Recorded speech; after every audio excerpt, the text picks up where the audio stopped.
Chapter 43. Military Affairs in Liaodong. Esteemed friends, as we find ourselves amidst a peak season of influenza, I urge everyone to exercise caution. For I have unfortunately succumbed to its grip and have been dutifully working despite my ailment these past few days. I am immensely grateful for your unwavering support and encourage you to share your thoughts and critiques. I assure you that I shall respond to each message in due course. With a smile gracing his face, Jiang Ning inquired, Lord Wei, I noticed your absence during the Emperor's grand wedding yesterday. Pray tell, where were you? Wei Zhongxian, taken aback, replied, Lord Jiang, I assure you that I was in constant motion yesterday, bustling about to ensure everything ran smoothly. Perhaps your numerous responsibilities left you unaware of my presence? Jiang Ning nodded, a hint of apology in his demeanor. I truly regret it. I was quite overwhelmed with tasks and failed to notice you, Lord Wei. The two men exchanged jovial banter as they led their respective entourages into the palace, making their way toward the Fengtian Hall. At that moment, Wei Zhongxian leaned closer to Jiang Ning, lowering his voice. Lord Jiang, are you aware that during the wedding ceremony yesterday, as the Emperor paid homage to heaven and earth, the revered statue and spirit tablet of the founding emperor in the ancestral temple unexpectedly fell to the ground? Later that evening, during the grand feast for the officials, it happened again. Startled, Jiang Ning's expression shifted dramatically as he contemplated. Could it be that the ominous influence of the Ming dynasty's distressing melody has even reached the long-deceased Zhu? Wei Zhongxian continued in hushed tones. I have since instructed the young eunuchs responsible for the temple's upkeep to keep their lips sealed and refrain from spreading rumors. Jiang Ning quickly responded. Perhaps the founding emperor was simply moved by the joyous occasion of the emperor's wedding, leading to such an unfortunate incident. Nonetheless, it is imperative that this matter remains confidential, Lord Wei. Wei Zhongxian nodded in agreement. A mischievous smile crept across his face as he remarked, Lord Jiang, allow me to share a little tidbit with you. I have heard that Yang Lian and Zhuo Guangdou spent the night in a brothel, lost in revelry, and ultimately found themselves detained for lack of funds. It is surprising that these two officials, who often espouse loyalty to the emperor and love for the nation, exhibit such disgraceful behavior. Jiang Ning chuckled and nodded in agreement. Indeed, one can never truly know a person's heart beneath their outward demeanor. As they continued their light-hearted conversation, they arrived at the Fengtian Hall, where they beheld Emperor Zhu Youjiao, clad in his dragon robe, his complexion paler than usual, accentuated by pronounced dark circles under his eyes. Shortly thereafter, Empress Jiang Yin entered the hall to receive the congratulations of the officials. Jiang Ning recognized the toll that yesterday's elaborate wedding proceedings had taken on the emperor, who he regarded as a brother. Subsequently, Zhu Youjiao and Empress Jiang Yin accepted the official salutations briefly before the empress took her leave, ushering in the palace's routine business. At that moment, Jiang Ning's associate, Wen Tian, suddenly stepped forward, raising his voice, Your Majesty, I have a petition to present. Zhu Youjiao nodded in acknowledgement. Proceed.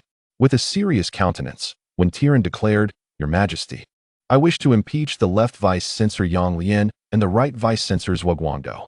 These two esteemed officials have been frequenting brothels nightly, and ultimately, due to their lack of coins, they have resorted to writing promissory notes. Such conduct is a grave affront to the integrity of our governance, and I implore you to impose severe punishment. Upon hearing these words, Zhu Youjiao, who had been feeling somewhat drowsy, was instantly invigorated. Meanwhile, the members of the Donglin party beside him were thrown into disarray. Sun Ruyo, the left assistant minister of the Ministry of Rights, hastily knelt on the ground and urgently stated, Your Majesty, Minister 1 is slandering. Both Left Minister and Minister Yang have always upheld integrity in their official duties and could never commit such an act that would disgrace the court. When Tian let out a cold snort, rebutting, when Ministers Yang and Left emerged from the brothel, there were numerous witnesses. Does Lord Sun doubt this? Should I summon the witnesses? Sun Ruyo's face flushed crimson as he desperately implored the emperor for discernment. Behind him, a multitude of Donglin officials also fell to their knees. At present, the influence of the Donglin party in the court was waning, with only Yang Lian and Zhuo Guangdou bearing the burden. They could not afford to falter. Zhu Youjiao was acutely aware that Jiang Ning was likely behind this. As for Wei Zhongxian, he lacked the inclination and intellect to orchestrate such schemes. After a moment of contemplation, Zhu Youjiao's expression turned stern as he declared, Yang Lian and Zhuo Guangdou, as esteemed ministers of the court, have disregarded the laws of the court. indulging in brothels, and even writing promissory notes, which is indeed a breach of decorum. Considering this is their first offense, I shall impose a penalty of 1 year's salary, to be a lesson and not to be repeated. Observing that Zhu Youjiao was merely feigning severity and issuing a light punishment, the officials ceased their inquiries. Just then, the chief minister of the cabinet, Sun Qingzong, stepped forward respectfully, stating, "Your Majesty, with the forthcoming imperial examination, I beseech you to appoint the chief examiner for this session." After a brief moment of consideration, Zhu Youjiao responded, "For this literary examination, Master Sun, you shall serve as the chief examiner, with Minister of Works Su Guangqi and Minister of Personnel Yang He as your deputies." He continued, "As for the martial examination, it shall be presided over by Jiang Ning, the commander of the Jinyui." At this juncture, his tone paused, followed by a cold snort. Upon hearing this, Duke Zhang Weixian and Duke Su Shi's faces turned as pale as parchment. They understood that this was a consequence of their previous negligence, and the emperor harbored resentment towards them. Subsequently, Zhu Youjiao announced, "As for the deputy examiners, they shall be Yuan Kelly, the vice minister of the cabinet, and Li Banghua, the left assistant minister of the Ministry of War." The officials then respectfully accepted their orders, and the court session concluded. Jiang Ning, yawning, strolled leisurely towards the palace exit. Unexpectedly, after taking only a few steps, he was called to a halt by Yuan Kelly from the cabinet. Jiang Ning promptly approached to greet him. "I pay my respects to Elder Yuan." Yuan Kelly, gently stroking his beard, smiled and said, "There is no need for such formality, Minister Jiang. Since the emperor has appointed me as the deputy examiner for this martial examination, I wish to discuss the related matters with you." At this moment, Jiang Ning glanced around, puzzled. "Isn't there also the left assistant minister of war, Li Banghua? Why have I not seen him?" Yuan Kelly chuckled and explained. "The left assistant minister Li Banghua has yet to officially assume his post. He has been idle at home. A few days ago, I jointly recommended him for this position with Elder Sun, and he should be arriving in the capital shortly." Jiang Ning nodded in acknowledgement, as he was somewhat familiar with Li Banghua. Historically, Li Banghua was a remarkably talented individual, tasked with the reorganization of the capital's military forces. Regrettably, he faced obstruction from powerful interests, and coupled with Emperor Chongzhen's indecisiveness under pressure, he ultimately lost his position. Consequently, witnessing the downfall of a dedicated official like Li Banghua, court officials became increasingly disinclined to engage earnestly in their duties, opting instead for a lethargic existence. As exhaustion washed over Jiang Ning like a relentless tide, he could no longer bear it, and, with a look of utmost contrition, addressed Yuan Kelly. "Esteemed Elder Yuan, I have been exceedingly busy of late, to the point where my eyes can scarcely remain open. Perhaps we could defer this matter until Lord Li Banghua assumes his post. What do you think?" Observing Jiang Ning's heavy dark circles and weary demeanor, Yuan Kelly responded with a smile, "That seems prudent. Jiang Darren, your tireless efforts for the emperor's wedding have indeed been taxing. You should return and rest." Jiang Ning expressed his gratitude with a slight bow and then, with labored steps, made his way outside the woman gate, where he collapsed into a carriage and fell into a deep slumber. Su Xianshun and Tian Urging drove him back to the Jinfu office and carried him into his office. He slept for a full day and night. The following day, with the sun already high in the sky, Jiang Ning finally rose. At that moment, Tian Urging rushed in with urgency, reporting that the Liaodong Jinyui Qianhu, Yu Wenfeng, had delivered a secret message. Upon hearing this, Jiang Ning, filled with anxiety, commanded, "Quickly, read it." Tian Urging promptly began. "Nurchasai is mobilizing troops, preparing to attack Liaoyang and Shenyang." At this revelation, Jiang Ning's heart sank in shock, and he urgently inquired, "What is the status of the intelligence gathering?" Tian Urging replied hastily, "Sir, in his secret report, Qianhu Yu Wenfeng is continuing his inquiries. However, he has already relayed this information to Lu Zhongzhou, the Liaodong military commissioner, and the newly appointed governor of Liaodong, Hong Qingqiu." Jiang Ning nodded, his mind involuntarily conjuring the grim historical events, the successive fall of Liaoyang and Shenyang, the desperate Governor Wang Huazhen's self-immolation in a final act of loyalty, and the imprisonment of military commissioner Lu Zhongzhou, who was ultimately executed. After a moment of contemplation, Jiang Ning declared, "Immediately issue 2 official documents in my name, one for Lu Zhongzhou and the other for Hong Qingqiu. Instruct them to remain on high alert, to defend their cities, and to be vigilant against traitors and saboteurs within Liaodong and Xinjiang. They must meticulously scrutinize any refugees to ensure no enemy spies infiltrate. He continued. Furthermore, send a document to Qianhu Yu Wenfeng, directing him to operate covertly and begin purging enemy at last. Jiang Ning mounted his horse, accompanied by Meng Ru Hu and Hudo Wei, hastily racing towards the woman gate. Upon presenting his waist token, he urged his steed onward, galloping directly towards the Dongwan pavilion. The guard at the entrance, Fang Zhenghua, was taken aback by the commotion. It was the first time he had witnessed Jiang Ning in such a state of agitation. He hurried forward to inquire, Master Jiang, what grave matter has arisen? Breathless from his exertion, Jiang Ning waved his hand while pointing towards the main hall. Without regard for formalities, Fang Zhenghua quickly led Jiang Ning inside.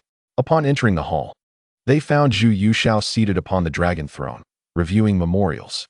Noticing Jiang Ning's disheveled appearance, Zhu Yushao couldn't help but chuckle, jesting, Brother Jiang, have you been chased by a ghost, or are you in debt to someone who has driven you to this state?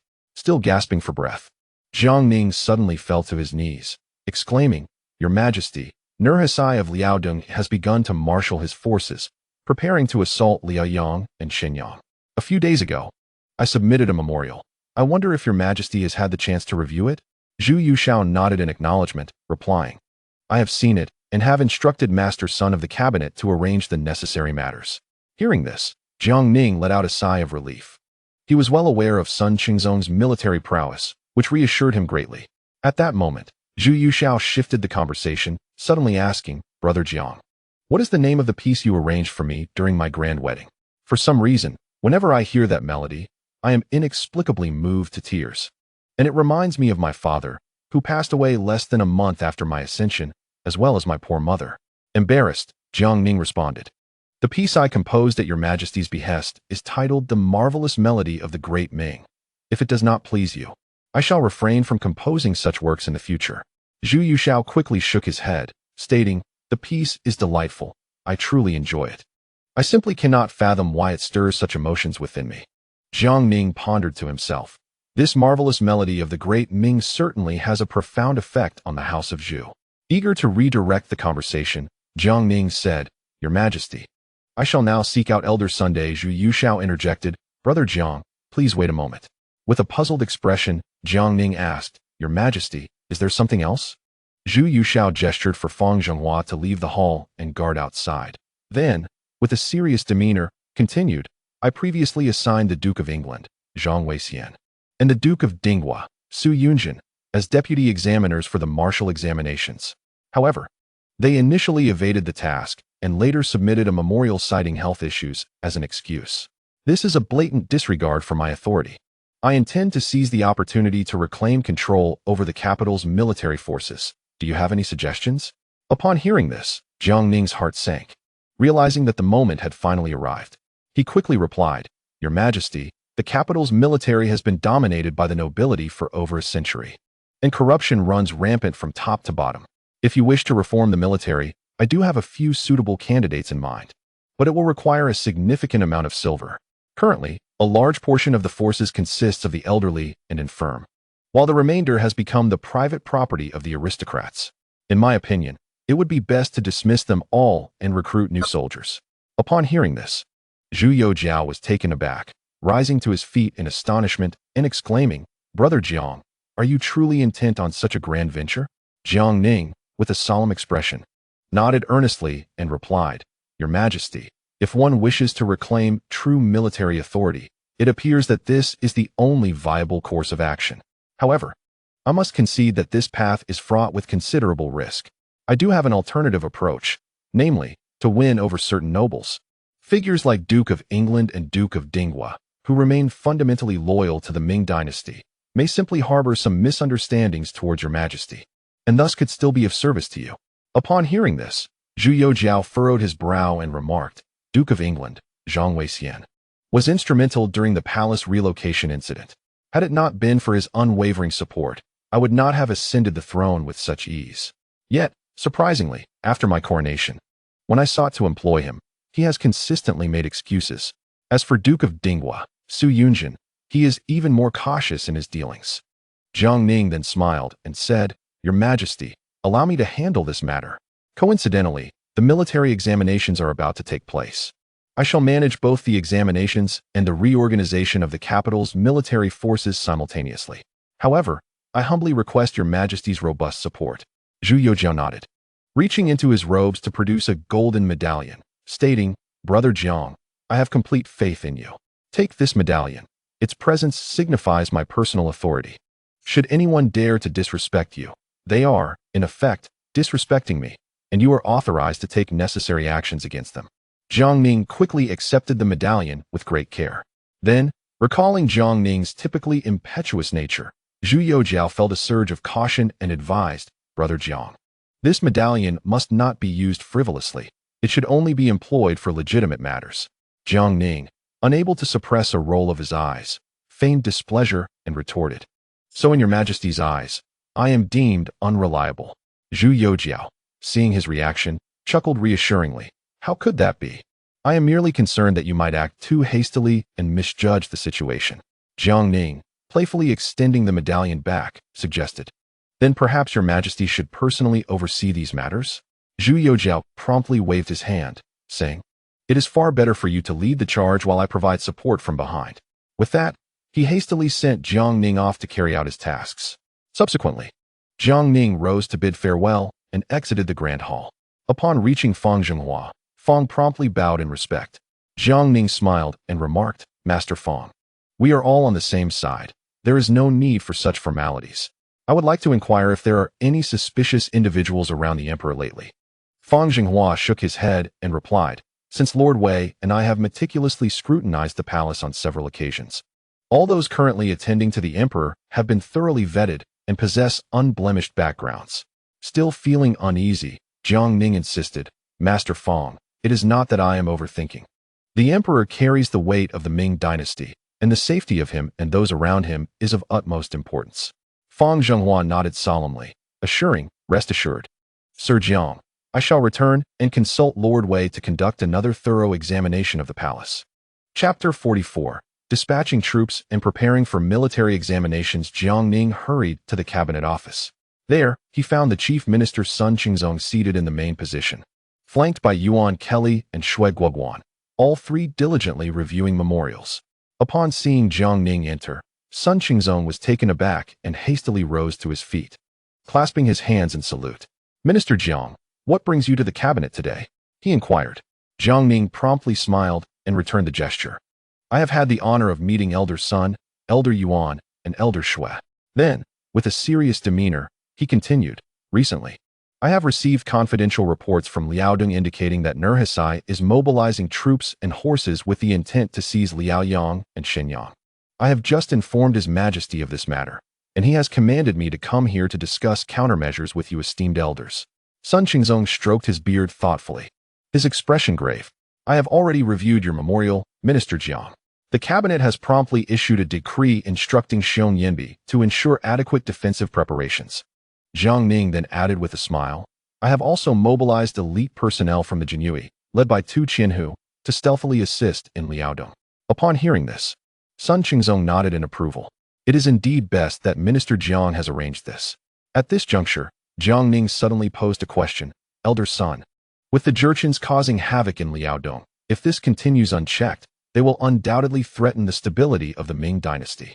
Even Yuan Kelly, who stood nearby, could not help but concur, stating, the Jianzhou Jurchens are valiant in battle. Though their numbers are few, their combat effectiveness is formidable.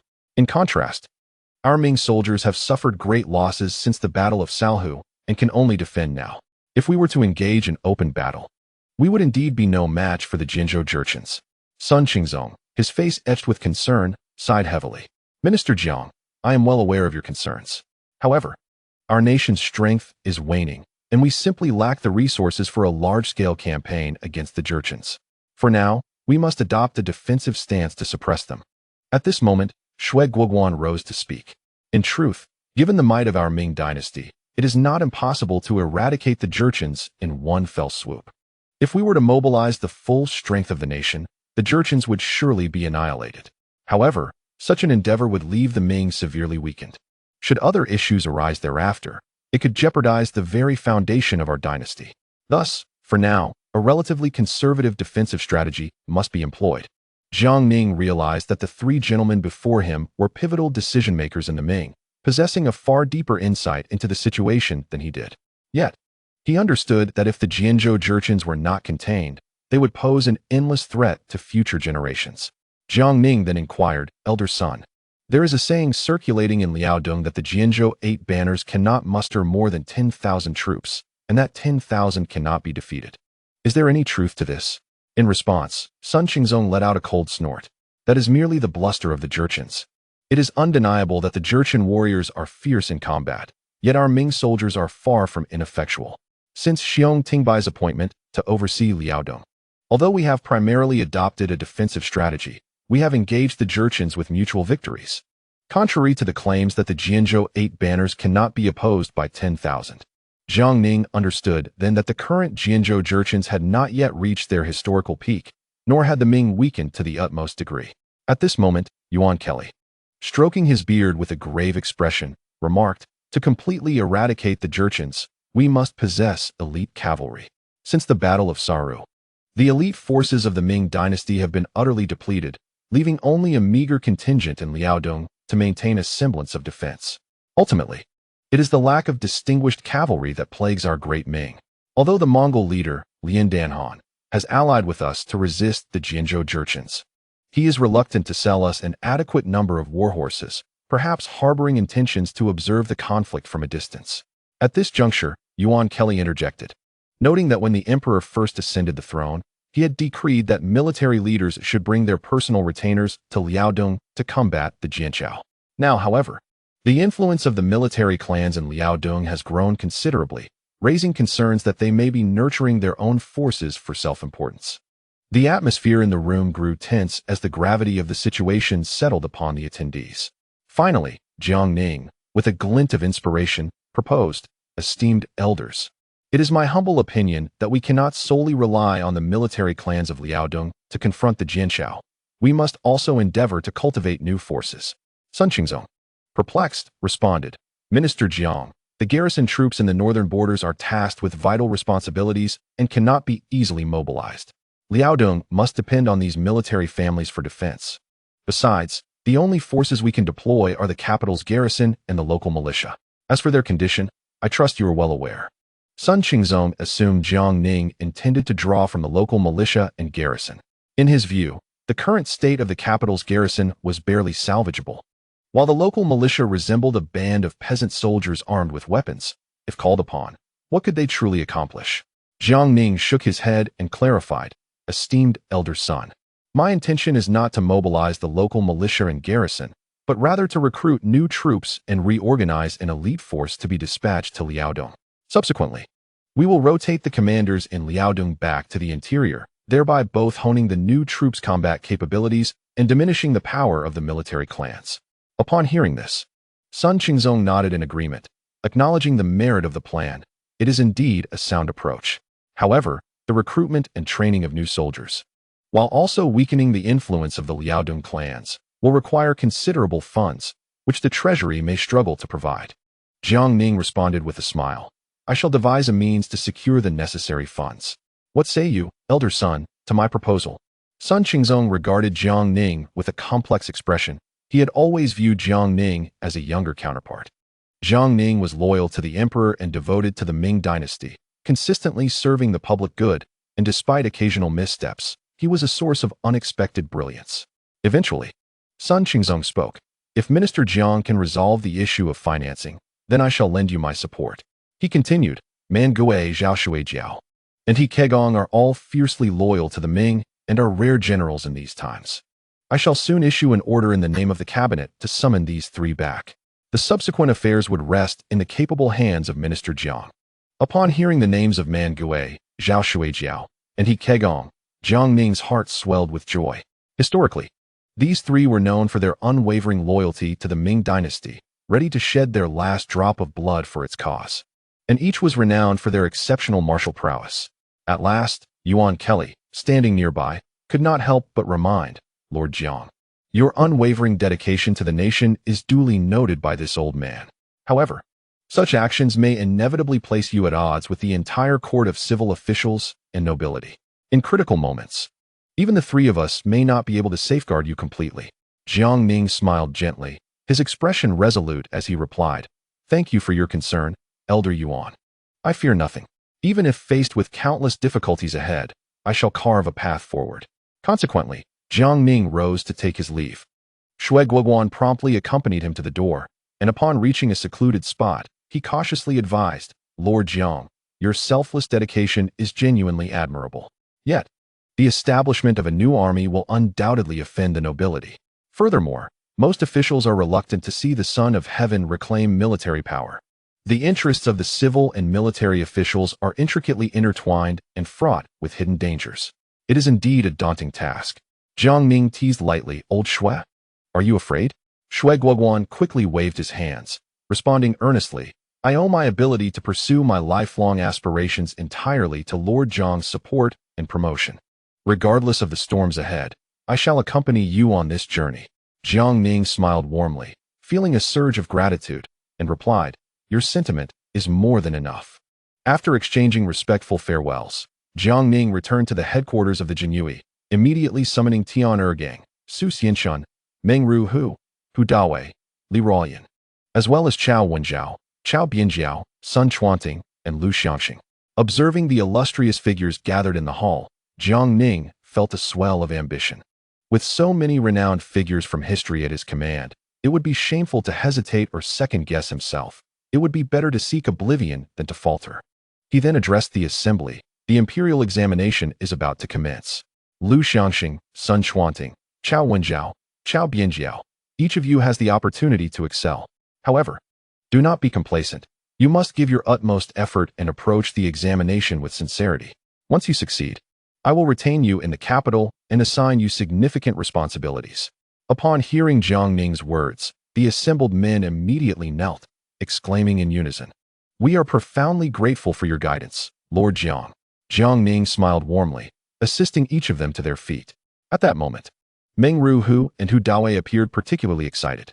Noticing their enthusiasm, Jiang Ning said with a smile, "Hu Dawei, I know that both of you are eager to serve in the military. For this examination, you too should also participate, giving your all to secure a promising future and become my capable aides." Meng Ruhu and Hu Dawei hastily knelt again, respectfully stating, "We are eternally grateful for your support, my lord." Jiang Ning kindly helped them up once more. Finally, he inquired, "Where are Tian Ergang and Su Xianxun?" The two quickly bowed and knelt. Jiang Ning, with a serious demeanor, declared, "You two have assisted me and achieved numerous accomplishments. In this present moment, I have reported to His Majesty, promoting both of you to the esteemed position of Deputy Commander within the Jinyue. Su Xianxun shall proceed to Nanjing to oversee the office of the Pacification Commissioner.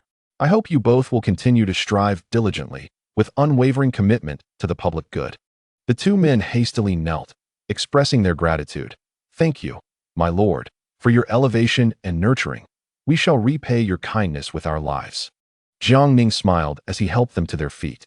Then, raising his voice, Jiang Ning inquired, "Where is Li Ruoyan?" Li Ruoyan quickly knelt upon hearing his name. With a solemn expression, Jiang Ning proclaimed, "Li Ruoyan, since your induction into the Jinyue, you have achieved remarkable accomplishments. I have petitioned His Majesty to promote you to the rank of Deputy Commandant. I expect you to remain diligent and devoted to the public service henceforth." Li Ruoyan respectfully replied, "Thank you, my lord, for your promotion and support. I shall endeavor to work even harder." Subsequently, Jiang Ning turned to Chao Wenjiao and asked, "General Chao, how is the reorganization of the Tengxiang 4 guards progressing?" Chao Wenjiao respectfully responded, "Your Excellency, under my leadership and with the vigorous efforts of Supervisor Chao, we have successfully streamlined the ranks, dismissing the aged and infirm soldiers. We have now replenished the ranks with 12,000 able-bodied men, who are being trained according to your methods, and we have begun to form a cohesive unit. However, to cultivate truly elite troops will require additional time." Jiang Ning nodded and remarked, "General Chao, your hard work during this period is appreciated. Shortly, I shall submit a commendation to His Majesty on your behalf." Chao Wenjiao hastily knelt, exclaiming, "Thank you for your benevolence, my lord." Initially, Chao Wenjiao had come to the capital with his nephew, Chao Bianjiao, seeking fortune in the martial examinations to secure a name and continue his service on the front lines of Liaodong. Unexpectedly, through fortuitous circumstances, he encountered the esteemed Jiang Ning, thus intensifying his commitment to his duties. Afterward, Jiang Ning offered some final instructions to the assembly before retreating to his office. He summoned Su Xianshun privately and advised, "Old Su, as you take charge of the office of the Pacification Commissioner in Nanjing, it is imperative that you enact significant reforms within that office. You have the authority to mobilize the personnel of the Jiangyi as you see fit. I have but one demand. You must complete the restructuring within 6 months. Following that, I expect to see tangible results from the office of the Pacification Commissioner in Nanjing." Su Xianshun ventured to ask, "My lord, if I may be so bold, are you planning any major initiatives in Nanjing?" Jiang Ning shook his head, his demeanor grave as he replied, "Old Su, to speak candidly, it is not only Nanjing. Forthcoming actions will extend throughout southern Jili and several provinces in the south. Thus, the weight of responsibility upon your shoulders is considerable. Do you comprehend?" Su Xianshun felt a shiver run through him and respectfully assured, "Rest assured, my lord, I shall not fail your expectations." Jiang Ning continued, "The situation in the north grows increasingly dire, while the south remains a realm of festivity and revelry. Nanjing, as a secondary capital, has become a gathering place for the nobility. However, they have long since rotted from within. Do not expect them to serve the nation. They cannot even fulfill the role of decent citizens, having committed countless transgressions against the law.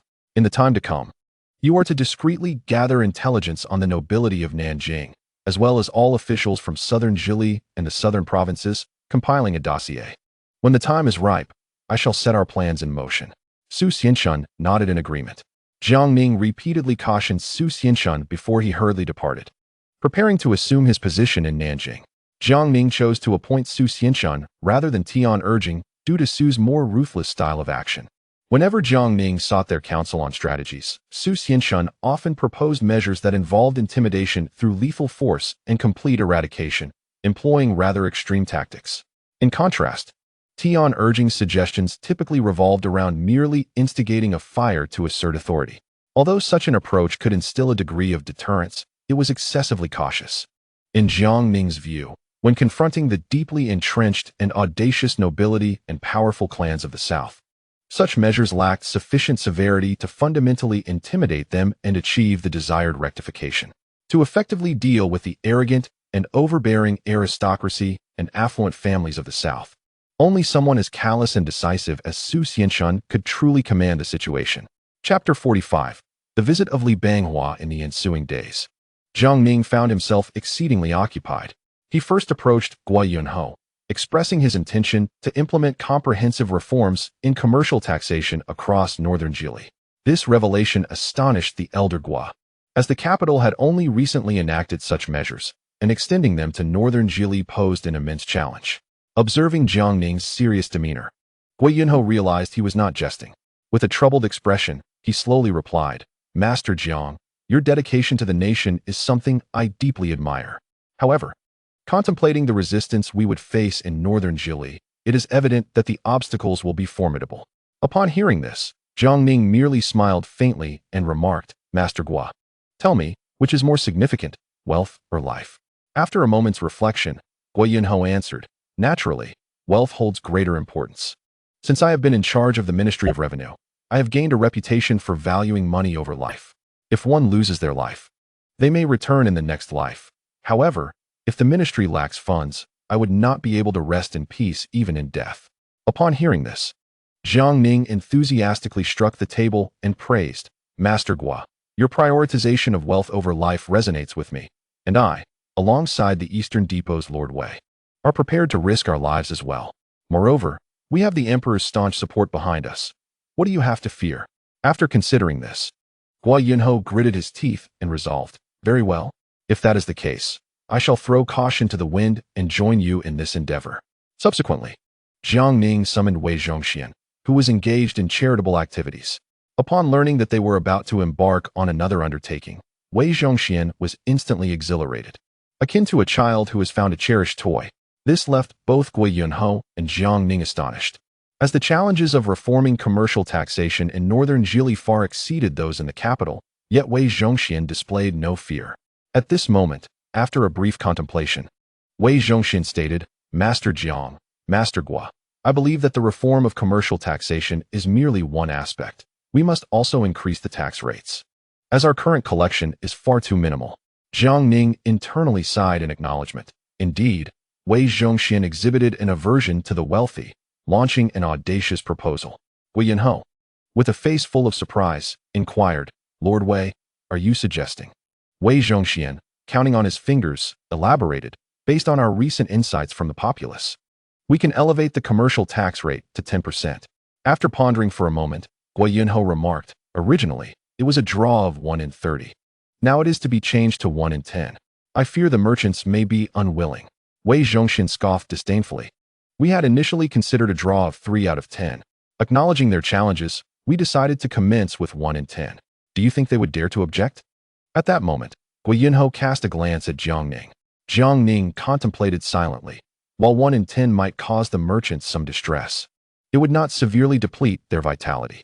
After all, during the Ming dynasty, economic trade was remarkably prosperous. Observing Jiang Ning's hesitation, Wei Zhongxian, agitated, leapt to his feet and thumped his chest, declaring, Lord Jiang, Lord Gua, trust me in this matter. Our proposal of 1 in 10 is absolutely sound. In recent days, I have spent my time engaging in charitable acts outside the city, mingling with the common folk, and I possess a profound understanding of their livelihoods. Jiang Ning nodded and replied, then it is settled. Lord Gua, please draft a memorial to present to the emperor. Gua Yinho gritted his teeth, resolutely stating, in order to fill the treasury, I shall truly give my all this time. Subsequently, Jiang Ning turned to Wei Zhongxian and advised, Lord Wei, I have been exceedingly busy of late. The martial examination is about to commence, and a myriad of matters await my attention. The collection and regulation of merchant taxes throughout North Jili will rely entirely upon you. Wei Zhongxian, feeling the weight of this significant responsibility, thumped his chest vigorously and assured, Lord Jiang, you need not worry. I shall ensure this matter is handled meticulously. Should anyone dare to oppose us, I will swiftly bring them to heel. With that, Wei Zhongxian left, brimming with enthusiasm. Jiang Ning then addressed Gua Yunho, saying, Lord Gua, the subtleties of this matter will depend on your discretion. Although Lord Wei possesses a compassionate heart, he can easily veer towards extremes. I must trouble you to keep a close watch. Gua Yunho responded with a smile, rest assured. Lord Jiang, I shall certainly provide him with ample guidance to prevent any calamities from occurring. After hearing this, Jiang Ning nodded and took his leave. Upon returning to the Jian Wei's command office, Jiang Ning encountered a frail old man clad in coarse linen sitting at the entrance. Filled with curiosity, Jiang Ning scrutinized the man, who was equally appraising him. After a while, the old man inquired, May I ask, are you the esteemed Lord Jiang of the Jian Wei? Jiang Ning nodded, whereupon the old man continued, That is indeed correct. I have been seeking you, Lord Jiang. Observing the ordinary appearance of the elderly man, Jiang Ning silently speculated whether this gentleman had been wronged and had come to seek justice from him. Upholding his commitment to serve the populace, Jiang Ning quickly donned a warm smile, respectfully ushering the old man into the main hall. Once seated, he hastily instructed his attendants to bring tea. The old man, unceremonious, sat down and began to drink the tea. Noticing this, Jiang Ning promptly took out paper and brush. Inquiring with genuine concern, Elder, please share the grievances you have endured. I shall certainly advocate for your cause.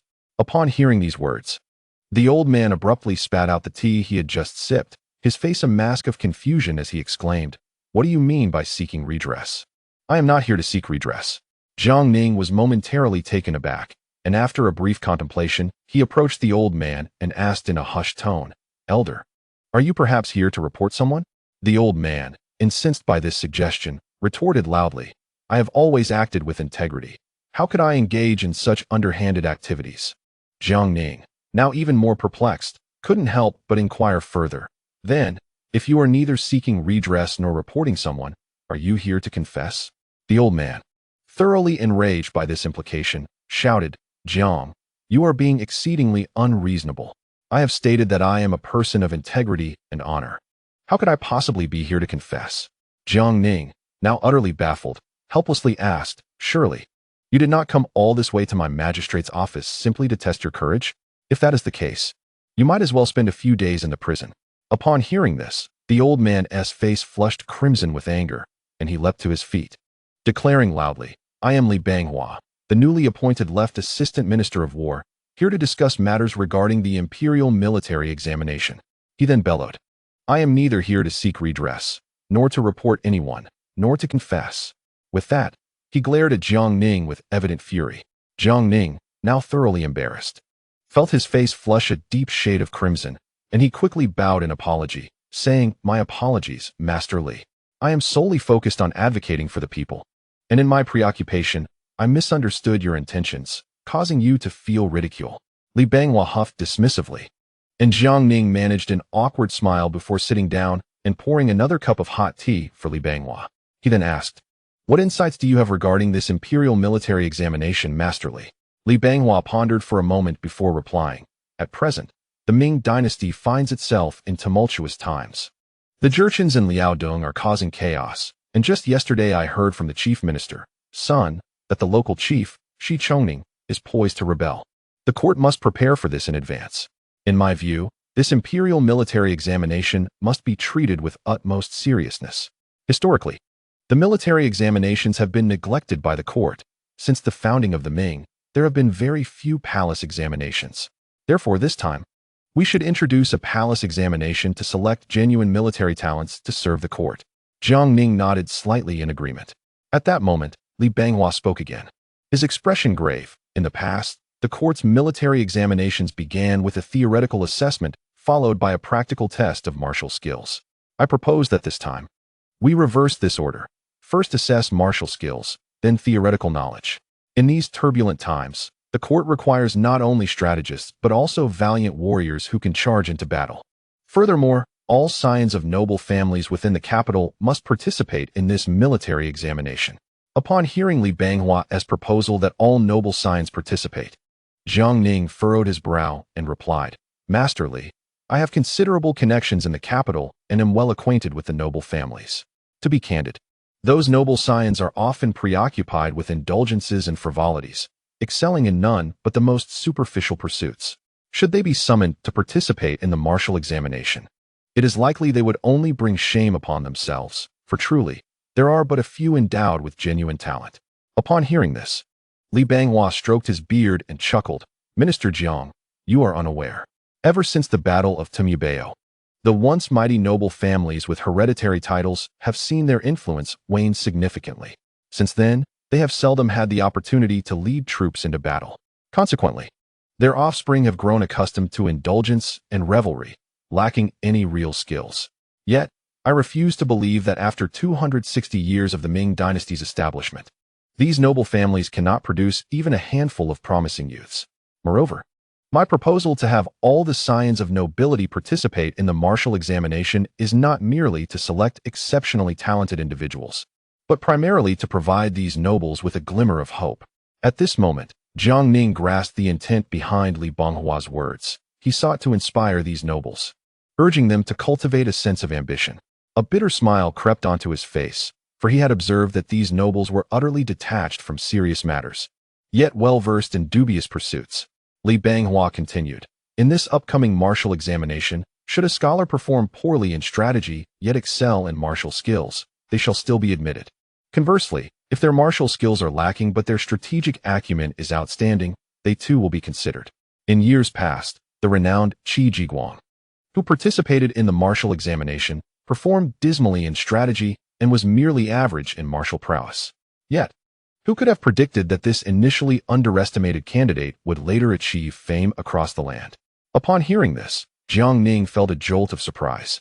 He had never imagined that the illustrious Qi Jiguang had such a humble beginning. Li Banghua seemed to read Jiang Ning's thoughts and smiled. Minister Jiang, you must understand that throughout history, how many celebrated generals have solely emerged from examinations. Most have been forged through the crucible of battle, enduring trials and tribulations. Hence, I propose that we relax the admission criteria for this martial examination, allowing us to recruit a greater number of talents. With more candidates, the likelihood of identifying capable leaders and formidable generals increases. Jiang Ning nodded in agreement, contemplating that indeed, if quality was lacking, then quantity could compensate. At this point, Li Banghua, wearing a smile, remarked, Minister Jiang, Your suggestion to the emperor to issue a decree permitting military commanders without academic titles to participate in the martial examination was indeed splendid. Hearing such praise from Li Banghua made Jiang Ning feel somewhat bashful. He smiled awkwardly and replied, "You flatter me, masterly. I merely sought to create an opportunity for military commanders to advance." Li Banghua nodded in approval. Then Jiang Ning spoke. Elder Yuan of the cabinet is exceedingly busy with official duties and also serves in the Ministry of Justice. Therefore, we must rely entirely on you for this martial examination. As a newcomer to the court, my experience is still limited, and I hope you will guide me generously. With that, Jiang Ning rose respectfully and bowed deeply. This gesture left Li Banghua quite astonished. The commander of the Jinyue, a prominent figure close to the emperor, was so revered that even Wei Zhongxian of the Eastern Depot would show him deference. He maintained cordial relationships with numerous dignitaries from the cabinet and the 6 ministries. Yet now he was bowing in respect before me. Li Banghua did not stand on ceremony with Jiang Ning, nodding in agreement. The emperor has entrusted us with such an important responsibility. I shall dedicate myself fully to this task and live up to His Majesty's expectations. They soon fell into a casual conversation. Li Banghua lamented his prolonged period of idleness at home, expressing his limited understanding of the current court situation. Jiang Ning patiently recounted the recent upheavals within the court.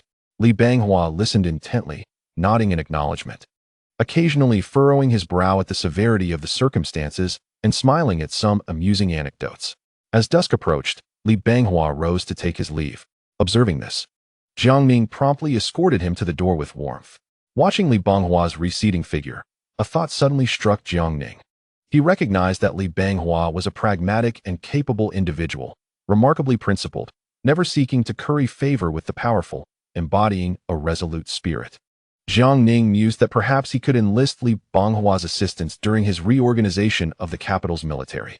Given the myriad of tasks at hand, having an adept ally would undoubtedly facilitate the process. Jiang Ning arranged for the Qian family to be summoned. Half an hour later, Qian Sanwan and his son Qian Jingqiu hurriedly arrived, kneeling with a thud. Qian Sanwan introduced himself, "I am Qian Sanwan." Following closely, Qian Jingqiu added, "I am Qian Jingqiu. At your service, Lord Jiang." Jiang Ning, smiling, helped them to their feet and inquired, "Master Qian, how fares the Ming Merchants Guild these days?" Qian Sanwan beamed with delight, replying, "In accordance with your business guidance, the performance of these 30 shops has been exceptionally good. While it may not be a case of striking gold daily, it certainly surpasses my expectations." Jiang Ning nodded in satisfaction. At this moment, Qian Jingqiu stepped forward, saying, "My lord, you previously mentioned more shops that my father and I could manage. I believe the time is ripe." Upon hearing this, Qian Sanwan quickly reprimanded, "Jingqiu, do not be disrespectful. How can you be so impertinent before Lord Jiang?" Jiang Ning, however, waved his hand with a smile. "Jingqiu, I admire your enthusiasm. Rest assured, I will entrust you with the upcoming shops." After a brief pause, Jiang Ning seemed to recall something and asked, "Jingqiu, would you be confident in managing the imperial estate?" At the mention of the imperial estate, Qian Sanwan's face turned ashen. After all, it was the emperor's private property. Qian Jingqiu's expression also turned grave as he respectfully replied, "Your Excellency, the interests involved in the imperial estate are exceedingly complex, with eunuchs deeply entangled in its affairs. I fear I may not be up to the task." Jiang Ning maintained a gentle smile, saying, "Jingqiu, you need not worry about these matters. I will handle the pertinent affairs. The imperial estate has been managed by the palace eunuchs for years, yielding little profit. However, if it falls into your hands and you manage to earn more than they do, I shall personally commend you to the emperor." Qian Jingqiu immediately knelt down with a thud, expressing his sincere commitment. "I assure you, I shall not betray your trust, my lord. I will take charge of the affairs of the imperial estate." Jiang Ning nodded in satisfaction. He then informed Qian and his son about the imminent reimposition of commercial taxes in North Jili, set at a rate of 10%. Upon hearing this, Qian Sanwan's face contorted with concern, and he could not help but murmur, "My lord, 10% seems rather excessive, does it not?" However, Qian Jingqiu maintained a serious demeanor and quickly advised, "Father, with Lord Zhang's support, our Ming Merchants Guild is flourishing. 10% is truly not excessive. We stand to earn far more. The path ahead is still long." Jiang Ning nodded in agreement. Zhongqiu's perspective is indeed valid. The treasury is currently strained, and funds are urgently needed, which is why the commercial tax has been adjusted to 10%. Moving forward, I hope the Ming Merchants Guild can set a leading example. Qian Jingqiu, with a respectful attitude, responded, "Rest assured, my lord, I will strive to fulfill this role." Jiang Ning continued, "Jingqiu, you are now part of the Jinyue. Your current rank of 100 households is indeed a bit beneath your talents. I hereby promote you to the position of Qianhu in the Jinyue, and I expect you to dedicate yourself to your duties. With this rank, you will be able to handle many matters on your own. Should you encounter any difficulties, do not hesitate to seek my assistance." Overwhelmed with emotion, Qian Jingqiu quickly knelt again, respectfully bowing 3 times. "I am deeply grateful for your patronage, my lord. I shall give my utmost effort and live up to your expectations." At that moment, Jiang Ning seemed to suddenly recall something and turned to Qian Sanwan, saying, "Master Qian, if you do not mind, I would like to appoint you as 100 households in the Jinyue. What do you think?" Upon hearing this, Qian Sanwan was so elated that he immediately knelt down. "I am but a humble commoner. I thank you for your generous support." Chapter 46. Requesting shops and the imperial estate. Subsequently, Jiang Ning escorted the Qian father and son out. At this point, the Qian family was firmly tied to him, sharing both glory and misfortune. Especially Qian Jingqiu, a rare talent in business, who must be utilized and nurtured diligently. Afterward, Jiang Ning, accompanied by several Jinyue, swiftly mounted his horse and raced toward the palace. Upon reaching the outer gate, he promptly presented his badge and hurriedly ran straight to the eastern warm pavilion. Observing Jiang Ning's haste, Fang Zhenghua could not help but wonder, what has gotten into Lord Jiang lately? He seems to be in such a rush each time he arrives. Without further inquiry, Fang Zhenghua led Jiang Ning inside. There, Zhu Youjiao was sprawled over the imperial desk, soundly asleep, while Empress Zhang Yan stood beside him, patiently holding a food box. Jiang Ning, breathless, knelt down and proclaimed loudly, "I, Jiang Ning, the commander of the Jinyue, pay my respects to your majesty and to her majesty the empress." Zhang Yan smiled gently. Jiang Ning, raising his voice once more, called out, "I, Jiang Ning, bow before your majesty." In the midst of his slumber, Zhu Youjiao was abruptly awakened. Drowsily glancing around, he noticed Jiang Ning kneeling and the queen, Zhang Yan, standing beside him. Feeling somewhat embarrassed, he remarked, "I was just reviewing memorials and, overwhelmed by fatigue, inadvertently fell asleep. I hope I have not caused you and the queen any amusement." Zhang Yan smiled gently and said, "Your majesty, your diligence for the state is commendable. Please take care of your health." As she spoke, she opened a food container and added with a smile, "This is the chicken soup I have prepared for you. Still warm. Please do have some." At this moment, Zhu Youjiao cheerfully addressed Jiang Ning, saying, "Brother Jiang, do join me for a bowl.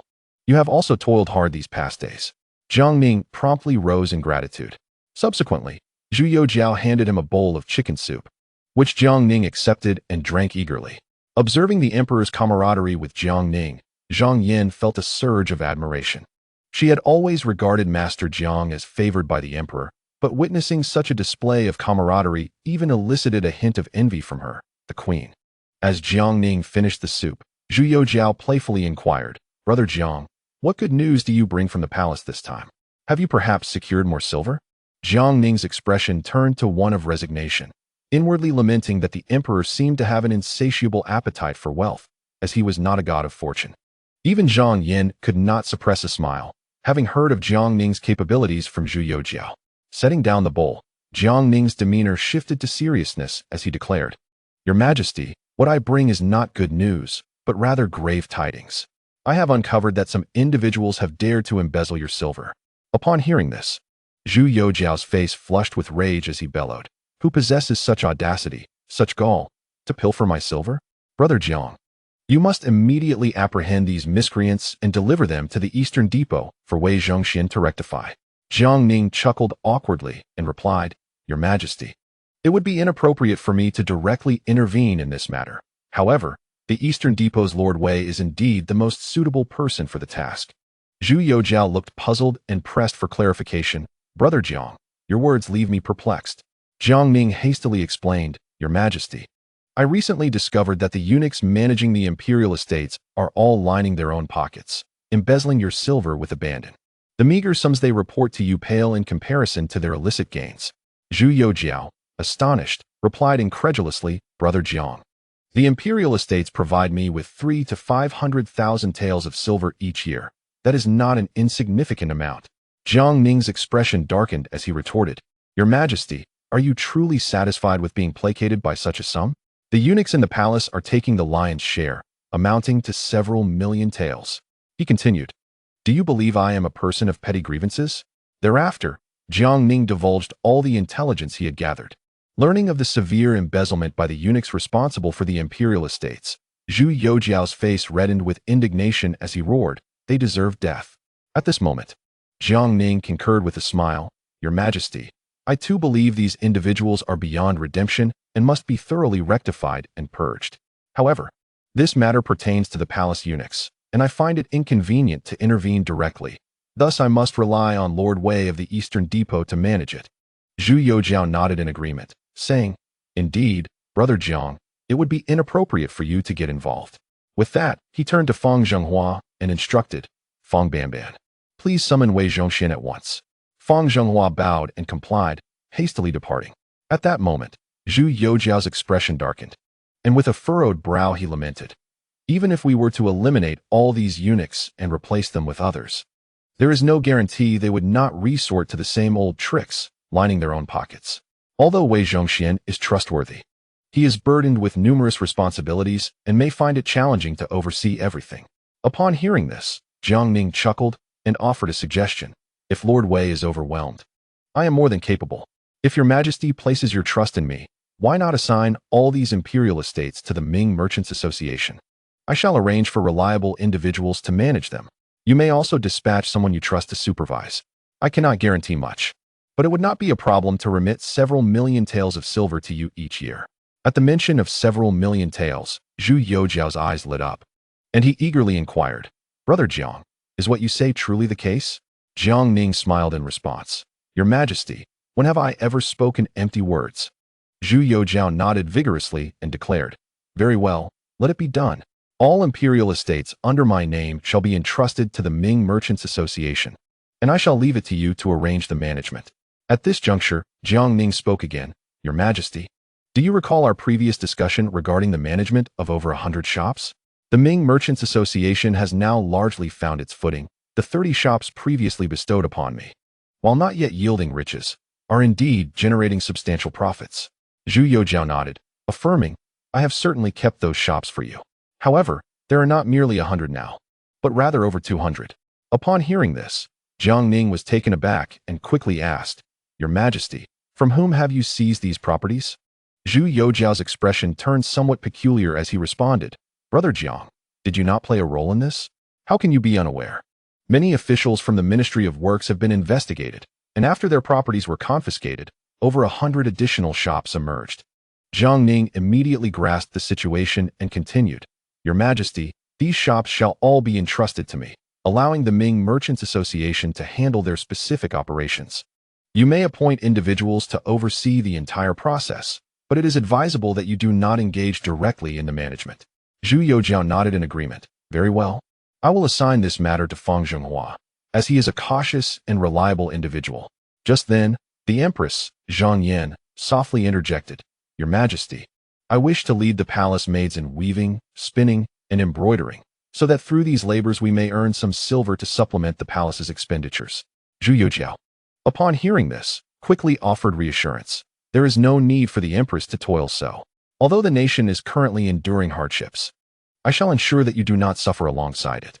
Zhang Yan smiled gently and replied, "Your Majesty, I do not fear hardship. I am merely moved by witnessing your dedication and that of Lord Jiang in enriching the national treasury, tirelessly laboring and exerting themselves. I wish to set an example and contribute in my own modest way." Upon hearing this, Zhu Youjiao felt a swell of emotion, his eyes brimming with tears. At that moment, Jiang Ning was struck by a thought, suddenly realizing the tragic plight of the eunuchs and palace maids within the palace. Within the palace, their status is as humble as dust, devoid of dignity and rights. Upon reaching the age of departure, palace maids receive a meager token of silver beyond their monthly allowances, serving as a modest recompense for their years of labor, enabling them to recuperate and sustain themselves after leaving the palace. Conversely, those elderly and frail eunuchs, lacking sufficient savings, face a grim fate once they exit the palace, either reduced to wandering the streets, begging for survival, or enduring hunger and cold, ultimately succumbing to their plight. At this juncture, Jiang Ning spoke up. Your Majesty, I believe the Empress's proposal is quite feasible. Zhu Youjiao turned his head. Astonishment etched across his face as he gazed at Jiang Ning and remarked, Brother Jiang, although our national treasury is currently strained, it hardly necessitates the Empress to lead in weaving cloth, spinning thread, and embroidering to supplement the palace's expenses. Jiang Ning smiled and elucidated, Your Majesty, my intent is for the Empress to oversee the management, allowing the palace maids and eunuchs to engage in some work during their leisure time, subsequently selling the finished products at market price to the Ming Merchants Association. This way, in addition to their monthly allowances, they can accumulate some savings for their future livelihood upon leaving the palace. At that moment, the Empress Zhang Yan smiled in agreement. Lord Zhang's idea is splendid. I too find it quite practical.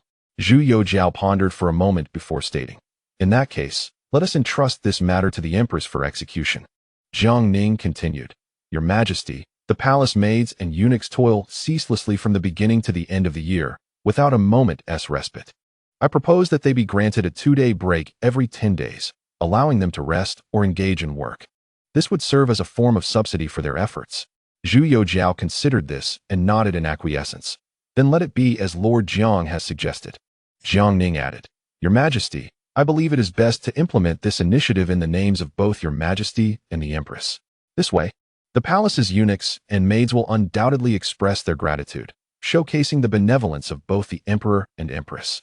Zhu Youjiao nodded, then turned to Zhang Yan with a smile. Let this matter fall under the responsibility of the Empress. Zhang Yan smiled softly in response. I shall ensure this matter is handled well. Just then, Fang Zhenghua hurried in, leading Wei Zhongxian. Upon seeing Wei Zhongxian covered in dirt, Jiang Ning understood that he had been out performing charitable deeds. The two promptly knelt before the Emperor, and Wei Zhongxian quickly inquired, I wonder what Your Majesty requires of this old servant? At this moment, Zhu Youjiao's expression darkened as he declared, Wei Dabin, those eunuchs at the imperial estate are colluding and embezzling funds. Lord Jiang has gathered ample evidence regarding this matter, which I entrust to you for resolution. Upon hearing this, Wei Zhongxian's face turned furious. These scoundrels dare to pilfer the Emperor's silver. I shall ensure they regurgitate every last coin they have consumed. Observing Wei Zhongxian's fervor, even more intense than Zhu Youjiao's, Jiang Ning couldn't help but reflect on the unpredictable nature of fate. This historically notorious figure, now transformed into a champion against corruption and a harbinger of justice, truly exemplifies the capriciousness of life. Finally, Zhu Youjiao addressed Fang Zhenghua, Fang Dabin. I intend to assign all the shops and lands of the imperial estate to Lord Jiang for management. In the future, you shall be responsible for arranging personnel to oversee the accounts, yet you must never partake in the specific management of operations. Fang Zhenghua was taken aback by the sudden imposition of such an important duty, tears of joy streaming down his face as he hastily assured, Your Majesty, rest assured. This old servant shall diligently guard the treasury, and not a single coin shall go missing. Subsequently, Zhu Youjiao inquired about matters concerning the Jiang Ning martial examinations. Jiang Ning, brimming with confidence, thumped his chest and declared, Your Majesty, everything is under my control. After exchanging a few casual words, Jiang Ning and Wei Zhongxian took their leave. As they walked out of the palace together, Wei Zhongxian's expression darkened. He clasped his hands towards Jiang Ning and remarked, Master Jiang, you have once again lent us a helping hand. How dare those scoundrels within the palace embezzle the Emperor's silver? Despite being in charge of the Eastern Depot, I failed to notice this matter. Jiang Ning promptly offered words of comfort. Lord Wei, you are often occupied with state affairs, and your commitment to daily acts of kindness makes it understandable that this went unnoticed. However, the next steps must be executed flawlessly. A chilling smile appeared on Wei Zhongxian's face as he assured, Master Jiang, you need not worry. I shall ensure it is handled with utmost precision. With Wei Zhongxian's resolute confidence, Jiang Ning felt reassured, for he knew that old Wei was indeed reliable. Soon after, Jiang Ning returned to the residence of the Jinui. No sooner had he arrived than a eunuch from the palace delivered the emperor's edict, presenting all the land deeds and property contracts related to the imperial estate. Gazing at the pile of documents, Jiang Ning could not help but marvel at the emperor's immense wealth and opulence. Next, he merely awaited Wei Zhongxian to cleanse the imperial estate of the corrupt eunuchs, after which it would be a matter of course to entrust the management of the imperial estate to the Ming Merchants Association. Upon returning to the eastern depot, the usually affable Wei Zhongxian transformed into an unyielding figure. With resolute determination, he summoned all his subordinates, preparing for an immediate operation based on the list provided by Jiang Ning. Sun Yunhe, Cui Qingxiu, and Wei Liaodong were taken aback upon hearing that Wei Zhongxian intended to thoroughly investigate the entire imperial estate. Wei Zhongxian coldly scoffed and glared at them. "Look at your pitiful demeanor. If it weren't for Master Jiang of the Jinyue assisting us, we would have lost face before the emperor." He then insisted, "We must thoroughly examine every corrupt eunuch managing the imperial estate, leaving no stone unturned." With that, Wei Zhongxian took the lead, and the Eastern Depot's personnel surged forth. This decisive action stirred up considerable commotion in the capital, with officials and commoners alike engaging in fervent discussion, albeit with vastly different perspectives. The common folk speculated, is the benevolent Lord Wei once again ridding us of evildoers? Meanwhile, the officials were gripped by trepidation, remaining silent as they pondered, what scheme is this mad dog Wei Zhongxian concocting now? As Wei Zhongxian entered the imperial estate, he was taken aback by the sight before him. The destitute citizens he usually aided, though struggling, managed to scrape by. Yet, the inhabitants of the imperial estate appeared utterly numb, like soulless husks, their faces devoid of hope. Even the children's eyes were filled with profound fear and terror. Wei Zhongxian forced a faint smile, slowly approaching a small boy, striving to appear amiable. He gently inquired, "Child, what is your name? Where are your parents?" The timid boy responded, "My name is Dan. My father fell and broke his leg while working last year, and then he passed away. My mother is a servant in the household of Lord Liu. She hasn't returned for half a month." Wei Zhongxian furrowed his brow and asked again, "Child, how do you survive day to day?" Dan quietly replied, "The uncles in the village give me some food." Observing the frail, ragged child, barely 5 or 6 years old and barefoot, Wei Zhongxian felt moisture welling in his eyes. Coming from humble origins himself, he understood that there were likely many hidden troubles behind this situation. He coldly commanded Sun Yunhe, who stood beside him, "Go, summon all the stewards of this imperial estate. We shall wait a mere cup of tea's time. If anyone fails to arrive, let them report directly to the King of Hell." Sun Yunhe felt a pang of anxiety, hastily bowed and departed. Subsequently, disregarding the dirt on Dan, Wei Zhongxian embraced him, producing 2 pieces of pastry from his robe and offering them, saying, Dan, please eat." Dan cautiously accepted the pastry, glancing at the kindly old gentleman before him. He carefully tucked one piece into his breast pocket, stating, "This one is for my mother." He then took the other piece and nibbled at it slowly, taking a long while to consume just a small bite.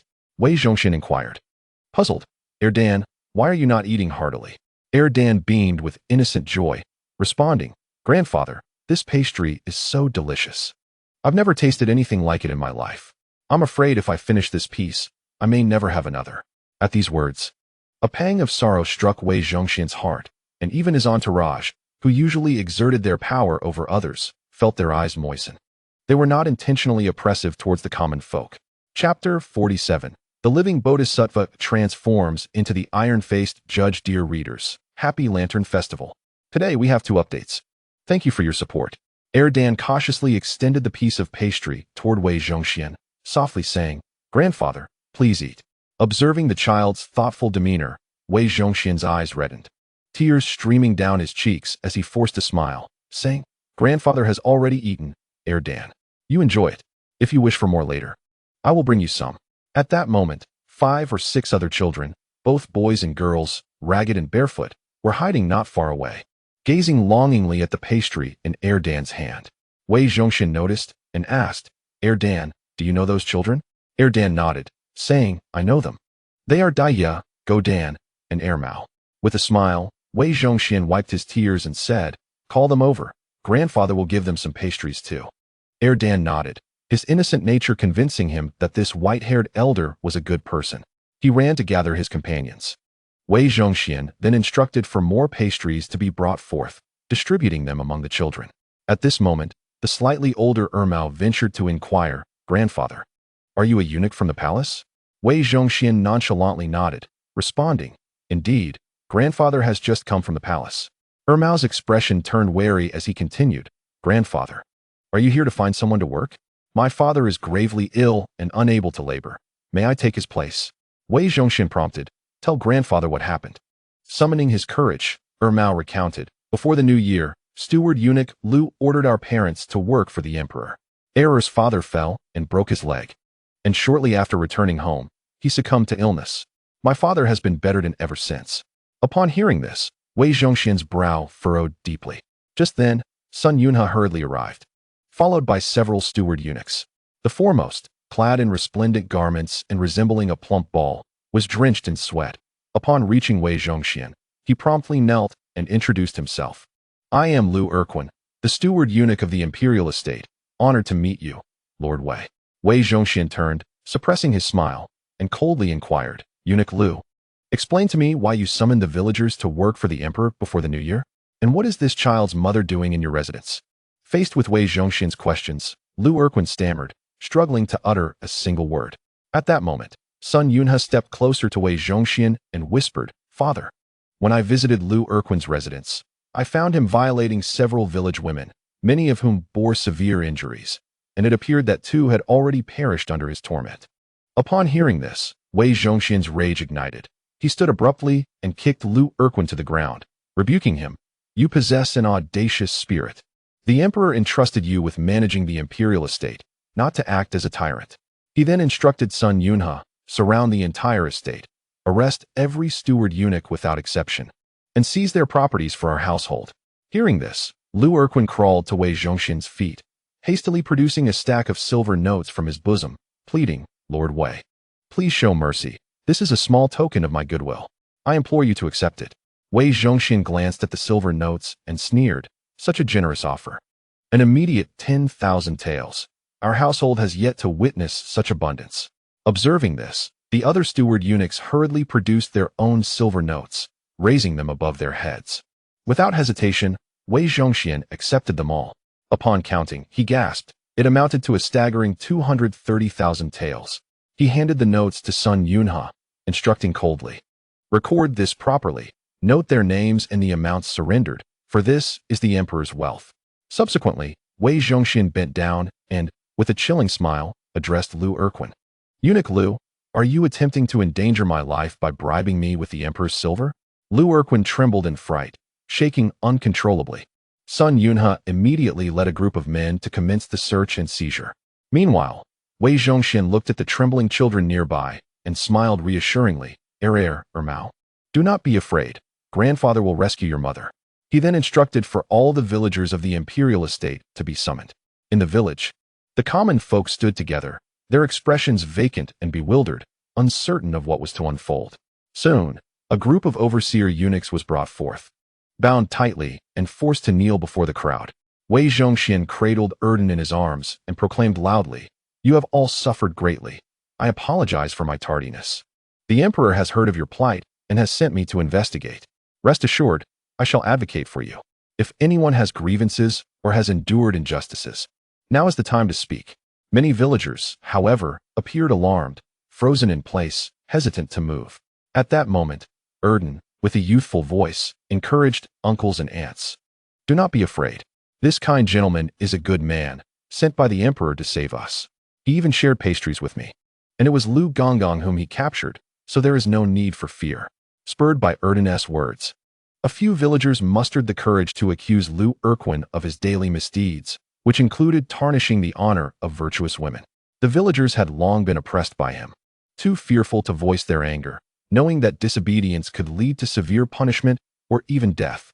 Just then, Sun Yunhe rushed in, bowing as he reported, "Adoptive father, we have searched the homes of all the overseer eunuchs, and some possess properties elsewhere. I have dispatched individuals to investigate further. The seized assets amount to over 300,000 taels of silver." Upon hearing this, Wei Zhongxian expressed his astonishment, saying, "Indeed, the mountains are high and the emperor distant. It is not mere deception." He then coldly ordered, "No need for further inquiry. Execute them all without exception." Sun Yunhe, taken aback, urged, "Adoptive father, should we not ascertain the truth before taking action?"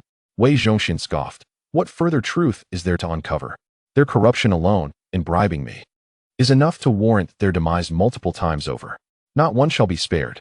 With a clenched jaw, Sun Yunhe gestured, and the guards swiftly subdued the overseer eunuchs, drawing their blades with lethal precision. The eunuchs had no chance to plead for mercy before their heads fell. At that moment, the villagers erupted in cheers, hastily kneeling in gratitude to Wei Zhongxian. Among them, a battered yet somewhat beautiful villager knelt beside him, weeping, "Thank you, Lord Wei, for your immense kindness. You are indeed a living bodhisattva, rescuing those in suffering." Erden, with tears in his eyes, called out for his mother.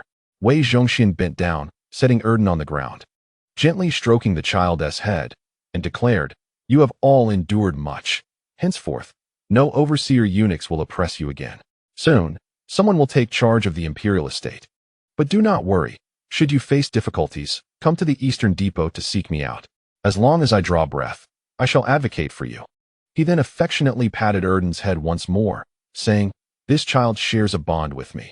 Since he has called me grandfather, I shall recognize him as my godson today." With that, he removed a jade pendant from his waist and placed it around Erden's neck.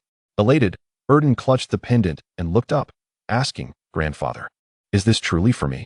Wei Zhongxian smiled and nodded. Subsequently, he turned his gaze towards Erden and Ermao, inquiring, "Erden, Ermao, are you literate?" Both Erden and Ermao shook their heads in unison, responding with clarity, "We cannot read." Wei Zhongxian furrowed his brow, lamenting, "Being illiterate is not acceptable. Our family has suffered due to a lack of culture, yet we have been fortunate to have Lord Zhang's guidance. We cannot allow the children to follow the same path and suffer the consequences of ignorance."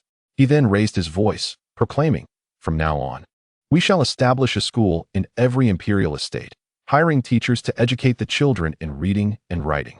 Following this, Wei Zhongxian offered a few brief instructions to those present and, without delay, led his entourage to the next imperial estate. In just a few days, over 30 imperial estates and their affiliated shops in the capital and northern Zhili were thoroughly purged by Lord Wei. Not even the godson of Wang Tiqian, the chief eunuch of the court of imperial sacrifices, escaped his wrath. Wei executed him without a moment's hesitation. This left the other prominent eunuchs in the palace utterly alarmed, fearing that in his fervor, Wei might turn his blade upon them as well. Days later, Wei Zhongxian sent word to inform Jiang Ning that the Jiang Ning imperial estate had been successfully cleared, and Lord Jiang could send someone to take charge at any time. Upon receiving this news, Jiang Ning couldn't help but reflect. Old Wei truly operates with remarkable decisiveness. He had long been aware that once Wei Zhongxian arrived at the first imperial estate, he acted with unwavering resolution.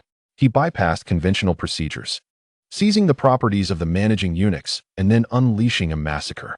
By the end of this ordeal, the count of eunuchs and their subordinates who perished at Wei Zhongxian's hands reached no fewer than 800. Subsequently, Jiang Ning summoned the Qian father and son once again. He handed over all the land deeds of the imperial estate to Qian Jingqiu, his expression grave as he stated, "Jingqiu, the imperial estate is now firmly in our grasp, and it will be entrusted to the Ming Merchants Guild for management. You must exert every effort.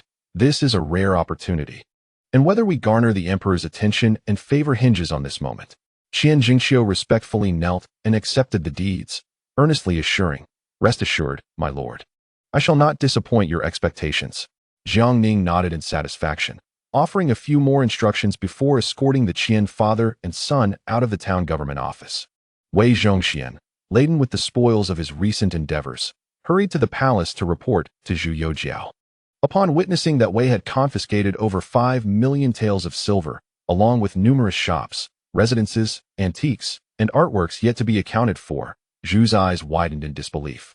He had not anticipated that, as Jiang Ning had indicated, the riches he previously acquired from the imperial estates were merely a trifling sum, while the managing eunuchs had amassed the true fortune. Enraged, Zhu Youjiao exclaimed, "Wei Dabin, execute all those managing eunuchs." Wei Zhongxian responded with utmost respect, "Your Majesty, I have already taken the liberty of eliminating all the managing eunuchs, leaving not a single one alive. I humbly request your punishment." Zhu Youjiao nodded, affirming, "Wei Dabin, you have done well. To entrust these imperial estates to such a group of pests is a sheer waste of resources.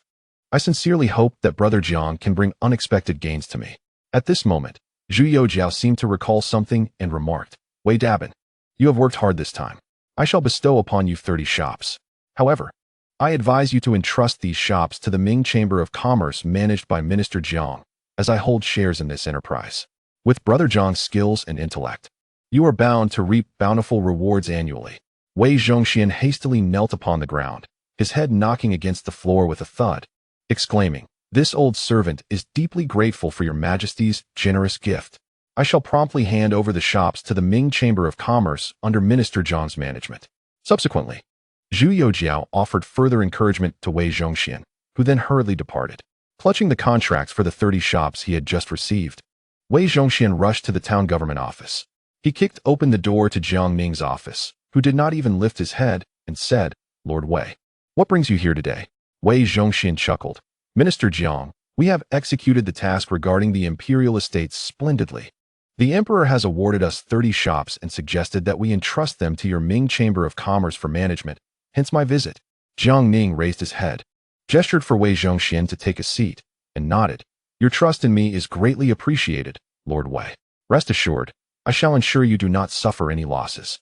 I dare not guarantee much, but the annual profits from those 30 shops should amount to over 100,000 taels of silver. Wei Zhongxian's eyes widened in astonishment. Minister Jiang, is there truly such a sum? Jiang Ning smiled. 100,000 taels is merely a conservative estimate. There are numerous lucrative opportunities ahead. Wei Zhongxian replied. If that is the case, I must express my gratitude to you, Minister Jiang. Since I embarked on charitable endeavors, my finances have often been insufficient.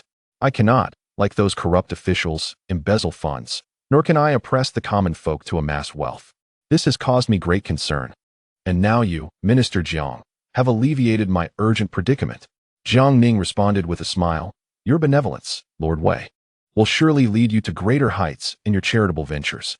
Then, to show his support for Wei Zhongxian's philanthropic efforts, Jiang Ning decided to allocate half of the fines imposed by the Jinyui in the capital to the Eastern Depot. This delighted Wei Zhongxian immensely. However, upon Jiang Ning's suggestion, they agreed to each contribute half of the seized funds to the Ministry of Revenue to support the national treasury.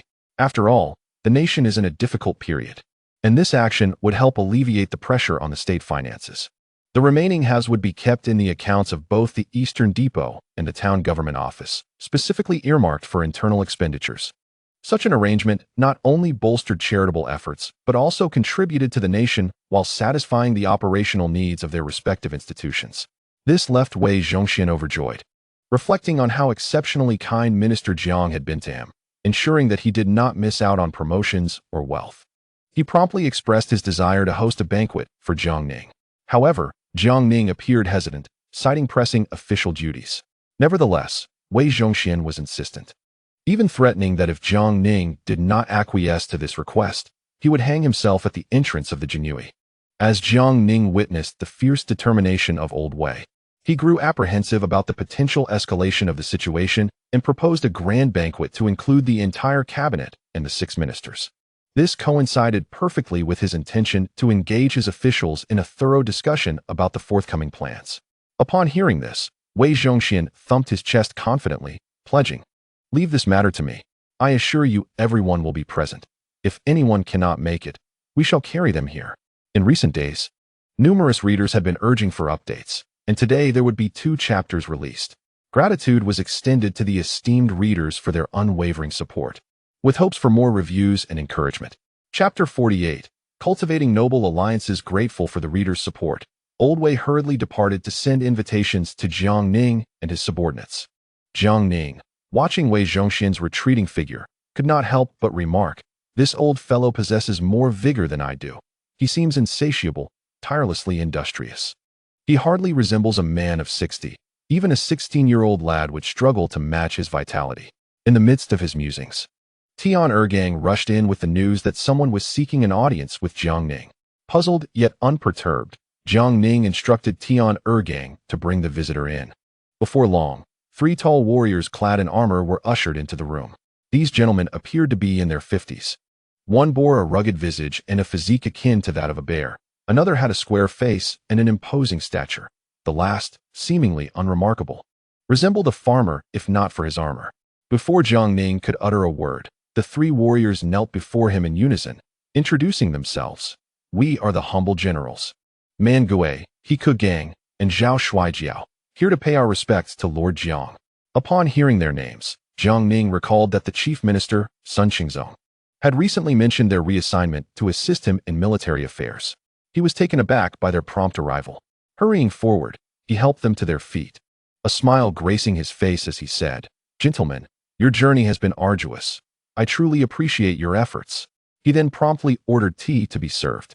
Man Gui, a Mongolian man with a forthright nature, wasted no time in speaking plainly. Some time ago, Minister Sun instructed the Ministry of War to issue transfer orders for us to return to the capital, indicating we were to seek out Lord Jiang. "May I inquire what pressing matters necessitate our presence?" Jiang Ning, smiling, replied, "I admire your straightforwardness, General Man. I shall be direct. I am responsible for the upcoming military examination, which I am sure you have heard about." The three generals nodded in acknowledgement. Jiang Ning continued, "Once the military examination concludes, I intend to undertake a thorough restructuring of the capital's military affairs. To be transparent, my knowledge in military matters is somewhat limited. Hence the need to bring you three back to assist me in this endeavor. Given my busy schedule, I will rely heavily on your expertise moving forward." Man Gui, somewhat dissatisfied, clasped his hands and said, "Lord Jiang, it is not that I am unwilling to assist you in the reorganization of military affairs, but the situation in Liaodong is dire at present, and my singular desire is to return and vanquish the Jianzhou bandits." Jiang Ning, with a smile, reassured him, "General Man, do not be hasty. Once we have properly organized the military affairs, there will be ample opportunities for you to return to Liaodong and confront the Jianzhou bandits." Man Gui nodded in acknowledgement and refrained from further comment. At that moment, He Ke Gang stepped forward, clasping his hands in inquiry. "Lord Jiang, may I ask how you intend for us to reorganize the military? Is there a preliminary plan?" Jiang Ning replied with a smile, "As for this matter, after the imperial examination concludes, I shall provide you with detailed information. It is not yet the appropriate time to discuss it." He Ke Gang, upon hearing this, ceased to inquire further. Meanwhile, Zhao Shuijiao, seated nearby, remained silent, his eyes darting about with keen interest. Jiang Ning, observing this, could not help but reflect on the undeniable prowess of these three renowned generals of history. Man Gui was a valiant warrior, always at the forefront of battle, charging fearlessly into the fray. He Ke Gang, possessing an iron will, had valiantly resisted even after the surrender of Zhu Dasho following the Songjin War, ultimately meeting his end at the hands of his adversary. Then there was Zhao Shuijiao, who, despite his appearance resembling that of a humble farmer, proved to be the most formidable among them. Following the Ming's catastrophic defeat at the Battle of Saru, Zhao Shuijiao, with dozens of retainers, sought out Governor Wang Huazhen in Liaodong, expressing his desire to engage in land reclamation. Wang Huazhen, taken aback, was bemused, for all other commanders were contemplating retreat, while Zhao Shuijiao was determined to advance. When Wang claimed he lacked personnel, Zhao confidently declared he had men, showcasing his retinue of retainers. Wang was nearly left speechless and eventually encouraged him to proceed with his ambitions. Zhao Shuijiao, a man of action, wasted no time. He rallied the remnants of defeated soldiers and refugees, achieving significant results, even managing to outmaneuver Nurhasai on several occasions. If Jiang Ning's memory served him right, history recorded that Zhao Shuijiao had once defended Jinzhou during Nurhasai's siege of the city. Despite his forces being heavily outnumbered, he steadfastly held the fort, ultimately leading Nurhasai to extend an olive branch of surrender. Zhao, unrelenting, demanded gold and provisions, which Nurhasai readily provided, yet he never once mentioned the prospect of capitulation. Nurhasai, realizing he had been deceived after multiple attempts at negotiation, was nearly driven to despair. Upon Hong Taiji's ascension, he too attempted to besiege Zhao Shuijiao, who remained resolute in his defense of Jinzhou. Hong Taiji resorted to the same tactics as his predecessor, offering gold, grain, and promises of high office in an effort to persuade Zhao to surrender. Zhao, ever the shrewd negotiator, continued to demand resources, accepting every benefit while remaining silent on the subject of capitulation, leaving Hong Taiji questioning his own resolve. Subsequently, Jiang Ning engaged in further conversation with them, meticulously inquiring about the situation in Liaodong. From the accounts of the three individuals, It became evident that although the Ming army found itself at a disadvantage in the situation in Liaodong, the circumstances had not yet reached a dire state. Upon understanding the situation, Jiang Ning instructed that the three generals be taken to rest properly, offering them gentle words of reassurance.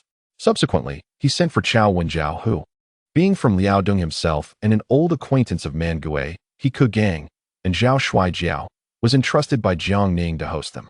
At this moment, Jiang Ning sat in his study, deep in contemplation. With the martial examination imminent, and the subsequent need to reorganize military affairs, he found himself well equipped with both funds and personnel.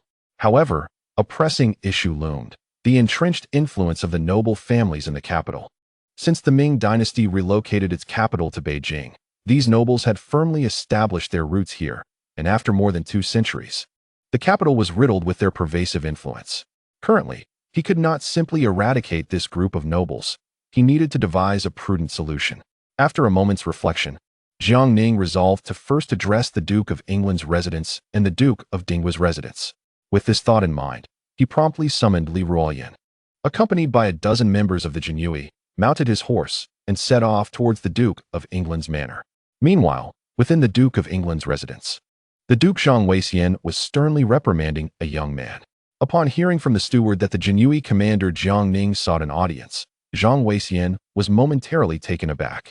As a leading figure among the nobles, he typically had little interaction with this favored commander of the emperor. At this juncture, Zhang Xiais, who was kneeling nearby, hastily interjected, "Grandfather, the sudden visit of Commander Jiang Ning may not bode well." Upon hearing this, Zhang Weixian's expression darkened, and he retorted sharply, "This is not a matter for you to concern yourself with." He then instructed his servants to invite Jiang Ning into the residence. Before long, Jiang Ning, adorned in a grand red robe, entered the Duke of England's manor and made his way directly to the reception hall, where he immediately spotted Zhang Weixian seated at the head of the table.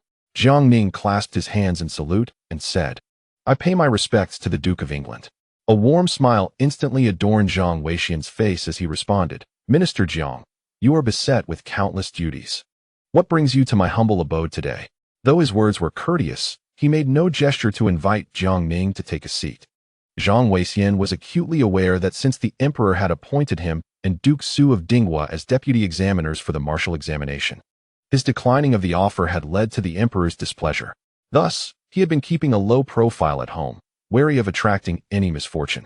Jiang Ning, however, remained unperturbed, seating himself comfortably and smiling as he said, "I have come today to inform the Duke in advance that all noble youths in the capital must participate in this upcoming martial examination. I hope the Duke will assist in conveying this message to the noble families."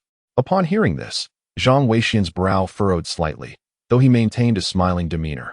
Noble youths have always participated in the martial examinations. Such a trivial matter could have been communicated through a messenger. There was no need for you to come in person. "Minister Jiang," Jiang Ning replied with a smile. "This time, however, it is different from previous occasions." Zhang Weixian's frown deepened as he inquired, "Minister Jiang, what do you mean by that?" Jiang Ning turned to the young man standing beside Zhang Weixian and inquired, "May I ask who this young gentleman is?" Zhang Weixian smiled and introduced, "This is my eldest grandson, Zhang Xiais." "Xiais, you have yet to meet Lord Jiang."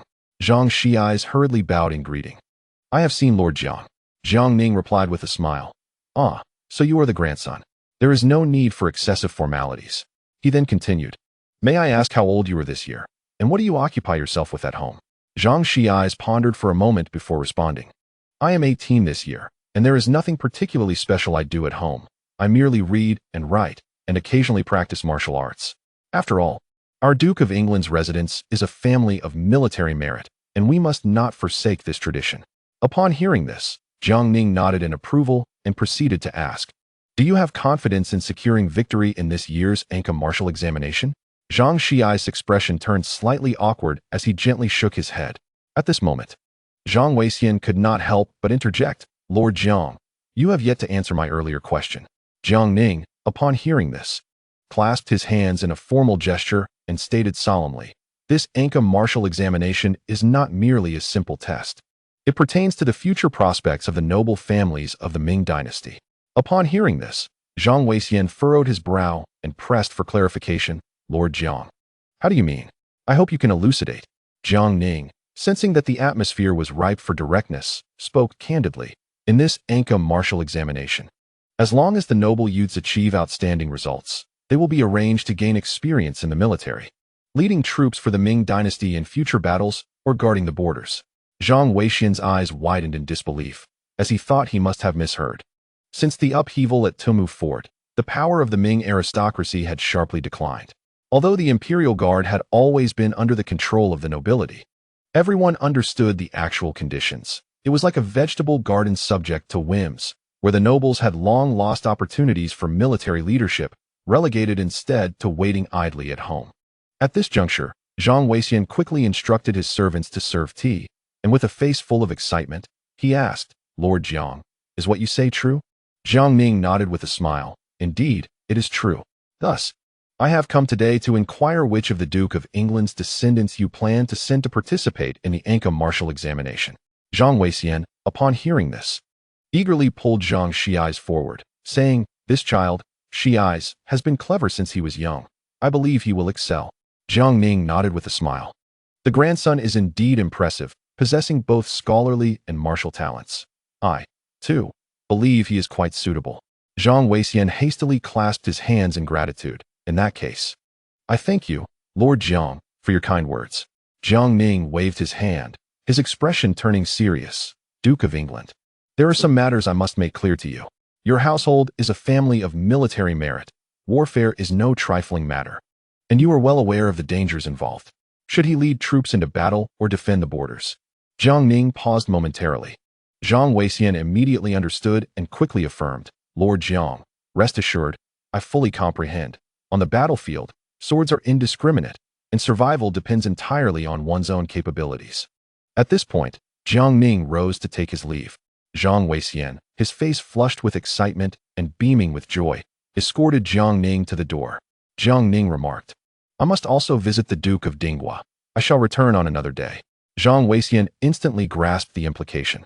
Jiang Ning mounted his steed and galloped away. Upon returning to his residence, Zhang Xi's inquired, "Grandfather, I fail to comprehend what that Lord Jiang just conveyed to you. Do you truly believe that I possess the capability to excel in the martial examination?" Zhang Weixian gazed at his eldest grandson, sighed in resignation, and patiently elucidated, "Xi's. I have struck a deal with Lord Jiang. For the next few days, I implore you to immerse yourself in the study of military strategy and diligently hone your martial skills. The revival of our family's former glory rests upon your shoulders." With a puzzled expression, Zhang Xi's asked, "Grandfather, do you genuinely believe I can succeed?" Zhang Weixian chuckled. "The chief examiner of the martial examination has personally endorsed you. Even if you were not destined to succeed, now you are." He further advised, "For the time being, remain at home and refrain from mingling with other noble youths." Zhang Xi's confusion deepened. With a serious countenance, Zhang Weixian remarked, "Do you think Lord Jiang would visit our residence without reason? He seeks to foster an alliance with us. Among the many noble families in the capital, few have such an opportunity. However, that old fox, Duke Sushi, seems to have fortune on his side." His cautious demeanor has caught Lord Jiang's attention. In the ensuing days, Zhang Weixian took it upon himself to diligently instruct Zhang Xi's in military strategy and martial arts. Although the Duke of England had fallen from grace, its legacy and heritage remained intact. When Jiang Ning arrived at the Duke of Dinghua's estate, he startled Duke Sushi, who feared accountability and proceeded with utmost caution. Observing this, Jiang Ning smiled reassuringly. "There is no need for such trepidation, Duke. I have come to offer you a pathway forward. In this upcoming martial examination, I hope you will permit your family members to participate, thereby contributing to the Ming dynasty." Seeing Duke Sushi's submissive and cautious nature, Jiang Ning decided to be forthright, directly articulating his intentions and making a series of promises. This revelation elated Sushi, who eagerly summoned his son, Su Yunjin, and excitedly proclaimed that even if his son were to perish on the battlefield, it would be a supreme honor. Subsequently, Jiang Ning visited the estate of Duke Dingyuan, where he engaged in conversation with Duke Deng Wenming, a descendant of the famed general of the Ming dynasty, Duke Dengyu. Jiang Ning explained the significance of the upcoming martial examination for the noble youth, emphasizing that it represented a splendid opportunity for noble families to reclaim their former glory and serve the Ming dynasty. Upon realizing that martial prowess had once again become a viable path to prominence, Duke Ding Wanming was overwhelmed with emotion, his eyes welling with tears. He immediately swore an oath to ensure that the youths of the Dingyuan estate would participate in the martial examination, vowing that should any of them fail to strive for excellence, he would break their legs upon their return. Even dying in battle would be the utmost glory for the Dingyuan estate. Afterward, Jiang Ning returned home, having achieved his objective. He had selectively approached a few noble families he deemed loyal to the Ming dynasty, while he had little interest in the others. After all, in the original course of history, following his conquest of the capital, Li Ziqing saw most of these noble figures first surrender to him, only to later switch their allegiance to Dorgan. Jiang Ning was not inclined to persuade such fickle individuals to join his cause. As he returned to the Ministry of Justice, the twilight had already begun to descend. Upon reaching the entrance, Jiang Ning noticed Sun Yunhe, a captain from the Eastern Depot, standing there. The moment Sun Yunhe spotted Jiang Ning, he hurriedly approached and respectfully knelt before him, stating, "I am Sun Yunhe, at your service, Lord Jiang." With a look of curiosity, Jiang Ning inquired, "Captain Sun, what brings you here on this occasion?" Sun Yunhe swiftly presented an invitation, smiling apologetically as he explained, "My esteemed adoptive father is hosting a banquet in 3 days and wishes to invite you, my lord. I have been tasked with delivering this invitation." Jiang Ning accepted the invitation with a smile, reflecting internally on Old Wei's efficiency. His methods were indeed commendable, combining precision and decisiveness. Finally, Jiang Ning replied, "I appreciate this. And please convey to Lord Wei that I shall certainly attend the feast in 3 days." Sun Yunhe, honoring his command, bowed respectfully and hurriedly took his leave. At this moment, Liaodong, who had been following Jiang Ning, suddenly spoke up, "My lord, do you remember the individuals you instructed me to apprehend last time?" Jiang Ning turned, puzzled. "Old Li, which occasion and whom are you referring to?" "I have no recollection." Liaodong smiled awkwardly, "My lord. It pertains to the counterfeit liquor sellers, Gotzi and Pansy, whom you asked me to capture. We apprehended them some days ago. I refrained from mentioning it earlier, but it just crossed my mind." Jiang Ning, intrigued by the coincidence of their names, responded, "Let us go and see them." Thus, Liaodong led Jiang Ning to the Imperial Guard's prison.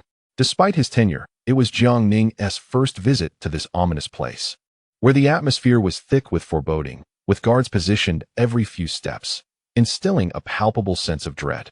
Before long, Liaodong brought Jiang Ning to the interrogation cell. As the commander of the Imperial Guards, Jiang Ning would not personally meet the prisoners, so Liaodong had Gotzi and Pansy brought forth.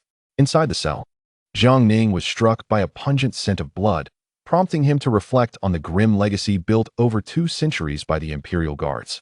A legacy wrought from countless lives. Moments later, 2 figures, one tall, one short, one stout, one lean, were brought in. Jiang Ning immediately stood up, observing as the 2 men knelt before him with utmost reverence. He could not help but silently exclaim in astonishment, "What a remarkable resemblance!" Gotzi was tall and muscular, while Pansy was shorter, his eyes darting with cleverness. Before Jiang Ning could speak, the 2 men began to bow profusely, repeatedly pleading, "My lord, spare our lives. We did not mean to sell counterfeit liquor. We shall never do so again. We beseech you to grant us this one reprieve." At that moment, Liaodong whispered to Jiang Ning, "My lord, the so-called counterfeit liquor sold by Gotzi and Pansy is merely substandard alcohol, diluted with water. They even fear that customers might not get drunk, so they have added a small amount of a narcotic." Jiang Ning, upon hearing this, couldn't help but exclaim, "I never imagined that in ancient times, the art of counterfeiting could be so sophisticated, even to the extent of adding narcotics to ensure intoxication." A sudden realization struck him. It was precisely the sale of counterfeit liquor by unscrupulous merchants that had inadvertently led him to the Ming dynasty, igniting a surge of fury within him. He slammed his palm onto the table, causing it to resonate with a loud thud, and then coldly shouted, "You 2 audacious scoundrels! In the grand capital of the Ming dynasty, beneath the emperor's very feet, how dare you sell counterfeit liquor? What audacity grants you such courage? Is it Sister Liang?" Gotzi appeared utterly bewildered, completely at a loss, while Pansy stood frozen, having never heard of this Sister Liang. However, they both understood that this high-ranking official of the Jinyui could easily send them to meet their doom with a mere word. Thus, Pansy hastily pleaded for mercy, "My lord. We truly dare not do so again. please grant us a chance to live. I am willing to surrender all the silver earned from selling counterfeit liquor." Upon hearing this, Jiang Ning's face broke into a smile, and he leisurely replied, "How much silver could you possibly earn from selling counterfeit liquor? Pray, enlighten me." Gotzi pondered for a considerable moment before responding, "My lord, I can earn 50,000 taels of silver in a year from selling counterfeit liquor." Pansy then quietly added, "I can earn 67,000 taels in a year." Jiang Ning was taken aback, astonished that these two had amassed such wealth from their nefarious trade, unaware of how many lives they had harmed. He then inquired, "Have you not been discovered in all this time?" Pansy, with a forced smile, replied, "In answer to your lordship, in the vast array of trades, each has its experts.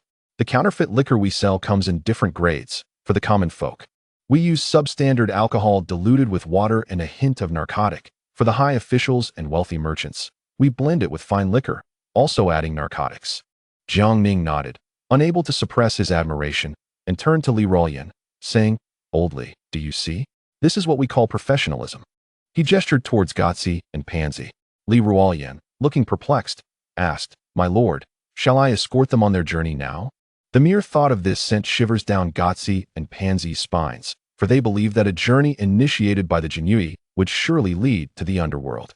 Jiang Ning smiled and waved his hand dismissively, but then suddenly recognized the potential utility of these two, adopting a serious demeanor as he said, "Gotzi, Pansy, your crime of selling counterfeit liquor and deceiving the populace is unforgivable. Initially, I intended to execute you both on the spot, but heaven shows mercy. I am not fond of bloodshed, and thus I shall offer you an opportunity to redeem yourselves. Do you accept?" Upon hearing this, Gotzi and Pansy hurriedly bowed their heads, exclaiming, "We are willing, we are willing." Subsequently, Jiang Ning summoned someone to fetch paper and ink, meticulously documenting the steps and methods for distilling white liquor. He sealed the instructions in an envelope and handed it to Li Ruoyan, saying, "Old Li, please take this personally to Qianhu and deliver this letter as well. He will know what to do." Li Ruoyan nodded in agreement, and soon after, he had Gotzi and Pansy escorted away.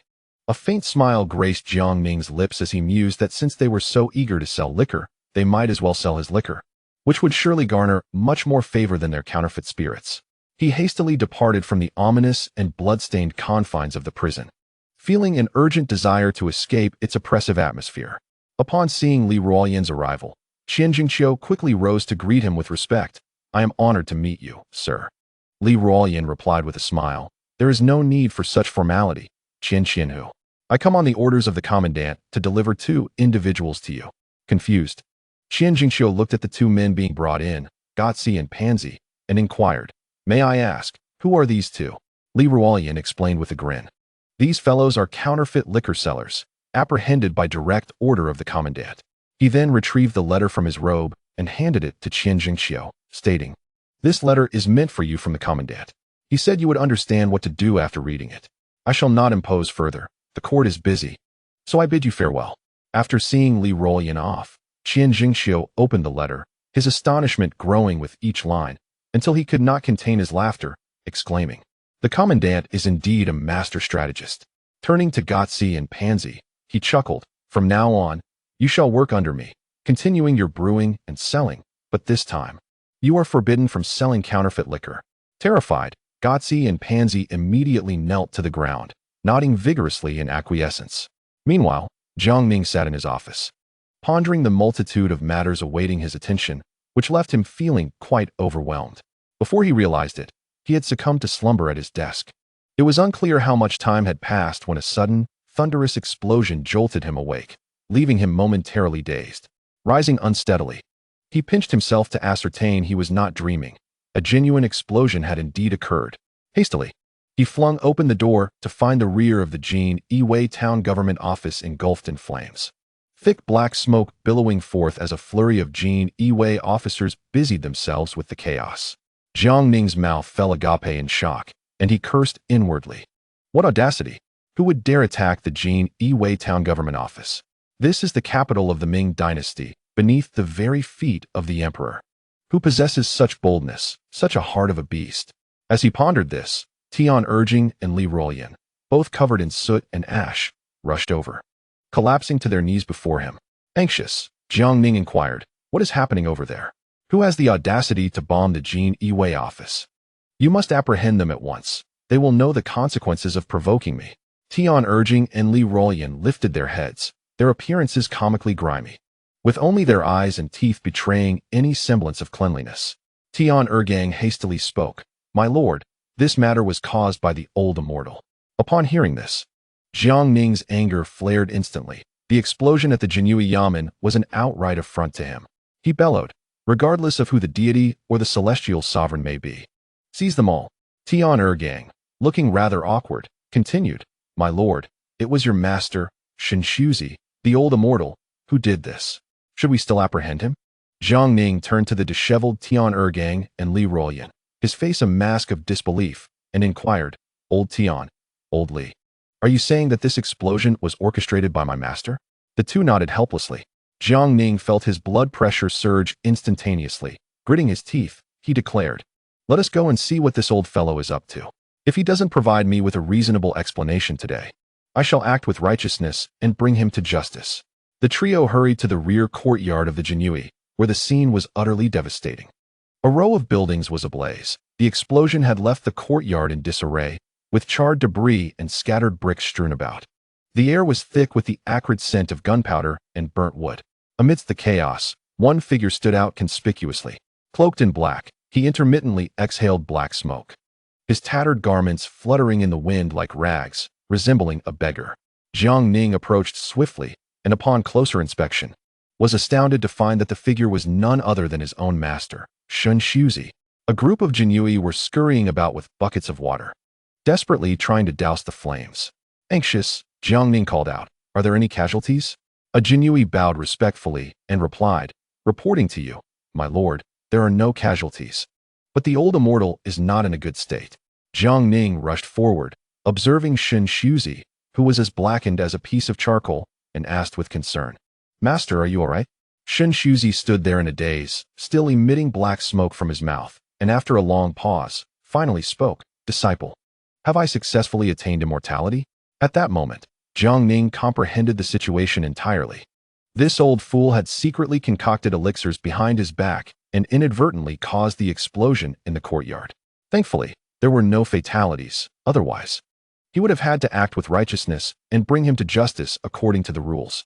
Seeing his master's soot-covered and pitiful appearance, Jiang Ning patiently offered words of comfort. "Master, you have yet to ascend to immortality.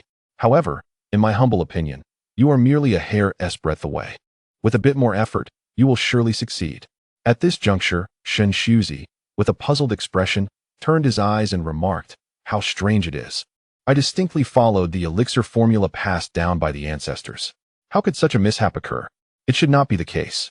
Jiang Ning glanced at the group of Jianyu who had just extinguished the flames and observed their faces smeared with soot, their clothes tattered and dirty, and their hair in disarray.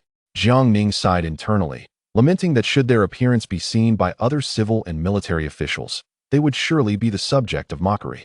They no longer resembled the imposing Jianyu, but appeared instead as a ragged band of beggars. If word of this spread, the Jianyu would lose all their dignity. Jiang Ning was overwhelmed with guilt and sorrow. He hurriedly retrieved a 2,000 tael silver note from his bosom and handed it to Tianqi, saying, "Old Tian, this disaster was brought upon us by my master. Take this silver and later distribute it among the brothers who participated in extinguishing the fire. Additionally, use these funds to repair the destroyed houses." Tianqi quickly declined, bowing respectfully and expressing his concerns, "My lord, how can I accept this? Thankfully, there were no casualties, and the old immortal is safe and sound. How could I allow you to part with your silver?" With a grave expression, Jiang Ning replied, "As an official of the court, how can I take advantage of its resources?" After saying this, he firmly pressed the silver note into Tianqi's hands. Then, with a serious demeanor, Jiang Ning earnestly reminded Tianqi, "You must keep a close watch on my master.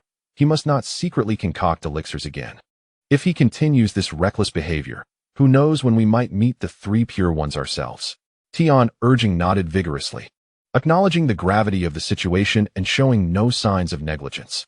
He immediately organized a team to carefully carry the dazed and mumbling Shunshuzi, who was raving about immortality, to seek urgent medical attention, fearing further complications. Not long after Jiang Ning entered the main hall, A member of the Imperial Guard arrived to report that the Minister of Works, Su Guanqi, requested an audience. Jiang Ning, perplexed, instructed them to admit Su Guanqi. Upon meeting, Su Guanqi approached with an accusatory demeanor, exclaiming, "Lord Jiang, you are quite ungrateful. You dare to play tricks in the shadows before me." Jiang Ning was utterly bewildered, pondering what madness had seized Su. The swindlers selling counterfeit liquor had already been apprehended. Surely he had not consumed any himself. With a face contorted with anger, Su Guanqi bellowed, "Lord Jiang, I have always regarded you as a confidant, but one must uphold integrity in dealings. Has trust between individuals diminished to this extent? You previously agreed to hand over the Westerners under your command for us to collaboratively develop weaponry, yet you have kept some to yourself. This is utterly disgraceful." With this, he displayed a heartbroken expression. Jiang Ning, upon hearing this, nearly coughed up blood in disbelief. Realizing that Su had mistakenly attributed the explosion caused by Shen Shuzi's alchemical endeavors to his clandestine weapon development. At that moment, a rush of indignation surged through him, and he quickly regulated his breathing, fearing that in a moment of rage he might order the arrest of his master, Shen Shuzi, and subject him to severe punishment. Seeing Jiang Ning's efforts to compose himself, Su Guanqi mistakenly believed he had come to a realization and said, "Lord Jiang, have you reconsidered and decided to turn back from your misguided path by handing him over to me? Rest assured, I will not treat you unfairly. Once we develop the new weaponry, your contributions will be duly recognized." Hearing this, Jiang Ning felt a wave of dizziness wash over him, nearly fainting. Gritting his teeth, he helplessly replied, "Minister Su, you have misunderstood." Subsequently, with a face full of shame, Jiang Ning recounted the events leading to the explosion caused by Shen Shuzi's alchemical practices in detail. Upon hearing this, Su Guanqi's eyes lit up, and then, with a hint of awkwardness, he said, "Well, Lord Jiang, I have recently become quite fascinated with Taoist teachings and would like to invite your esteemed master to visit the Ministry of Works. Would that be agreeable?" Upon hearing the news, Jiang Ning's eyes nearly bulged out of their sockets. In his understanding, historical records indicated that Su Guanqi was a devout Catholic. How could he suddenly develop an interest in Taoism? It was imperative to note that his unconventional master, Shen Shuzi, resembled a walking bomb, having previously blown up the courtyard of the Jinyue. Yet, Su Guanqi still intended to invite him to the Ministry of Works. Jiang Ning, filled with skepticism, sought confirmation from Su Guanqi multiple times. Su Guanqi, however, maintained a serious demeanor and unwavering resolve, asserting his intention to invite the Taoist sage Shen Shuzi to the ministry for an earnest discussion.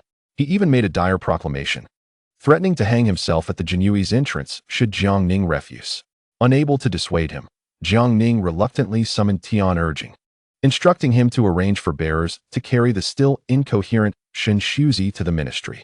Only after witnessing Shen Shuzi being taken away did Su Guanqi nod in satisfaction and depart. Chapter 50. The Feast and the Tax Agreement. Once Su Guanqi left, Jiang Ning sat despondently in the grand hall of the Jinyue, increasingly agitated and aggrieved, until tears streamed down his face. He felt an overwhelming sense of indignation, perceiving his role as the commander of the Jinyue as utterly pitiable. Having such an erratic master as Shen Shuzi only brought him trouble. Now that a crisis had arisen, he was left to swallow his grievances in silence. Reflecting on Su Guanqi's earlier aggressive demeanor, which even included threats of self-harm at the Jinyue's entrance, Jiang Ning felt it was a blatant act of bullying against a well-meaning individual. At that moment, his gaze fell upon the invitation card sent by Wei Zhongxian. His heart warmed. Indeed, old Wei was reliable. Amidst all these worries, it was comforting to have someone dependable. 2 days later, Jiang Ning duly attended the banquet. He was well prepared, accompanied by a formidable entourage, including the fierce tiger Da Wei, Tian urging, Li Ruoyan, as well as the Chao family duo of Chao Wenjiao and Chao Bianjiao, along with Sun Chuanting, Lu Xiangxing, and others. Their procession was grand and impressive. Following the address indicated on the invitation, Jiang Ning and his companions arrived at Chunfeng Building. There, they found the Eastern Bureau's captain, Sun Yunhe, and Shui Qingxue waiting at the entrance. Upon seeing Jiang Ning leading a large group, they hurried to greet him. Sun Yunhe respectfully clasped his hands and said, "Master Jiang, the banquet is all arranged. Please, step inside. Your esteemed father will arrive shortly." Jiang Ning nodded slightly and led the group inside. Upon entering, he was taken aback, There were over a dozen tables set up throughout the building, and many guests were already seated. Upon closer inspection, he recognized familiar faces, all of whom were underlings of Wei Zhongxian, including Zhu Dadian, Wan Dachan, and Gu Bingqian. As soon as they spotted Jiang Ning, they warmly greeted him. Jiang Ning reciprocated with a beaming smile, acknowledging each with a respectful gesture. Scanning the tables, he noticed some officials of slightly lower rank whom he did not recognize, yet he maintained an amiable demeanor, smiling and nodding, exuding a sense of calm and poise. Given Jiang Ning's stature, it was only fitting that he would not take a seat on the first floor. Thus, he arranged for Lu Xiangxing, Sun Chuanting, Hu Dawei, and Meng Ru to wait downstairs, giving them a few brief instructions before ascending the stairs with Tian urging. Upon reaching the second floor, Jiang Ning immediately spotted the Minister of Works, Su Guangqi, who greeted him with a beaming smile. Yet, recalling the unpleasant encounter from a few days prior when Su had reprimanded him and threatened him with a noose, Jiang Ning felt a surge of anger and turned away without acknowledging him. Before long, Jiang Ning's entourage arrived in succession: Shui Guoguan from the cabinet and Wen Tiran, the left censor of the inspectorate, along with their respective followers, greeted Jiang Ning with cheerful smiles, to which he responded with warmth and enthusiasm. A short while later, the Minister of Personnel, Yang He, the Minister of Revenue, Gui Yunho, and members of the cabinet such as Sun Qingzong and Yuan Kelly had all gathered. Soon after, Wei Zhongxian hurriedly made his appearance, his face alight with joy as he exchanged greetings with every official on the first floor while making his way to the second, his affable demeanor leaving no room for criticism. Rapidly, he arrived at Jiang Ning's table, offering a hearty salutation. The assembled officials returned the gesture in kind, clasping their fists in respect. Once everyone was present, Wei Zhongxian stood on the second floor, raising his hand to gently signal for silence, which enveloped the entire restaurant. Subsequently, he clasped his hands in a bow and cheerfully addressed the assembly. Esteemed colleagues, I am truly grateful that you could spare a moment from your busy schedules to join this banquet. Today, I have simply prepared some modest food and drink, so please, do not stand on ceremony. The officials responded with respectful bows before taking their seats to indulge in the feast. At that moment, Wei Zhongxian approached Jiang Ning's table and settled beside him. The gathering at this table was indeed significant, comprising 3 grand secretaries from the cabinet, the 6 ministers. Alongside Jiang Ning, the commander of the Jinyue, and Wei Zhongxian, the director of the Eastern Depot, such an assembly was typically only seen during grand court meetings. Wei Zhongxian engaged effortlessly in conversation, laughter and merriment echoing around the table. Jiang Ning, silently sipping his drink, could not help but ponder. If someone were to seize this opportunity to set a fire, it might very well bring down half of the Ming dynasty. As Jiang Ning's thoughts wandered, Wei Zhongxian raised his cup and jovially called out to him, "Minister Jiang, come, let us share a drink." Jiang Ning quickly regained his focus, lifting his cup to drink alongside Wei Zhongxian. He was acutely aware that this gathering was intended for serious matters. Thus, he clasped his fists in salute and inquired of Sun Qingzong, elder son, as the situation in Liaodong has escalated with heightened defenses, and with Shi Chongming in Sichuan and in Bangyan and Guizhou poised for rebellion, may I ask if we are adequately prepared to respond? Upon hearing Jiang Ning's inquiry, the officials set down their cups. Sun Qingzong furrowed his brow slightly, stroking his beard as he replied, "Since receiving your confidential report, the emperor has promptly issued orders for arrangements to be made. In the present day, I have recalled the governor of Sichuan, Su Kuchio, to the capital and reinstated Zhu Shiyuan as the new governor of Sichuan. Concurrently, I have ordered General Qin Liangyu and General Du Wenhuan to train their troops, ensuring they are prepared for any eventualities. The Ministry of War and the Ministry of Revenue have discreetly delivered the necessary funds and military supplies for the army's year-long needs to Qin Liangyu and Du Wenhuan, which include the latest fire weapons and artillery developed by the Ministry of Works." Following this, Sun Qingzong continued, "The situation in the southwest is exceedingly intricate, with numerous local chieftains acting independently, making it challenging for the court to intervene. Although efforts to reform the local governance have been ongoing, the court can only do so much at this juncture. Should we act too aggressively, inciting rebellion among other chieftains, a stalemate in warfare could ensue, jeopardizing the court's foothold in the southwest." Jiang Ning was well aware that Sun Qingzong's words were entirely justified. The issue of the chieftains has long been a source of anxiety for the court, as most of these leaders manage their territories autonomously. with only a few governed by officials appointed by the court following reforms. For an extended period, the relationship between the chieftains and the court has been fraught, where even a minor misstep could ignite conflict.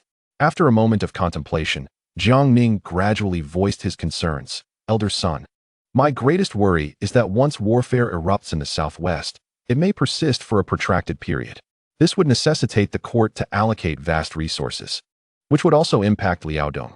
Therefore, I hope that when the conflict in the southwest arises, we must keep the scope of its impact to a minimum, compress the duration of the warfare, and strive for a swift resolution, ensuring that the court's forces do not become mired in the conflict. Sun Qingzong nodded in agreement, affirming, what Lord Jiang says is indeed correct. The court has already made adequate preparations. We now await the actions of Shi Chongming and in Bangyin to incite rebellion.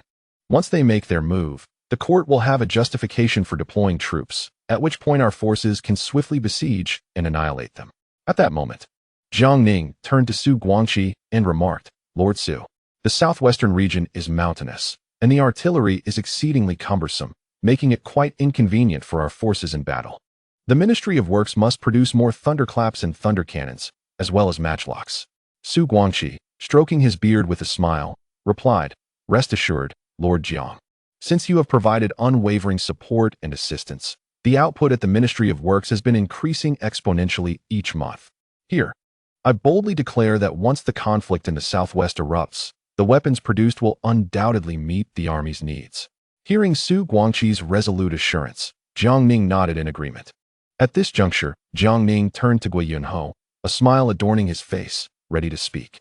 However, to his surprise, the frugal Gui Yunho hastily waved his hand and said, Lord Jiang, you need not speak. I have already allocated the funds for the army's provisions in the southwest for a year. Observing the perpetually stingy Gui Yunho, Jiang Ning chuckled and said, Lord Gui, given our friendship, I will speak candidly. I hope you can prepare additional military funds. Gui Yunho, with a puzzled expression, looked at Jiang Ning and remarked, Lord Jiang, you just discussed with Elder Son the need for a swift resolution to the conflict in the southwest. Currently, the Imperial Army has made early preparations, with formidable generals commanding and sufficient firearms at their disposal. Is it not feasible to quell the situation within a year? Jiang Ning chuckled, clarifying, Lord Gui, you have misunderstood my intent. I meant to convey that once the conflicts in the southwest are resolved, the court will recruit soldiers in that region to establish a new army. At this moment, Sun Qingzong, Yuan Kelly, and others seated nearby nodded with smiles, evidently already aware of this matter. Gui Yunho, somewhat cautiously, inquired, Lord Jiang, how much silver do you think will be necessary? Jiang Ning pondered for a moment, rolling his eyes as he replied, at least 5 million taels. As soon as the words left his lips, Gui Yunho leapt up in astonishment, his eyes wide with disbelief, exclaiming, Lord Jiang, are you jesting with me? 5 million taels of silver. Are you planning to recruit all the able-bodied men from the 3 provinces of the southwest? Jiang Ning jested in return, Lord Gui, if the intention were indeed to recruit all the able-bodied men from the 3 provinces, 5 million taels would be far from sufficient. You would require at least 20 million taels. Upon hearing this, Gui Yunho shook his head vigorously, quickly stating, No, the most I can muster is 3 million taels. 5 million is out of the question, let alone 20 million. Even if I were to sell my old bones, I could not gather such a sum. At this juncture, Sun Qingzong interjected with a smile to ease the tension, Lord Gui, we all understand that Lord Jiang is wholeheartedly dedicated to the nation. We are aware that the Ministry of Revenue is indeed facing hardships. However, given the current national predicaments, I hope you will bear with us. The Chief Minister of the Cabinet has spoken, and Gui Yunho, gritting his teeth, reluctantly conceded, Very well, I shall scrape together 5 million taels, even if it means selling off everything I have. At that moment, Jiang Ning clasped his hands together and addressed Sun Qingzong and Yuan Kelly, esteemed cabinet elders. I intend to select a portion of the students from the martial examination to be sent to the Liaodong army for training, while another portion will be dispatched to the Southwest Army for their experience. What are your thoughts on this? Both Sun Qingzong and Yuan Kelly, well versed in military matters, immediately nodded in agreement, acknowledging the wisdom of Jiang Ning's proposal. Jiang Ning then stated, Currently, the court faces numerous challenges, with the Ministry of Revenue experiencing a shortage of funds. Recently, I conferred with Lord Gui, the Minister of Revenue, and Lord Wei from the Eastern Depot. And we have submitted a memorial to the Emperor proposing comprehensive reform of commercial taxes in North Jili. I hope all of you will lend your robust support to this initiative. The news was already known to many present, and Jiang Ning's candidness was a means to gauge their reactions. Sun Qingzong, Yuan Kelly, and Su Guangqi all nodded in agreement. Sun Qingzong was the first to express his support. I back the comprehensive reform of commercial taxes in North Jili. Su Guangqi followed suit, recognizing that increased funding for the Ministry of Revenue would ensure the security of resources for the Ministry of Works in manufacturing firearms. Similarly, Yang He, the Minister of Personnel, voiced his support. Observing these influential figures leading the charge, the other attendees promptly aligned themselves with the decision, collectively voicing their endorsement of the esteemed leader's resolution. Jiang Ning exchanged a knowing glance with Wei Zhongxian, who immediately cleared his throat and raised his wine glass, proclaiming, "Esteemed officials, I believe the current commercial tax rate is rather low. A 30% levy is indeed insufficient. Might we consider amending it to 10%? Upon utterance of these words, a profound silence enveloped the room. Guo Yunho, the Minister of Revenue, shifted his gaze anxiously, clearly concerned about the reactions of his peers. Moments later, a sporadic murmur arose from the assembly. At this juncture, Jiang Ning's associate, Wen Tianqi, rose, clasped his hands in a respectful gesture, and, with a hint of hesitation, stated, "Master Jiang, Lord Wei, all present here are allies.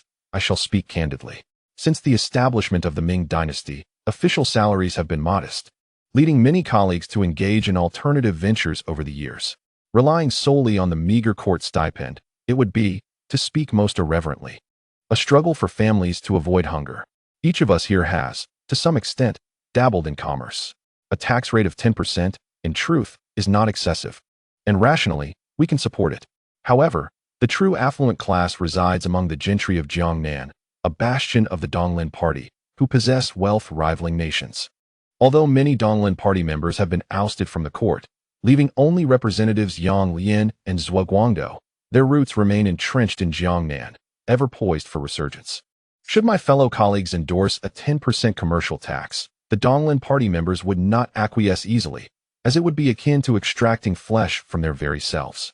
After concluding his remarks, Wen Tianqi exchanged a knowing glance with Jiang Ning, who promptly grasped the underlying message. Indeed, advocating for a 10% tax reform would amount to an assault on their own ranks. The ethos of shared fortune and adversity must prevail. While financial contributions are acceptable, one must not drive their own comrades into despair. The Donglin Party's affluent members from Jiang and could not be overlooked. Failing to address their concerns could sow discord within their ranks.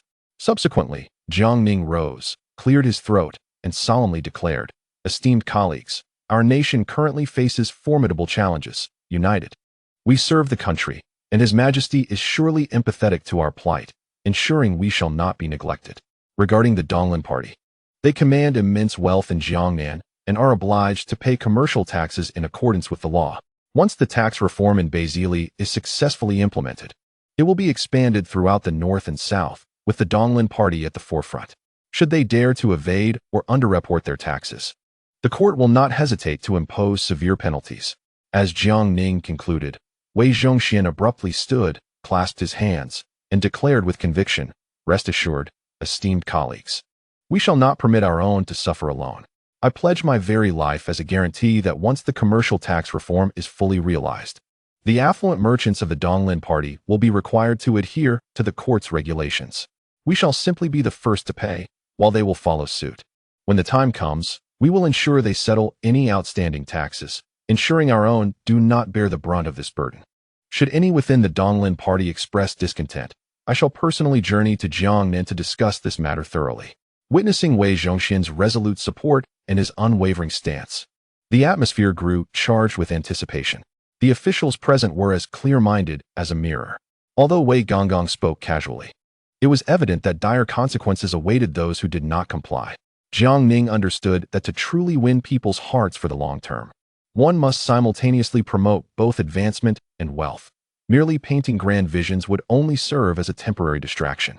Consequently, he rose and clasped his fists. Addressing his colleagues, "Esteemed colleagues, I trust you have heard of the Ming Merchants Association during your time in the capital. To speak candidly, This association is an enterprise under my stewardship. In due course, I will be selling a portion of its shares, allowing each of you present to acquire a stake. I have already reported this matter to His Majesty, who is supportive of your opportunity to earn some silver to supplement your households, provided the association pays its commercial taxes in accordance with the regulations. Under Jiang Ning's dual strategy of soft persuasion and firm resolve, the officials present ultimately expressed their support. With this significant accomplishment, the atmosphere relaxed, and they began toasting each other, the mood growing increasingly lively.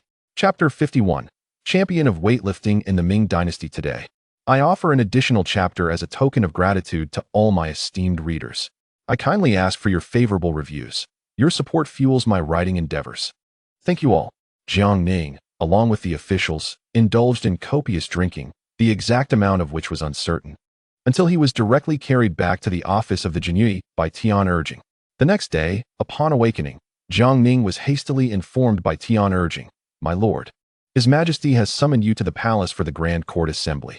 Upon hearing this, Jiang Ning quickly washed his face, donned his official attire, and, accompanied by Tian urging, hurried to the palace gates. After presenting his token, he dashed towards Tianqi Palace. Upon entry, he observed the civil and military officials neatly arranged on either side, the entire hall enveloped in a solemn atmosphere. Jiang Ning stepped forward and bowed, proclaiming, "I, Jiang Ning, pay my respects to your Majesty." The Emperor, Zhu Youjiao, seated upon the dragon throne, revealed a faint smile and replied, "Rise, my loyal minister." Jiang Ning stood and respectfully expressed his gratitude. "Thank you, your Majesty." At this juncture, Zhu Youjiao, still smiling, addressed Jiang Ning. "I have summoned you today for a specific purpose. The Minister of Revenue, Guo Aiqing, has proposed a comprehensive reform of the commercial tax system in North Zhili, reducing the tax rate from 1/30 to 1/10. However, Inspectors Yang Lian and Zhuo Guangdou have expressed concerns, suggesting this could infringe upon the people's wealth and disrupt the order of the court. Currently, there is a significant number of officials supporting Minister Guo, as well as a considerable faction backing Yang Lian and Zhuo Guangdou. Jiang Ning, still slightly dazed, paused to gather his thoughts before inquiring, "Your Majesty, why have you summoned me?" Zhu Youjiao, with a gentle smile, responded, "I am aware of your keen intellect and would like to hear your insights on this matter." At this, Gui Yunho's face lit up with joy, thinking, "My younger brother has come to lend support. This matter seems assured." He then turned towards Yang Lian and Zhuo Guangdou with an air of confidence. Meanwhile, Yang Lian and Zhuo Guangdou seethed with indignation, secretly cursing, "The emperor is clearly biased." Addressing Gui Yunho, "That miser," and Jiang Ning, "The troublemaker," as Aiqing, yet referring to us by our names. Subsequently, Wei Zhongxian incessantly exchanged glances with Jiang Ning, whose observation of Wei's fervent demeanor led him to feel that the latter was on the verge of personally taking a stand. Noticing this, Jiang Ning gathered his thoughts and, after a moment of contemplation, spoke, "Your Majesty, I have been preoccupied with official duties lately and do not possess a profound understanding of this matter. However, I propose that we allow the court's scholars and officials to decide through a voting process. Should the majority favor the proposal, it shall be enacted. If the opposition prevails, we may defer the matter for future deliberation." At this juncture, Zhu Youjiao nodded in agreement. "Minister Jiang, that is an excellent suggestion. Let it be so." He then commanded that those in favor of the commercial tax reform in North Zhili step to the left, while those opposed should position themselves to the right. Upon hearing the emperor's decree, both Yang Lian and Zhuo Guangdou trembled with indignation. The Donglin faction had already fallen from grace, while Jiang Ning and Wei Zhongxian, their rivals, possessed a multitude of supporters. Before long, the majority of officials had gathered on the left. In stark contrast, Yang Lian, Zhuo Guangdou, Minister of Right Sun Ruyo, and several other Donglin officials found themselves on the right, a visibly smaller group. Observing this, Jiang Ning hastily joined the left side. He noticed among the nobility the Duke of England Zhang Weixian, the Duke of Dinghua Su Shi, and the Marquis of Dingyuan Deng Wenming, along with a few unfamiliar aristocrats, all aligning themselves with the left. At that moment, even Wei Zhongxian, standing before the throne, rushed down with Fang Zhenghua to join the left side, clearly indicating his stance. This infuriated Yang Lian and Zhuo Guangdou. In their eyes, Wei Zhongxian's actions were akin to that of a rabid dog, not only coercing compliance, but also delivering a severe psychological blow, a true assault on the spirit. At this moment, Zhu Youjiao, seated upon the dragon throne, declared, "As the majority of the court supports the reform of the commercial tax, we shall proceed with its implementation across North Jili." No sooner had he finished speaking than the officials on the left erupted in unison. "The emperor is wise." Witnessing the smooth passage of this matter, Wei Zhongxian promptly shouted, "If there are matters to report, do so. If not, the court is dismissed." After a brief moment of silence, seeing no further comments, Zhu Youjiao nodded. Wei Zhongxian then called out again, "Dismissed." Subsequently, a multitude of officials rose to take their leave. Once Zhu Youjiao departed, they began to exit the palace. Jiang Ning had only taken a few steps when Gui Yunho, his face flushed with excitement, seized Jiang Ning's sleeve and exclaimed, "Master Jiang, it is you who is dependable. Your single maneuver resolved the issue." Jiang Ning smiled and replied, "You flatter me, Master Gua. I merely employed a slight stratagem. Had I been earnest, there are still other methods I could have utilized." With that, he displayed an expression of smug satisfaction. At that moment, Wei Zhongxian hurried over, and the three of them conversed merrily as they made their way out of the palace. Upon reaching the Meridian Gate, they suddenly heard someone shout from behind, "Jiang Ning! Wei Zhongxian! May you two traitors meet a wretched end." Upon hearing this, Jiang Ning furrowed his brow and turned to see Yang Lian and Zhuo Guangdou, their faces ashen with fury. Jiang Ning coldly remarked, "Gentlemen, regarding the commercial tax reform, the majority of the court has consented, while only the two of you remain opposed. In this day and age, how dare one insult this official outside the Meridian Gate? What of the court's dignity?" Yang Lian and Zhuo Guangdou spoke, their voices cold and resolute. "Our loyalty remains unshaken. Our hearts are solely devoted to the Ming dynasty. We shall never allow you two treacherous traitors to disrupt the order of the court. We will fight you to the bitter end." Their words resonated with a sense of righteousness. Beside them, Wei Zhongxian was incensed. His face flushed with fury as he pointed an accusing finger at Yang Lian and Zhuo Guangdou, exclaiming, "What right do you have to lecture me and Lord Jiang? The two capitals and 13 provinces of the Ming dynasty rest upon the emperor's shoulders, upheld by me, Lord Jiang, and countless loyal ministers. The phrase loyalty to the monarch and devotion to the country is not for you to utter." After this, Wei Zhongxian bowed toward the palace and added, "For the emperor's sake, I can endure any suffering.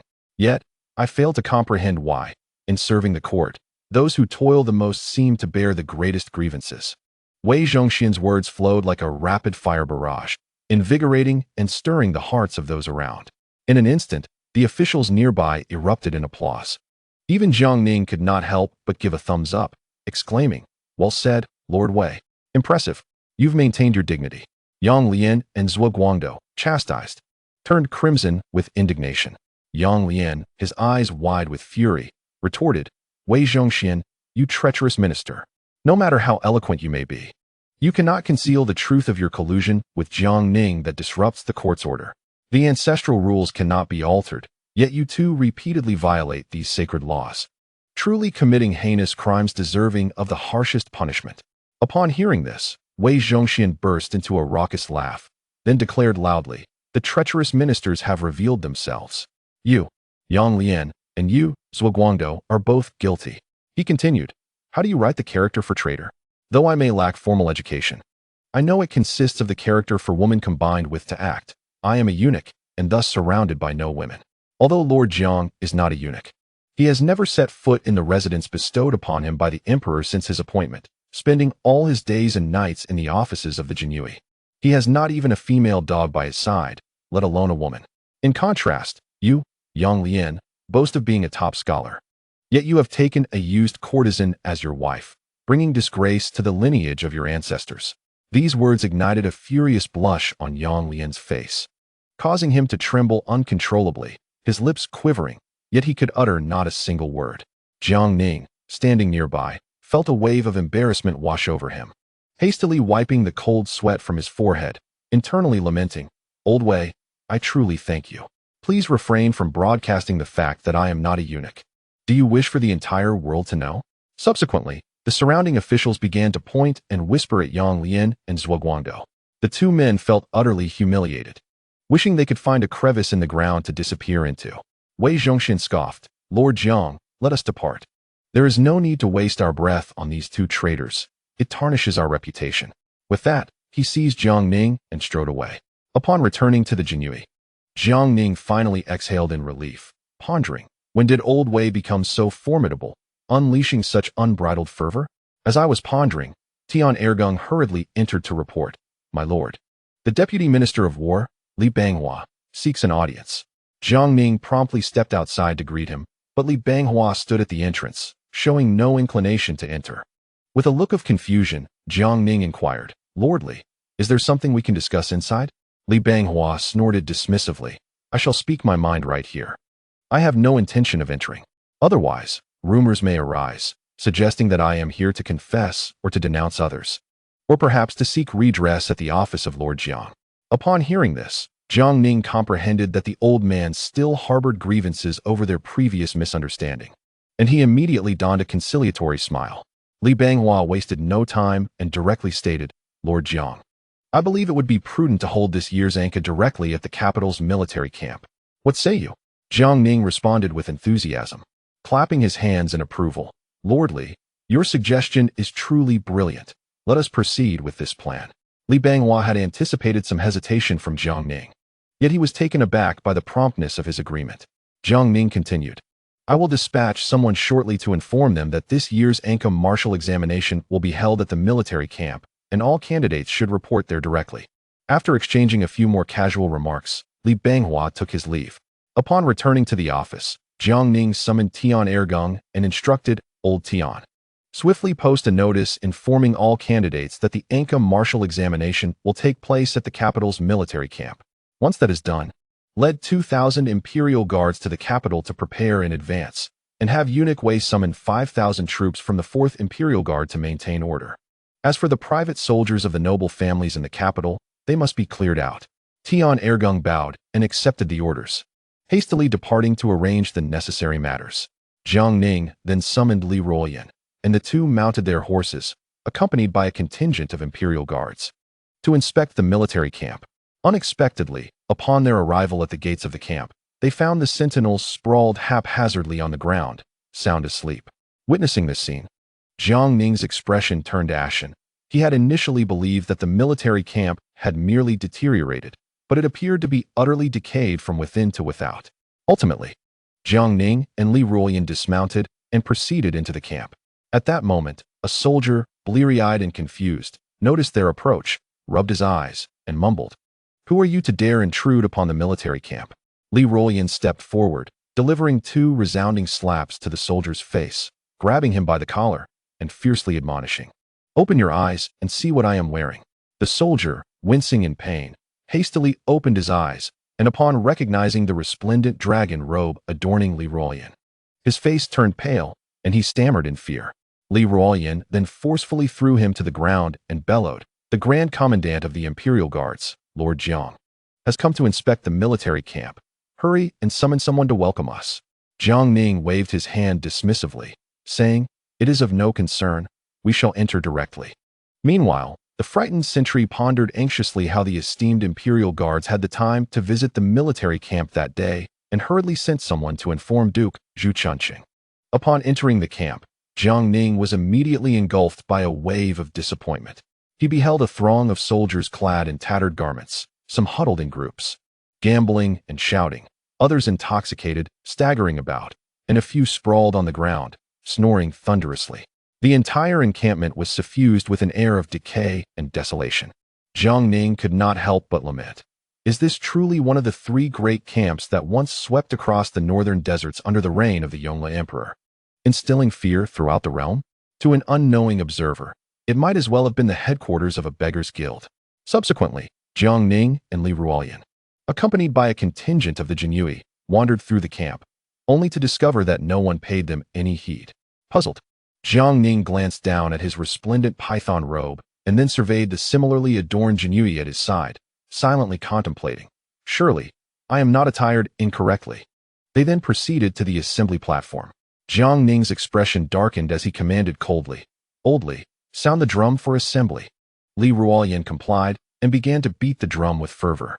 The resounding beats echoed like thunder throughout the camp, prompting the Jinui to swiftly and orderly position themselves around the platform. After 3 strikes of the drum, a sparse gathering of a few hundred soldiers appeared, each one in a state of disarray. Some listlessly dragged their long spears, others awkwardly slung their side knives, and a few were entirely unarmed. The soldiers ambled toward the assembly platform, gazing up at Jiang Ning with bewilderment. Many seemed to regard Jiang Ning as a curiosity, thinking, "This is no assembly. It resembles a monkey show." At that moment, two middle-aged generals, inebriated, staggered toward Jiang Ning. One of them pointed at Jiang Ning and jested, well, you look like a Jinyui. What business do you have in our camp?" The other, bleary-eyed and slurring, added, "What of the Jinyui? Our camp is not under your jurisdiction." He then shouted at Jiang Ning, "What brings you here? How dare you sound the drum for assembly without permission? Do you know that could cost you your head?" Without hesitation, Jiang Ning waved his hand, signaling Li Ruolian.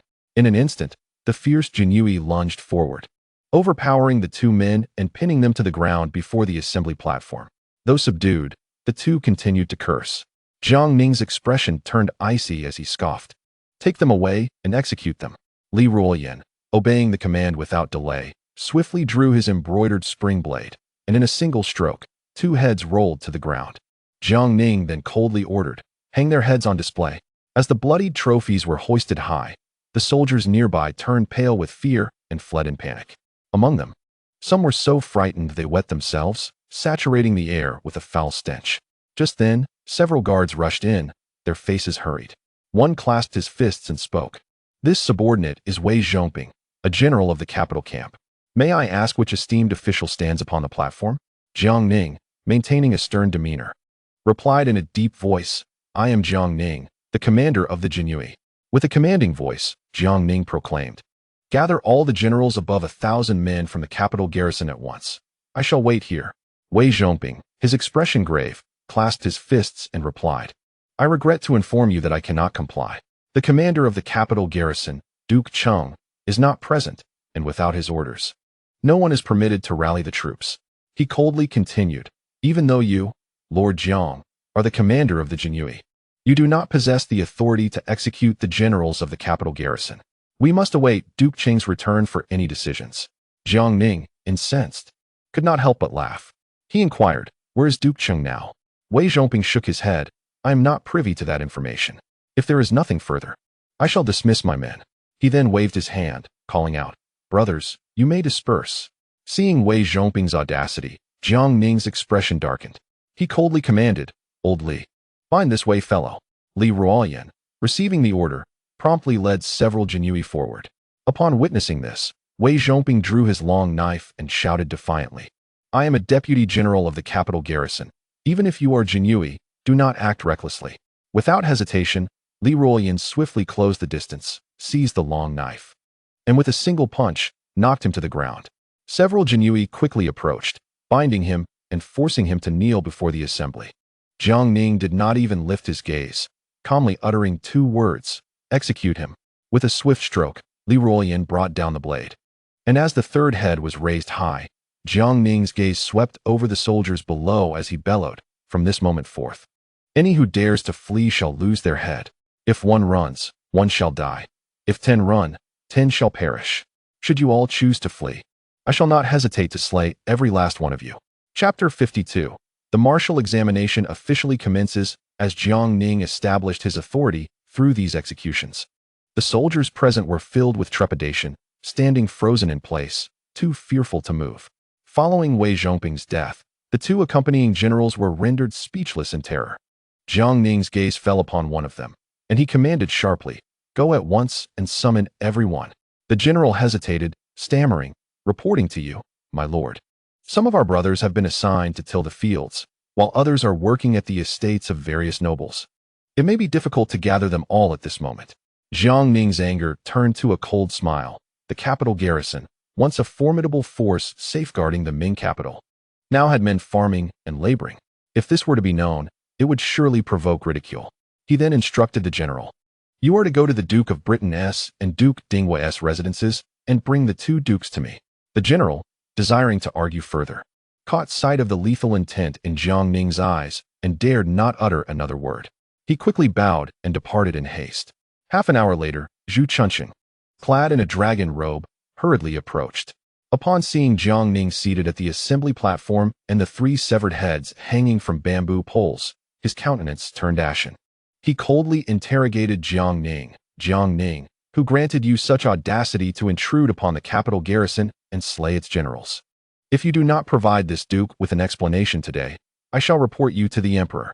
Jiang Ning, with a serene demeanor, calmly remarked, Lord Cheng, let us not rush. It would be prudent to await the arrival of everyone before we commence our discussions. Zhu Chunqing scoffed disdainfully. Very well. I shall remain here and observe what tricks you intend to employ. Shortly thereafter, the Duke of England, Jiang Weixian, and the Duke of Dinghua, Su Shi, hurriedly arrived, their brows glistening with sweat. Upon their arrival, they beheld Jiang Ning seated upon the platform, the severed head suspended above, and Zhu Chunqing, whose countenance was as dark as a thundercloud. Su Shi, known for his cautious nature, was rendered speechless by the grim scene, his lips tightly sealed. Unable to utter a single word, Jiang Weixian maintained a semblance of composure as he turned to Jiang Ning and inquired, Lord Jiang, what is the nature of this situation? Rising to his feet, Jiang Ning performed a respectful bow, stating, I have the honor of greeting the Duke of England and the Duke of Dinghua.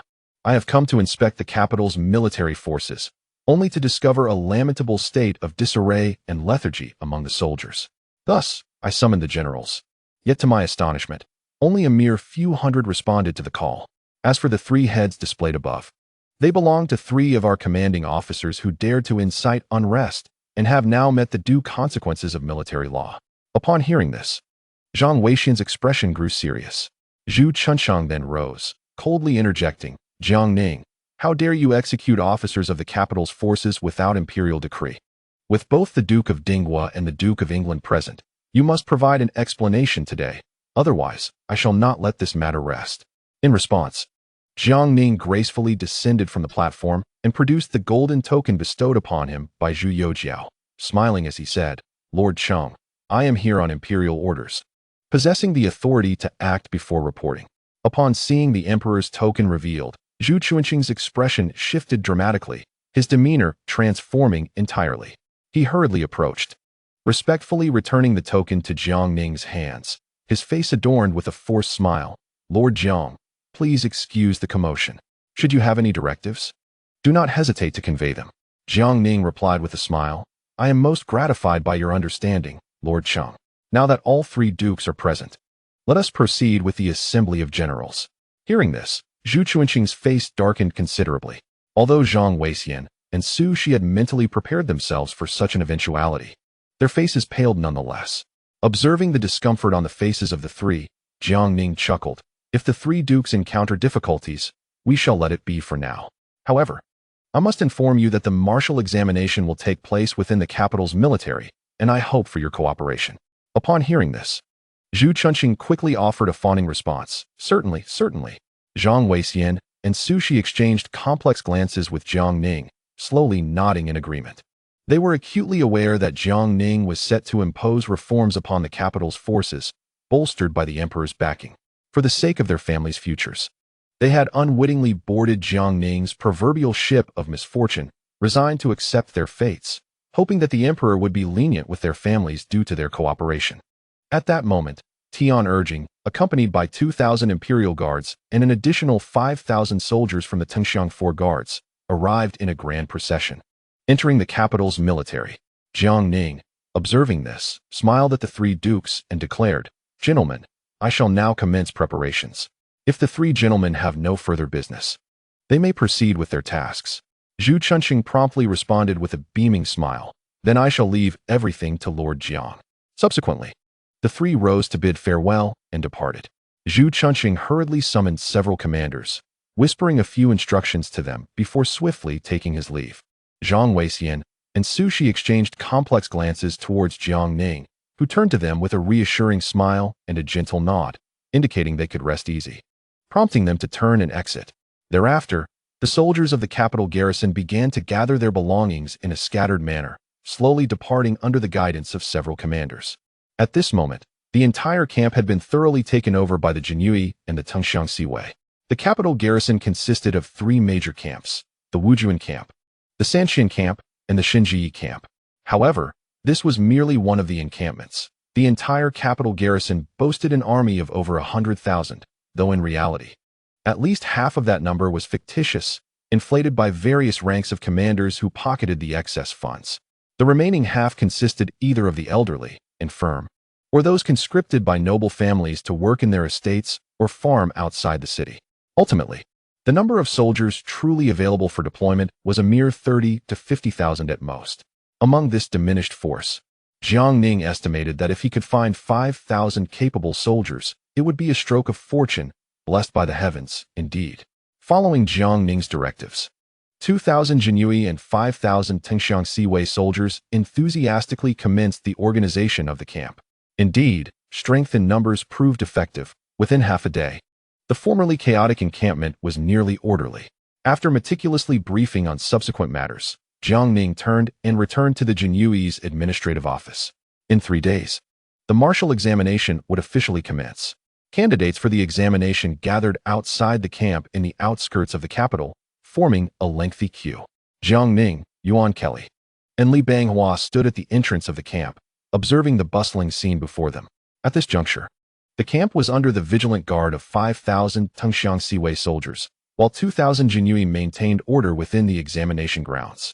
Among the candidates, there were spirited young men from humble beginnings, their faces betraying both anxiety and anticipation. There were also affluent middle-aged gentlemen, clad in fine garments, exuding confidence. Moreover, there were military leaders adorned in armor, standing tall with an imposing presence. Observing the multitude of candidates, Yuan Kelly smiled warmly, stroking his beard, and remarked, "I believe this martial examination will undoubtedly yield numerous talented individuals for our great Ming dynasty." Li Banghua nodded in agreement, expressing his concurrence.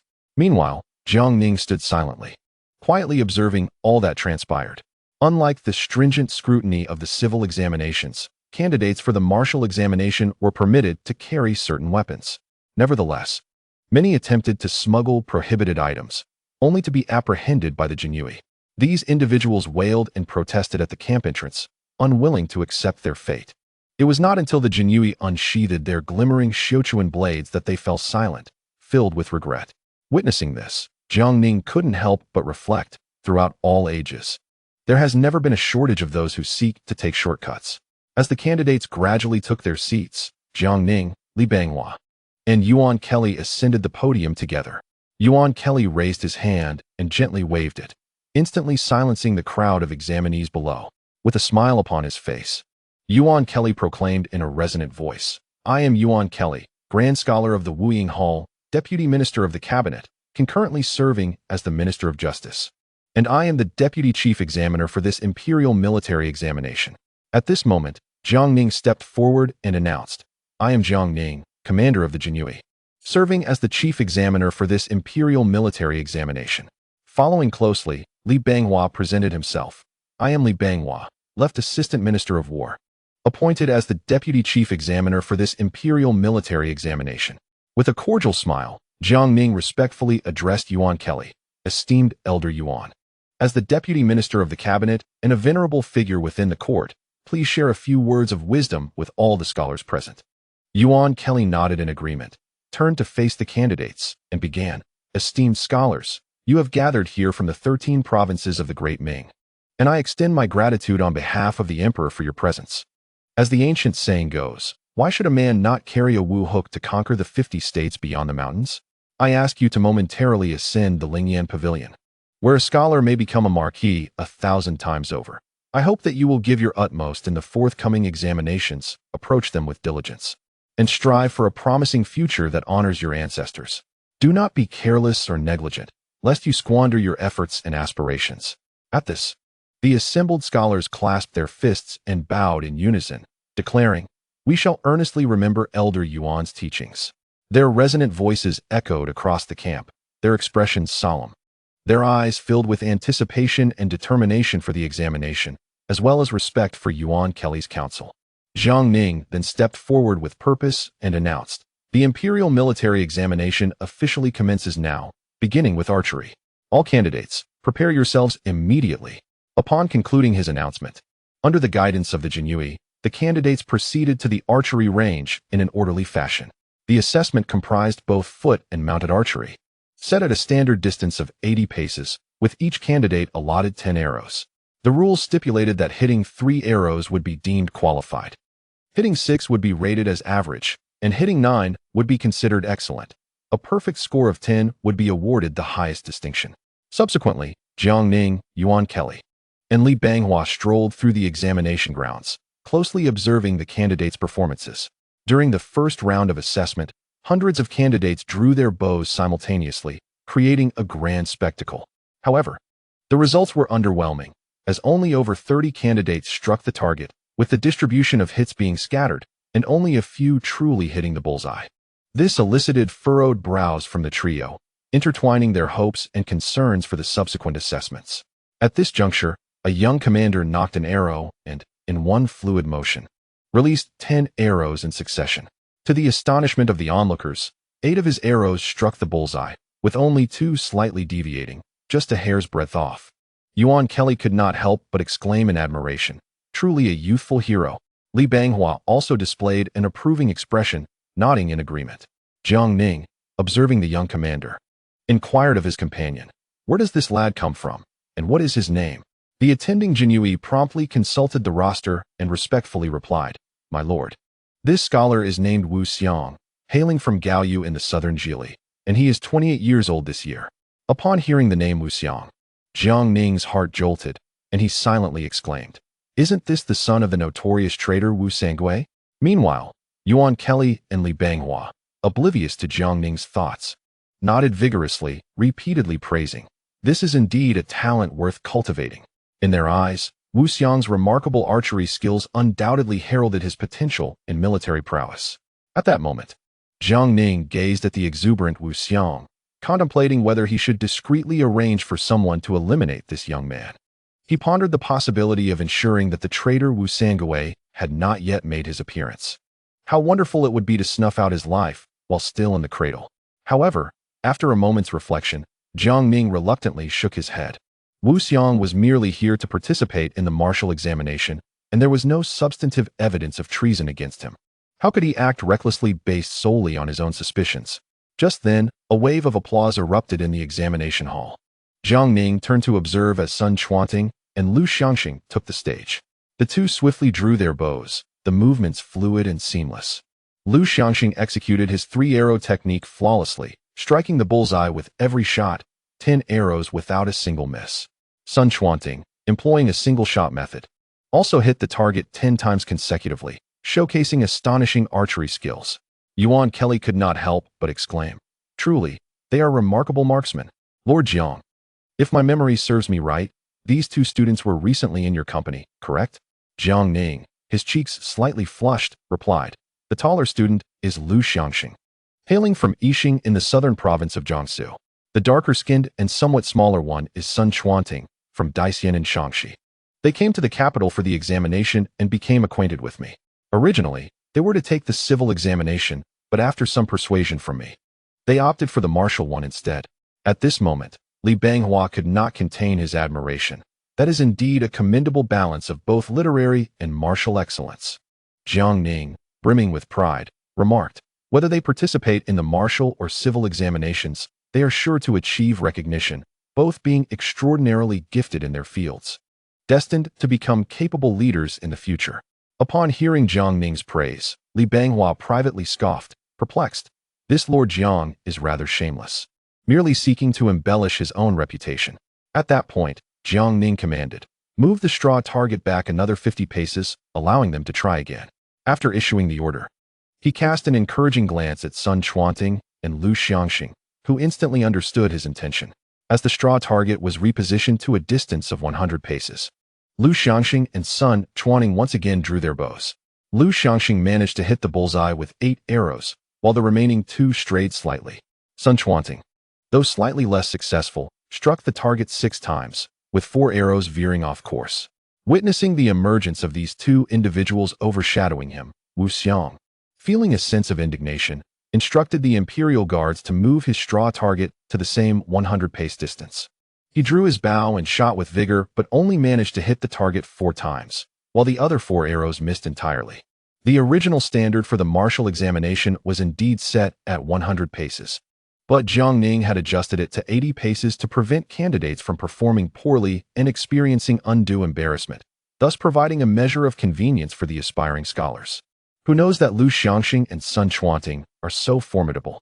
The other candidates were astonished by their performances, applauding in admiration. However, despite their respect, none dared to challenge the grass target set 100 paces away, just as Chao Wenjiao and his nephew Chao Bianjiao ascended the stage. Jiang Ning turned to the nearby Imperial Guard and instructed them to move the grass target to a distance of 100 paces. Before long, Chao Wenjiao and Chao Bianjiao swiftly drew their bows and released their arrows, each one striking the bullseye with impeccable precision. Chao Wenjiao even pierced through the target's center with a single shot. This spectacle left the gathered scholars utterly dumbfounded. Observing this, Jiang Ning smiled faintly, aware that Chao Bianjiao, though still young, had yet to reach the zenith of his martial prowess. It is worth noting that at the peak of his abilities, Chao Bianjiao surpassed even his uncle, Chao Wenjiao, in valor. Chapter 53. The Martial Examination Essay today is the weekend, and I am adding an extra chapter as a token of gratitude for the support from all my esteemed readers. I kindly request you to rate my work, as your encouragement fuels my writing endeavors. Thank you all. Witnessing the duo's extraordinary prowess, Yuan Kelly and Li Banghua were instantly captivated. Yuan Kelly promptly inquired, "Lord Jiang, if I am not mistaken, these two were recently by your side, correct?" Jiang Ning nodded in affirmation. Meanwhile, Li Banghua silently marveled, thinking that Lord Jiang had indeed stumbled upon a remarkable fortune, discovering such valiant talents. At that moment, Jiang Ning turned to the Imperial Guard beside him and commanded, "Go. Move the targets of Chao Wenjiao and Chao Bianjiao to a distance of 150 paces and let them try again." The guard complied swiftly and relocated the target to the new distance. Jiang Ning smiled and nodded at the uncle-nephew duo. In perfect harmony, they once again drew their bows. Chao Wenjiao maintained his accuracy, hitting the bullseye with all 10 arrows, while Chao Bianjiao struck the target 9 times, with only one arrow slightly off course. This revelation felt like a bucket of cold water poured over the other candidates, delivering a jarring blow. The atmosphere in the arena became tense, with the candidates displaying various reactions. Some eyes burned with fervent flames, kindled by the courage of the Chao duo, silently vowing to strive for excellence. Others exhibited concern, their expressions laden with worry, acutely aware of the vast chasm between their abilities and those of the impressive archers, leaving them uncertain of their prospects in the examination. Subsequently, Jiang Ning summoned Man Gui, He Kegong, and Zhao Shuaijiao, entrusting them with the supervision of the examination venue. He then proceeded to the assembly platform alongside Yuan Kelly and Li Banghua. At this juncture, Jiang Ning inquired, "Elder Yuan, what topics are to be covered in the strategy examination?"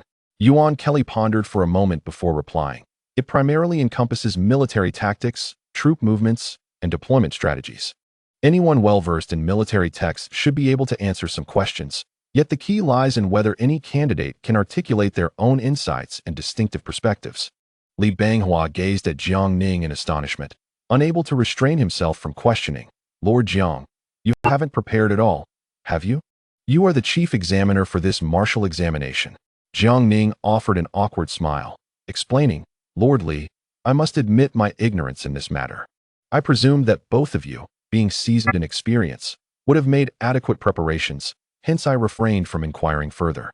Upon hearing Jiang Ning's reply, Yuan Kelly and Li Banghua were momentarily rendered speechless, unable to suppress a fit of coughing, inwardly chastising, "Jiang Ning is utterly unreliable, a mere figurehead." At that juncture, Wei Zhongxian arrived in a flurry. Upon spotting Wei, Jiang Ning eagerly greeted him with enthusiasm. Wei reciprocated the warmth with Yuan Kelly and Li Banghua, exchanging pleasantries. Li Banghua, not particularly familiar with Wei, merely nodded in acknowledgement. Jiang Ning then inquired, "Master Wei, how are preparations for the warhorses coming along?" Wei Zhongxian replied with a proud smile, "With me involved, one is worth two. I have arranged for 2,000 warhorses to be ready for you." Hearing this, Yuan Kelly asked, "Master Jiang, have you not prepared any warhorses?" Jiang Ning's expression darkened as he replied helplessly, "Elder Yuan, you are likely aware of the situation in the capital. The original warhorses have long been sold off by those aristocrats, and the few remaining have been taken back home. The so-called warhorses in the capital are merely draft horses, utterly unfit for battle. Upon hearing Jiang Ning's response, Yuan Kelly sighed in resignation. Li Bonghua's face turned a deep shade of anger, his eyes seemingly ablaze. Yuan Kelly then turned to Wei Zhongxian, asking, Master Wei, are these 2,000 warhorses sourced from the Imperial Horse Depot? Wei Zhongxian responded with a smile, You are correct. Elder Yuan. In the capital, only the Imperial Horse Depot has the capacity to mobilize such a number of warhorses. When the four-guard cavalry began their training, I immediately ordered a thorough inspection of all horses from the depot. Those who dared to sell warhorses were swiftly dealt with. Jiang Ning bowed, saying, I truly appreciate your assistance, Master Wei. Wei Zhongxian replied, What are you saying, Master Jiang? We need not be so formal with each other. Suddenly, Wei's expression darkened, and he exclaimed angrily, These aristocrats are audacious beyond measure, daring to sell off the capital's warhorses and replace them with draft horses for plowing. It is utterly despicable. If they fall into my hands for such treachery, I would see their entire family sold. Observing Wei's escalating anger, Jiang Ning hastily stepped forward to intervene. He understood that Wei was a man of action, known for his boldness, and once he spoke out, he would not hesitate to take action. However, the current situation required a delicate approach, as the interests of various parties were intricately intertwined, and a single misstep could have far-reaching consequences. Subsequently, Jiang Ning accompanied Wei Zhongxian as they wandered through the camp. They observed students at various testing grounds drawing their bows and shooting arrows, though the overall performance was disappointing. Jiang Ning had intentionally instructed that the targets be set at a distance of 80 paces. If they reverted to the original 100 paces, it was likely that at least half of the candidates would be eliminated. After 2 hours, all candidates had completed their archery, resulting in a 30% elimination rate. The rejected students wore expressions of despair, some even weeping openly, as they began to gather their belongings in preparation to depart. At this moment, Jiang Ning instructed, Go. Stop all these scholars and inform them that it is not too late to leave once the strategy and martial arts assessments are concluded. Wei Zhongxian, perplexed, responded, Lord Jiang. This seems to violate the rules. Those who failed the first round of archery should, by rights, be eliminated immediately. With a smile, Jiang Ning pulled Wei Zhongxian aside and whispered, Master Wei, you are well aware of the need to reform the capital's military. Although these individuals may lack martial prowess, they might possess other talents. Let us reconsider and see if we can identify a few worthy candidates. As the Jinyui conveyed the message, the previously unsuccessful archers were filled with unexpected joy. They had never anticipated a second chance and had assumed their examination would end in dismal failure. Suddenly, they were revitalized. Their spirits rekindled with determination to excel in the forthcoming evaluations. As the archery segment concluded, Jiang Ning ordered provisions for all candidates. Soon, a feast of rice, meat dishes, fruits, and pastries was laid out. Jiang Ning understood that the circumstances of martial candidates differed from those of their literary counterparts, as many hailed from impoverished backgrounds. This was also Jiang Ning's subtle strategy to win over the scholars. He noticed that several candidates had brought their own meager rations, consisting solely of coarse breads like black flatbreads and wheat cakes. At this juncture, Jiang Ning approached the dining area, greeting the scholars with warmth and offering words of encouragement. As he wandered, he encountered Zhang Xiais from the Duke of England's estate, Su Yunjin from the Duke of Dinghua's residence, and Deng Yunfei from the Marquis of Ding Yuan's household. Jiang Ning offered each of them a few uplifting words. Half an hour later, the scholars completed their meals, and the next phase, the mounted archery assessment, began. Many candidates appeared troubled. For those from humble means, the prospect of horseback archery seemed a daunting challenge. Nevertheless, they gritted their teeth and mounted their steeds. Fortunately, Jiang Ning had the esteemed generals Man Gui, Zhao Shuai, and He Kegong at his side. The three stepped forward to impart some fundamental riding and archery techniques to the candidates. Under their guidance, many scholars gradually relaxed their anxious expressions and began to practice mounted archery. As Jiang Ning observed their attempts, he could not help but shake his head. Their performance was indeed difficult to describe positively. It was little wonder that Li Banghua once remarked that when Qi Jiguang participated in the martial examinations, his martial skills were mediocre, and his strategic understanding was only passable. Nonetheless, Jiang Ning managed to identify several promising talents among the candidates, particularly two robust men in their 30s who excelled in both foot and mounted archery. Thus, Jiang Ning requested their profiles for review and learned that they were Huang Digong, and Zhou Yujiji, both hailing from the Liaodong army. Jiang Ning's eyes lit up. He realized he had stumbled upon a treasure. Historically, these two were renowned generals, known for their loyalty, who would later fight valiantly for the Ming dynasty until their deaths in battle. In conclusion, Jiang Ning instructed his subordinates to highlight their names, and they promptly complied. At this moment, Wei Zhongxian had unknowingly appeared behind Jiang Ning, inquiring, "Sir Jiang, what is this all about?" Jiang Ning was startled and quickly turned around, only to find Wei Zhongxian standing behind him with a pleasant smile. Internally, he couldn't help but grumble. How does this old Wei manage to appear and vanish like a ghost, clinging on like a shadow? With a smile, Jiang Ning explained, "Master Wei, these two individuals are rare talents in martial prowess. I marked them in advance to avoid neglecting them later." Wei Zhongxian nodded thoughtfully in response. As the sky gradually dimmed, the archery examination concluded. Jiang Ning promptly arranged for all students to stay in the military camp overnight, issuing strict orders that they should not venture outside, announcing that a written examination for the martial arts would be held the following day. Yuan Kelly, burdened with official duties, took his leave, while Li Banghua remained with Jiang Ning in the camp. Just then, Wei Zhongxian appeared beside Jiang Ning once more, causing him a slight headache. Yet he managed to smile and ask, "Master Wei, do you not have official matters to attend to today?" With a beaming smile, Wei Zhongxian replied, "I happen to have some free time these past 2 days and thought it would be beneficial to accompany Sir Jiang in the military camp and seize the opportunity to learn." At this moment, Man Gue, Zhao Shuijiao, and He Kegong arrived to report back. Jiang Ning greeted them with a smile, inviting them to sit down, and promptly arranged for a meal, saying, "Gentlemen, you have worked hard today." Man Gue laughed heartily, declaring, "Sir, you flatter us. Today has truly opened my eyes. There are numerous formidable students here who are bound to become exceptional generals in the future." Subsequently, the group conversed and laughed while dining. He Kegong spoke little but interjected occasionally, while Zhao Shuijiao spoke even less, yet each time he did, he struck right at the heart of the matter. Jiang Ning inwardly marveled at Zhao, recognizing him as a formidable character capable of making Nurhisai and Hong Taiji question their existence.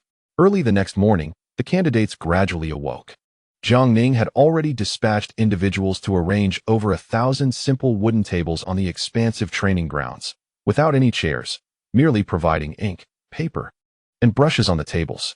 After a simple breakfast, the students entered the venue to prepare for the examination.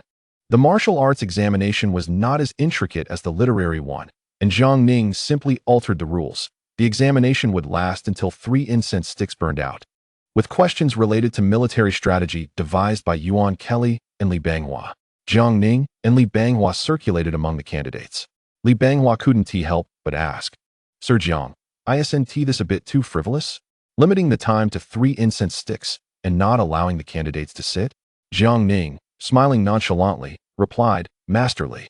This is the martial examination, quite different from the literary one. These students will eventually lead troops in a battle. There is no room for excessive formality. If they cannot endure this minor hardship, they might as well return home to tend to children." Just as he was speaking, several candidates dressed in luxurious brocade robes approached, angrily protesting to the nearby imperial guards.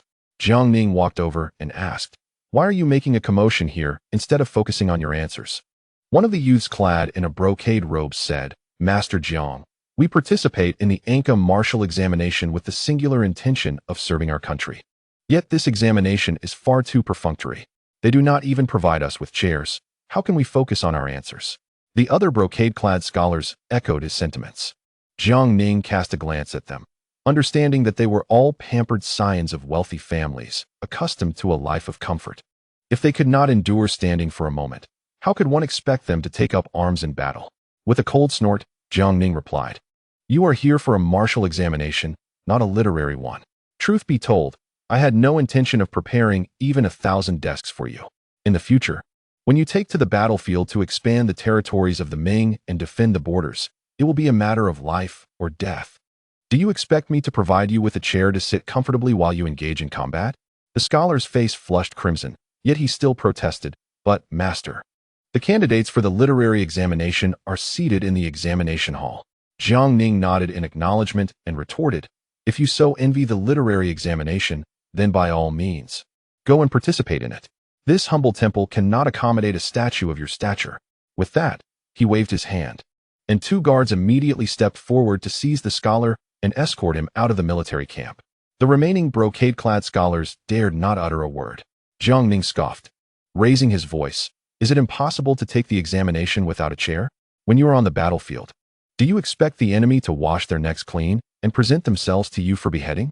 As he walked, Jiang Ning proclaimed loudly, among you are students from humble backgrounds, wealthy families, and noble houses. The Earl of England, the Duke of Dinghua, and the Marquis of Dingyuan all have their offspring participating in this examination, yet they remain silent. What are you clamoring about? If anyone cannot abide by the rules I have set, they are welcome to leave at any time. At this moment, Li Banghua, unable to contain himself, advised, Master Jiang, might your words wound the hearts of the scholars? Jiang Ning snorted again and retorted, wound my foot. If you wish to take the examination, do so. If not, then quickly depart. His words left Li Banghua stunned and speechless. Meanwhile, Jiang Ning continued to call out, the emperor places great importance on this Anka martial examination. As you are surely aware, since the founding of our Ming dynasty, there have been few palace examinations in the Anka. Yet this time, His Majesty has specially instituted one, presenting you with a magnificent opportunity akin to a fish leaping over the dragon's gate. You must cherish this chance, for once it is lost, it shall never return, and you will have no time for regret. The scholars began to immerse themselves in their papers earnestly. In the examination hall, some scratched their heads in desperation, while others wrote with confidence, their pens gliding as if guided by divine inspiration. As Jiang Ning passed by Sun Chuanting and Liu Xiangxing, he observed the 2 of them writing furiously, their faces brimming with self-assurance. Jiang Ning marveled inwardly. Truly, they are historical figures. This level of examination difficulty presents them with little challenge and no pressure. However, upon surveying the surroundings, he noted that many scholars held their brushes tightly, hesitating to put ink to paper. Jiang Ning conducted a meticulous inspection and was taken aback by the illegibility of some of the characters. Their handwriting was, quite frankly, difficult to endure. Jiang Ning reflected on his own calligraphy, deeming it unworthy of display. Yet he was taken aback to find that the scripts of these scholars were even less commendable. Li Banghua, standing nearby, chuckled and remarked, Master Jiang, although the Ming dynasty was founded through martial prowess, over the years, the significance of military examinations has waned. These scholars have exerted considerable effort to achieve this level. Do not be overly harsh on them. Even among the current military leaders, many can recognize only a few hundred characters. Upon hearing this, Jiang Ning sighed. Merely being adept in warfare without the ability to read is insufficient. It seems imperative to reform the military examination system henceforth. Those who aspire to military ranks should not only be capable of taking the field, but must also be well-versed in military strategy and, at the very least, literate. Otherwise, having a general who cannot recognize a single character would surely be a source of ridicule. Chapter 54. Liu Xiangxing claims the top spot. Li Banghua continued with a smile. While it is true that literacy among military leaders is scarce, those who excel in both civil and martial disciplines are exceedingly rare. However, since the establishment of our Ming dynasty, there have indeed been numerous individuals of remarkable talent who embody both qualities. For instance, during the era of our founding Emperor Hongwu, there was Prince Jiang, Li Wenzhong, who was the emperor's own nephew, raised by him and Empress Xiaozi. He was specifically taught by esteemed scholars of the time. Initially groomed to become a civil official, who would have anticipated that Prince Jiang would evolve into a formidable general, renowned across the land? Adept at both leading troops into battle and governing the populace upon dismount, Jiang Ning was well aware of this Prince Jiang. In later history, the valiant Zhao Zilong was said to be modeled after this legendary general, leaving an indelible mark in the annals of time. As the sun hung high in the sky, the heat intensified. Jiang Ning turned and signaled to the group of Jinyui to take action. The Jinyui promptly carried wooden buckets and distributed pre-prepared mung bean soup to the scholars, providing them relief from the sweltering heat. After consuming the soup, the scholars returned to their earnest endeavor of answering questions. Time passed gradually, and 3 incense sticks burned down slowly. As per tradition, the Jinyui approached to collect the examination papers. However, many candidates pleaded for additional time. Jiang Ning stepped forward to inspect the papers and found them riddled with errors. With a heavy heart, he ultimately resolved to collect all the papers. Subsequently, Jiang Ning informed all candidates to rest well that evening, for the final assessment of the martial examination would commence the following day. After giving his instructions, he had the prepared meals brought forth. In the face of the sustenance, some scholars ate heartily, while others struggled to swallow, their faces etched with disappointment. Jiang Ning understood that he needed to uplift their spirits. Thus, he and Li Banghua, bowls in hand, navigated through the crowd of scholars, offering warm words of encouragement. Noticing the dejected expressions of the scholars, Jiang Ning hastened to reassure them. Do not be overly troubled. This military examination differs from the past. If today's theoretical performance was lacking, there remains the martial arts assessment tomorrow. As long as you excel in tomorrow's examination, you will still have a chance for admission. Upon hearing these words, the previously dim eyes of the scholars were suddenly ignited with renewed hope. Subsequently, after the meal, the students were escorted by the Jianqi to their quarters for rest. Jiang Ning and Li Banghua ignited their lamps and commenced the meticulous review of the students' examination papers. Fortunately, Yuan Kelly had the foresight to requisition additional personnel from the Ministry of War to assist with the grading. Otherwise, with only Jiang Ning and Li Banghua to rely upon, it would have taken them 3 days of relentless work to sift through the more than 1,000 papers. After a short while, Jiang Ning found himself utterly fatigued and succumbed to sleep, for the examination papers proved too arduous for him to continue. Meanwhile, Li Banghua, alongside several officials, persevered through the entire night, successfully identifying a selection of outstanding performances among the numerous submissions. At the break of dawn the next day, Jiang Ning awoke to the astonishing revelation that over 700 candidates had been eliminated from the pool of more than 1,000 submissions, leaving him momentarily speechless. At that moment, Li Banghua, having securely sealed the selected papers, turned to Jiang Ning with a smile and remarked, "Lord Jiang, this is indeed commendable. It is worth noting that in previous martial examinations, only 70 to 80 candidates would typically be accepted, and on rare occasions, the number might reach 100. Thus, having 300 candidates pass is a modest achievement." Jiang Ning nodded in agreement. After a light breakfast, the two made their way to the training grounds, where the students had already gathered, their faces reflecting confusion as they remained oblivious to the upcoming martial assessments. Soon after, the Jianqi swiftly entered the arena, armed with white chalk, and began to mark circles upon the ground. In no time, dozens of white chalk circles emerged before the assembly. Jiang Ning bellowed, "We shall now engage in random pairings for sparring. No weapons are permitted, only wooden sticks, which may be of any length as per your preference.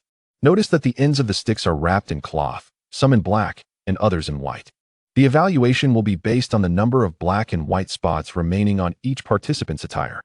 Whoever is first to be pushed beyond the white line will be disqualified." At that moment, a contingent of Jianqi approached, bearing wooden boxes to collect the nameplates inscribed with the candidates' names and numbers, which were subsequently drawn blindly. Instantly, candidates began to enter the dozens of arenas, selecting wooden sticks of suitable lengths. With Jiang Ning's command, the sparring commenced. It was evident that many students possessed exceptional martial skills, as within moments, several opponents were pushed out of the white lines or fell to the ground. Observing the competition, Li Banghua chuckled as he stroked his beard and said, "Lord Jiang, your method is truly ingenious. What inspired you to conceive such an approach? I had thought we might need to resort to real weapons." Jiang Ning smiled faintly and replied, "Were we to employ actual weapons, the risk of accidental injuries would be inevitable, and we could potentially face fatalities. In that case, the court would have to dispense compensation to the bereaved families. By adopting this method, the worst they may suffer are minor injuries. For I have prepared ample medicine for bruises."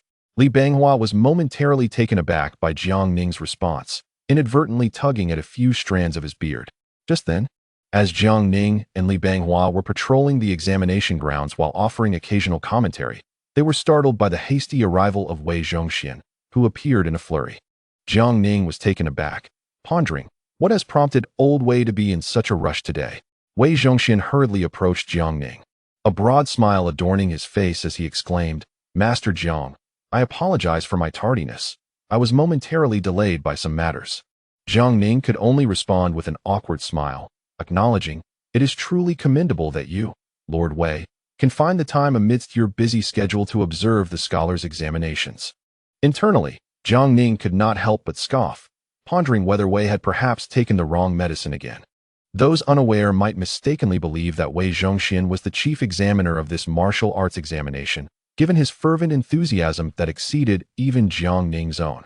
Unbeknownst to Wei, who remained oblivious to Jiang Ning's thoughts, he occasionally offered commentary on the candidates' performances. Observing Wei's authoritative critiques, Li Banghua could not resist clasping his hands and inquiring, "Lord Wei, do you possess knowledge of martial arts?"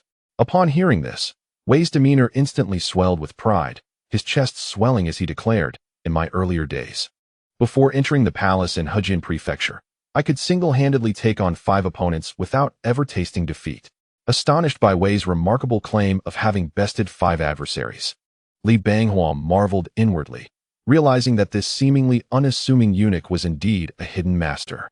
Meanwhile, Jiang Ning sighed to himself, recognizing that although Wei had indeed triumphed over 5, the eventual arrival of 6 adversaries had led to his subsequent appointment as a eunuch in the palace. At that moment, a cheer erupted from the examination arena. Jiang Ning glanced up to see Liu Xiangxing claiming victory once more. He then approached a nearby genie Wei and inquired about the performance of the scholar. The genie Wei promptly bowed and responded, "Reporting to you, Master, this scholar has demonstrated remarkable valor, having already competed in 3 rounds, each time defeating his opponent with a single strike, wielding only a short staff." Jiang Ning scrutinized Liu Xiangxing closely, noticing he bore neither blemish nor flaw, evidently securing victories with singular prowess. Li Banghua, observing this, felt a surge of envy, reflecting on Jiang Ning's exceptional talent for recognizing capable individuals. Subsequently, Jiang Ning nodded in acknowledgement and turned to inspect other examination sites. Upon further observation, he noted that Sun Chuanting, Chao Wenjiao, Chao Bianjiao, Meng Ruhu, and Hu Dawei had all displayed commendable performances. Furthermore, both Zhou Yujia and Huang Digong, whom he had previously regarded favorably, also excelled impressively. Even Wu Songgui's father, Wu Xiang, demonstrated commendable skill within the examination arena. As time passed, Jiang Ning observed that half of the candidates had been eliminated. Aware of the rigorous nature of the martial arts examination, he understood that if it continued unabated, even the most robust candidates would struggle to endure, as martial trials were far more taxing than literary assessments. Consequently, Jiang Ning ordered a temporary halt to the examinations, arranging meals for the candidates and announcing that the trials would resume the following day. On the subsequent day, the examinations resumed as usual. Compared to the previous day, the contests were significantly more thrilling. Most of the less skilled candidates had been eliminated on the first day, leaving only those with genuine talent to compete today. Jiang Ning's favored candidates continued to shine. Chao Bianjiao, wielding a long staff, executed swift movements, astonishingly launching one candidate off the ground. The unfortunate individual crashed heavily to the ground, coughing up blood, leaving the onlookers utterly astounded by the spectacle. Upon witnessing the scene, Jiang Ning swiftly organized personnel to carry the injured candidates for medical attention. Li Banghua couldn't help but exclaim, "This young man displays extraordinary courage. He truly embodies the demeanor of an unparalleled warrior." Subsequently, the examination proceeded in an orderly manner. Following a series of contests, half of the candidates were eliminated. At present, only over 200 participants remained on the field. Among them, some candidates, burdened with injuries, were incapable of continuing in the competition. In response, Jiang Ning made appropriate arrangements and offered comforting words to these candidates. As the 3rd day arrived, unexpectedly, Wu Xiang encountered Liu Xiangxing, a stroke of misfortune. The two entered the arena to duel, with Liu wielding a short staff, executing broad and forceful maneuvers with fierce aggression. Wu Xiang was forced to retreat repeatedly, and although he managed to defend himself, he was utterly incapable of countering. After enduring for a while, Liu Xiangxing sent Wu Xiang sprawling with a powerful kick, thus concluding his participation in the competition. Thereafter, Jiang Ning adjusted the examination rules, allowing each candidate to compete only once per day. Over the course of the next 3 days, the number of participants dwindled to a mere dozen. Among them, Liu Xiangxing faced off against Sun Chuanting. Upon hearing of this match, Jiang Ning hurriedly went to witness the encounter, filled with curiosity to see which of these historical figures would emerge superior. Sun Chuanting was equally skilled in archery and horsemanship, yet Liu Xiangxing possessed innate strength. No one anticipated that this tall, seemingly refined scholar could unleash such formidable combat prowess. After 50 exchanges, Sun Chuaning was struck and flew out of the ring. Meanwhile, Chao Wenjiao engaged in a duel with Huang Digong. At this point, Chao Wenjiao was in peak form, and after a fierce exchange of dozens of moves, Huang Digong, recognizing his inferiority, conceded gracefully and exited the arena. In the following 2 days, the competition continued, with candidates being eliminated one after another. Even the valiant Hulong and Hu Dawei, who had steadfastly followed Jiang Ning, regretfully departed. As for Zhang Xiais from the British Duke's residence, Su Yunjin from the Duke of Dingguo's estate, and Deng Yunfei from the Marquis of Ding Yuan's household, they had been eliminated 2 days prior, each succumbing to Chao Bianjiao, Huang Digong, and Lu Xiangxing. Jiang Ning observed the progression of the competition until the final match. Unsurprisingly, the ultimate confrontation unfolded between Chao Wenjiao and Lu Xiangxing. Although Chao Bianjiao was immensely brave, he was regrettably not at his peak. In the clash with Lu Xiangxing, both contenders battled fiercely for over 100 exchanges, remaining evenly matched, until Chao Wenjiao ultimately fell short by a mere half move. The duel between Lu Xiangxing and Chao Wenjiao was truly extraordinary. One was a seasoned veteran of the battlefield, while the other was a prodigious talent.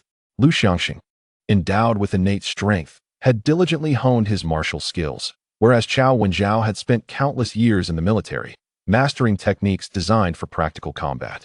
To everyone's astonishment, Chao Wenjiao ultimately chose to concede defeat, a decision that greatly surprised Jiang Ning. Jiang Ning observed keenly that while Chao Wenjiao struggled somewhat against Lu Xiangxing with his prowess, defeating Lu would have merely required additional time. Li Banghua also discerned that Chao Wenjiao had deliberately chosen to concede. Even Wei Zhongxian, standing nearby, wore a face of deep regret, unable to restrain himself from exclaiming, "What has come over Chao Wenjiao? If only he had persevered for another 20 moves. Lu Xiangxing would surely have been defeated.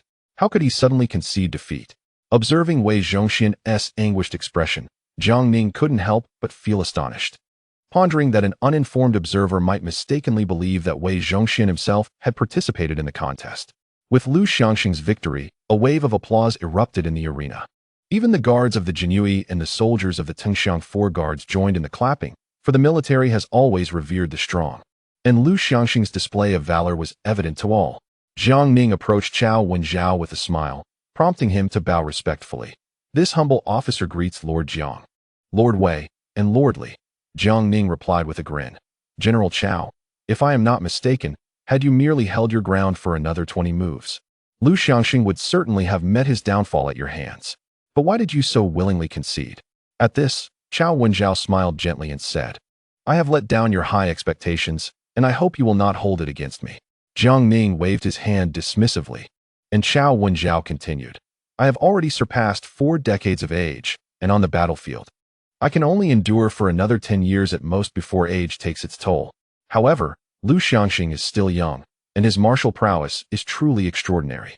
My purpose in coming to the capital for the martial examination was merely to seek a title, not necessarily to claim the top honor. Opportunities should be reserved for the youth." Upon hearing these words, Jiang Ning couldn't help but marvel at Chao Wenjiao, who truly exemplified a loyal and patriotic general, placing national interests above personal glory. Consequently, Jiang Ning offered praise to Chao Wenjiao. Following this, Jiang Ning granted all the students a 3-day holiday, bestowing upon each a sum of 10 taels of silver to allow them to relax in the city. He then hurried with Li Banghua to report the results of the examination to the imperial palace.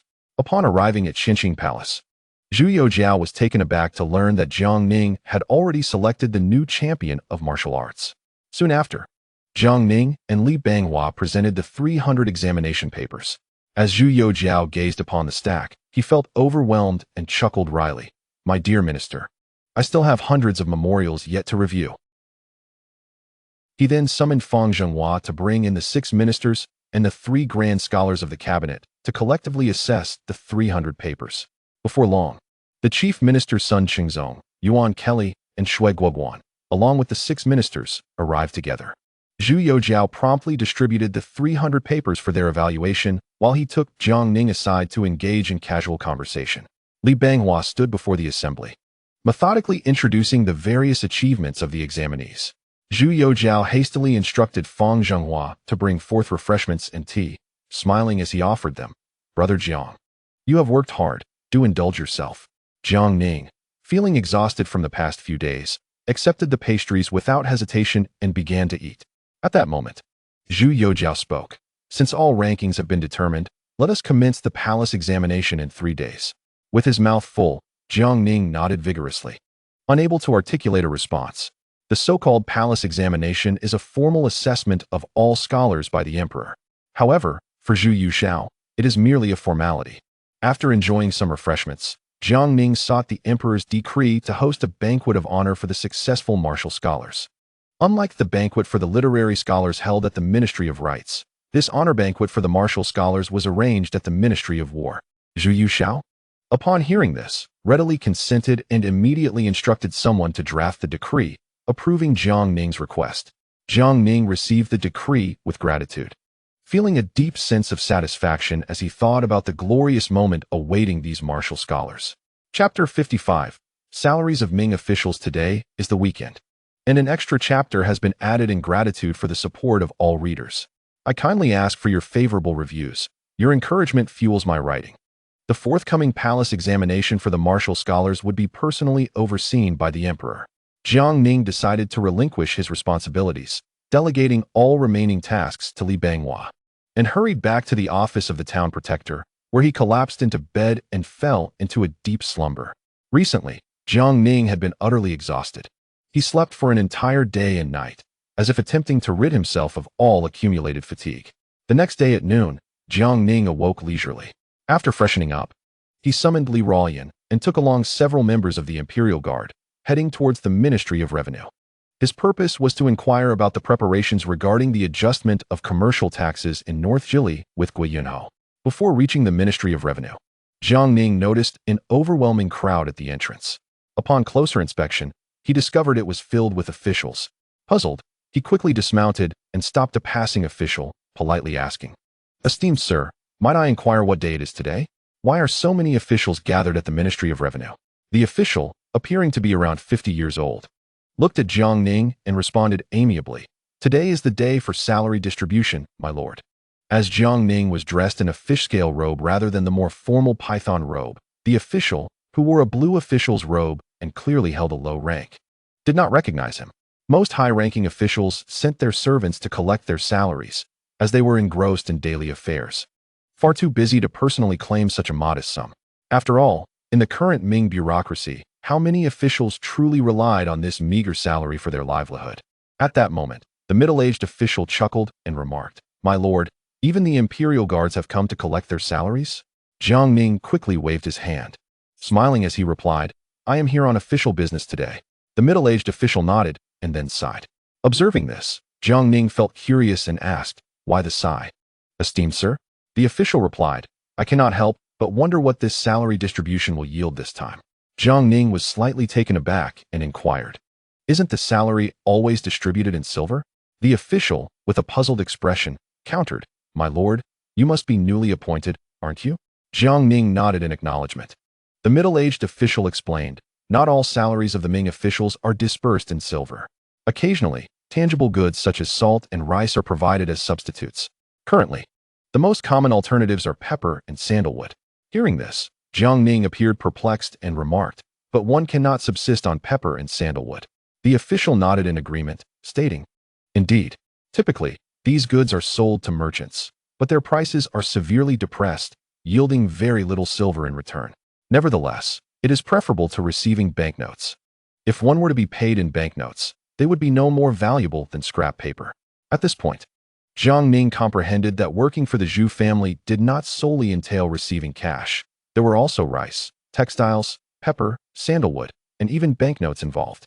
He mused to himself that it bore a striking resemblance to the distribution of labor protection supplies in later times. He observed numerous officials entering and exiting the Ministry of Revenue, all bearing grim expressions.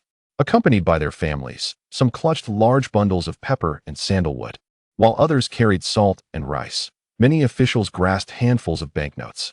Jiang Ning recognized that these banknotes were now worth less than toilet paper.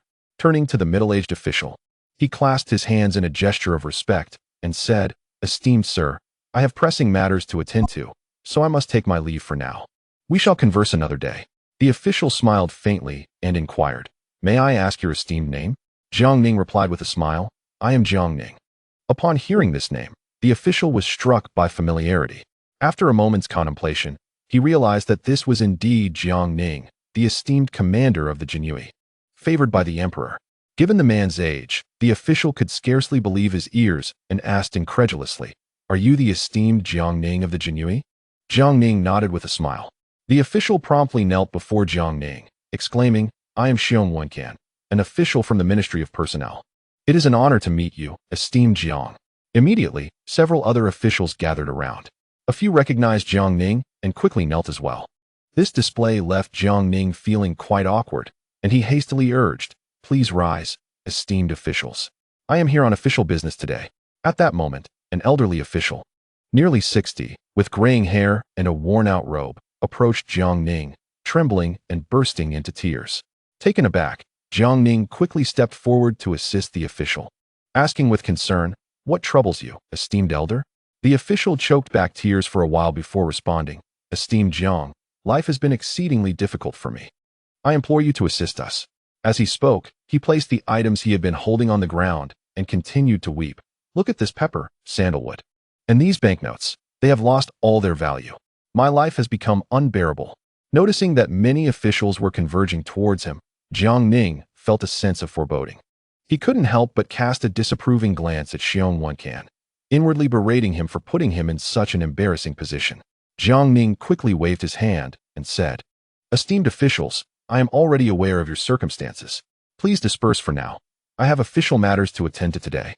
I implore you, esteemed gentlemen, to grant me some time. I shall assuredly attend to the matter of your salaries with utmost diligence."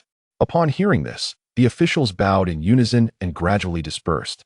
The middle-aged official from earlier prepared to take his leave, but Jiang Ning stepped forward and grasped his arm, coldly remarking, "Sir, how fortunate you are to leave me to face the flames alone, only to think of slipping away now." The middle-aged official responded with a courteous bow, wearing a smile that belied his calm demeanor. "Forgive my transgressions, Lord Jiang. I admit my considerations were lacking, and I hope for your understanding." Jiang Ning was taken aback. Typically, officials of such low ranks were either terrified at his presence or overly flattering. Yet this man remained composed, engaging him in light conversation, indicating either profound cunning or genuine capability. Jiang Ning then inquired, "What is your name, and which department do you serve?" The middle-aged official, still smiling, replied, "I am Xiong Wenkan, currently serving as an assistant minister in the Ministry of Rights." Jiang Ning instinctively muttered the name Xiong Wenkan, and in that instant, he felt as if struck by lightning, frozen in place. Xiong Wenkan looked at Jiang Ning in confusion, pondering why this esteemed official reacted so dramatically upon hearing his name, believing he had not offended him. At that moment, Jiang Ning's thoughts churned tumultuously. He had not anticipated encountering the legendary master of persuasion, Xiong Wenkan, known as the foremost charlatan of the late Ming dynasty. Historically, Xiong Wenkan had achieved remarkable feats merely through his eloquence. He had successfully convinced the pirate leader Zheng Zhilong to accept the imperial court's amnesty. He further boasted of his military prowess, ultimately leading to Emperor Chongzhen dispatching him to quell peasant uprisings. Despite lacking martial skills, his remarkable gift of gab allowed him to persuade many rebels to surrender to the imperial court. Unfortunately, his luck ran out when he faced the resolute Li Zicheng and Zhang Xianzhong, who were determined to rebel, resulting in his downfall. Having heard much about this figure, who nearly extinguished the flames of rebellion with his art of persuasion, Jiang Ning now understood why he felt an involuntary affinity towards Xiong Wenkan during their interaction. Clearing his throat, Jiang Ning composed himself and said, "It is of no consequence, Sir Xiong. Please, go about your business. I have official matters to attend to and must take my leave." With that, he led Li Ruoyan and the other members of the Jiangyi directly into the Ministry of Revenue. Left at the entrance, Xiong Wenkan remained perplexed, unable to fathom the cause of Jiang Ning's startled reaction. After a moment of contemplation, he decided to dismiss the matter, carrying the freshly acquired spices as he departed. Upon entering the grand hall of the Ministry of Revenue, Gui Yunho hurriedly approached, his expression laced with concern. "Lord Jiang, your esteemed presence graces us today. I regret my inadequate reception and hope for your forgiveness." Jiang Ning smiled lightly and teased, "Master Gua, Your complexion appears rather unwell. Have you perhaps misplaced some silver? Upon hearing this, Wei Yunho's expression darkened even further, and he began to lament to Jiang Ning, sighing, "Today, we disbursed salaries to the officials, and the Ministry of Revenue incurred yet another substantial expense." As he spoke, he raised his fingers to calculate the accounts for Jiang Ning. Jiang Ning raised his hand to interrupt him, exclaiming with a weary expression, "Master Gua, I clearly saw what those court officials were holding at the entrance. So there is no need for you to bemoan your financial situation before me." At that moment, Jiang Ning continued, "Old Gua, do not be overly frugal. The officials are already having a difficult time. You might as well pay them in cash. The assorted items you just distributed are hardly desirable, even if given away for free." Gua Yunho, upon hearing this, became incensed and retorted, "Master Jiang, it is easy for you to speak from a position of comfort. The members of the Imperial Guard receive the same items as their salaries, along with additional relief from the Five Armies Command." Jiang Ning waved his hand with a smile, saying, "This is a different time altogether. I have my own means of generating wealth, so my subordinates need not suffer alongside me. But you, Old Gua, are the steward of the Ming dynasty, the god of wealth. Just look at the plight of the people under your command." As Gua Yunho was about to counter, Jiang Ning interjected, "Old Gua, spare me the tales of poverty. To my knowledge, the Ministry of Revenue still possesses over 5 million taels in reserve, of which at least 3 million were procured through my efforts. You must speak with honesty." Gua Yunho muttered under his breath, "The landlord's household has no surplus grain. I must manage the expenses for the entire Ming dynasty's affairs, from sustenance to sanitation. How can I not be meticulous?" Jiang Ning smiled helplessly and chose to change the topic, asking, "Old Gua, how is the progress on the commercial tax reform in North Zhili?" Upon hearing this, Gua Yunho's expression turned grim, and he sighed, "Master Jiang, we have yet to commence." Jiang Ning was taken aback and exclaimed, "How is that possible?" Everyone agreed in court, and the emperor issued a decree. "Why has nothing begun?" Gua Yunho responded with a wry smile, "Master Jiang, just a few days ago, the governor of North Zhili submitted 5 memorials to the emperor, requesting to resign and retire to his hometown. Even the governor of Tianjin followed suit and submitted the same. The emperor had no choice but to grant their requests. You see, to implement the commercial tax reform in North Zhili, the cooperation and support of both the North Zhili and Tianjin governors are essential. However, this matter offends too many people, causing them to abandon their posts altogether." Gua Yunho then explained, "The governor of North Zhili oversees a vast area, which is crucial. The Tianjin governor's position is even more vital, as all goods transported via the canal must be loaded and unloaded at Tianjin port, involving numerous interests and personnel. Originally, these positions were highly sought after, but due to the commercial tax reform, they have become hot potatoes that no one dares to handle." Jiang Ning scoffed, "What a trivial matter. It is merely a shortage of personnel. Allow me to resolve this for you." Upon hearing this, Wei Yunho hastily remarked, "Master Jiang, the selection of the governor of North Zhili and the governor of Tianjin must be reliable. Otherwise, the entire reform of commercial taxation may falter." After pondering for a moment, Jiang Ning responded, "For the governor of North Zhili, I propose the esteemed Wei Zhongxian, the former magistrate of Shuntian. His reputation is impeccable. He is unyielding in the face of power and possesses a commendable integrity. As for the Tianjin governor, there's someone named Zhu Tongming who maintains a close rapport with the esteemed eunuch Wei. I have reviewed his credentials, and he is known for his upright conduct and considerable talent, not merely a pedantic scholar." At this juncture, Gua Yunho began to contemplate the 2 individuals Jiang Ning had recommended.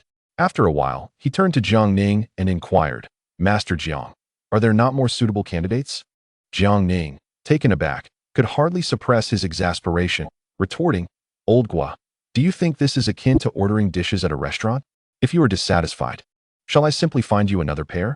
Noticing Gua Yunho's intent to continue, Jiang Ning, growing impatient, directly suggested, "If you deem these 2 unsuitable, perhaps we should simply allow eunuch Wei to undertake this task. His reputation is widely recognized. He is decisive in action, and he is known for his benevolence. Although his methods can sometimes be ruthless, he is undoubtedly reliable." Upon hearing Jiang Ning's proposal to enlist Wei Zhongxian, Gua Yunho shook his head vehemently, insisting, "This matter is too trivial to trouble eunuch Wei. We shall proceed with Wei Zhongxian and Zhu Tongming. They must be the ones." After repeated confirmation from Jiang Ning, Guo Yinhou firmly recommended Liu Zhongxian and Zhu Tongming. Subsequently, Jiang Ning and Guo Yinhou engaged in a discussion regarding the specifics of the commercial tax reform. Jiang Ning even elaborated on the tax voucher system of the future, which elicited enthusiastic applause from Guo Yinhou. He could not help but commend Master Jiang. You truly possess the talent to govern the world. It is remarkable that you could conceive such an ingenious method. While this tax voucher system may not entirely eliminate tax evasion, it will certainly mitigate such occurrences to a considerable extent. Consequently, the revenue collected by the court each year will undoubtedly increase significantly. With a smile, Jiang Ning replied, "It's merely a small matter." Presently, the Jinyue and the Dongchang are fully prepared to assist in the reform of commercial taxation. You, Sir Guo, simply need to submit an edict, and we shall jointly endorse the appointment of Liu Zhongxian and Zhu Tongming as the governors of North Zhili and Tianjin, respectively. Guo Yinhou nodded in agreement and promptly began drafting the memorial. After completing it, he affixed his name, and Jiang Ning took the pen to sign his own name as well. Soon after, Guo Yinhou, in a flurry, prepared to present the memorial to the palace. At that moment, Jiang Ning seized his arm, cautioning, "Old Guo, you must devise a solution regarding the salaries of the court officials. Just outside, I could scarcely gain entry. Those officials were lamenting and nearly besieged me. Should such a situation arise again, I might just have them hanged at the entrance of your Ministry of Revenue." Upon hearing Jiang Ning's rather sinister suggestion, Guo Yinhou's face turned dark. He then thumped his chest, assuring, "Rest assured, Master Jiang. Once the commercial tax reform in North Zhili is complete, I shall ensure that all officials in the capital receive their payments in cash." Jiang Ning promptly interjected, insisting that all transactions must be conducted in cash, with no paper money accepted. Guo Yinhou gritted his teeth and nodded in agreement, allowing Jiang Ning to rise and take his leave. Chapter 56. Leading the troops out of the capital to Tianjin, Jiang Ning returned to the office of the director of the Jinyue, subsequently instructing someone to summon Wei Zhongxian. In a short while, Wei Zhongxian arrived, maintaining his usual demeanor, polite yet brash, as he kicked the door to Jiang Ning's office open. With a loud crash, the wooden doors fell to the ground, as if overwhelmed by the burden of their duty. Jiang Ning, witnessing the scene, found himself at a loss for words. Wei Zhongxian, on the other hand, offered an awkward chuckle. With a sigh, Jiang Ning remarked, "Master Wei, you must exercise more caution in the future. After all, our Jinyue and the Eastern Depot are now considered civilized institutions. As the chief eunuch of the Eastern Depot and the director of the Imperial Horse Department, every action you take must embody civility and courtesy." Wei Zhongxian, akin to a student receiving a reprimand, listened attentively and then sheepishly replied, "Rest assured, Lord Jiang. I shall certainly be mindful in the future, prioritizing civility and courtesy." At this juncture, Jiang Ning invited Wei Zhongxian to sit down, arranged for tea to be served, and instructed someone to remove the fallen doors. He then informed Wei Zhongxian, "I have recommended Zhu Tongming for the position of governor of Tianjin." This news thrilled Wei Zhongxian, who thought to himself that not only was Lord Jiang facilitating his own rise to power, but he was also looking out for those under his command, a true paragon of loyalty and righteousness. Wei Zhongxian hastily clasped his hands in gratitude, saying, "On behalf of Zhu Tongming, I thank you, Lord Jiang, for your esteemed recommendation." Jiang Ning smiled and replied, "Master Wei, there is no need for such formality between us. We are both serving the emperor." He then elaborated on the retirement of the current governors of North Zhili and Tianjin, leaving Wei Zhongxian somewhat perplexed. Jiang Ning patiently clarified the implications of these changes, and only then did Wei Zhongxian begin to comprehend. Jiang Ning continued, "Master Wei, the candidates for the governors of North Zhili and Tianjin have already been submitted for the emperor's review. If there are no issues, we should have a decision in the next few days. However, Zhu Tongming will face considerable pressure as governor of Tianjin, and I will need your assistance to maintain order." Wei Zhongxian nodded, smiling as he assured, "Rest easy, Lord Jiang. With my support, no one will dare to cause a ruckus. I will ensure they are dealt with appropriately." Jiang Ning then handed over the confidential reports collected by the Jinyue, stating, "Master Wei, we are currently confronted with a significant issue. The Tianjin garrison has long been in collusion with the Zhongbang. The officials and soldiers of the three garrisons in Tianjin are complicit, and the Zhongbang, being a powerful underworld force, is deeply entrenched and interconnected. We cannot act directly, We must first devise a strategy concerning the 3 garrisons. After a brief glance at the documents, Wei Zhongxian inquired, Lord Jiang, what do you propose? Jiang Ning pondered for a moment before responding. The personnel of the Tianjin garrison must be entirely replaced, with reinforcements drawn from the Tianqiang 4 garrisons. Wei Zhongxian was taken aback and asked, Lord Jiang, with so many personnel in the Tianjin garrison, how shall we manage this arrangement? Jiang Ning spoke up, this is quite manageable. We shall transfer them all to the capital for proper reorganization. Wei Zhongxian furrowed his brow, contemplating for a moment before responding, Minister Jiang. The Tianjin 3 guards possess a considerable number of troops. What if they refuse to comply or take the opportunity to stir up trouble? Jiang Ning smiled slightly and replied, to capture a thief, one must first seize the ringleader. To shoot a man, one must first shoot the horse. I have dispatched individuals to gather evidence against the commanders and deputy commanders of the Tianjin 3 guards. At the appropriate time, the Jinui will directly apprehend them. Backed by the troops of the Tianqiang 4 guards, I have faith they will not dare to resist. As for the Zonggang, they are a force from the underworld and will not openly defy the court. Ultimately, they are merely in pursuit of profit. What the Tianjin 3 guards can offer, we can match, even exceed, as long as the Zonggang is willing to collaborate with us. After a moment of contemplation, Wei Zhongxian agreed. Then we shall proceed as Minister Jiang suggests. Should it come to killing, that task shall be left to me. Pleased to see Wei taking the initiative in such matters. Jiang Ning nodded in satisfaction. Wei Zhongxian was a man of decisive action, and he promptly urged Jiang Ning toward the palace. Upon reaching the palace gates, the two presented their badges and hurried to the Tianqi palace. At that moment, Emperor Zhu Youjiao was dining with Empress Zhang Yan. Upon learning of Jiang Ning and Wei Zhongxian's arrival, he hastily instructed Fang Zhenghua to invite them in. As they entered, Jiang Ning and Wei Zhongxian immediately knelt in reverence, proclaiming, I, Jiang Ning, pay my respects to your Majesty and your Highness. The humble servant Wei Zhongxian pays his respects to your Majesty and your Highness. Zhu Youjiao smiled and said, no need for formalities, please rise.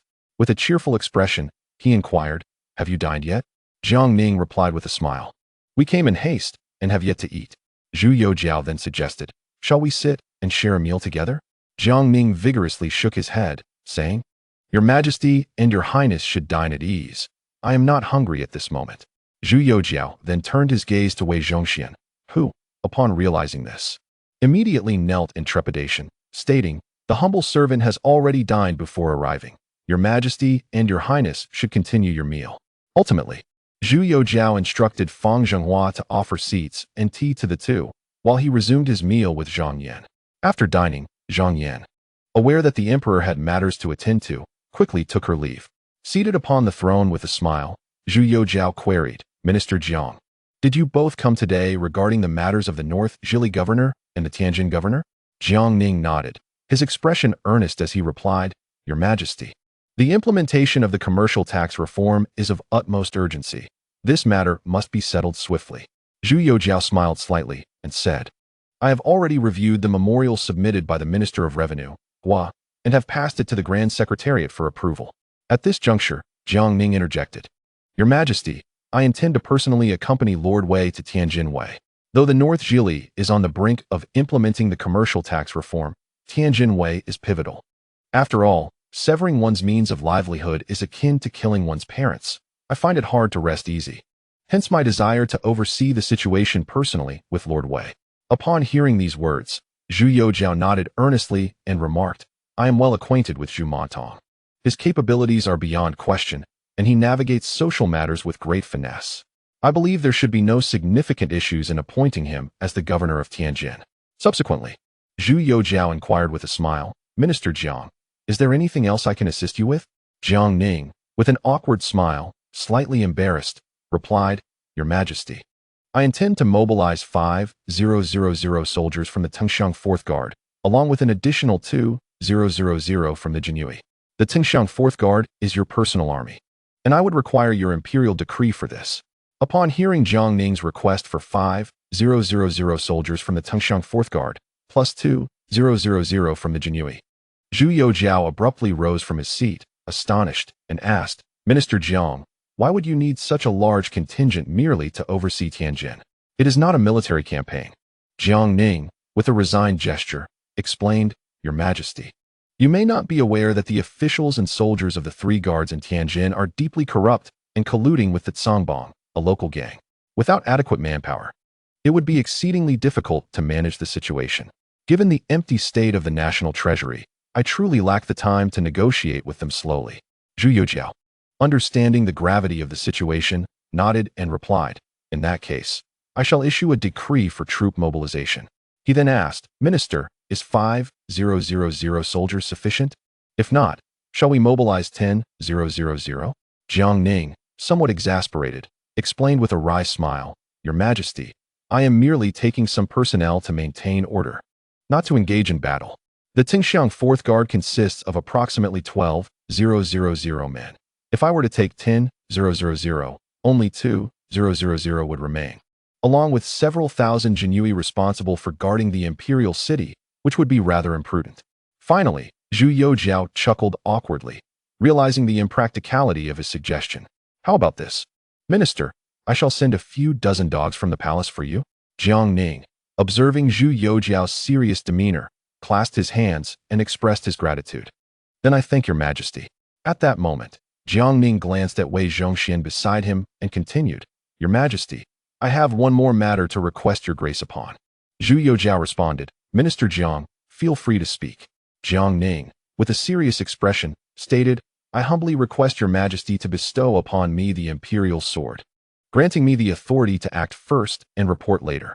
Upon hearing Jiang Ning's request for the imperial sword, Zhu Youjiao replied with a grave expression, Minister Jiang, is the situation truly so dire?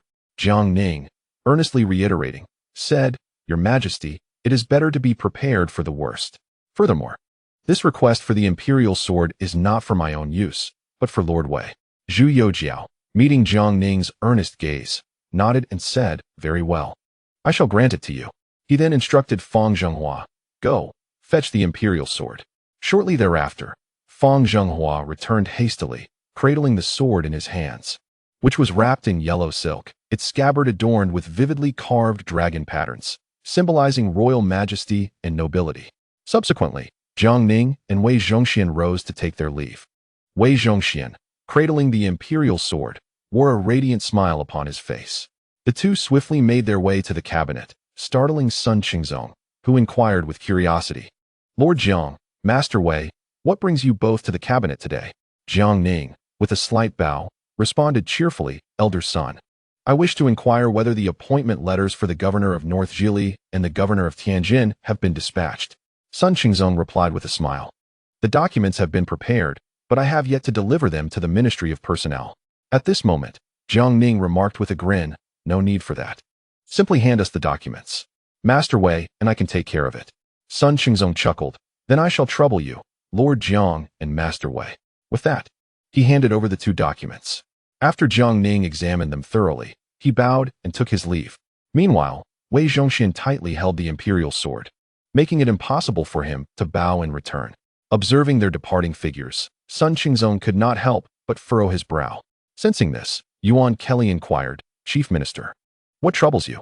Sun Qingzong expressed his concern, stating, It appears Tianjin Wei is poised for significant turmoil, with both Jiang Ning and Wei Zhongxian involved. This matter is unlikely to be trivial. Yuan Kelly stroked his beard thoughtfully and replied, The interests entangled in Tianjin Wei are intricate. Only Jiang Ning and Wei Zhongxian can maintain order in such a situation. At that moment, Shui Guoguan interjected with a smile, Elder Son, Elder Yuan. Considering the reform of commercial taxes, this undoubtedly threatens livelihoods. As the saying goes, severing a person's means of income is akin to killing their parents. Did you observe the imperial sword that Master Wei was holding? Sun Qingzong gasped. Could it be the imperial sword? Yuan Kelly was equally astonished, and Shui Guoguan nodded in affirmation. The 3 exchanged glances, each filled with profound shock. Unbeknownst to them, Jiang Ning was oblivious to the gravity of the situation as he proceeded to mobilize troops. Meanwhile, Wei Zhongxian, holding the documents, went directly to find Lu Zhongzhou and Zhu Tongmeng. Subsequently, Jiang Ning sent for Man Gui, Zhao Shuijiao, and He Kegong. Initially, Jiang Ning contemplated involving Chao Wenjiao and Lu Xiangxing, but reconsidered, thinking it inappropriate for them to be entangled in such matters so soon after their recent success. and thus dismissed the idea. Zhu Tongming, being a close associate of Wei Zhongxian, had already received the news. Upon receiving the appointment documents, he was overwhelmed with emotion. While others viewed the position of governor of Tianjin as a hot potato, for Zhu Tongming, it represented an unparalleled opportunity to realize his ambitions. Later, Wei Zhongxian hurried to Shuntian Prefecture, directly seeking out Liu Zhongzhou, who was perplexed about Wei's sudden visit. Without further ado, Wei presented the documents and urged Liu Zhongzhou to hasten to Baoding Prefecture for his new appointment. An hour later, Wei Zhongxian, alongside Liu Zhongzhou and Zhu Tongming, rushed to join Jiang Ning, who had already assembled 2,000 imperial guards. Accompanied by Li Ruoyan, he left Tian urging behind to oversee matters, preparing for departure. As all were gathered, with a commanding voice, Jiang Ning ordered the group to set forth towards Tianjin. The grand procession astonished the citizens of the capital. A contingent of 2,000 imperial guards, complemented by 5,000 soldiers from the Tengxiang Four Guards, formed an imposing assembly of 7,000 men, marching with remarkable vigor. The populace speculated fervently, uncertain of the grand undertakings the court might be planning. Many merchants, having previously heard whispers of the tax reforms in northern Jili, initially harbored hopes of profiting amidst the turmoil.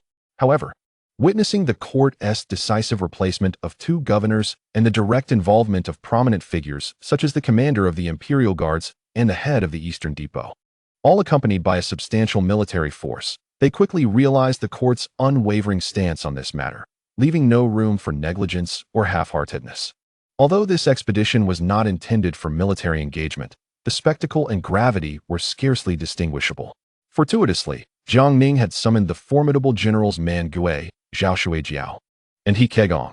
Otherwise, he would have been at a loss on how to command this formidable army. The capital lay approximately 200 miles from Tianjin, and Zhao Shuijiao proposed that Jiang Ning distribute monetary rewards to the soldiers, urging them to march through the night, for speed is of the essence in warfare. Yet, Jiang Ning believed that a steady pace would suffice, and that evening, the army encamped on the spot. Observing Man Gui, Zhao Shuijiao, and He Kegong methodically organized the encampment, Jiang Ning could not help but reflect on the complexities of leading troops. While it may seem gallant, such responsibilities are not easily borne.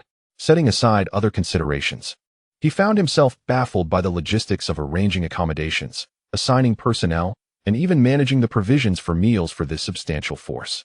Once the army was properly encamped and as night fell, it was time for supper.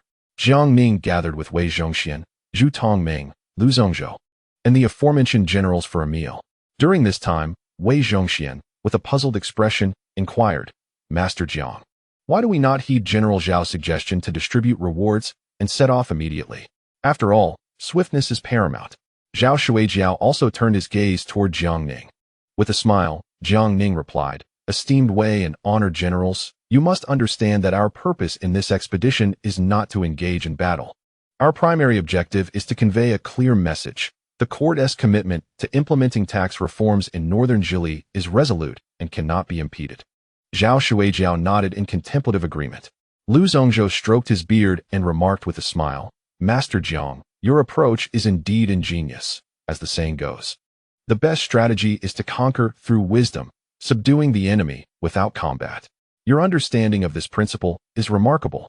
Zhu Tongming chimed in, "Master Jiang, this journey to the capital is intended to create a formidable presence. The more who are aware, the better. Even if the Tianjin garrison harbors treacherous intentions, I dare say they are likely trembling in fear at the sight of our formidable assembly." At this moment, Wei Zhongxian raised his cup of tea, beaming with delight, and said, "Today, in the company of Master Jiang, I have learned a valuable lesson. Allow me to toast to you with tea in lieu of wine." Upon hearing this, Jiang Ning's face flushed with embarrassment. He felt unworthy of such praise, believing he had merely employed a bit of cleverness.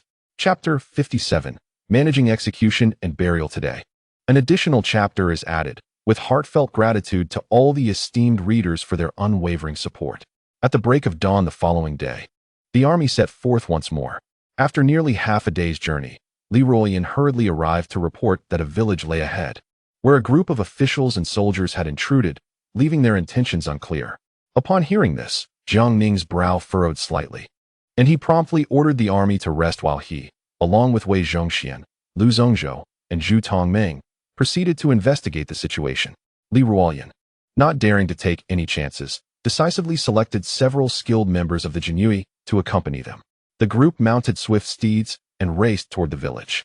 Upon reaching the entrance, they were met with a cacophony of cries and wails emanating from within. Jiang Ning felt a sudden pang of unease and hastened into the village.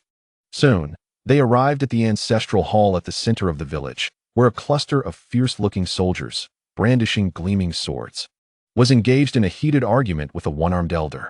Behind the elder stood a group of ragged children, their clothing tattered and worn, some even barefoot, evoking a sense of deep pity. As Jiang Ning and his companions surveyed the scene, they noted the ancestral hall was filled with elderly individuals, women, and numerous young children. Yet conspicuously absent were any robust young men. The one-armed elder, clad in faded coarse linen, stood tall with unwavering resolve, showing no sign of fear in the face of the intimidating soldiers, as he argued his case with dignity. At that moment, Wei Zhongxian spoke up. "Look at these soldiers. They clearly do not come with good intentions. They are most likely here to extort these villagers. I can sense the resentment in those children's eyes. Though they hide it well, it cannot escape my notice." Jiang Ning was momentarily taken aback, about to respond, when he saw Wei Zhongxian dismount and stride boldly toward the group. Wei Zhongxian raised his voice sharply. "Which officials do you serve, and what are you doing here?" With Wei Zhongxian's direct approach, Jiang Ning ceased to conceal his intentions, dismounting alongside Lu Zhongzhou, Zhu Tongming, and Li Ruoyan, hastening to follow. One of the leading soldiers turned at the sound, instantly recognizing Wei Zhongxian in his purple python robe, Jiang Ning in his flying fish attire, and Li Ruoyan accompanied by several formidable Jinui. His gaze then fell on Lu Zhongzhou and Zhu Tongming, who, though dressed in plain clothing, exuded an extraordinary presence, commanding respect with their every gesture. The soldier quickly raised his hand in a salute and respectfully inquired, "May I ask from where you esteemed gentlemen hail?" "I am Zhao Weiyuan, a thousand-house commander of the left guard in Tianjin." Wei Zhongxian strode forward with an air of confidence, his expression proud and his tone calm, yet laced with undeniable authority. "I am Wei Zhongxian, the superintendent of the Eastern Depot, the chief of the Rights Supervisory Bureau, and the keeper of the imperial stables.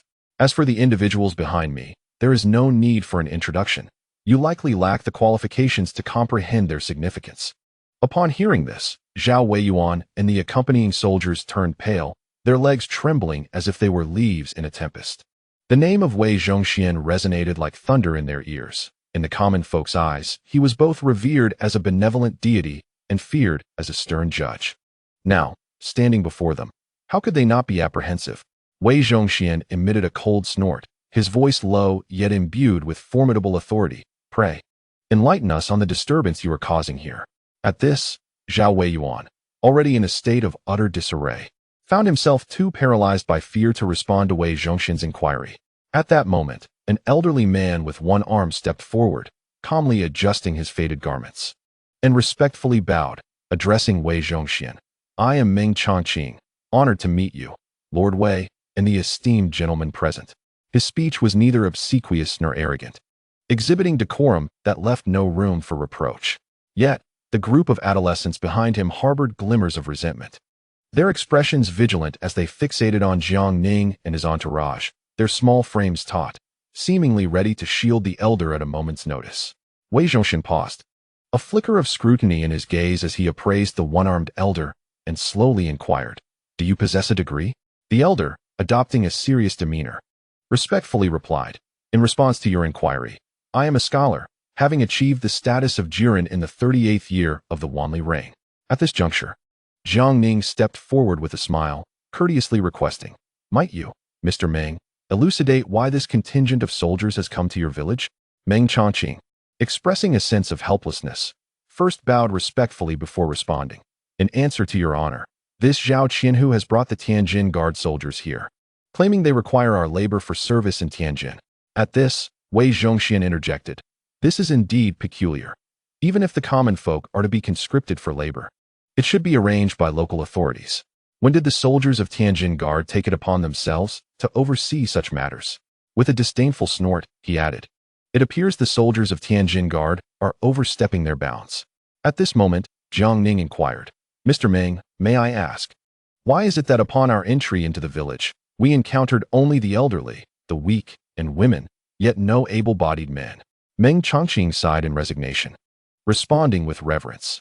In reply to your honor, our village once boasted over 300 able-bodied men, all of whom have been conscripted by the Tianjin Guard under the pretext of labor service, and not a single one has returned. Jiang Ning then surveyed the ancestral hall, observing the sorrowful expressions of the elderly and women within. Many women could not suppress their grief, their quiet sobs resonating throughout the hall. Shifting his gaze to the group of children behind Meng Chongqing, he noted the unmistakable fear, resentment, and unwillingness reflected in their eyes. Their small bodies trembled slightly, yet they remained defiantly protective of the elder. Meng Chongqing seemed to sense an unusual tension and hurriedly stepped forward, shielding the children behind him. With an apologetic expression, he said, "The village children are not well versed in propriety. I kindly ask for your understanding, esteemed sir." Jiang Ning smiled gently, replying, "There is no need for such formality, Mr. Meng." Subsequently, Jiang Ning turned his head and addressed Wei Zhongxian with a calm tone, inquiring, "Master Wei, how do you believe we should proceed with this matter?" Wei Zhongxian twisted his neck, the joints cracking audibly, and then, with a shrill voice, bellowed, "Li Qianhu, seize them all. Leave not a single one behind." Upon hearing this, Liaodong immediately gestured, and a cadre of elite Jinui swiftly advanced like ferocious tigers descending a mountain. This scene rendered the children behind Meng Chongqing pale with fright, some of the younger ones even bursting into tears. Observing this, Meng Chongqing's expression shifted dramatically. He hurriedly bent in salute and implored, "I beseech you, my lord, to temper your wrath." Wei Zhongxian, perplexed, responded, "Mr. Meng, what do you mean? We aim to apprehend these officials and soldiers from the Tianjin Guard who have oppressed you." Relieved by Wei Zhongxian's words, Meng Chongqing exhaled deeply. Conversely, the soldiers from the Tianjin Guard were struck with terror. Zhao Weiyuan, in a state of panic, shouted, "Master Wei, you cannot arrest me. I am but a soldier of the Tianjin Guard. Any orders must come from the commanding officer." Old Wei, lacking the patience for explanation, waved his hand, prompting Liaodong and the elite Jinui to pounce forward, capturing all the soldiers without exception. Jiang Ning stepped forward, casually brushing dust off his boots. His voice calm, yet authoritative, "Zhao Qianhu, it would be prudent to confess." Zhao Weiyuan, still attempting to wriggle out of the situation, exclaimed, "My lord, what is it you wish me to confess? I am merely executing orders." Jiang Ning scoffed derisively. "Ah, truly, one does not shed tears until faced with the coffin. Old Li, administer the severe punishment." Liaodong bowed in acknowledgement of the command, his gaze turning sinister as he fixed it upon Zhao Weiyuan. The intensity of his stare caused Zhao Weiyuan to wet himself in fear, for the torturous methods of the Jinui were notorious throughout the Ming dynasty. At that moment, Jiang Ning turned to Meng Chongqing, smiling, "Mr. Meng, this forthcoming scene may be rather bloody. It would be best to escort the children away to the ancestral hall." Meng Chongqing nodded, and promptly led the group of children towards the hall. No sooner had they entered than a cacophony of screams, akin to the wailing of slaughtered pigs, erupted from outside. Those cries belonged to Zhao Weiyuan. Meanwhile, Jiang Ning, Wei Zhongxian, Lu Zhongzhou, and Zhu Tongming made their way toward the ancestral hall. Inside, a gathering of elderly women and village matrons looked upon them with faces etched in fear. Observing their distress, Meng Chongqing hastily invited them to sit and arranged for several village women to bring over bowls of tea in rough porcelain. Apologizing profusely, "The rural conditions are humble. I beg your forgiveness for the lack of hospitality." Jiang Ning, smiling, waved his hand dismissively. "Mr. Meng, you are far too courteous. Though this countryside tea may not rival the pre-rain Longjing, it possesses its own unique charm." Without hesitation, Wei Zhongxian lifted the porcelain bowl and drank it all in one go. At that moment, seeing the group of children, his heart softened, and he hurriedly approached, retrieving some dried fruits and candied snacks from his pocket. At first, the children were somewhat frightened, but Old Wei, renowned as a living bodhisattva among the folk, adeptly mingled with the group in no time. As the sounds of anguished wails, reminiscent of slaughtered pigs, echoed from outside, Meng Chongqing's expression grew uneasy. He clasped his hands in salute to Jiang Ning, who waved him off with a smile, saying, "Fear not. Soon enough, all that I wish to know will be willingly divulged by them." Following this, Jiang Ning and Meng Chongqing engaged in conversation. Jiang Ning learned that Meng Chongqing was a successful candidate from the 23rd year of the Wanli rank. Although he held a title, which would ordinarily afford him a position in the court, his impoverished background and lack of connections forced him to return to his village to teach children to read and write, thereby benefiting his community. At that moment, Jiang Ning's gaze fell upon Meng Chongqing's empty left arm, prompting him to inquire, "Mr. Meng, may I ask what befell your left arm?" Upon hearing this, Meng Chongqing could not help but sigh deeply, then replied with a tone full of sorrow, "It was severed by the soldiers of the Tianjin garrison." Jiang Ning's face turned to disbelief, and even Lu Zhongzhou and Zhu Tongming, who stood behind him, were instantly filled with righteous indignation. Lu Zhongzhou exclaimed, "How dare the soldiers of Tianjin act so brazenly? You hold a title. How could they bully you so?" Zhu Tongming echoed his sentiments, his face contorted with anger. With a resigned sigh, Meng Chongqing recounted, "I have 2 sons. My eldest is currently studying at the Imperial Academy in the capital. 2 years ago, a certain Zhao Qianhu from the Tianjin garrison came to requisition labor. According to court regulations, students with titles are exempt from such duties, yet these soldiers were unreasonable. When my son confronted them, Zhao Qianhu, in a fit of rage, drew his sword and severed my son's left arm, and my second son was forcibly taken. Their fates remain unknown to this day." Meng Chongqing then forced a bitter smile, saying, "Fortunately, the emperor is wise and has organized a grand examination. My eldest is participating in it. I can only hope he has a chance to succeed." As he spoke, a glimmer of worry and helplessness clouded his eyes.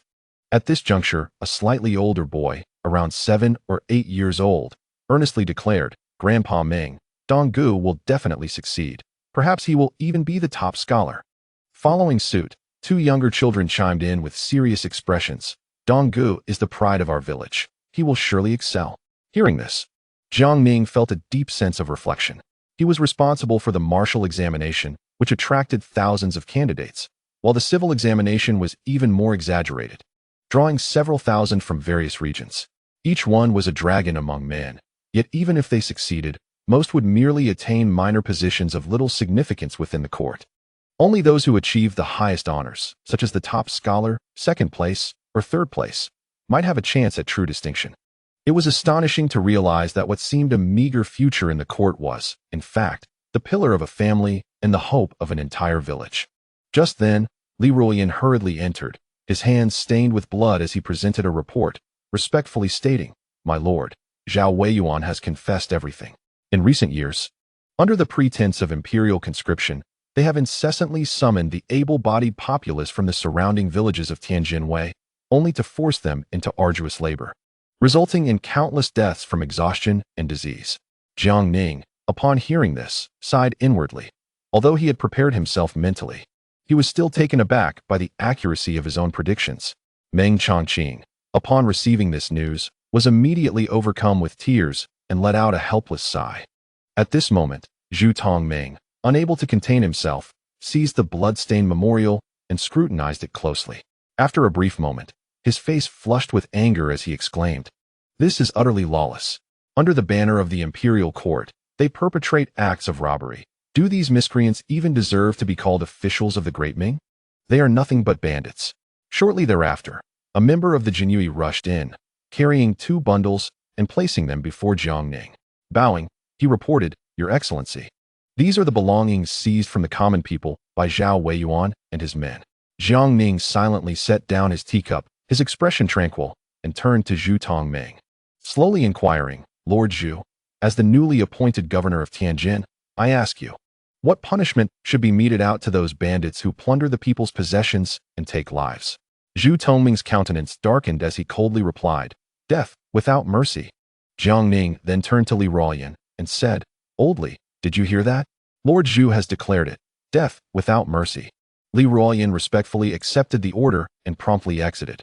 At this moment, Lu Zhongzhou hurriedly interjected, "Your Excellency, regardless of the circumstances, Zhao Weiyuan is an official of the court. To execute him so hastily may be somewhat inappropriate." Jiang Ning, maintaining his calm demeanor, replied, "I see no court official here. Only a few tyrants who oppress the common folk and commit unspeakable atrocities." Moments later, anguished screams echoed from outside. Meng Chongqing felt as if a tempest had erupted within him. Who exactly was this young man? With but a single utterance, he could eradicate the officials of Tianjin Wei who typically wielded power over the villagers.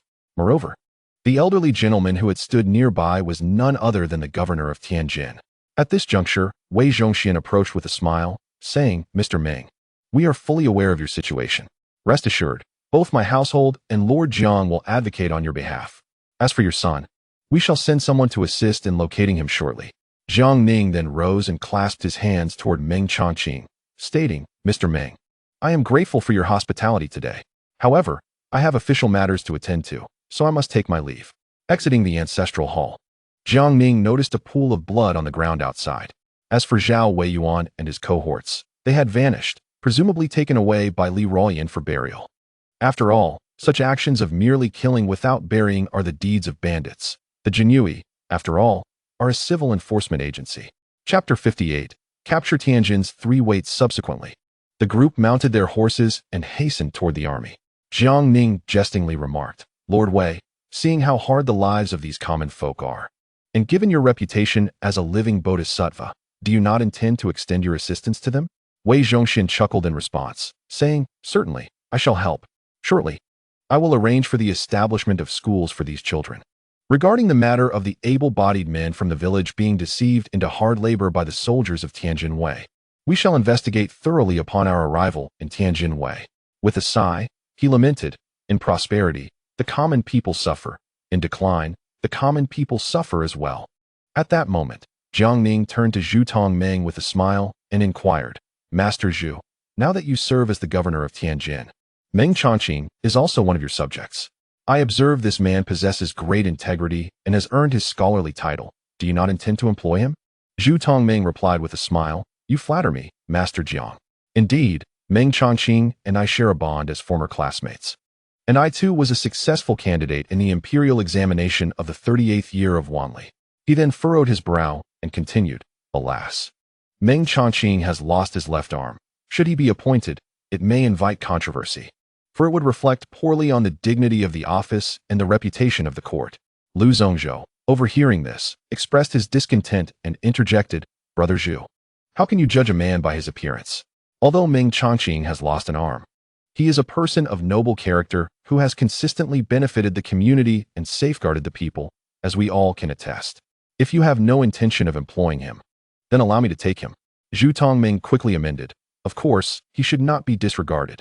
After all, he is a talent discovered in Tianjin." He then turned to Lu Zongzhou with a puzzled expression and asked, "Brother Lu, as the governor of North Jili, your residence should be in Baoding. Why do you accompany us? Do you also intend to conduct affairs in Tianjin?" Lu Zongzhou, stroking his beard, smiled slightly and replied, "This time, the reform of commercial tax in North Jili is of utmost importance, and Tianjin is at the center of it all. I am merely taking the opportunity to conduct some investigations, learn a thing or two, before proceeding to my post in Baoding. It is no inconvenience." The group then shared laughter and conversation as they successfully reunited with the main army and continued their journey towards Tianjin Wei. By afternoon, they arrived at Tianjin Wei, where the governor, the inspector, and the three commanding officers of the three Weicheng had been waiting respectfully at the city gate for quite some time. Zhao Pingsheng, the commanding officer of the Central Wei, wore a disgruntled expression and muttered under his breath, "The court has gone mad. Out of the blue, they wish to reform the commercial tax in North Jili. This change will undoubtedly reduce our monthly earnings significantly. And the governor, he is utterly useless. At such a critical moment, he simply abandons his duties and returns home." The other two commanding officers echoed his sentiments. At that moment, Inspector Zhang Yuanping sighed helplessly and remarked, "What is destined to be a blessing may not be so, and what is destined to be a calamity cannot be avoided. Let us first observe the attitude of this new governor. If he proves amenable, we might offer him some silver as a token of goodwill.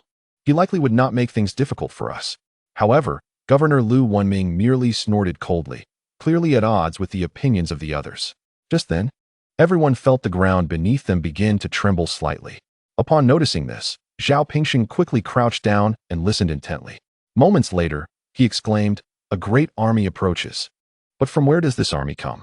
How have we received no news of any troop movements?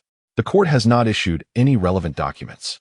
In the distance, A vast throng of people surged forward like a tidal wave, causing the very earth to tremble beneath their approach. As this procession drew nearer, the expressions of those present morphed into a visage of deep disquiet. At that moment, Liaodong, clad in a flying fish robe, galloped in on a swift steed, abruptly pulling on the reins before a few individuals. In a cold voice, he declared, "Lord Jiang, the commander of the Jiangyi, Lord Wei, the supervisor of the Eastern Factory, Lord Zhu, the governor of Tianjin, and Lord Liu, the governor of Bustling, are about to enter the city. All officials in Tianjin must prepare to receive them at once." With that, he turned his horse around and hastily departed, raising a cloud of dust behind him. At this juncture, Zhao Pingsheng, Zhang Yuanping, and two other commanders found their faces paling significantly, exchanging glances that revealed their profound fear. Lu Wenming, serving as the assistant governor, appeared unfazed, shouting boisterously, "Who would have thought the court would send both the Jiangyi commander and the Eastern Factory supervisor this time? Why has the governor of Bustling come to Tianjin? Our humble Tianjin Wei is in for quite a spectacle." Fury etched across Zhao Pingsheng's face. He bellowed at Lu Wenming, "Lord Lu, cease your pretense. If you truly comprehend the gravity of the situation, you should know that if we fall today, you too shall face dire consequences." Lu Wenming scoffed, disdain evident in his retort. "I am a servant of the court, drawing a salary from the imperial treasury. Your fates are of no concern to me." As the quarrel escalated among the men, Jiang Ning, Wei Zhongxian, and their forces swiftly arrived at the city gates. Perceiving their presence, the men hastily knelt upon the ground, collectively proclaiming, "I, Zhao Pingsheng, commander of the Tianjin Middle Guard, Inspector Zhang Yuanping, and Assistant Governor Lu Wenming, pay our respects to Lord Jiang, Lord Wei, Lord Zhu, and Lord Liu." Wei Zhongxian brandished the imperial sword, his demeanor imposing as he stated calmly, "The imperial sword signifies the presence of the sovereign." Following this, Zhao Pingsheng and the other two hastily bowed, exclaiming, "We humbly request the safety of the sovereign." Wei Zhongxian nodded slightly, his tone softening, "The sovereign as well. You may rise." Subsequently, Wei Zhongxian announced, "From this moment forth, all troops in the Tianjin Wei will be placed under the command of Lord Jiang, the Jiangyi commander. The three of you commanders are to await orders at your homes." Upon hearing this, the trio, led by Zhao Pingsheng, was momentarily taken aback. They instinctively wished to argue, but upon catching sight of the gleaming imperial sword in Wei Zhongxian's hand, they swiftly abandoned the thought, obediently taking their leave to return home. Afterward, Wei Zhongxian and Jiang Ning, accompanied by their grand army, entered the city with great pomp. As the governor of Tianjin, Zhu Tongming naturally proceeded to the governor's office, with Lu Zhongzhou following suit. Meanwhile, Wei Zhongxian assisted Jiang Ning in taking command of the troops of the three guards in Tianjin. Jiang Ning allocated 2,000 soldiers from the contingent he led to Governor Zhu Tongming for deployment, while the remaining 5,000 formally settled into the barracks of the Tianjin three guards. The soldiers were left in a state of bewilderment, yet none dared to incite unrest. Once the camp was smoothly taken over, Jiang Ning ordered the drums to be beaten to gather the troops, preparing to call the roll per the roster. Originally, several commanding officers sought to postpone the counting of personnel, citing the late hour as an excuse. Without hesitation, Wei Zhongxian unsheathed the imperial sword and declared sternly, "Do you wish to test the sharpness of this blade?" Instantly, the officers were struck with fear and ceased to protest. With the assistance of Man Gui, Zhao Shuijiao, and He Kegong, they commenced the count, while the soldiers gathered at the assembly platform. At that moment, Liaodong approached briskly, whispering, "My lord, this is a confidential report from Lu Qianhu of the Tianjin Jiangyi. The phenomenon of soldiers receiving pay for non-existent posts is exceedingly severe in the Tianjin garrisons. At least half the personnel are fictitious, while the remaining half consists mostly of the elderly and weak. The actual combat-ready force barely amounts to 2,000 or 3,000 men." Jiang Ning, maintaining a calm demeanor, nodded slightly, remarking, "Having 2,000 or 3,000 men is not entirely disastrous." Thus, Jiang Ning and Wei Zhongxian spent the entire night in the camp, while the soldiers stood vigil below. After a night of diligent work by Zhao Shuijiao, He Kegong, and Man Gui, the following morning, they reported to Jiang Ning, visibly fatigued, "My lord, upon verification, the Tianjin left, right, and central guards are severely understaffed. They have long been receiving pay for fictitious positions, reporting full numbers to the court, Yet the actual count is less than half, with the elderly and weak comprising the majority. Upon hearing this, Jiang Ning subtly signaled with his eyes. Li Ruolian understood immediately, gesturing for the Jinui to charge forward like wolves, apprehending the commanding officers, the pacification envoy, and the Qianhis without delay. Instantly, cries of despair erupted from the crowd, causing many soldiers to panic and flee.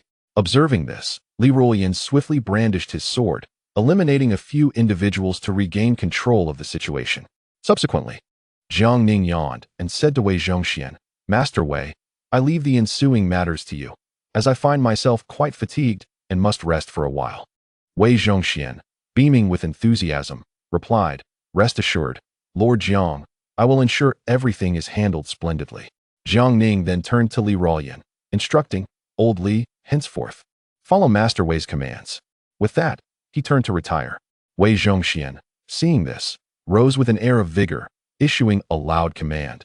"Li Qianhu, proceed to search the homes of these officials thoroughly, and do not spare the 3 commanding officers."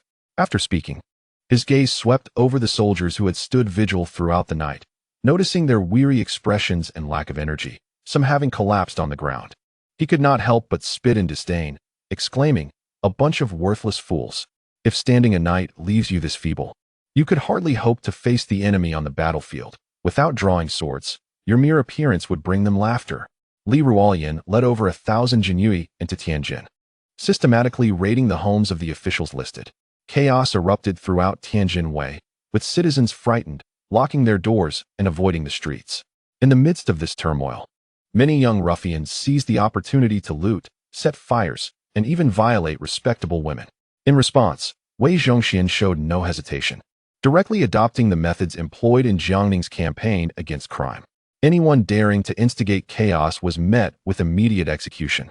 In no time, the entire city of Tianjin was enveloped in a bloody haze. As evening fell, Jiang Ning emerged from the barracks, yawning, and turned to Wei Zhongxian with a smile, inquiring, "Minister Wei, how goes the progress?" With a beaming countenance, Wei Zhongxian replied, "Governor Jiang, you are unaware. As the saying goes, a clear governor for 3 years is worth 10,000 taels of silver. The officials of the 3 guards in Tianjin are all substantial catches. Even now, we have yet to complete the confiscation of Li Qianhu's estate." Jiang Ning chuckled. Tianjin, with its canals, sees countless vessels traversing from south to north. It is said, "Rely on mountains to eat from mountains, rely on water to eat from water." Naturally, these officials in Tianjin thrive on the waters. As he spoke, he turned to the empty military camp, a puzzled expression crossing his face. "Minister Wei, where are the troops of the 3 guards in Tianjin? Have you executed them all?" Wei Zhongxian quickly shook his head vigorously, saying, "Governor Jiang, I am not one of those ruthless individuals. They have all been detained to prevent any potential riots." Jiang Ning exhaled in relief, fearing that should old Wei become overly zealous, he might execute the thousands of men, which would escalate matters considerably. Within the provincial governor's office, Lu Zhongzhou and Zhu Dazhong sat opposite each other, meticulously reviewing various documents and files. At that moment, Lu Zhongzhou spoke up, "Brother Zhu, are you not inclined to take a look outside? I have received reports that Minister Wei has confiscated the properties of all the officials of the 3 guards in Tianjin, and many have been killed in the process." Zhu Tongming chuckled softly, replying, "Brother Lu, Ministers Wei and Jiang are precisely the ones tasked with handling this matter. We need not involve ourselves in this tumult." Lu Zhongzhou, with a worried expression, urged, "Brother Zhu, Tianjin is currently under your jurisdiction. How can you remain unconcerned?" Zhu Tongming, maintaining his composure, smiled gently. "Brother Lu, the political arena is merely a matter of advancement and retreat. We have been friends for many years. Your integrity and uprightness as an official are commendable. However, I, Zhu Tongming, have chosen to ally with Minister Wei to fulfill my ambitions. Ultimately, I act for the good of the nation." Then, with a smile, Zhu Tongming continued, "Since you have inquired, allow me to speak frankly. The court has dispatched Governor Jiang and Minister Wei to instill fear through iron-fisted measures in the officials of North Zhili and the northern provinces." Lu Zhongzhou, taken aback, asked, "Is this the will of the emperor?" Zhu Tongming quickly gestured for silence, then said, "This is not to be spoken of." Understanding the implication, Lu Zhongzhou nodded, saying, "The emperor is wise, with aspirations to enact his vision, and alongside him is the capable Jiang. as well as the formidable sword that is Minister Wei. At that moment, Zhu Tongming smiled and remarked, "Brother Liu, as you accompany us to Tianjin, neither Governor Jiang nor Minister Wei has mentioned this matter. Yet we all understand it signifies your inclusion as one of us. After 2 decades of studying the principles of the mind and philosophy, you need not have me elaborate on those great truths. In this day and age, with the intervention of Lord Jiang and Lord Wei, the loss of 1,000 or even 10,000 lives becomes merely a numerical figure. What truly matters is our vision of the ultimate outcome." Upon hearing these words, Liu Zhongzhou fell into deep contemplation. At that moment, Zhu Tongming continued, "Brother Liu, regardless of the decisions you make after your experiences in Tianjin, I shall support you. After all, I understand the sincerity and effort you have invested." Subsequently, Liu Zhongzhou inquired, "Brother Zhu, must we also act in such a manner in northern Jili? This contradicts the principles of the heart and rationality that I have studied." Zhu Tongming stroked his beard and replied, "Brother Liu, heaven is indifferent, treating all things as mere fodder. Sages are likewise unfeeling, regarding the populace as mere sheep. I previously mentioned that the deaths of 10,000 or even 100,000 are just statistics. This tide of events cannot be halted without bloodshed. How can this matter be resolved easily?" The following noon, Liaodong, with heavy dark circles under his eyes and his body stained with blood, led a formidable entourage of Jianqi, bringing 20 carts of valuables to the military camp to report back to Jiang Ning. He stepped forward respectfully, presenting a scroll, and stated, "I report to you, my lord, and Lord Wei, that I have been tasked with seizing the assets of all officials in Tianjin's 3 garrisons. The registration is now complete, amounting to a total of 2,800,000 taels of silver. Additionally, there are numerous properties, antiques, jade, jewels, paintings, and houses, the quantity of which is too vast to count." At this moment, Jiang Ning calmly inquired, "If all other items were to be converted to silver, how much would it yield?" Liaodong, displaying a troubled expression, replied, "My lord, in terms of silver, it would amount to at least 2 million taels." Upon hearing this figure, Wei Zhongxian could not help but exclaim in astonishment, "So much?" Jiang Ning, however, sighed, "Why is it only this little?" Liaodong immediately knelt down, hastily assuring, "My lord, I have been vigilant throughout. None of my subordinates have taken a single coin." Jiang Ning then smiled and helped Liaodong to his feet, saying, "Old Li, I am not accusing you of embezzlement. I merely wonder how these individuals could be so miserly." Wei Zhongxian quickly interjected, "Lord Jiang, over 2 million taels of silver, plus the conversion of other assets, amounts to over 4 million taels, which is no small sum." Jiang Ning chuckled and replied, "Let us proceed to the governor's office and bring all the confiscated assets along. As for the officials and soldiers of the 3 garrisons in Tianjin, we shall leave them to Generals Man Gui, Zhao Shuijiao, and He Kegong, retaining only the able-bodied among them, while the rest will be dismissed on the spot with some silver compensation." Finally, Jiang Ning and Wei Zhongxian, leading their troops, triumphantly arrived at the governor's office with the seized valuables. Jiang Ning directed that all the assets be displayed at the entrance of the governor's office, provoking a cacophony of shouts from the gathered populace, who demanded severe punishment for the corrupt officials, calling for their execution. At this juncture, Wei Zhongxian furrowed his brow and remarked, "Lord Jiang, are you not taking quite a risk? If the people's emotions spiral out of control and they surge forth, it could end poorly." Jiang Ning merely smiled, replying, "We have brought so many personnel. Even if the people harbor thoughts of rebellion, they must weigh the reality of the situation." Chapter 59. A turn of misfortune. As per tradition, an additional chapter is added today. I wonder why everyone has been less interactive with me lately. I hope you all can share your thoughts and engage more. Your support is the driving force behind my writing. Much love to you all. Inside the governor's office, Zhu Tongming and Liu Zhongzhou hurried out. Upon witnessing the mountain of silver before them, they were immediately taken aback. Liu Zhongzhou, with a look of disbelief, inquired, "Master Jiang, Master Wei, is this entire sum derived from the confiscation of the properties of the Tianjin Sanwei military officers?" Wei Zhongxian nodded, stating, "This is merely the cash. There are also other treasures, antiques, jewelry, and land holdings yet to be accounted for. In total, we estimate around 200,000 taels more." Liu Zhongzhou was utterly astonished, his mind racing. Initially, he had been skeptical of Jiang Ning and Wei Zhongxian's methods, but after a discussion with Zhu Tongming the previous day, he had begun to accept their approach, even if he hadn't voiced his agreement.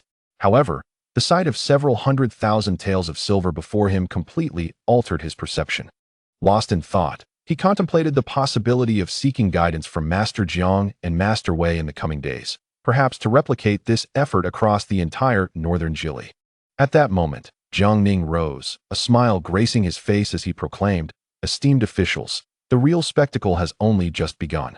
He then climbed atop a cart, stood upon a wooden box, and addressed the gathered crowd of citizens, announcing, "People of Tianjin, I am Jiang Ning, the chief commander of the Jinyue.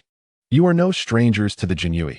During the reign of the Yongle Emperor, the Jinyue's office was established here in Tianjin.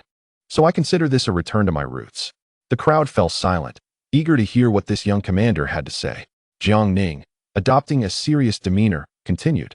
"The emperor is aware of the hardships faced by the citizens of Tianjin, and the officials of the Tianjin Sanwei have brought much suffering upon the people. Thus, I have been dispatched to conduct a thorough investigation. To my astonishment, we have uncovered several million taels of silver. While they have profited immensely, the common people have endured great loss." At this revelation, the citizens erupted in cheers, collectively calling out, "Please, sir, eradicate the corrupt officials and uphold justice for us." They fell to their knees in fervent supplication. Seeing the atmosphere reaching a fever pitch, Jiang Ning proceeded, "Though I serve as a court official, I cannot execute anyone without substantial evidence."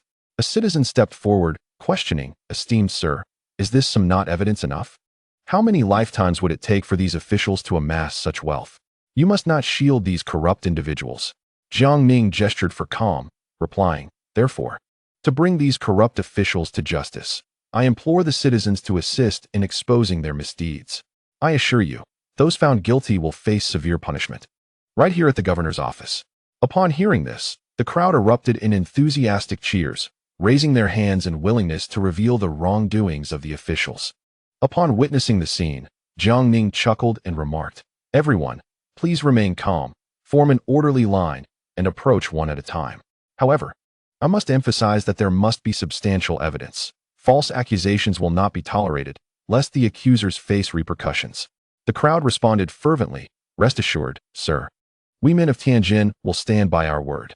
Thereafter, Jiang Ning proclaimed with vigor, "All citizens who have suffered oppression or theft at the hands of corrupt officials are encouraged to come forward boldly. Once verified, the government will return the seized properties." A cheer erupted from the throng once more. At that moment, Jiang Ning dismounted from his carriage and addressed Zhu Tongming, saying, "Quickly arrange for personnel to register the grievances of the people." Zhu Tongming nodded and swiftly organized clerks to document the injustices faced by the citizens, compiling them into a ledger. Just then, Wei Zhongxian inquired, "Jiang sir, what is the purpose of this act?" Jiang Ning smiled and replied, "Though we have dealt with many wrongdoers here in Tianjin, it is still insufficient. We must continue our course. However, our actions must be justified. If we were to eliminate all corrupt officials now, the people would gain no tangible benefit, merely applauding outside the governor's office, while their lives would remain unchanged. But now, with the prospect of reclaiming their lost properties, the public will surely rally in support of the court, paving the way for Zhu's governance of Tianjin to proceed more smoothly." Understanding Jiang Ning's intentions to facilitate his future administration, Zhu Tongming promptly clasped his hands in gratitude, saying, "I am deeply appreciative of your concern, Jiang sir." Jiang Ning smiled gently, stating, "As officials of the same court, it is our duty to support one another." At this juncture, Wei Zhongxian and Jiang Ning shared light-hearted banter as they entered the governor's office together, while Lu Zhongzhou remained behind to attend to the citizens who came to voice their grievances. In that moment, a member of the Imperial Guard hurriedly approached to report, "Sir, the provincial governor Lu Wanming requests an audience." Wei Zhongxian, puzzled, remarked, "Shouldn't this Lu sir be avoiding us? Why does he come seeking us out?" Jiang Ning smiled slightly, responding, "Let us admit him first." Moments later, Lu Wanming entered the hall and promptly knelt, saying, "I am Lu Wanming, the provincial governor of Tianjin, here to pay my respects to Jiang sir and Wei Gonggong." Jiang Ning, wearing a pleasant expression, inquired, "What brings you before me, Lu sir?" Meanwhile, Wei Zhongxian's demeanor shifted to one of cold seriousness, his tone ominous. "Lu sir, it would be prudent for you to provide a satisfactory explanation. Otherwise, this imperial sword of ours may very well be drawn." Lu Wanming hastily replied, I am Lu Wanming, 1,000 households of the Imperial Guard. Here to pay my respects to the captain and to you, Wei Zhongxian. Jiang Ning nodded with satisfaction, smiling as he said, "Thank you for your efforts, Lu Qianhu." Wei Zhongxian, taken aback, exclaimed, "Lu, sir, you are indeed 1,000 households of the Imperial Guard?" At this point, Jiang Ning nodded and elaborated, "Wei Zhongxian. You must understand that Tianjin is the stronghold of the Imperial Guard. At its zenith, 1/3 of Tianjin's populace belonged to the Imperial Guard. However, circumstances have shifted, leading to some dispersion. Lu Sir here is a covert agent placed by the Imperial Guard." Lu Wanming hurriedly retrieved a stack of papers from his bosom and respectfully presented them, stating, "These are the incriminating evidence I have discreetly gathered regarding the governor of Tianjin and his officials, along with the concealed assets of the Tianjin 3 Guards commander." Jiang Ning accepted the documents with a smile, gently assisted Lu Wanming to his feet, and remarked, "You have worked hard, Lu Darren. Upon our return to the capital, I shall personally commend you before the emperor." Lu Wanming quickly clasped his hands in salute, responding, "Your Excellency is too kind. As a member of the Jinhui, I have merely fulfilled my duty. I implore you not to reveal my identity, as it would facilitate my future endeavors." At that moment, Jiang Ning furrowed his brow and said, "If your identity remains undisclosed, you may still be implicated in the complete reckoning of the Tianjin officials." Lu Wanming, with a serious expression, replied, "As an Imperial Guard sworn to the emperor, I would consider any personal suffering as inconsequential." Subsequently, Jiang Ning patted Lu Wanming on the shoulder and proclaimed, "Lu Qianhu, I hereby promote you to the position of Jinhui Town Prefect." Lu Wanming immediately knelt, exclaiming, "Thank you for your benevolent guidance, Your Excellency." Jiang Ning nodded and stated, "Both the Emperor and I are well aware of your contributions to the Jinhui. However, I must ask you to endure a slight inconvenience in the meantime." Lu Wanming nodded in agreement. Then, with a command, Jiang Ning ordered Lu Wanming to be taken away. In an instant, Lu Wanming transformed into a theatrical figure, vociferously pleading, "Lord Jiang, spare me, Lord Wei. I confess everything, and I hope for leniency." His cries echoed throughout the entire governor's office. Finally, Jiang Ning picked up the evidence Lu Wanming had provided and, smiling at Wei Zhongxian, said, "Lord Wei, your assistance will be required once more." Wei Zhongxian's face beamed with a smile as he replied, "Your Excellency, there is no need for such formality between us. We shall take our leave to attend to matters." With that, he took the evidence, grasped the imperial sword, and hastily departed. Following this, Jiang Ning summoned Liaodong, and the two changed into the attire of ordinary citizens. Accompanied by several Jinhui, they strolled about the Tianjin docks. The docks were bustling with activity, with a continuous flow of people and vessels arriving and departing, creating a scene of vibrant commerce. At this juncture, Liaodong inquired, "Your Excellency, what prompted your sudden interest in Tianjin port? Is there something particularly captivating here?" Jiang Ning chuckled and replied, "Oldly, look around you. All this is a veritable treasure trove of silver." After a moment of contemplation, Liaodong asked, "Are you referring to the merchant trade, Your Excellency?" Jiang Ning nodded and elaborated, "The port area yields little from agriculture. If fully developed, it could become a veritable mountain of gold and silver." Liaodong scratched his head. Perplexed, "Your Excellency, I do not quite understand." Jiang Ning smiled. "Oldly, I shall explain in detail later. For now, let us attend to our business." With that, Jiang Ning led the attendants to a nearby stall. The proprietor, a gentleman in his 60s, donned in a clean and tidy garment, exuded a spirited vitality as he cheerfully welcomed us. "Esteemed guests, please come in. What would you like to eat?" Jiang Ning responded with a smile. "Just a few small dishes will suffice, and if you have any wine, please bring a jug as well." The elderly man promptly acquiesced and busied himself. Before long, several exquisite small dishes were presented at the table, along with a jug of wine. Jiang Ning beckoned the others to take their seats, and he began to converse with Liaodong while enjoying the meal. At that moment, Jiang Ning remarked with a smile, "Old sir, may I inquire about something? Who is the current leader of the Tianjin Songbong?" The old man's face briefly registered surprise at the question, which quickly faded as he chuckled, "Dear guest, please do not jest with me. I am merely a humble vendor, barely making ends meet. As for the Songbong you mention, I am unfortunately not well informed." Jiang Ning then continued, "Old man, allow me to ask you another question. What business at the docks is the most lucrative, and who earns the most?" The old man smiled and replied, "Ah, esteemed guest, you have indeed asked the right person. All goods entering Beijing must be loaded and unloaded at the Tianjin docks. The most profitable items, of course, are those favored by the high-ranking officials in the capital." After a moment of contemplation, he added, "As for who earns the most silver, it is undoubtedly the wealthy merchants and officials. It certainly does not pertain to a mere street vendor like myself." Jiang Ning casually produced a silver ingot and handed it over with a smile. "Thank you for enlightening me." At this juncture, Liaodong quietly inquired, "My lord, what exactly is the Songbong?" Jiang Ning, maintaining a calm demeanor, replied, "That Songbong, at its core, is merely a collective of individuals driven by necessity to earn a living. Distinct from the noble heroes of the Green Forest, they occupy the canal docks, relying on transporting and safeguarding goods for passing merchant vessels." Liaodong then asked, "My lord, if that is the case, why do you place such importance on them?" Jiang Ning smiled and responded, "That Songbong boasts a membership of 200,000, spread across the northern and southern banks of the canal. Should they refuse to cooperate, even if you are a high-ranking official, transporting goods to the capital would be a formidable challenge." Liaodong nodded thoughtfully and subsequently inquired, "My lord, how do you intend to deal with the Songbong?" Jiang Ning replied with a smile, "It is not a matter of confrontation, but rather guiding them towards a viable path." Then, slightly tilting his head, Jiang Ning noticed the old man eavesdropping and deliberately raised his voice. "It is a pity that the hundreds of thousands of disciples of the Songbong earn only meager wages, barely scraping by. As for wealth and prosperity, that is a distant dream. I wish to assist them, yet I cannot even find a suitable approach." Just as Jiang Ning was about to say more, a sudden wave of dizziness washed over him. Instinctively, he braced himself against the table, attempting to rise. But his legs faltered beneath him. A sense of foreboding gripped him. He feared he was in dire straits.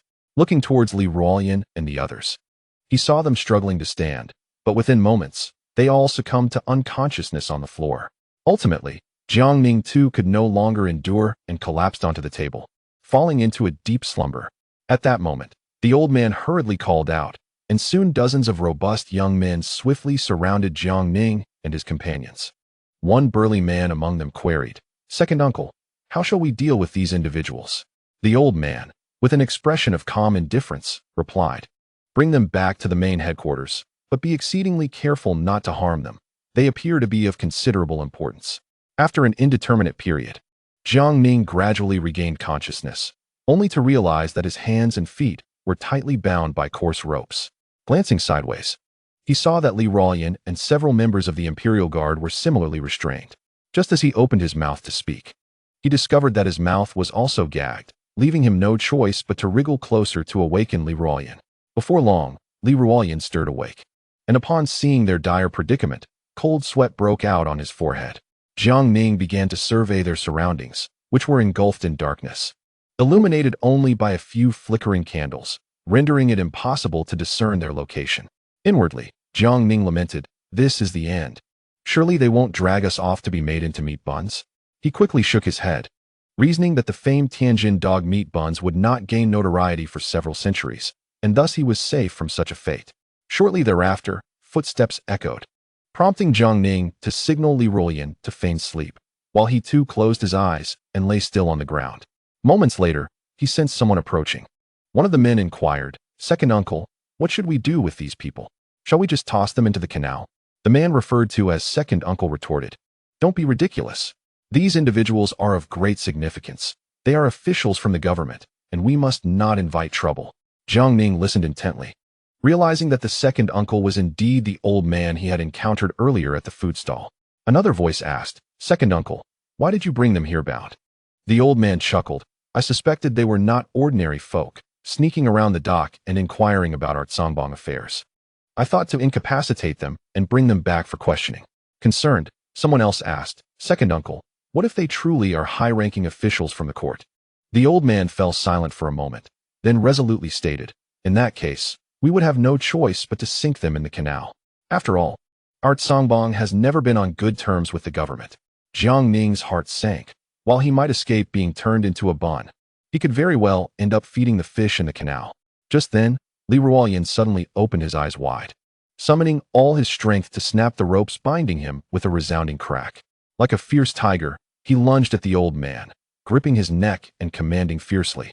Not a single move. Anyone who dares to budge will find this old man's neck twisted in an instant. Jiang Ning promptly opened his eyes as well. Liaodong turned to the onlookers and barked, "Untie my master's bindings at once." The nearby youths, visibly frightened yet agitated, dared not disobey and stepped forward to comply, hastily loosening Jiang Ning's restraints. After freeing the other members of the Imperial Guard, Jiang Ning approached the old man and demanded, "You, old man, I bear you no grudge. Why have you sought to harm me?" The old man chuckled awkwardly and replied, "Young master, I sincerely apologize. However, I am indeed curious about your identity, young master. Why are you inquiring about the Chaobang?" Jiang Ning understood clearly that he could not reveal his identity at this moment. Once disclosed, these individuals might become desperate. And even if Liaodong possessed extraordinary martial prowess, he could not subdue them all, ultimately jeopardizing his own life. With a swift turn of his eyes, he smiled and said, "Elder, let us not concern ourselves with my identity for now. If I am not mistaken, this must be the stronghold of your esteemed Chaobang. Am I correct? Announcement: tomorrow at the 5th watch, each chapter will consist of at least 4,000 words. Gratitude to the Venerable Mingyi for his support and to my brothers for their encouragement." Chapter 60. Wei Zhongxian's second in command. The first 3 chapters have undergone significant revisions. Esteemed readers are encouraged to take a look and share their thoughts. Your support is the driving force behind my writing, and I welcome active engagement. The elder sighed and chuckled, saying, "Young master, there is no need for concealment. I presume you are affiliated with the government." Jiang Ning quickly retorted, "Who says we are government officials?"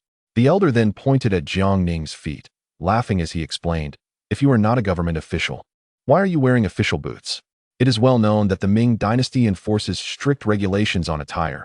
Commoners are prohibited from wearing official boots." Jiang Ning stubbornly replied, "I wear what pleases me. I shall dress as I wish." The elder inquired further, "Then why do you frequent the docks?" Jiang Ning obstinately replied, "I simply prefer to tread an unusual path." At this moment, the elder let out a cold laugh and remarked, "At worst, I shall risk my old bones and send you all to the depths of the canal." Jiang Ning was instantly taken aback and exclaimed, "Have you lost your mind? Are you truly willing to perish with us?" The elder chuckled ominously, his tone laced with menace. "Everything is possible, young man. Why not test it?" Jiang Ning smiled and said, "Elder, let us not escalate our tempers. We can discuss matters calmly. We harbor no ill will towards the Chaobang. We merely wish to pay a visit, but we have been unable to find anyone to introduce us." At this juncture, the elder coldly replied, "Young man, do not speak nonsense with your eyes wide open. Anyone wishing to visit the Chaobang need only arrive at the dock with 3 bowls, one filled with earth, another with rice, and the third with sand, each with 3 incense sticks inserted. Naturally, someone will come to introduce you. Everyone in Tianjinwei knows this rule. Do you think you can deceive me?" Jiang Ning, feeling somewhat disgruntled, responded, "Elder, this is merely your word. Who can attest to its truth?" No sooner had he spoken than a throng of young men shouted in unison, "We can all testify." The burly man at the forefront declared, "What my uncle says is entirely true. Anyone living in Tianjinwei is aware of this custom. I assume you gentlemen are not locals, are you?" Realizing that continuing this standoff could lead to a dangerous confrontation, Jiang Ning hastily said, "Old Li, let the elder go." Liaodong's eyes widened in disbelief as he asked, "Young master, what did you just say? If we let this old man go, they will swarm us, and today we might just lose our lives here." Jiang Ning's expression turned grave as he coldly commanded, "Old Li, I order you to release the elder. Even if you refuse, should they rush us, we would still meet our end here." Liaodong, feeling helpless, had no choice but to loosen his grip. The old man straightened his clothes, turned to Jiang Ning, and smiled, saying, "Young man, what courage you possess." Jiang Ning reciprocated the smile, replying, "Elder, I must apologize on behalf of my brother for any offense he may have caused." The old man waved his hand dismissively, stating, "I, Xiaolao, have navigated the Tianjin docks for 20 years. What tempests have I not weathered? In my youth, I fought in Hejin Prefecture, facing 4 or 5 men with knives at my throat, yet I remained silent." Listening to Xiao Lao's words, Jiang Ning was reminded of old Wei and asked, "Might I inquire if Uncle Xia knows Wei Zhongxian from Hejin Prefecture?" Upon hearing this, Xiao Lao was taken aback and questioned, "How do you know Brother Wei?" Jiang Ning quickly replied, This is truly wonderful. I did not expect you to be acquainted. At that moment, Xiao Lauer added, back in Hejian. I always led the charge in fights, while Brother Wei took care of our retreat. However, later on, the opposing side abandoned all martial ethics and sent 6 men. I was severely injured, and I later heard that Brother Wei had entered the palace. Since then, I lost all contact and came to make a living at the canal docks. Decades have flown by. Jiang Ning, filled with emotion, grasped Xiao Lauer's hand tightly, tears welling in his eyes, saying, Old heir, this truly is a case of the floods sweeping through the Dragon King's temple. Family members do not recognize each other. Now, I am working alongside Wei Zhongxian. Xiao Lauer eyed Jiang Ning warily, responding coldly, You, young lad, who knows if what you say is true? At that moment, Jiang Ning asserted, They can vouch for me. Liaodong, perplexed, asked, Sir, who is Wei Zhongxian? Jiang Ning hastily explained, Wei Zhongxian is Wei Zhongxian, the Grand Eunuch. Liaodong suddenly understood. Now it makes sense. However, Xiao Lauer continued to glare at Jiang Ning, sternly warning, Young man, if you are merely toying with me and cannot provide an explanation, I shall send you to the river to feed the fish. Just then, someone rushed in with an urgent report. Uncle, there's trouble. The officials have surrounded the entire dock and summoned the army, claiming they are searching for someone. Apparently, a high-ranking court official. It seems the East Factory's chief has come personally. At this, Xiao Lauer fixed his gaze on Jiang Ning, demanding, Young man, what is your true identity? The court has mobilized troops to find you. Do not tell me that they are not after you. Jiang Ning chuckled awkwardly and admitted, Old heir, at this point, I shall not conceal it from you any longer. I am Jiang Ning, the commander of the Imperial Guards. The East Factory chief, Wei Zhongxian, is indeed your elder brother, Wei Zhongxian. Would you like me to take you to meet him? At this moment, Xiao Lauer's expression grew complex as he slowly spoke. Young man, whether that Wei Gonggong is my elder brother or not is no longer significant. Today, I could let you go, or I could accompany you, whatever fate awaits. I accept it. However, the young men behind me are all unfortunate souls. I hope you do not make things difficult for them. Jiang Ning smiled at Xiao Lauer and said, Do not worry, Lauer. I specifically came to seek you out from the Chaobang, intending to offer you a way forward. I did not anticipate that such a significant misunderstanding would arise. Come, let us go meet your elder brother, Wei Zhongxian. With that, he grasped Xiao Lauer's arm, eager to lead him outside. Yet, the young men surrounding them showed no inclination to part ways. Hearing this, Xiao Lauer sighed and commanded, Step aside. One burly man anxiously interjected, Uncle, how can you trust these officials? What if they bring you harm? Xiao Lauer sighed again, resigned, and replied, They are officials. We are mere commoners with no other choice. I can only wager my life in hopes that this esteemed gentleman will spare you. Jiang Ning, upon hearing this, thumped his chest with conviction and promised, Lauer, do not think such thoughts. I assure you, no harm will come to you, and not a single one of your companions will be touched. Rest assured. Observing Jiang Ning's earnest expression, Xiao Lauer sighed, nodded, and then called out loudly, Make way for me. Do you not recognize the authority of the Chaobang? With no other option, the young men reluctantly parted to create a path. Subsequently, Jiang Ning led Xiao Lauer out, only to discover they had been confined within the hold of a vessel. Upon reaching the deck, they were met with the hostile glares of several Chaobang disciples. However, with Xiao Lauer present, none dared to act recklessly. They then arrived at the dock, where Wei Zhongxian had become utterly frantic, brandishing a golden sword. He stood upon a table, bellowing, Search. Search thoroughly. Today, whether above the heavens or below the seas, I will find Lord Jiang. If even a single hair is missing from Lord Jiang, none of you shall live. Beside him, Zhu Tongming and Lu Zhongzhou desperately attempted to dissuade him, but to no avail. From a distance, Jiang Ning could hear Wei Zhongxian's frantic cries. At that moment, a member of the Jinyui spotted Jiang Ning and hurriedly rushed over, kneeling before him and saying, My lord, I apologize for my tardiness. Please forgive me. Jiang Ning smiled and waved his hand dismissively, saying, It's quite all right. Quickly, take me to Lord Wei. As they walked, the Jinyui loudly announced, Lord Jiang has returned. Lord Jiang has returned. Jiang Ning firmly grasped Xiao Lauer and swiftly made his way toward Wei Zhongxian, closely followed by Liaodong and the others. At this moment, standing atop the table, Wei Zhongxian felt as if his life had plummeted to its nadir. His esteemed mentor and friend, Lord Jiang Ning, had gone missing. should this news reach the capital. Not to mention the emperor's reaction, the three prominent figures in the cabinet would not spare him easily. Trembling slightly, he clutched the golden sword, resolute in his determination. If he could not find Jiang Ning, he too would not wish to live, intending to accompany Lord Jiang in death. Just then, he heard the distant shout proclaiming, "Lord Jiang has returned." Wei Zhongxian quickly lifted his gaze and saw Jiang Ning striding toward him. He hurriedly leaped down from the table and dashed towards Jiang Ning, calling out as he ran, "Master Jiang, you have finally returned. We have been so anxious, my heart was nearly leaping into my throat." As he spoke, tears of excitement streamed down his face. At that moment, Xiao Lair was being pulled along by Jiang Ning's arm, and a chill ran through him as he realized that this young man was indeed a high-ranking official of the court. He never imagined that such a large number of people had been mobilized to search for him. With a heavy heart, Xiao Lair could only offer a bitter smile and silently pray that this young man would keep his promise, lest he inadvertently implicate others in the Cangbang, thus becoming a historical sinner. Turning his gaze, Xiao Lair noticed an elderly man in a purple python robe, wielding a treasured sword, hurrying towards them. Initially thinking he was seeing things, he rubbed his eyes vigorously, disbelief etched across his face. Trembling, he murmured, "Brother Wei, is it truly you?" At this moment, Jiang Ning approached Wei Zhongxian.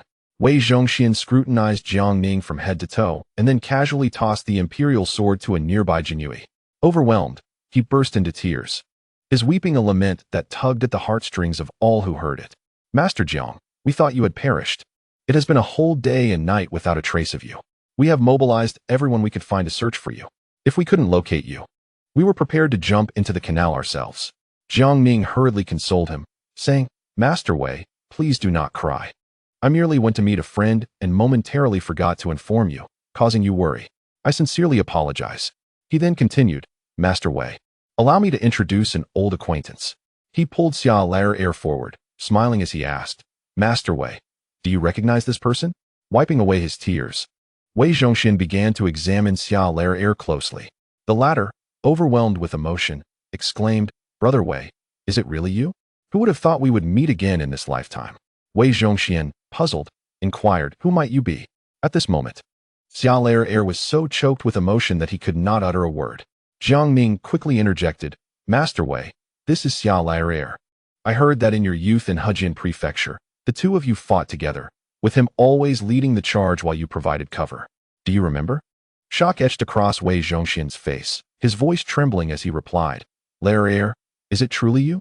It has been decades. You have transformed so much."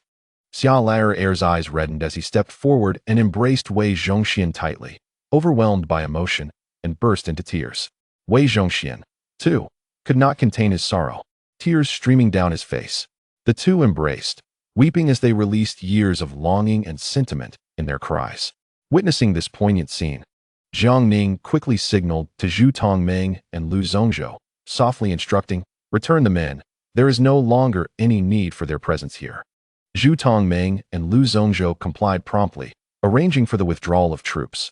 The tumult that had arisen from the search seemed to gradually subside with the reunion of the two old friends. After a considerable time, the two ceased their weeping. Wei Zhongxian scrutinized Xiao Lair from head to toe and inquired, "My dear brother, where have you been all these years? I have dispatched numerous inquiries to ascertain your whereabouts, but to no avail. I thought you had departed from this world." Xiao Lair wiped away his tears and replied with deep emotion, "Brother Wei, ever since that band of ruffians disregarded the rules of martial honor and assaulted me with 6 men, leaving me gravely injured, I learned of your entrance into the palace and found myself wandering in Tianjin. Subsequently, I joined the Chaobang, scraping by in that society. Over the years, I have relentlessly sought news of you, but no matter how hard I tried, I was met with silence. It was only today, upon encountering Lord Jiang, that I learned of your situation. Who would have thought that heaven would grant us this chance to reunite?" With that, Wei Zhongxian hastily bowed to Jiang Ning, expressing his heartfelt gratitude. "Thank you, Lord Jiang, for aiding in the search for my brother." Jiang Ning responded with a smile. "There is no need for such formality between us, Wei Gonggong." He then turned to Xiao Lair and said, "Well, Xiao Lair, I trust one have not misled you." Xiao Lair quickly clasped his hands in a gesture of respect, his face filled with contrition. "Lord Jiang, I humbly apologize for my previous indiscretions and hope for your understanding." Jiang Ning waved his hand dismissively, smiling as he said, "Enough of that. Let us discuss matters further at the provincial governor's office." Thus, the group hurried back to the governor's office. Along the way, Jiang Ning inquired of Wei Zhongxian, according to the evidence provided by Lu Wenming. How fruitful was this round of confiscation? Wei Zhongxian extended 2 fingers, grinning as he replied, "Lord Jiang, it seems the commander of the Tianjin Third Guard had buried his treasures quite deeply. However, we managed to unearth them. Together with the assets of the various officials under the inspector, we seized a total of 200,000 taels." Upon hearing of the additional 200,000 taels, Jiang Ning nodded in satisfaction, smiling as he praised, "Well done, Wei Gonggong. Your efforts are commendable." Wei Zhongxian quickly responded with humility, "I merely ran errands and dealt with a few adversaries. Such praise from you, Lord Jiang, is truly undeserved." At that moment, Jiang Ning turned to Xiao Laer, smiling as he said, "Xiao Laer, now that Tianjin has been thoroughly investigated and cleansed by both myself and Wei Gonggong, I shall provide your Chaobang with a path forward, as we are all brothers." Upon hearing this, Xiao Laer promptly fell to his knees, overwhelmed with emotion. "Thank you, Lord Jiang. On behalf of the 200,000 brothers of the Chaobang, I express our deepest gratitude." Jiang Ning helped Xiao Laer to his feet, saying, "There is no need for such formalities among brothers." Nearby, Li Ruoyan could not help but twitch at the corner of his mouth. Wei Zhongxian was over 50, and Xiao Laer was nearly the same age, making them both over a century old collectively, while Jiang Ning was yet to reach 20. The disparity in age made their camaraderie seem rather peculiar. At this juncture, Jiang Ning, with a smile, earnestly declared, "I intend to petition the emperor to assign the management of the cargo transport along the Grand Canal to your Chaobang. Do you believe you can handle this responsibility?" He added, "However, any underhanded methods must be strictly avoided in the future, for your partners will be the imperial court, which, rest assured, will not neglect your contributions. Are you familiar with the Great Ming Chamber of Commerce?" Upon hearing this, Xiao Laer promptly nodded in acknowledgement. Jiang Ning continued, stating that shortly, he would arrange for representatives from the Great Ming Chamber of Commerce to collaborate with your Yurtsongbang in establishing a new transportation association, dedicated to overseeing the shipment of goods along the Grand Canal. Ensure that all 20,000 of your brethren are registered and systematically organized.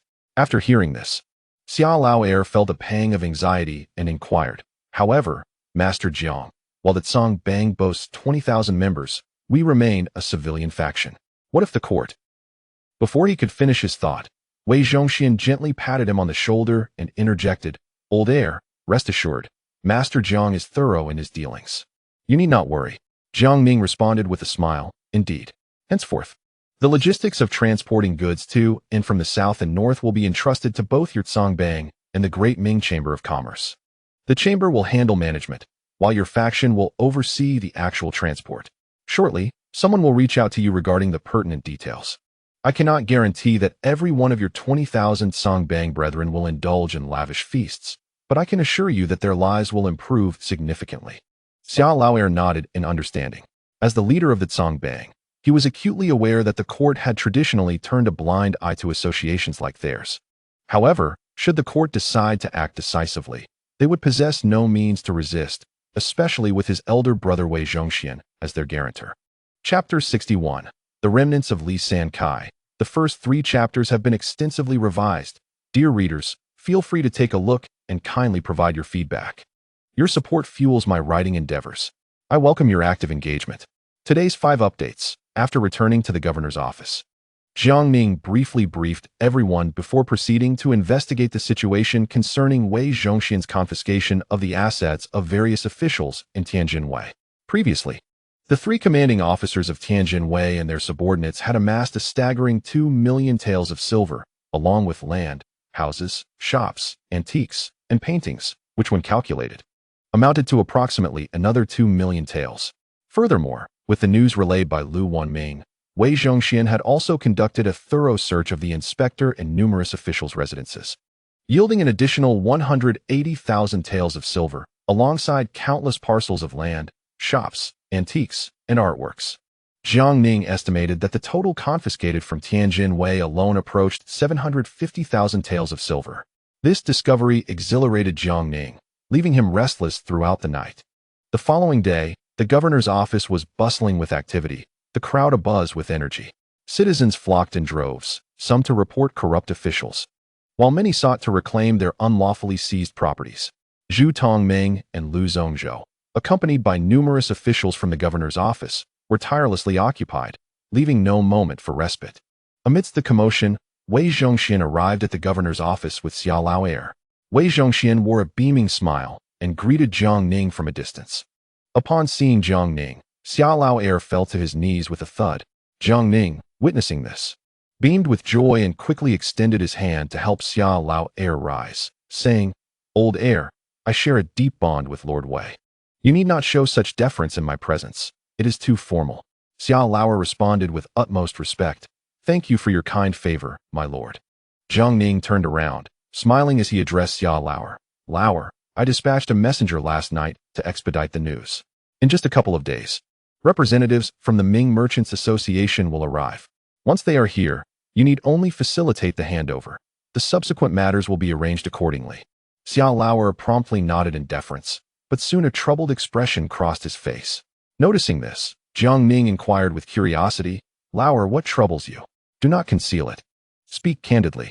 Xiaolao clasped his hands, his face awash with anxiety, and said, "My lord, I must beg your pardon. There is something I have hesitated to discuss with you." Jiang Ning, increasingly intrigued, pressed, "What is it?" Sighing deeply, Xiaolao explained, "My lord, you may not be aware that the Grain Transport Guild has now split into two factions.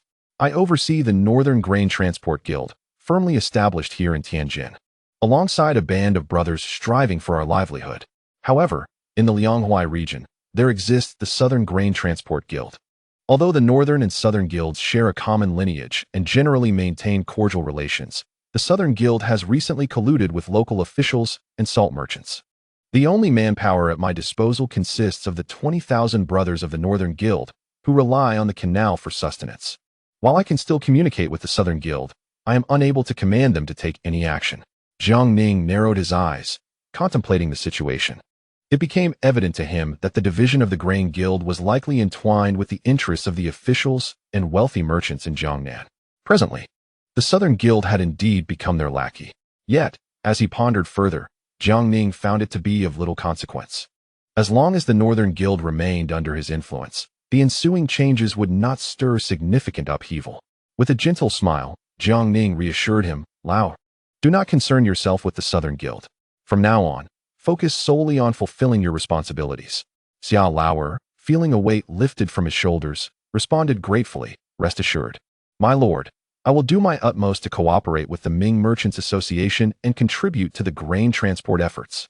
Jiang Ning then playfully posed a question, "Lao, do you have any confidence in maritime ventures?" Upon hearing this, Xiaolao was taken aback, unable to believe his ears, and hesitantly replied, "My lord, the court has prohibited maritime activities for many years. Are you suggesting?" Jiang Ning nodded calmly. At that moment, Wei Zhongxian, standing nearby, coldly interjected, "Lauer, it is wise to understand the situation, but some matters should not be spoken of lightly, lest trouble befall you." Xiaolao quickly nodded in agreement. After a period of contemplation, he slowly remarked, "My lord, if it pertains to grain transport, I am more than capable. As for maritime transport, I possess some understanding. Although the court's maritime ban is stringent, there are numerous smugglers operating. I can assist in garnering their support for you." Jiang Ning, satisfied, nodded in approval, "Very well. I entrust this matter to you." Just then, Liu Zhongxian and Zhu Tongming hurriedly approached Jiang Ning and the others, breathless, and promptly saluted, "We greet you, my lord." "And Lord Wei." Jiang Ning smiled and gestured for them to rise, while Wei Zhongxian offered a faint smile in acknowledgement. Subsequently, Zhu Tongming produced the ledger and addressed Jiang Darren and Wei Gonggong, stating, "Currently, the three commanders and their soldiers in Tianjin have returned most of the property they unlawfully seized from the common people. The returned silver alone amounts to nearly 500,000 taels, alongside 3,000 acres of land and 78 shops and houses. All returned assets have been meticulously inspected and recorded by my subordinates." Jiang Ning nodded, a look of satisfaction gracing his face as he replied, "It is good that they have been returned." At this moment, Liu Zhongxian stepped forward, his expression grave, and remarked, "Jiang Darren, there is another matter that both I and Zhu Darren find rather perplexing, and we dare not withhold it. Upon hearing this, Jiang Ning felt a stir of curiosity and inquired, "What is it?" Zhu Tongming continued Lu Zhongzhou's thought, saying, "Jiang Darren." According to the confessions of the three commanders and various officials involved, they all accepted bribes from the local wealthy merchant Lin Sanyuan and subsequently used their positions to provide protection for his smuggling operations. Hearing this, Jiang Ning felt a wave of confusion and casually asked, "What background does this Lin Sanyuan possess?" Zhu Tongming hurriedly replied, "In response to your excellency, I have dispatched individuals to gather intelligence over the past few days. Lin Sanyuan is a prominent merchant in Tianjin Wei, with legitimate business interests spanning various sectors. However, his most lucrative venture involves smuggling operations. Numerous officials and soldiers in Tianjin have been bribed by him." After a moment of contemplation, Jiang Ning stated, "In that case, we should summon Lin Sanyuan for a discussion in person." Wei Zhongxian, with his eyes narrowed and an aura of barely concealed menace surrounding him, smiled and remarked, "Jiang Darren, the court has long issued a decree that those who engage in private maritime trade shall face death without mercy. Lin Sanyuan not only dares to defy this prohibition but also colludes with numerous officials and soldiers. In my view, it would be prudent to apprehend him directly and conduct a thorough search of his residence." At this juncture, Zhu Tongming quickly interjected, "Wei Gonggong, that would be utterly unwise. Lin Sanyuan's enterprises in Tianjin are deeply intertwined. Nearly half of the city's industries are under his name. If we were to act rashly, the common people, unaware of the circumstances, could easily descend into chaos." Jiang Ning replied, "Let us first summon him to the governor's office. We shall meet him and ascertain the situation before making any decisions." Wei Zhongxian nodded in agreement, saying, "Then we shall proceed as Jiang Darren suggests." Zhu Tongming took his leave to instruct his subordinates to summon Lin Sanyuan. Jiang Ning pondered aloud, "Lin Sanyuan. Why do I have no recollection of this individual?" He then commanded his subordinate, "Go, fetch Li Ruolian." Shortly thereafter, Li Ruolian hurriedly arrived and knelt on the ground, exclaiming, "Your servant greets you, esteemed Darren. What orders do you have?" Jiang Ning smiled and inquired, "Old Li, tell me about Lin Sanyuan. Is there any record of him in our Jinui archives?" After a moment of reflection, Li Ruolian responded, "In reply to your excellency, I have not encountered Lin Sanyuan in the Jinui records. However, I do know a few things about him. Approximately 20 years ago, he seemingly appeared out of nowhere, and within a few years, he had established a thriving business here in Tianjin Wei, which has only grown over time." At this moment, Li Ruolian remarked, "Lin Sanyuan rarely makes an appearance in public. He leads a reclusive life. Very few have actually seen him in person. Most merely know of his name." Jiang Ning pondered for a moment before responding, "Old Li, I sense something amiss with Lin Sanyuan. Arrange for some personnel to discreetly investigate his residence and see if we can uncover any clues." Li Ruolian promptly accepted the order and hurried away. Subsequently, Jiang Ning, Wei Zhongxian, Zhu Tongming, and Lu Zhongzhou settled into their seats at the governor's office, patiently awaiting Lin Sanyuan. At this juncture, Lu Zhongzhou suddenly rose and cupped his hands in salute, saying, "Master Jiang, Master Wei, I have a humble request." Jiang Ning, puzzled, inquired, "Lu Darren, what is it?" Wei Zhongxian, intrigued, also turned his attention to Lu Zhongzhou. With a smile, Lu Zhongzhou continued, "I implore Master Jiang and Master Wei to petition the Emperor for permission to relocate my official residence to Tongzhou Prefecture." Jiang Ning, bewildered, asked, "Lu Darren, why the sudden desire to move to Tongzhou?"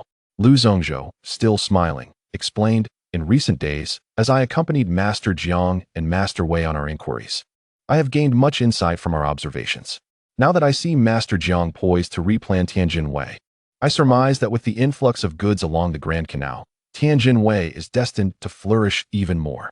He then elaborated, "In recent years, the central treasury's revenue has been declining, while the south grows increasingly prosperous. At the root of this issue lies the geographical disparity. The capital, situated in the north, relies heavily on taxes from the south.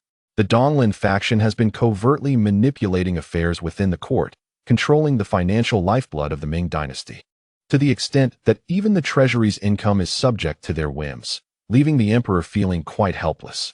Although many from the Donglin faction have been ousted from the court, their deep-rooted influence in the south remains a potential threat, capable of resurgence at any moment." Lu Zhongzhou continued, "Should Tianjin port thrive, the court's trade taxes would undoubtedly see a significant increase. If the entirety of northern tax revenue can sufficiently meet the court's needs, there would be no necessity for the court to continually appease the southern provinces. With decisive action, the court could quash the Donglin faction once and for all. Jiang Ning was taken aback by this discourse, astonished by the intricate web of interests entwined within. Initially, he had merely intended for Old Wei to cautiously navigate the waters while he rode along.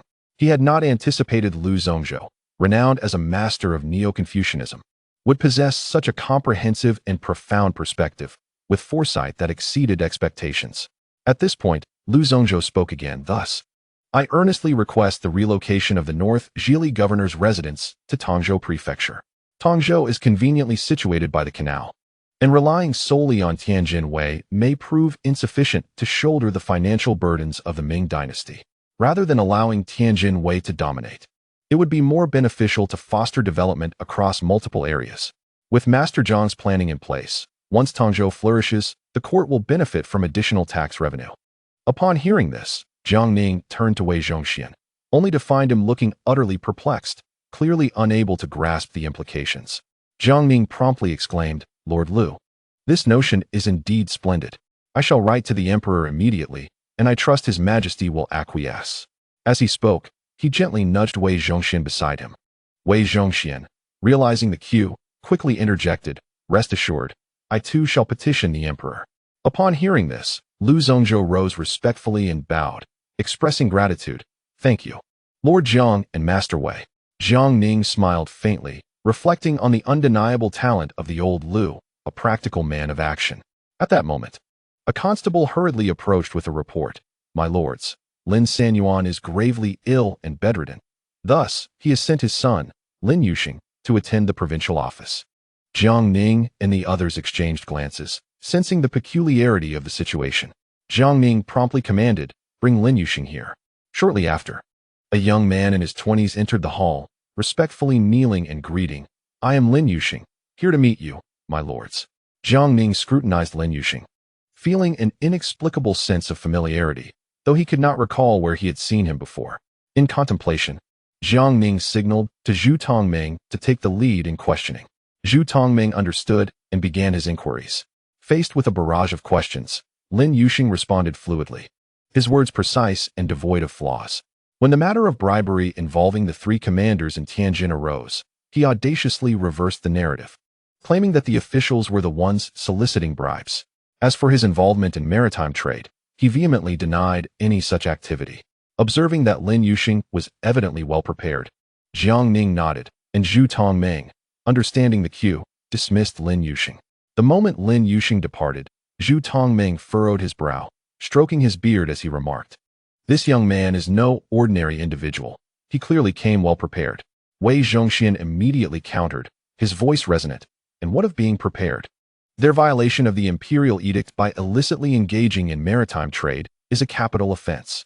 Zhu Tongming hastily advised, Master Wei, it is evident that they have prepared thoroughly. Even if we were to investigate now, it is unlikely we would uncover any leads. We cannot execute without proper evidence, lest we provide them with leverage against us. At that moment, an official rushed in with a report. My lords, we have completed the verification of the matters reported by the citizens, and all misappropriated properties have been returned. All implicated officials have signed confessions. Upon hearing this, Wei Zhongxian sprang to his feet, a fierce smile crossing his face as he declared, excellent. In that case, let us execute these scoundrels publicly at the provincial office. My sword of justice has long been thirsting for action. Jiang Ning silently acquiesced, as he typically refrained from personally handling such bloody affairs. Consequently, Wei Zhongxian issued the command, and his subordinates escorted the multitude of offenders to the provincial office. A dark throng of 500 to 600 criminals emerged, many pale with fear, while some defiantly shouted curses even in the face of death. Wei Zhongxian was indeed a ruthless character, decisive in his actions, sparing no words. He ordered the preparations for execution, and with a single command, the punishment commenced. This slaughter continued for half a day, with executioners changing shifts multiple times. The gruesome scene left the surrounding populace profoundly shaken. Zhu Tongming and Liu Zhongxian were equally overwhelmed by the blood-soaked spectacle, as the crimson liquid rapidly transformed the entrance of the governor's office into a shocking tableau of red. In stark contrast, Wei Zhongxian remained utterly indifferent, coldly instructing his subordinates to transport the bodies outside the city and hastily bury them in a shallow grave. Upon learning of the execution of the corrupt officials plaguing their community, the townsfolk surged into the streets, jubilantly igniting firecrackers. The streets were alive with exuberance, radiating an atmosphere of joy reminiscent of a festive celebration. That night, Liaodong hurriedly arrived to report. Upon seeing him, Jiang Ning swiftly inquired, "Old Li, what have you discovered?" Clad in a black cloak suited for nocturnal endeavors, Liaodong appeared visibly excited as he produced a small wooden tablet from his pocket. Jiang Ning took the tablet, only to find it was a memorial plaque, prompting him to silently exclaim in confusion, "Old Li, I tasked you with investigating Lin Sanyuan. How did you end up pilfering a plaque from his residence?" Liaodong quickly clarified, "My lord, this plaque is far from ordinary." He approached Jiang Ning, holding the plaque aloft. Upon closer inspection, Jiang Ning gasped, as the inscription revealed the spirit tablet of his elder brother, Li Sankai. He stood frozen, as if struck by a thunderbolt, his mind racing with thoughts. After a brief moment, he urgently instructed his subordinates to summon Wei Zhongxian with great haste. Before long, Wei Zhongxian arrived, still bleary-eyed and evidently caught in the remnants of slumber. Jiang Ning, filled with excitement, grasped Wei Zhongxian's arm and spoke rapidly, "Lord Wei, I recall something." "I remember." Wei Zhongxian, bewildered and rubbing his eyes, queried, "Lord Jiang, at this late hour, what have you recalled?" Taking a deep breath to steady his racing heart, Jiang Ning replied, "Lord Wei, did you not find Lin Yuxing's face strikingly familiar when he visited today?" Wei Zhongxian furrowed his brow, pondering for a moment before slowly admitting, "I did feel that way, but I cannot recall why." A glimmer of excitement flickered in Jiang Ning's eyes as he urged, "Lord Wei, you personally dealt with the entire Li Sankai family back then. Do you still remember Li Sankai?" Wei Zhongxian nodded, his memories of the Li family beginning to crystallize. Suddenly, his eyes widened in disbelief as he exclaimed, "The Lin Yuxing who came today bears a striking resemblance to Li Sankai." Jiang Ning gestured for Liaodong to present the plaque. "Lord Wei, this is what I discovered when I sent Old Li to investigate Lin Sanyuan's household. It is, in fact, the memorial plaque of that traitor, Li Sankai. I suspect Lin Sanyuan is likely the younger brother of Li Sankai." Upon hearing this, Wei Zhongxian's face flushed with excitement as he snatched the plaque, eagerly examining it. Jiang Ning harbored doubts. Knowing well that Wei was illiterate, what could he discern? Yet, Wei Zhongxian declared, "No wonder we have been unable to uncover Lin Sanyuan's background. This explains everything. With Li Sankai providing cover from behind, it is no wonder that he hid so deeply. Now, with irrefutable evidence in hand, it is time to make the arrest." Jiang Ning, with a look of perplexity, remarked, "Surely, this solitary plaque is insufficient to convict him, is it not?" Wei Zhongxian let out a cold chuckle and replied, "Sir Jiang, you are overcomplicating matters. Whether there is incriminating evidence can be determined by searching his residence. Even in the absence of such evidence, we can certainly uncover a few items." With that, Wei Zhongxian grasped the imperial sword and promptly assembled his men, marching with great fervor towards Lin Sanyuan's estate. Jiang Ning, with a resigned sigh, preferred to remain uninvolved in such affairs and engaged in casual conversation with Liaodong within the confines of the room. Come the following dawn, Lu Zhongzhou and Zhu Tongming burst into Jiang Ning's chamber in a state of urgency. Observing their demeanor, Jiang Ning inquired, "Esteemed gentlemen, what troubles you?" Zhu Tongming hurriedly responded, "Sir Jiang, grave news. Lord Wei has seized Lin Sanyuan's home." Jiang Ning nodded, calmly stating, "I am aware of this matter." Lu Zhongzhou continued, "Sir Jiang, it turns out that Lin Sanyuan is actually the brother of Li Sankai." Jiang Ning nodded once more, indicating his prior knowledge. At that moment, Lu Zhongzhou and Zhu Tongming exchanged glances, and Zhu Tongming declared, "Sir Jiang, now we possess concrete evidence to apprehend Lin Sanyuan, as he is indeed an accomplice of the rebels." Jiang Ning smiled and nodded, saying, "Gentlemen, it would be prudent for you to prepare swiftly. I shall not be participating in this affair, as I have other matters to attend to." With that, Lu Zhongzhou and Zhu Tongming left in high spirits. Jiang Ning understood that this would likely result in an influx of at least several million taels of silver. Chapter 62. Jiang Ning takes up arms. The first 3 chapters have already undergone substantial revision. Readers are encouraged to take a look and provide their feedback. Jiang Ning brought Liaodong to the military camp of Tianjin Wei, where he was warmly greeted by Man Gui, Zhao Shuijiao, and He Kegong. Jiang Ning smiled and said, "Gentlemen, I appreciate your hard work over the past few days." Man Gui, with a hearty grin, replied, "Sir, you flatter us. It is the soldiers of Tianjin Wei who have been utterly unacceptable. I feel an urge to take a whip to each of them." Zhao Shuijiao added, "The remaining 3,000 soldiers, with proper training, could still become an elite force." He Kegong nodded in agreement. After a moment of contemplation, Jiang Ning spoke, "Gentlemen, I intend to petition the emperor to consolidate the soldiers of all 3 garrisons in Tianjin and propose the appointment of a general for Tianjin. May I ask which of you would be willing to undertake this significant responsibility?" The 3 men were taken aback by the proposal. They understood well that the soldiers of Tianjin's 3 garrisons were originally militia with considerably weak combat capabilities, far inferior to those of the border troops. However, Jiang Ning's intention to petition the emperor for the establishment of a general for Tianjin clearly indicated a plan to fully transform the garrison troops into border forces. After a brief pause, Man Gui shook his head, clasped his hands in salute, and said, "Sir Jiang, I truly appreciate your kind intentions. However, I prefer to charge into battle on the front lines. I am not suited for the task of training soldiers."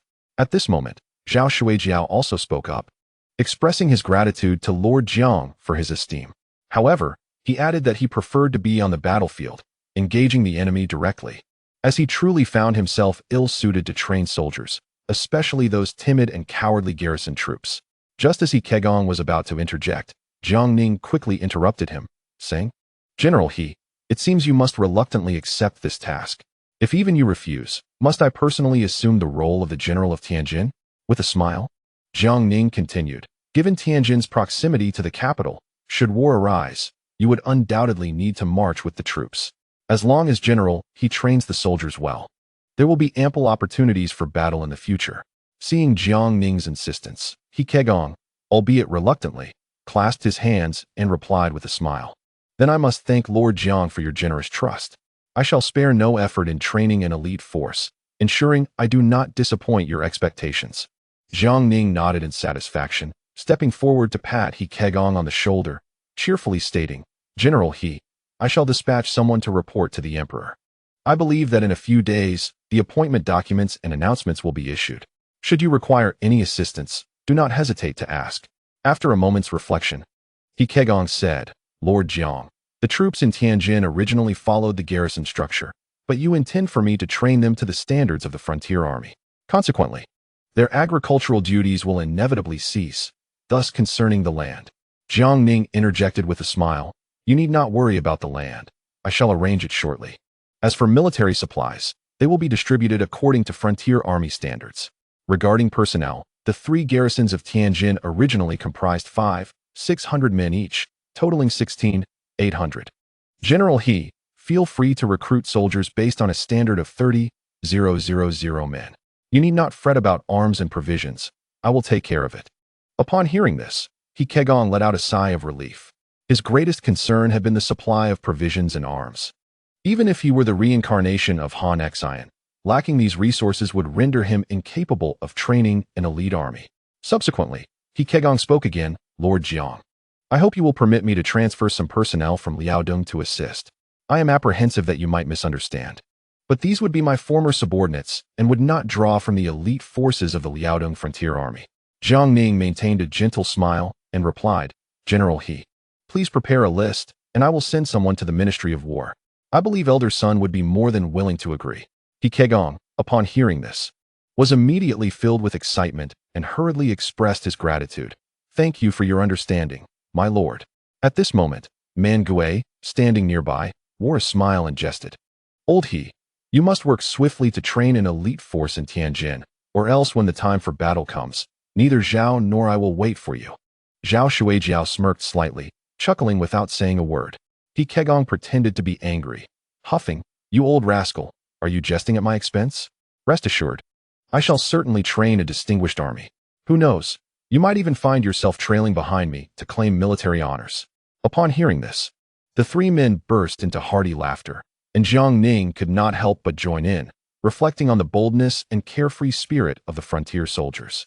At this moment, A member of the Jinyui hurriedly arrived to report that Wei Zhongxian urgently needed to discuss something with Jiang Ning. Jiang Ning bid farewell to Man Gui and the others and swiftly accompanied Li Ruoyan back. Upon entering the governor's office, Jiang Ning was momentarily taken aback. The expansive governor's office was filled with numerous boxes of various sizes, and several Jinyui were coming in and out. The officials within the office were busily recording something with abacuses and writing materials. Zhu Tongming and Lu Zhongzhou were so excited that they were gesticulating animatedly. While Wei Zhongxian stood in the main hall, arms crossed over the imperial sword, wearing a stern expression. With a smile, Jiang Ning approached Wei Zhongxian and inquired, "What brings you to seek me, Lord Wei?" Wei Zhongxian immediately adopted a serious demeanor, stating, "Master Jiang, we are faced with a grave situation." Jiang Ning glanced at the pile of large boxes and nodded, responding, "Indeed, this is a significant matter. I can see that." Wei Zhongxian interjected, "Master Jiang, it turns out our suspicions were correct. Lin Sanyuan is indeed the younger brother of Li Sankai. That scoundrel Li Sankai has served as the Grand Supervisor of Transport for many years, amassing great wealth from the Grand Canal, and has played a cunning game by placing a majority of his assets under Lin Sanyuan's name with the help of forged identities." Jiang Ning nodded, as everything was as he had anticipated. At this juncture, Wei Zhongxian displayed a troubled expression and remarked, "That scoundrel Lin Sanyuan still refuses to confess." Jiang Ning replied, "Lin Sanyuan's connection to the traitor Li Sankai renders his confession of little consequence." Wei Zhongxian hastily added, "Master Jiang, you may not be aware, but Lin Sanyuan's residence has been completely searched, revealing over 5 million taels in silver, with other valuables yet to be fully counted. To seize this 5 million taels, we dispatched 3 Jinyui treasure hunters." Continuing, Wei Zhongxian elaborated, "Currently, we have only confiscated half of Lin Sanyuan's assets. The other half has been concealed in the region south of the Liaodong. However, if he stubbornly refuses to confess, it will be challenging for us to proceed with the confiscation, especially since that area is under the influence of the Donglin party." Jiang Ning's brow furrowed slightly as he remarked, "Lord Wei, do you not think your words are somewhat exaggerated?" At this, Zhu Tongming quickly interjected, "Master Jiang, you may not realize the gravity of the situation. The Liaodong region is indeed the stronghold of the Donglin party. If Lin Sanyuan does not confess, and we recklessly send people to forcibly confiscate his remaining assets, it is likely that by the time they arrive, the Donglin officials will have already plundered everything." Upon hearing this, Jiang Ning's brow tightened into a deep furrow. Zhu Tongming's words held merit. Even if he were to ascertain that Lin Sanyuan was hiding over 10 million taels in the Liaodong and Jiangnan regions, dispatching personnel for confiscation would likely lead to local powers stripping them bare. By the time any assets were seized, little would remain.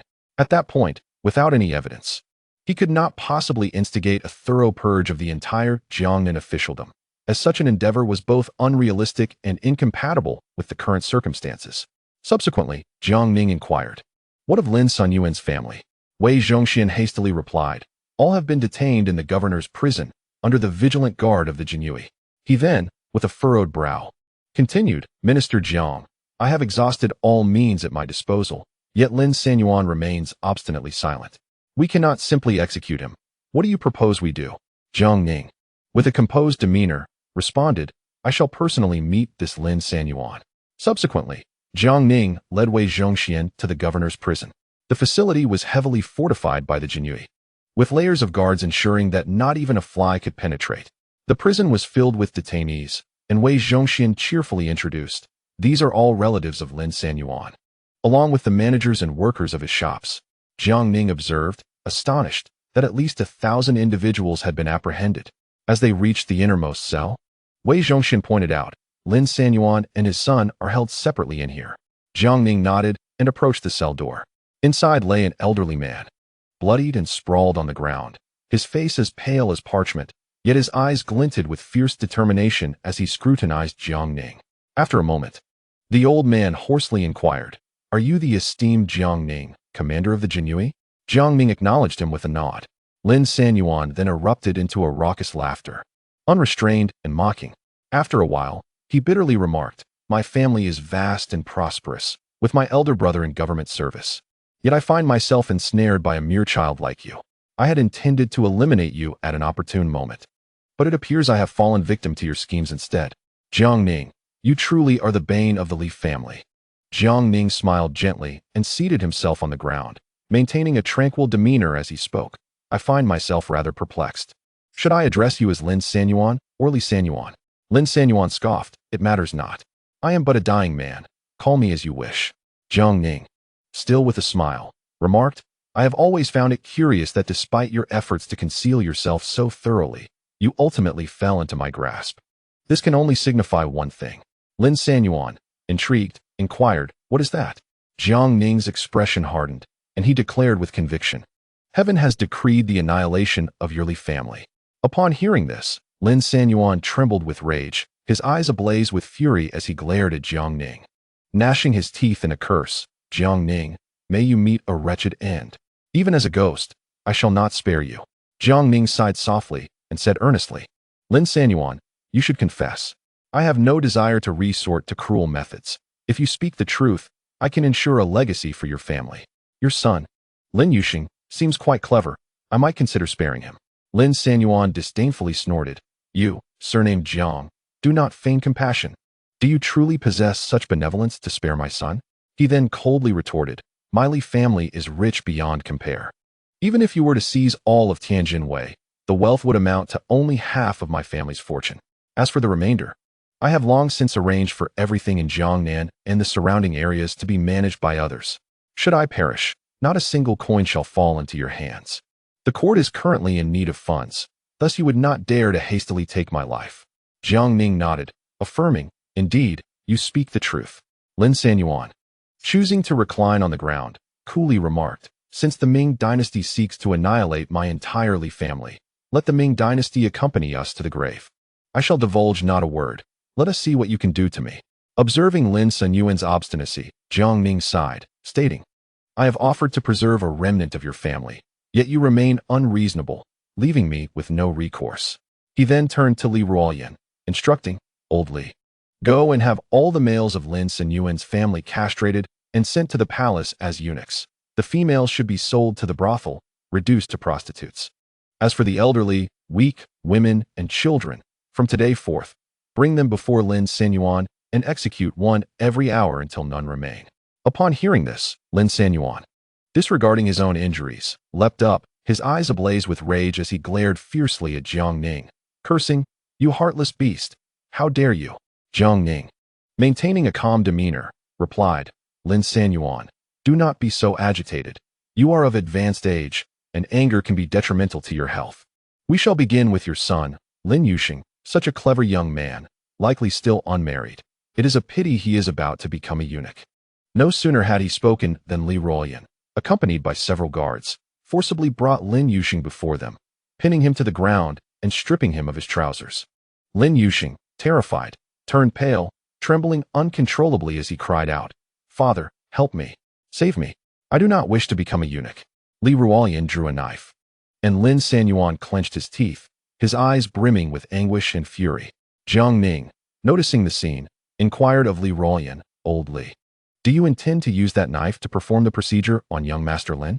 Do not accidentally kill him. Li Ruoyan, looking somewhat embarrassed, replied, My lord, this procedure requires a skilled hand, and I have no experience. Perhaps it would be best to have Wei Gonggong arrange for someone. Jiang Ning nodded in agreement. Shortly after, Wei Zhongxian entered with 2 henchmen, wearing smiles. Observing Lin Yuxing, stripped of his trousers, Wei Zhongxian feigned a sigh, saying, Lin Sanyuan, look at how robust your son is. We are almost reluctant to proceed. However, since you have not cooperated, do not blame us for our lack of courtesy.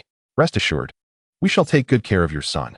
With that, the henchman swiftly produced a wooden box from behind, opening it to reveal various instruments for the procedure.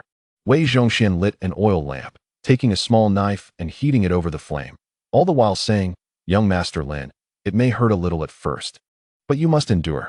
Our strike shall be swift and precise, yet pain is inevitable. Hearing this, Lin Yuxing, overwhelmed with fear, soiled his trousers. Jiang Ning had been closely observing Lin Sanyuan, who trembled violently, clearly on the verge of psychological collapse. Jiang Ning then deliberately inquired of Wei Zhongxian, Master Wei, how long must this man recuperate after his castration? Wei Zhongxian pondered for a moment before responding, at the very least, 3 months. During this time, Not a single error can be permitted, otherwise, the pain endured would be in vain. At this moment, Jiang Ning seemed to recall something and intentionally asked, by the way, how many sons does Lin Sanyuan have?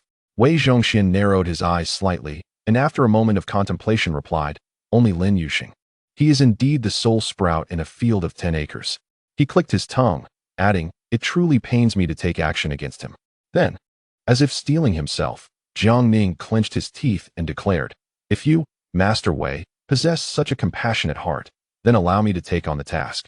Wei Zhongxian was momentarily taken aback, staring at Jiang Ning in disbelief. Lord Jiang, do you possess such skills? Jiang Ning offered an awkward smile. I have merely witnessed others castrate piglets. I imagine the technique is quite similar. With that, Jiang Ning took the curved blade from Wei Zhongxian's hand. Meanwhile, Lin Sanyuan seethed with rage, nearly grinding his teeth to dust, his eyes ablaze with fury. Jiang Ning procured a piece of white cloth, soaked it in strong liquor, and meticulously wiped the blade before turning his back to Lin Sanyuan and commencing the operation. A piercing scream erupted from Lin Yuxing, who fainted from the agony. Wei Zhongxian could no longer bear to watch and swiftly turned his head away. Moments later, blood stained Jiang Ning's hands. He turned to Lin Sanyuan and asked, will you not confess? At this moment, Lin Sanyuan, tears streaming down his face, angrily retorted, you scoundrel Jiang, I will curse your head. You have turned my only son into a eunuch. I shall not rest until I have my revenge, even if it means becoming a ghost.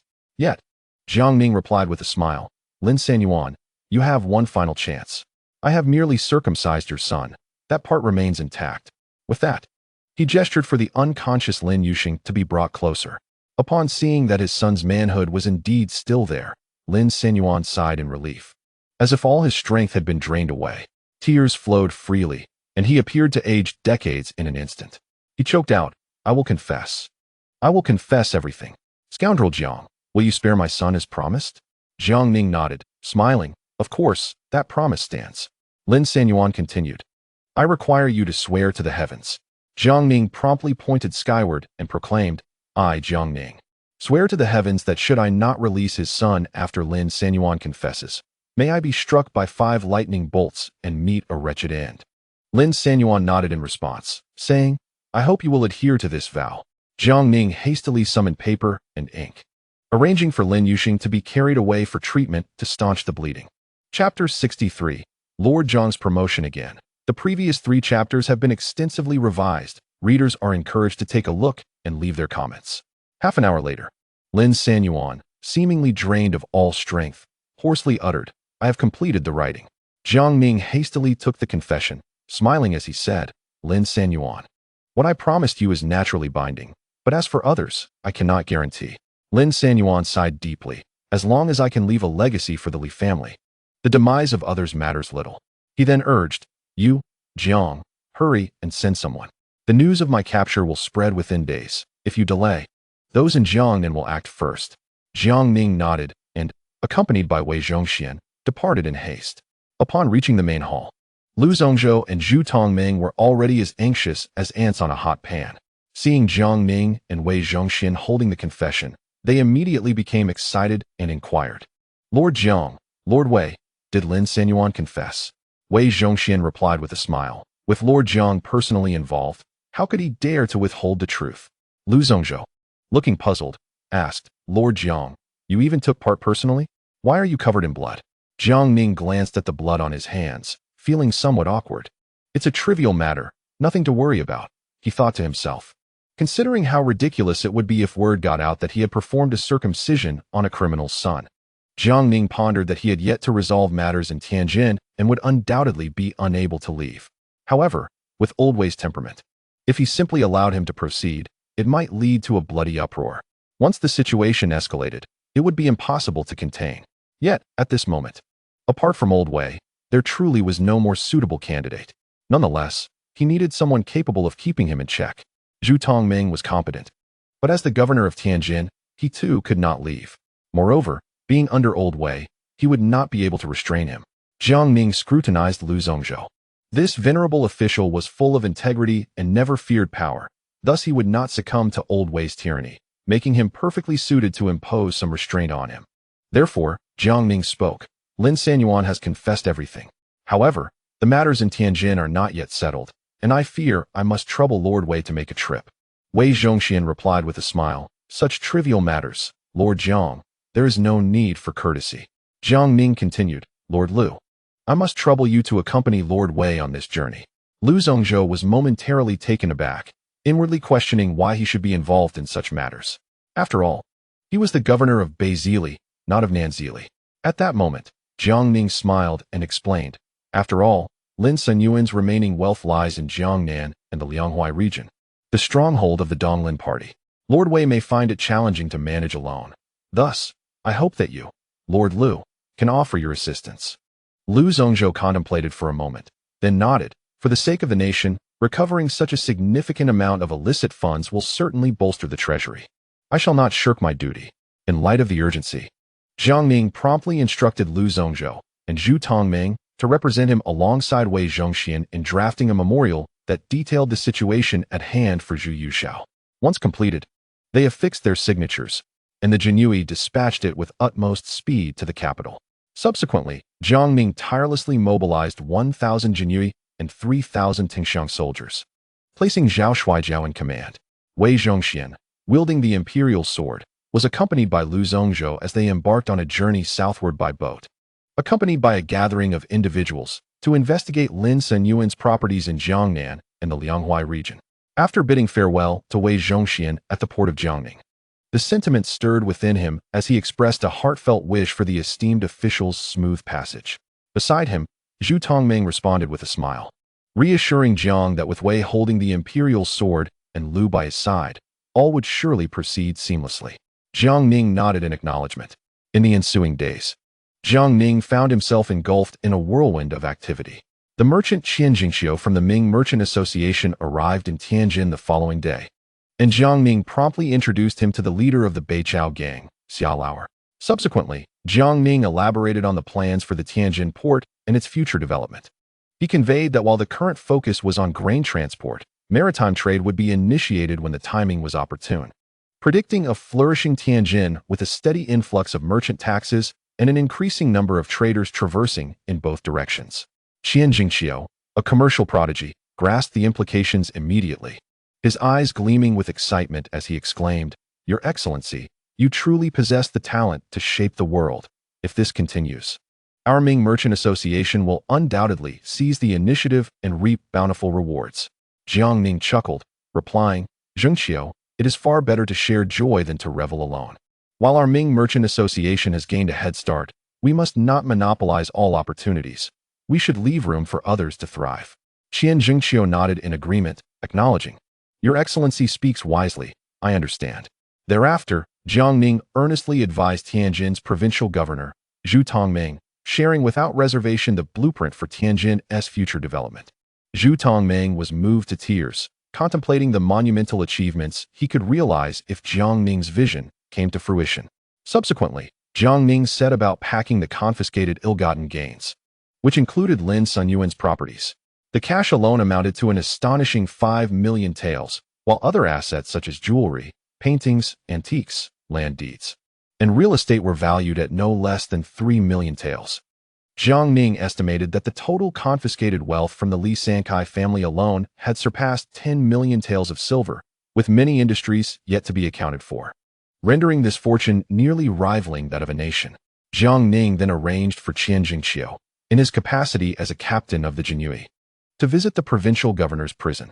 Qian Jingxiu's mission was to select individuals from among the shopkeepers and clerks who had managed Lin Sanyuan's business, as they were now in a state of awaiting judgment, making it an opportune moment to garner their allegiance. True to expectations, upon his arrival at the prison, Qian Jingxiu revealed his identity and proclaimed that those willing to join him would find a path to survival. Upon hearing this, many expressed their willingness to pledge unwavering loyalty to the Ming Merchant Association. Qian Jingxiu, however, did not hastily accept them. Instead, he conducted a rigorous vetting process and ultimately selected a portion of them to formally bring under his command. Following this, Jiang Ning drafted a memorial to present, deliberately reserving 1 million taels of military funds for He Kegong. However, rather than directly handing over the silver to He Kegong, Jiang Ning opted to deposit it in the provincial governor's office. He was acutely aware that he must await the official communique from the Ministry of War before the governor of Tianjin, Zhu Tongming, could transfer the entire military stipend to He Kegong. Jiang Ning dared not take matters into his own hands and distribute the silver without prior notice, for such actions were egregious transgressions in the realm of officialdom. Should he be caught in a compromising situation, the consequences would be dire. 2 days later, the appointment document and announcement from the Ministry of War arrived punctually. The document explicitly declared the formal dissolution of the 3 garrisons in Tianjin and the establishment of the position of Commander-in-Chief of Tianjin, which would temporarily be assumed by He Kegong. Observing that matters were nearing completion, Jiang Ning chose to return to the capital. With over 10 million taels of ill-gotten gains in his possession, he surmised that his brother Zhu was likely growing increasingly anxious. As for the eminent figures within the court, particularly Minister of Revenue Guo Yunho, this miser would undoubtedly be eagerly anticipating the arrival of this money, perhaps even dreaming of it. As he prepared to depart, the governor of Tianjin, Zhu Tongming, and the commander-in-chief, He Kegong, personally came to bid him farewell. Jiang Ning took the opportunity to offer them a few final instructions before leading a contingent of 1,000 Imperial Guards and 2,000 troops to escort the ill-gotten funds back to the capital. The procession was grand, with over 100 carts laden with treasure. After 2 days of travel, the grand army successfully reached the capital. From a distance, Jiang Ning spotted a group of officials clad in resplendent red robes awaiting them at the city gate. He could not help but smile wryly, realizing that even before the silver had entered the city, these court dignitaries were already brimming with impatience. As the procession approached the gate, he discerned that the Grand Secretary Sun Qingzong, the Deputy Secretary Yuan Kelly, along with Shui Guoguan, the ministers of the 6 ministries, and Wen Tian from the supervisory court, among others, had all assembled. Just as Jiang Ning dismounted, Minister of Revenue Guo Yunho rushed forward, embracing him with fervor, tears streaming down his face as he lamented, "Lord Jiang, you have finally returned. I have awaited your return with bated breath." Observing the tears and mucus smeared upon him, Jiang Ning felt a wave of distaste and hastily pushed him away, exclaiming, "Minister Guo, please calm down. Let us converse at a measured pace." At that moment, Grand Secretary Sun Qingzong stepped forward, clasping his hands in greeting, and said with a smile, "Lord Jiang, congratulations. You have achieved a monumental feat this time." Jiang Ning promptly returned the gesture, replying, "Your Excellency, you flatter me. I merely fulfilled my duty as a subject. Fortunately, I did not betray His Majesty's expectations this time." As others were about to approach Jiang Ning for conversation, Sun Qingzong cleared his throat and stated, "Lord Jiang has just returned to the capital and must report to His Majesty in the palace. If any of you have matters to discuss, it would be best to do so within the palace." The assembly of dignitaries nodded in agreement. Jiang Ning then instructed Li Rolian and Man Gui to transport the over 100 carts of ill-gotten gains and relevant accounts to the palace, while he rode alongside the dignitaries back to the palace. At this juncture, Grand Secretary Sun Qingzong quietly inquired, "Lord Jiang, during your expedition to Tianjin, how much illicit wealth was uncovered?" After a moment of contemplation, Jiang Ning responded in a hushed tone, "The current cash amounts to 9.8 million taels. The remaining treasures, antiques, paintings, and real estate are valued at no less than 3 to 4 million taels." Upon hearing this, Sun Qingzong could not help but draw a sharp breath, secretly marveling, "Goodness, by this calculation, it amounts to at least 13 million taels of silver." Soon after, a smile blossomed on Sun Qingzong's face as he stroked his beard and remarked, "Lord Jiang, you truly are the right-hand man of His Majesty. The national treasury shall be replenished once again." Jiang Ning, slightly embarrassed, chuckled and replied, "My lord, I have yet to finish my report. We have also uncovered that Li Sansai's accomplice, Lin Sanyuan, the wealthiest man in Tianjin, is in fact Li Sansai's biological brother. He likely possesses over 5 million taels of assets in the Lianghuai and Jiangnan regions, and Lord Wei has already dispatched personnel to seize them." Since Jiang Ning had kept the matter of Lin Sanyuan strictly confidential, only reporting it to Zhu Youjiao, Sun Qingzong was entirely unaware of it. Just moments ago, he had been filled with doubts about Jiang Ning's return and wondered why Wei Zhongxian was absent, as well as why so many of the 7,000 troops had not returned. Now, the reasons were finally clear to him.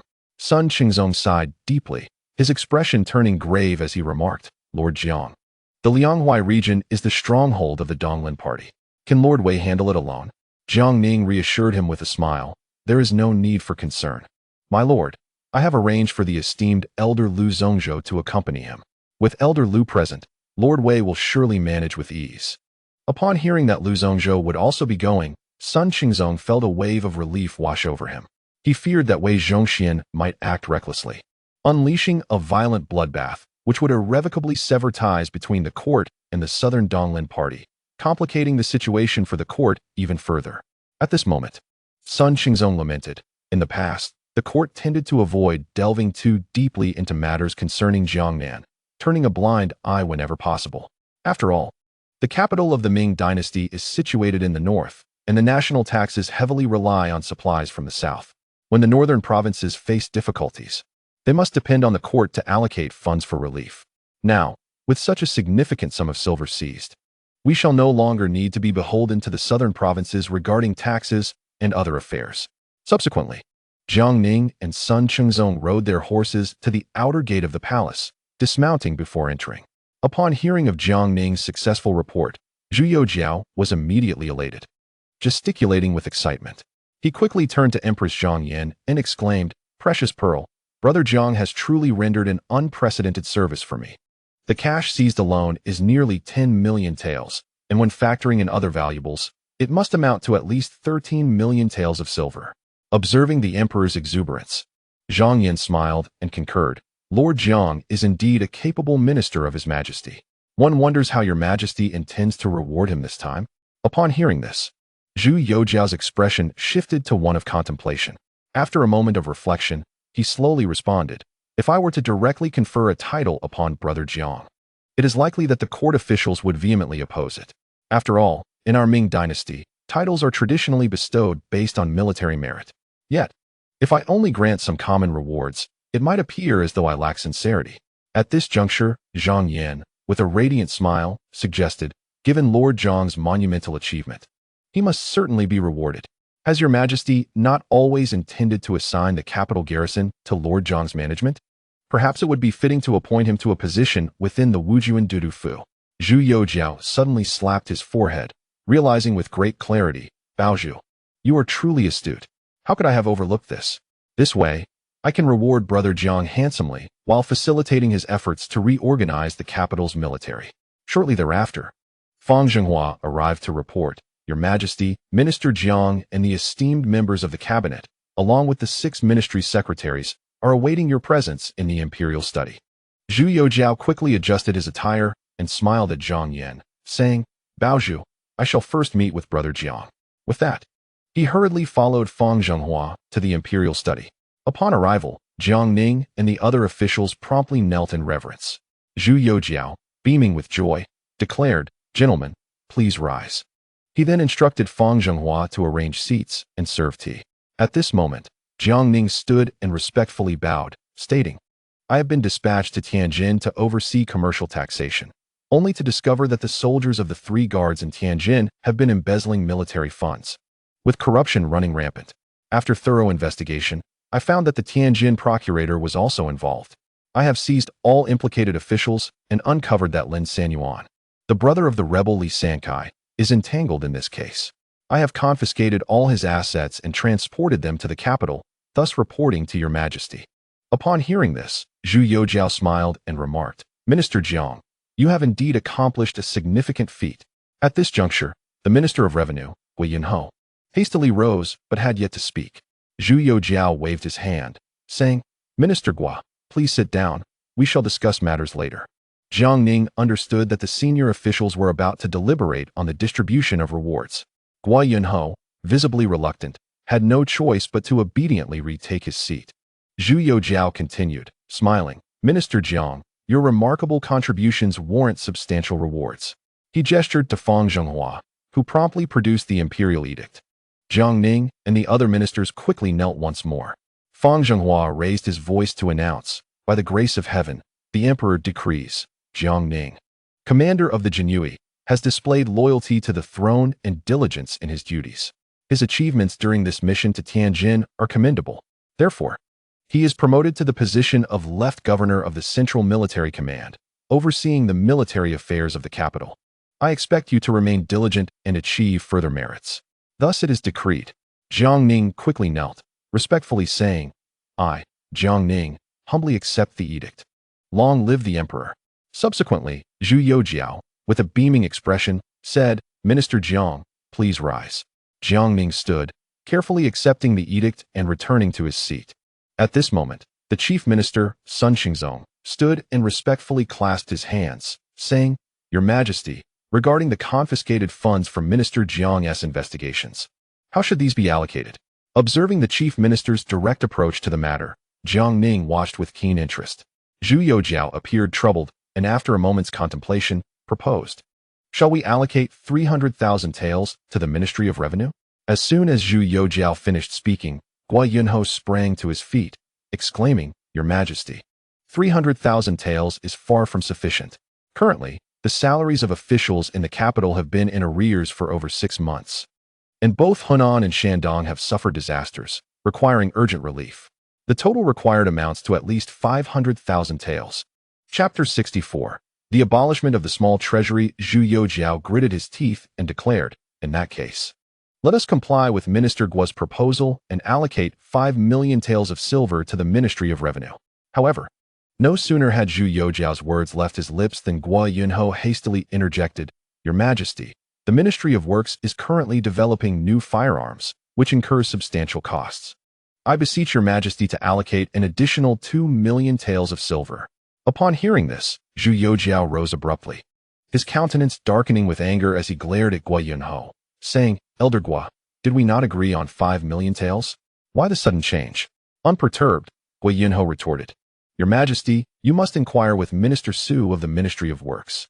The expenses for the Ministry of Revenue alone, including the monthly procurement of iron ore, copper ore, and the consumption of gunpowder, amount to a considerable sum.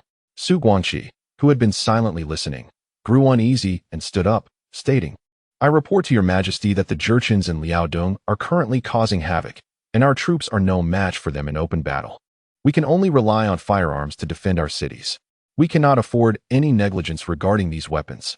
Moreover, with the impending unrest in the southwestern region, we must adequately prepare sufficient firearms and ammunition.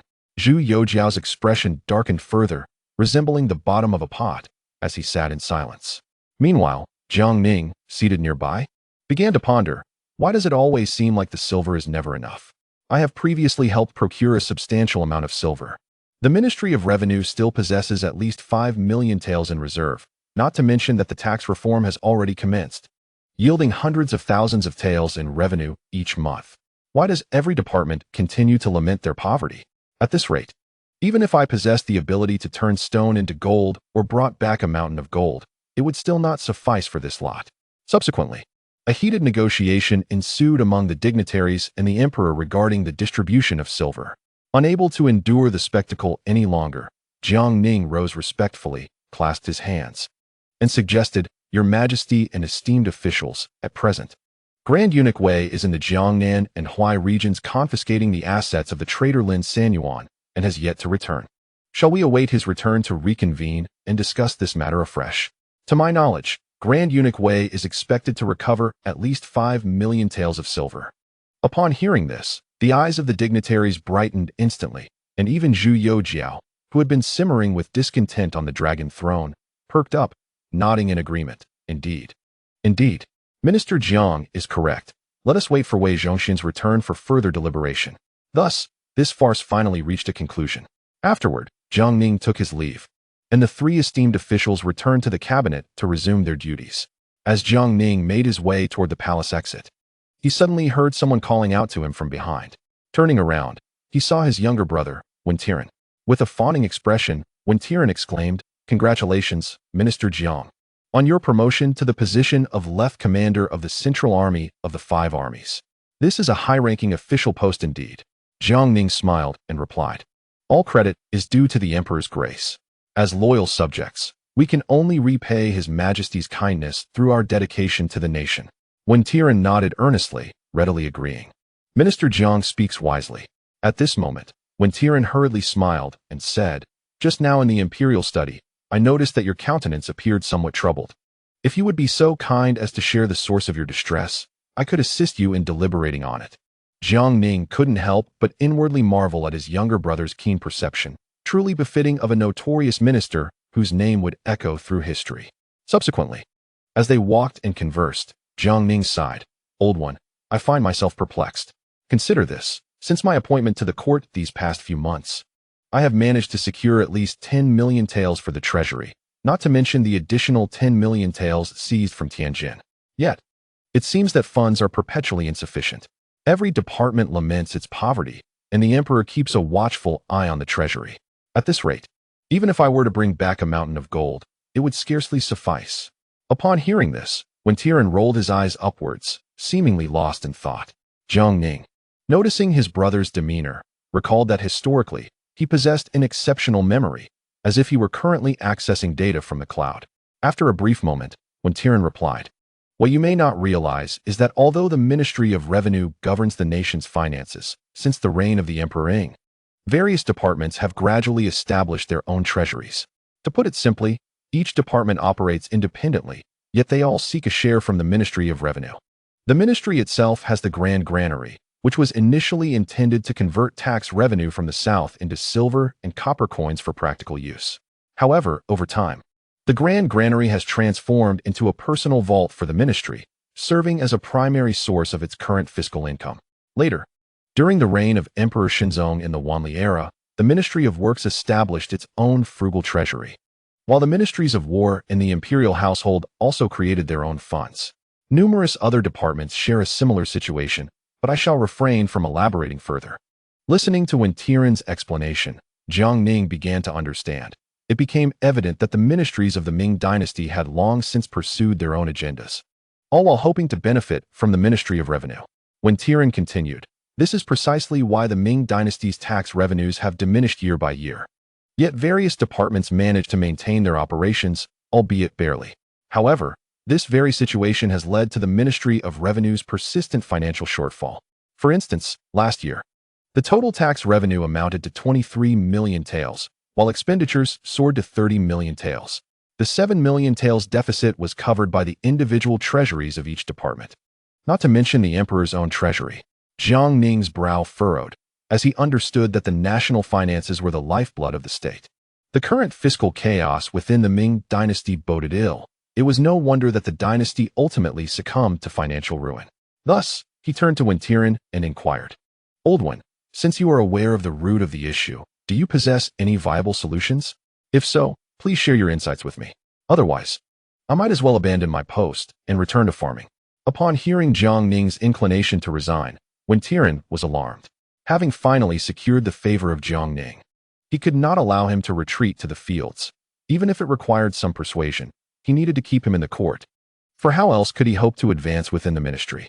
After a moment of contemplation, he gravely remarked, "My lord, I believe that to alter this situation, we must consolidate the storerooms of all departments under the unified management of the Ministry of Revenue. Subsequently, each department should prepare its budget based on its expenditures and apply to the ministry for funding, which will then allocate resources accordingly. Only in this manner can we ensure the normal functioning of the court and maintain a surplus in the national treasury. Now that you have initiated the reform of commercial taxes in northern Chile, it is certain to be extended throughout the north and eventually the entire nation. At that time, with ample revenue in the treasury, the circumstances of each department will naturally improve." Jiang Ning pondered for a moment and replied, "This notion is indeed commendable. However, the avarice of officials in various departments may pose a significant obstacle. After all, no one is willing to surrender their department's small treasury to the ministry, as it would feel akin to having their flesh severed." Then, Wen Tiren resolutely declared, "Thus, there lies a crucial point. The emperor must relinquish control over the internal treasury. Yet, this matter is one that no one dares to broach. Even during the reign of Emperor Jiajing, when He Gangfeng mentioned it in a memorial, the emperor was incensed, nearly resulting in He Gangfeng's execution." Jiang Ning gritted his teeth and, after a moment of deep thought, asserted, "It is a difficult task, yet it must be accomplished. If we continue down this path, even if the god of wealth were to descend upon the Ming dynasty, we would still find ourselves destitute." With a determined resolve, Jiang Ning stated, Leave the matter with the emperor to me. But what about the other departments, old one? Can you manage that? Seeing the issue being passed to him, Wen Tian instinctively hesitated. Yet, his ambition for power and the desire to showcase his abilities would not permit him to withdraw. He then gritted his teeth and said, I am willing to risk everything to give it a try. However, I hope that Master Jiang can also mediate with Minister Guo of the Ministry of Revenue. After all, Minister Guo's reputation for being miserly is well known throughout the court, and only you possess the influence to persuade him. Jiang Ning was momentarily taken aback and questioned, Old One. Logically, this should be a favorable matter for Minister Guo. What could he possibly be displeased about? Wen Tian's expression turned serious as he replied, engaging in such affairs means offending many, perhaps even the entirety of the Ming officialdom. Minister Guo may not be able to withstand the pressure. The only thing that can truly sway him is genuine wealth, as it is widely recognized that he has a penchant for riches. In the entire Ming dynasty, only you, Master Jiang, have the means to procure silver. Upon hearing this, Wen Tian fixed his serious gaze upon Jiang Ning. Jiang Ning resolutely stated, Very well. I will also take care of Minister Guo. The remaining matters shall be in your hands.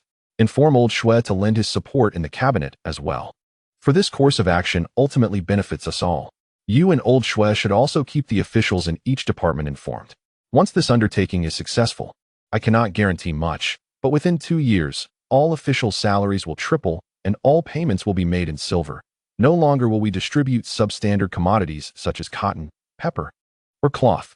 Wen Tian, upon hearing this, eagerly nodded in agreement, saying, If that is the case, I feel far more confident. Under the lure of generous rewards, one cannot refuse genuine wealth. Even a principled official like He Gangfeng would surely welcome an increase in salary. Subsequently, Jiang Ning and Wen Tian arrived outside the Meridian Gate. After exchanging farewells, Jiang Ning made his way back to the yamen of the town protector's office. Upon hearing of his arrival, Tian, urging hurriedly, led a group of his subordinates to greet him. With a smile gracing his face, Jiang Ning inquired, Old Tian, is everything running smoothly at the office lately? No issues. Tian, urging promptly, assured him, Rest assured, my lord, everything has been proceeding without a hitch. Following this, Jiang Ning exchanged greetings with each of the subordinates before returning to his office. After changing into his ceremonial attire, he led several imperial guards directly to the Ministry of Revenue. Without pausing to greet anyone, he entered the building and, upon reaching the office of Guo Yunho, kicked the door open and strode inside. Before him lay a mountain of thick ledgers, with abacus beads scattered across the floor. Just as Guo Yunho was about to scold, he looked up to see Jiang Ning, and his face instantly broke into a radiant smile. Lord Jiang, what a pleasant surprise. You could have informed me of your visit, and I would have arranged for tea. Jiang Ning waved his hand dismissively, chuckling, Old Guo, I shall forego your tea. It is far too costly, and I fear it might cause you distress over several hundred taels of silver. Guo Yunho laughed in response, My lord, you jest. Surely you know my character well enough. Jiang Ning nodded and replied, It is precisely because I am aware of your frugality that I have come today to seek you out. Understanding that Jiang Ning had serious matters to discuss, Guo Yunho dismissed the other officials and, adopting a grave demeanor, asked, Pray tell, what brings you here, my lord? Jiang Ning, equally serious, replied, Old Guo, you are undoubtedly more familiar with the current financial state of the Ming dynasty than I am, so I shall not elaborate further. Each department has its own little treasury, a fact I have only just learned. Upon hearing this, Guo Yunho inquired with curiosity, And what do you intend to do about it, my lord? With a resolute expression, Jiang Ning stated, Old Guo, I plan to petition the emperor to abolish all departmental treasuries and consolidate them under the Ministry of Revenue. What are your thoughts on this matter? Guo Yunho, taken aback, suddenly leapt to his feet. Jiang Ning was startled and quickly grasped Guo Yunho's waistband, urging, Old Guo, let us speak calmly. Do not be so agitated. Fearing that Guo Yunho might succumb to the pressure and take drastic measures in his office, which would spell disaster for Jiang Ning, he was quite alarmed. After a moment of stunned silence, Guo Yunho erupted into hearty laughter, exclaiming, Lord Jiang, please release me. You are about to tear my trousers. Jiang Ning promptly let go, and Guo Yunho straightened his attire, his face alight with excitement. My lord, I have long harbored this idea, but lacked the courage to be the first to act. I have no means to gather such a vast sum of silver, nor could I take the lead. I could only strive to maintain the stability of the Ming household. But now, With you leading the charge, this endeavor will be far more feasible. After all, your prowess in acquiring silver is well recognized throughout the court. After a brief excursion to Tianjin, I successfully retrieved 13 million taels of silver, not to mention the 5 million taels from Lord Wei. Jiang Ning's face was a canvas of disbelief. The transformation in Guo Yunho's demeanor was astonishing. Initially, he had assumed that Guo would never acquiesce. Yet the latter consented with remarkable alacrity. Hesitantly, he ventured, "Old Guo, have you comprehended my intent? I mean for all the departments to dismantle their private coffers and collectively surrender the funds to the Ministry of Revenue." Guo Yunho chuckled as he stroked his beard, replying, "My dear Jiang, I have indeed grasped your proposition, and I wholeheartedly endorse it. Once each department disbands its private treasury, the ministry shall possess ample silver. I've long since calculated this account. The days ahead will undoubtedly be far more prosperous than the present." Jiang Ning, still harboring reservations, probed further, "Old Guo, this will surely offend many. Are you not afraid?" Guo Yunho erupted into hearty laughter, declaring, "Afraid? In my lifetime, the only fear I possess is the ministry lacking silver. As for others, I fear not even the emperor." At this juncture, Jiang Ning exhaled a sigh of relief, grinning as he said, "Very well, Old Guo. As long as you lend your support to this matter, I shall persuade the emperor. However, you must ensure that the emperor is not slighted, otherwise, this endeavor is doomed to fail." Guo Yunho pondered for a considerable time before responding, "I shall strive to present a sufficiently accommodating budget to the emperor. He shall not be wronged." Witnessing Guo Yunho's assurance, Jiang Ning felt an immense weight lift from his shoulders. With a playful tone, Jiang Ning jested, "Old Guo, you once remarked that you are renowned for valuing silver over life. Now I believe it." Guo Yunho erupted into laughter once more, stating, "Life can be relived in the next. Should the ministry's treasury run dry, I would die with my eyes wide open." As Guo Yunho nodded in agreement, Jiang Ning rose to take his leave. However, after taking only a few steps, Guo Yunho called out, "Lord Jiang, please wait." Jiang Ning turned, perplexed. Guo Yunho continued with a smile, "Well, Lord Jiang, I have roughly estimated that post-reform, the tax revenues from North Zhili will yield an additional 8 million taels this year. Coupled with the existing revenues and all expenditures, we shall have a surplus of 5 million taels." Jiang Ning, still puzzled, inquired, "Old Guo, what do you mean by this?" Guo Yunho, looking somewhat bashful, replied, "Well, Lord Jiang, I intend to accumulate 20 million taels as a reserve for the ministry by the end of this year to prepare for unforeseen needs in the coming year. However, after accounting for all expenditures, the ministry will have at most 13 million taels, leaving a shortfall of 7 million taels. Would you be so kind as to assist in covering this deficit?" Upon hearing this, Jiang Ning's expression darkened, nearly choking on his own blood. Internally, he cursed. Does Old Guo see me as a money tree or an ATM? Even those who cling to wealthy patrons in later generations know to offer themselves. Yet Guo seeks to extract 7 million taels from mere words. Where am I to procure such a sum? With a cold huff, Jiang Ning retorted, "There is no money to be had, and my life is not for sale." With that, he strode away decisively. Only Guo Yunho remained alone in the office. Watching Jiang Ning stride away, a sly smile crept across Guo Yunho's lips as he murmured to himself, "Master Jiang, you are indeed the god of wealth for our Ming dynasty. As long as I cling to this sturdy tree, how could the Ministry of Revenue possibly lack silver? Humph. Old Guo, have you firmly in my grasp for this lifetime." Chapter 65. Persuading the emperor to surrender the treasury. Subsequently, Jiang Ning arrived outside the woman, presented his token, and proceeded directly to the Dongnuange of the Tianqi palace. Upon seeing Jiang Ning's arrival, Fang Zhenghua hurriedly entered to report.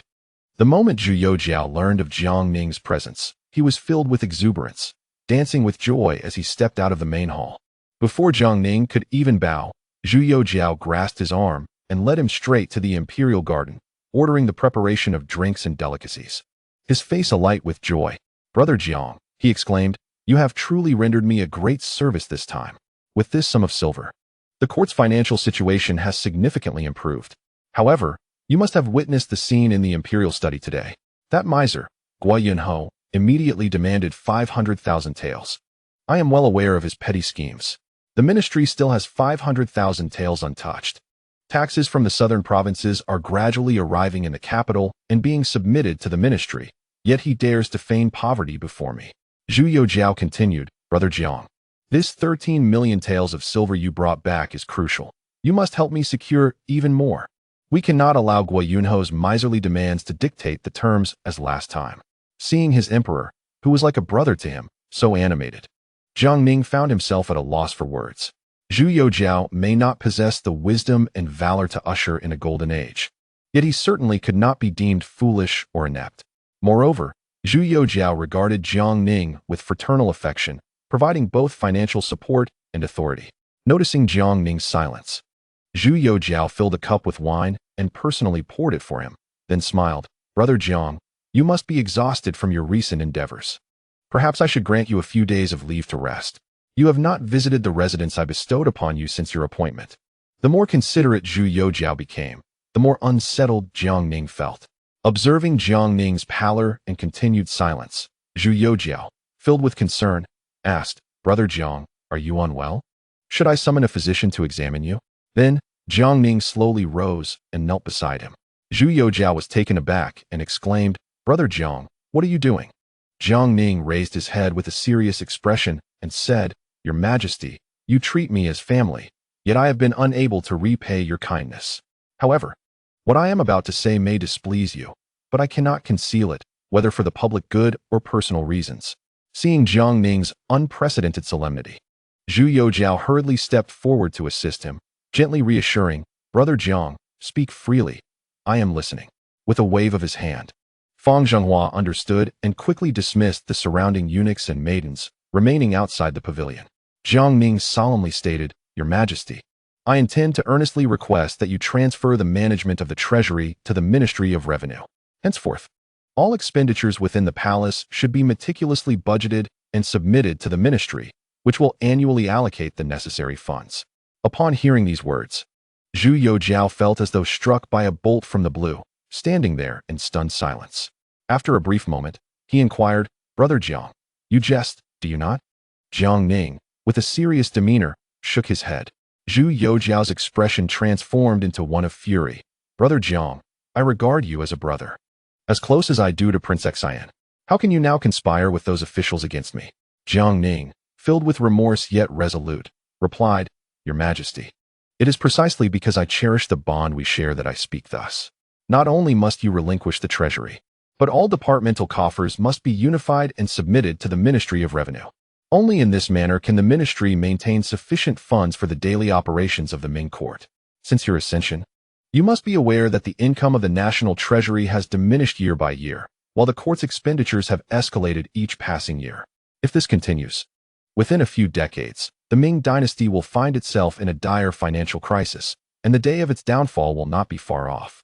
Standing outside the pavilion, Fang Zhenghua felt his legs tremble involuntarily, silently marveling at Jiang Ning's audacity to target the emperor's private wealth. After speaking, Jiang Ning fell silent. Zhu Youjiao, his emotions running high, soon found himself in tears, his eyes glistening with moisture. Jiang Ning remained silent, while Fang Zhenghua found himself in a quandary. He owed a debt of gratitude to Jiang Ning for his recommendation, yet the emperor had also showered him with favor. In this predicament, he felt it inappropriate to advise either party, unable to take a stance, and could only stand by anxiously, silently praying for a swift resolution to the turmoil. After a while, Zhu Youjiao wiped his tears and, choking back sobs, said, Brother Jiang, I am indeed the emperor of the Ming, yet I am also a living man. The entire court longs for a wise and formidable ruler, but when such a ruler emerges, the ministers resist vehemently. Do you know why this is? Jiang Ning replied with calm composure. Since ancient times, it has been challenging to serve those monarchs endowed with great talent and vision. Though illustrious ministers have often accompanied them, countless innocents have suffered collateral damage for various reasons. Zhu Youjiao sighed deeply and slowly articulated, Since my childhood, I have recalled how Emperor Shenzong, during the Wanli era, would incessantly quarrel with the ministers over finances. The court was perpetually short of funds, and the ministers continually submitted memorials. Yet Emperor Shenzong would only produce a few tens of thousands of taels to alleviate the situation and no more. Initially, I could not comprehend why the emperor, as the sovereign of the Ming, could not empathize with the court's difficulties. In time, I came to understand that those officials fear that if the emperor possesses wealth, He may act as he pleases. Conversely, should the emperor find himself without funds, he would be unable to reward the palace maids and eunuchs, rendering his reign akin to that of a puppet. Regarding the significant affairs of the court, I may entrust them to these ministers. However, I shall never relinquish my treasury to them. Although I currently have your assistance alongside Wei Zhongxian, and the court cabinet along with the 6 ministries and 9 ministers are all loyal to me, the future stretches long ahead. And who can guarantee that this loyalty will endure? Jiang Ning understood that this was the bottom line for my brother Zhu, as well as the last vestige of his dignity. With no alternative, Jiang Ning sighed and decided to approach the matter differently. He inquired, "May I ask, Your Majesty, how much silver remains in the treasury?" Zhu Youjiao, with a vigilant expression, retorted, "Brother Jiang, why do you ask this? Do you intend to covet my treasury?" Jiang Ning remained silent. Observing Jiang Ning's reticence, Zhu Youjiao felt a twinge of anxiety. Unable to remain still, he summoned Fang Zhenghua and asked, "Fang, how much silver do I currently possess in the treasury?" Fang Zhenghua promptly replied, "Your Majesty, there are 50,000 taels of gold and 870,000 taels of silver in the treasury." Zhu Youjiao then expressed a sense of despair, saying, "Brother Jiang, this constitutes my entire fortune. If you are determined to take it, I shall not create difficulties for you. You may take it." Jiang Ning stood up, disdain evident on his face, and remarked, "Your Majesty, is this truly all the silver in your treasury? The illustrious son of heaven of the Ming dynasty has but this meager wealth?" Zhu Youjiao, feeling belittled, earnestly explained, "Brother Jiang, this has been painstakingly accumulated by my esteemed grandfather, the late Emperor Shenzong. My father ascended to the throne only a month ago and has not had the chance to utilize it properly. Moreover, considering the silver you recently gifted me, and the expenses incurred during my grand wedding, along with the rewards bestowed upon ministers, this amount is by no means insignificant. Even during the reign of Emperor Jiajing, the treasury did not contain such a sum." Jiang Ning then scoffed, "After all my worries, I initially believed the treasury held at least 10 million taels of silver. Yet it amounts to this trivial sum." He then began to enumerate, seriously calculating for Zhu Youjiao, "Your Majesty, are you aware that the business of the Ming Merchants Association has now spread throughout the entire North Jili? You hold 50% of the shares. All the property deeds confiscated during the recent inspection in Tianjin have been preserved by me. When Your Majesty issues a decree, I shall entrust these to the Ming Merchants Association for management. Do you realize how much profit you will receive this year? At least 5 million taels of silver. And this is merely the beginning. In 2 years, the Ming Merchants Association will have established its business across the 2 capitals and 13 provinces of the Ming. At that time, I intend to implore Your Majesty to lift the maritime ban, engaging in trade with the Western nations, which will yield at least 15 million taels of silver annually for Your Majesty. With the current state of your treasury, I truly find it unworthy." Upon hearing that he could receive at least 15 million taels of silver annually in the future, Zhu Youjiao was immediately filled with excitement. Jumping up and hastily wiping his tears as he exclaimed, "Brother Jiang, you nearly frightened me to death. I thought you intended to empty my treasury." Completely forgetting about the Ming Merchants Association, he then inquired once more, "Brother Jiang, is this truly the case?" Jiang Ning responded earnestly, "Indeed, this is a conservative estimate. However, in the initial 2 years, it is certain that the distribution would not reach 15 million taels. This year, I have already calculated that at least 5 million taels can be allocated." Zhu Youjiao was immediately elated, exclaiming, 5 million taels is no small sum. This is merely for 1 year. If in the subsequent years there are dividends of 15 million taels, what need do I have for the inner treasury? Even if a mountain of gold were offered, I would not desire it." He promptly summoned Fang Zhenghua, saying, "Fang Banban, quickly organize all the accounts of the inner treasury and hand them over to Brother Jiang so he can take everything away. Remember to tidy up all the storerooms. With such substantial income expected annually, we cannot afford to lack storage space." Fang Zhenghua, witnessing the emperor's drastic change in demeanor, was almost incredulous. Zhu Youjiao spoke again. "Fang Banban, why are you still standing there? Hurry up." Jiang Ning quickly intervened, stating, "Your Majesty, please do not rush. Allow me to finish speaking." Zhu Youjiao, with eager anticipation, gazed at Jiang Ning and urged, "Brother Jiang, share your good news quickly, so I may revel in more joy." Jiang Ning, his expression darkening, thought to himself that his sovereign appeared rather foolish. He reluctantly continued, The consolidation of the small treasuries from various departments must be entrusted to the Ministry of Revenue for unified management. This matter requires your personal decree, Your Majesty. I suggest that during the Grand Court Assembly, you propose transferring your inner treasury to the Ministry of Revenue, and subsequently issue a decree to abolish the small treasuries of the various offices. After all, once you set the precedent, any corrupt officials in other departments, regardless of their reluctance, will have no choice but to acquiesce.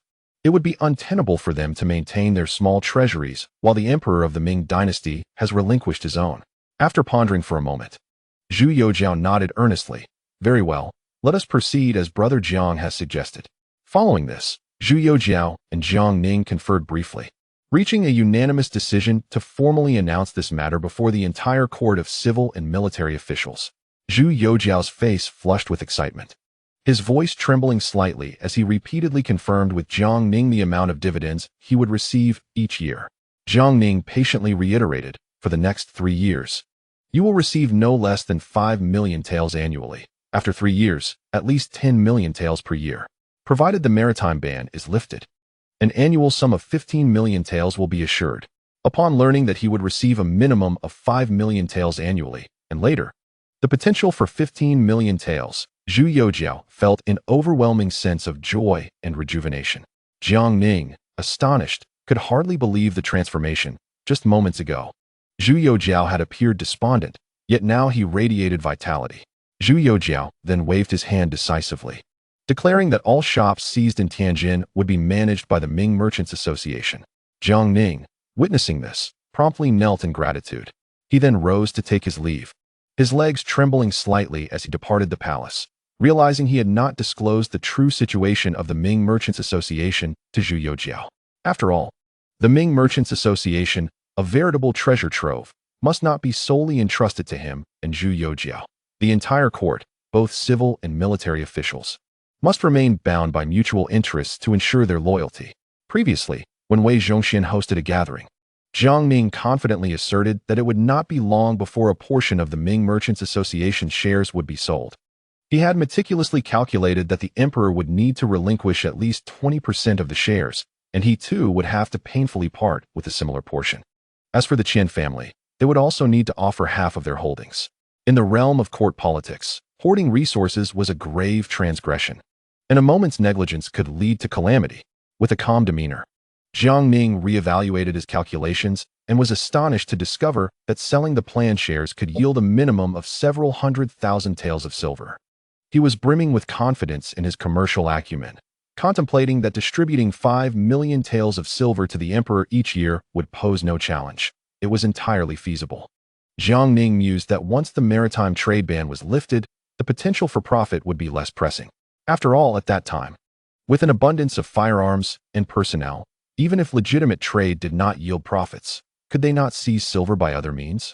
As he stroked his chin, he fell into deep contemplation. He recalled vividly that the Woku's 3 islands were a treasure trove, rich in silver and copper mines. As he pondered this, an idea formed in his mind. He could persuade Brother Zhu to issue an imperial edict to dispatch troops to conquer the 3 islands, overcoming any obstacles. At that point, all resources would be within reach. Before he realized it, Jiang Ning had arrived outside the Meridian Gate.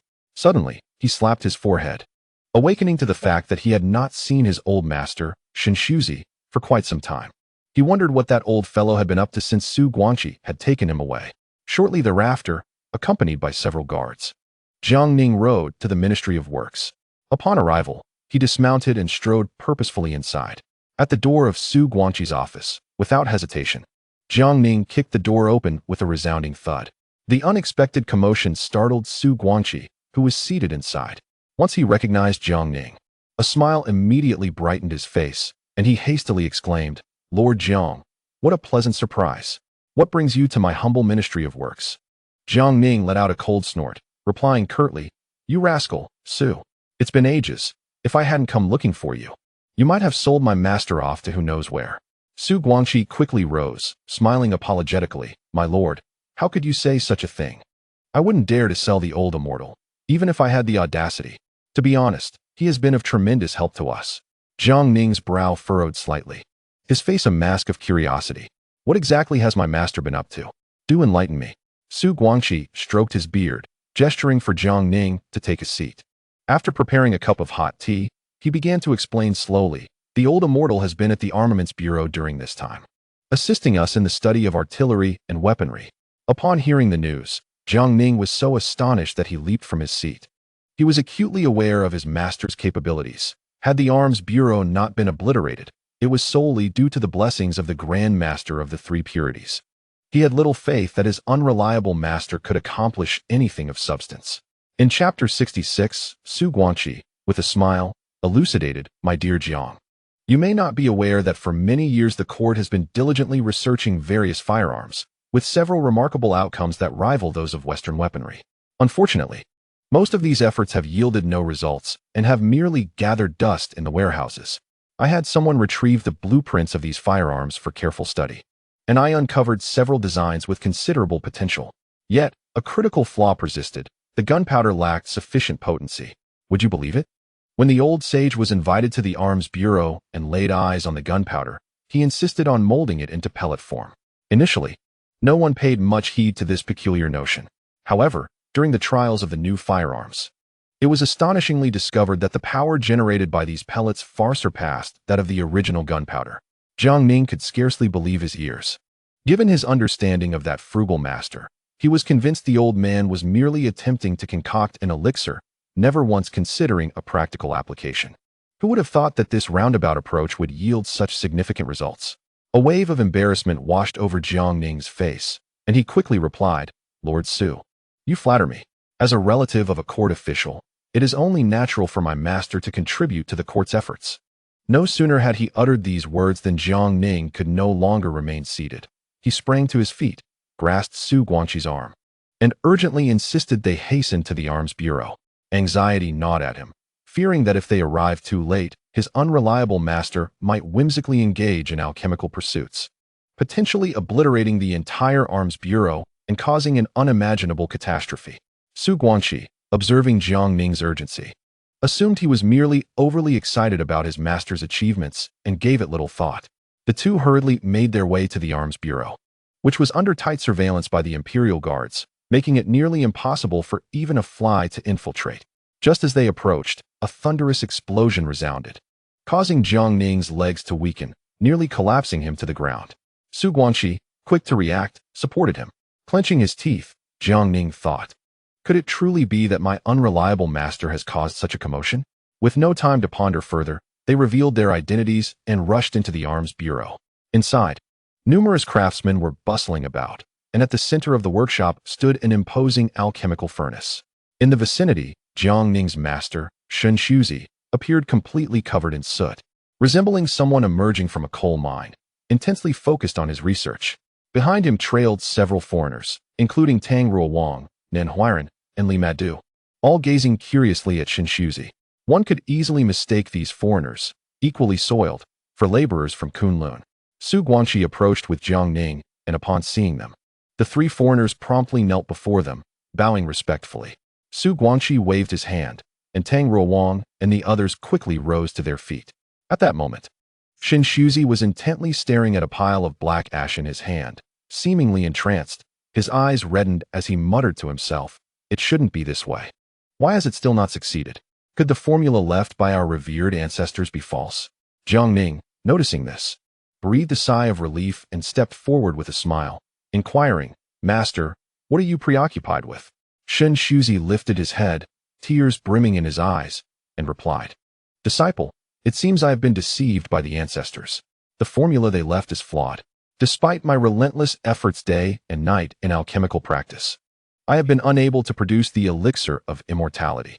With tears in his eyes, Shen Shuzi forcefully threw the black ash onto the ground. Jiang Ning, observing this, quickly approached, crouched down, and picked up the black ash, examining it closely. Upon closer inspection, he was taken aback, his body breaking into a cold sweat. It turned out to be high-purity black gunpowder. Jiang Ning understood that while the Ming dynasty had developed black gunpowder, its purity was far inferior to that of later periods. He never expected that his seemingly eccentric master could elevate the purity of black gunpowder to such an extent. At that moment, Su Guangqi also crouched down to examine it closely. After a brief moment, Astonishment flickered in his eyes, and he could not help but exclaim, "Lord Jiang, this old immortal has actually produced black gunpowder. Its purity far exceeds that of what the craftsmen at the Bureau of Military Affairs have developed." Jiang Ning nodded solemnly. But suddenly his expression changed, and he shouted, "Everyone, quickly retreat. Extinguish all flames." At this moment, Jiang Ning realized that the high-purity black gunpowder stored within the Bureau of Military Affairs resembled a bomb ready to detonate. Even the smallest spark could lead to unimaginable consequences. If that were to happen, he would inevitably meet the ancestors alongside his bumbling master. Meanwhile, Tang Ruowang and the other foreigners gazed excitedly at the black gunpowder, repeatedly exclaiming, "The old immortal is truly remarkable. He has refined such high-purity black gunpowder. If we were to form these into pellets, the power of the firearms would undoubtedly be greatly enhanced." Jiang Ning scoffed haughtily, declaring, "This is the result of my master's work. It has nothing to do with you. The credit, of course, belongs solely to my master and me." As he spoke, his face remained composed and unflustered. Su Guangqi, overhearing this, felt a pang of embarrassment and could not help but inwardly scold. "Well, Jiang Ning, how shameless can you be? This was clearly the work of your master alone. When did it become your credit?" Then, Jiang Ning eagerly pulled Shen Shuzi up and exclaimed, "Master, you have truly accomplished something great this time. Shortly, I will present a petition to the emperor on your behalf. Perhaps, if the emperor is pleased, he may even bestow upon you the title of real person." With a puzzled expression, Shen Shuzi inquired, "Disciple, this contraption has been thoroughly ruined. How could the emperor possibly reward me?" Jiang Ning quickly responded with utmost seriousness, "Master, rest assured, the emperor will surely bestow a reward." Wiping away his tears, Shen Shuzi asked, "Disciple, what title do you think the emperor might grant me?" After a moment of contemplation, Jiang Ning replied, "At the very least, you should be honored with the title of Great Sage of Gunpowder." This declaration left both Su Guangqi and Shen Shuzi astounded, their mouths agape. Unfazed by his master's astonishment, Jiang Ning turned to Su Guangqi and remarked, "Sir Su, the arrangement of this workshop is utterly inadequate. We are crafting gunpowder on one side and forging iron on the other. Such chaos will inevitably lead to disaster. I propose we partition the workshop into distinct areas, ensuring each section operates independently, rather than crowding together as it is now." Su Guangqi nodded thoughtfully, "Indeed, I shall promptly arrange for this to be addressed." Jiang Ning then enthusiastically introduced the concept of an assembly line to Su Guangqi, who listened with rapt attention, as did several foreigners, including Tang Ruowang. After explaining the assembly line, Su Guangqi pondered for a moment before exclaiming, "Sir Jiang, your intellect is truly remarkable.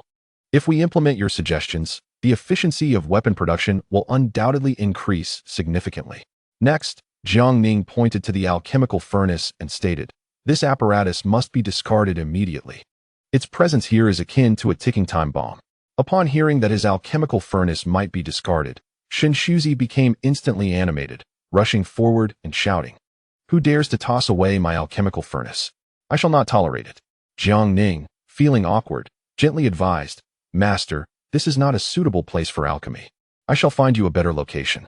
Let us return for now." After much persuasion, Shen Shuzi finally agreed to leave, his mood visibly lightened. At that moment, Jiang Ning noticed that Tang Ruowang and the others appeared elated and curiously asked, "Master, why are these three Westerners so delighted at the news of your departure? Did you not get along well?" Shen Shuzi scoffed, "These foreigners keep insisting on converting me to their Catholicism. As a proud disciple of the Three Pure Ones, how could I ever believe in their nonsensical faith?" Jiang Ning, intrigued, pressed further, "And then what happened?" Shen Shuzi nonchalantly replied, "Then I proceeded to thrash them 3 times a day. After this time, they no longer dared to mention that absurd Catholicism. Given another fortnight, I guarantee they would bow before the Three Pure Ones, abandoning their faith entirely." Tang Ruowang and the others were left in tears, evidently having endured profound experiences during their interactions with Shen Shuzi. Subsequently, Jiang Ning organized for the alchemical furnace along with Shen Shuzi to be returned to the offices of the Jinyui. He softly admonished the responsible Jinyui, insisting that this inexpensive master must not be allowed to concoct any more elixirs, lest the local magistracy be obliterated. At this moment, Jiang Ning turned to Su Guangqi, smiling as he remarked, "Old Master Su, during this period, my master has undoubtedly caused you considerable trouble. I kindly ask for your understanding. Su Guangqi responded with a smile, saying, "What are you saying, Lord Jiang? The old immortal has rendered great service. There is no question of causing chaos here." Subsequently, Jiang Ning pointed towards Tang Ruowang and the other two, saying, "My master has indeed struck your three friends. I trust you won't hold this against me?" Su Guangqi shrugged nonchalantly and replied, "They are merely a few Westerners. Even if the old immortal, in his merriment, were to have them executed, it would be of no consequence." Jiang Ning was momentarily baffled by Su Guangqi's words and then inquired, "But, old Master Su, do you not also adhere to Catholicism? Why then are you so unfriendly towards your fellow believers?" Su Guangqi, appearing perplexed, replied, "Lord Jiang, what are you talking about? I am a proper Confucian scholar. When have I ever embraced Catholicism? Please do not wrongfully accuse me in broad daylight." Upon hearing this, Jiang Ning was taken aback. According to historical records, Su Guangqi was indeed a Catholic, yet here he was, vehemently denying it in front of Jiang Ning. Jiang Ning pressed on, "Then, the geometric principles must surely be your work?" Su Guangqi quickly waved his hand in denial, saying, "Lord Jiang, do not jest with me. This is the monumental work of my predecessors. I merely undertook some organizational efforts and would never presume to claim this achievement as my own." Hearing this, Jiang Ning's mind began to churn. Su Guangqi did not appear to be lying, yet his assertions diverged starkly from historical accounts. Something was undoubtedly amiss. At that moment, Su Guangqi smiled and remarked, "While I was organizing the geometric principles, Matteo Ricci lent considerable assistance." Upon hearing this, Jiang Ning cast a questioning glance at Matteo Ricci, who, with a dodging gaze, responded with a smile, "I merely assisted with some tasks. The primary credit belongs to Master Su." Jiang Ning sensed that this foreigner was concealing something. Thus, he pulled Su Guangqi aside and quietly asked, "Old Master Su, these Westerners would not be so eagerly helpful without a motive. Have they asked you for something?" Su Guangqi pondered for a moment, then nodded, saying, "They requested that I take them to see the Yongle Encyclopedia. The geometric principles were discovered therein, after which I undertook its organization." Jiang Ning slapped his forehead, berating himself for forgetting this matter. The Yongle Encyclopedia indeed is a treasure trove, encompassing the myriad efforts of countless sages throughout Chinese history. Now Jiang Ning fully understood. It seemed these foreigners had successfully deceived Su Guangqi. The contents recorded in the Yongle Encyclopedia are all-encompassing, ranging from astronomy to geography, containing an abundance of knowledge. It was no wonder that people often claimed that Eastern civilization lagged behind Western civilization.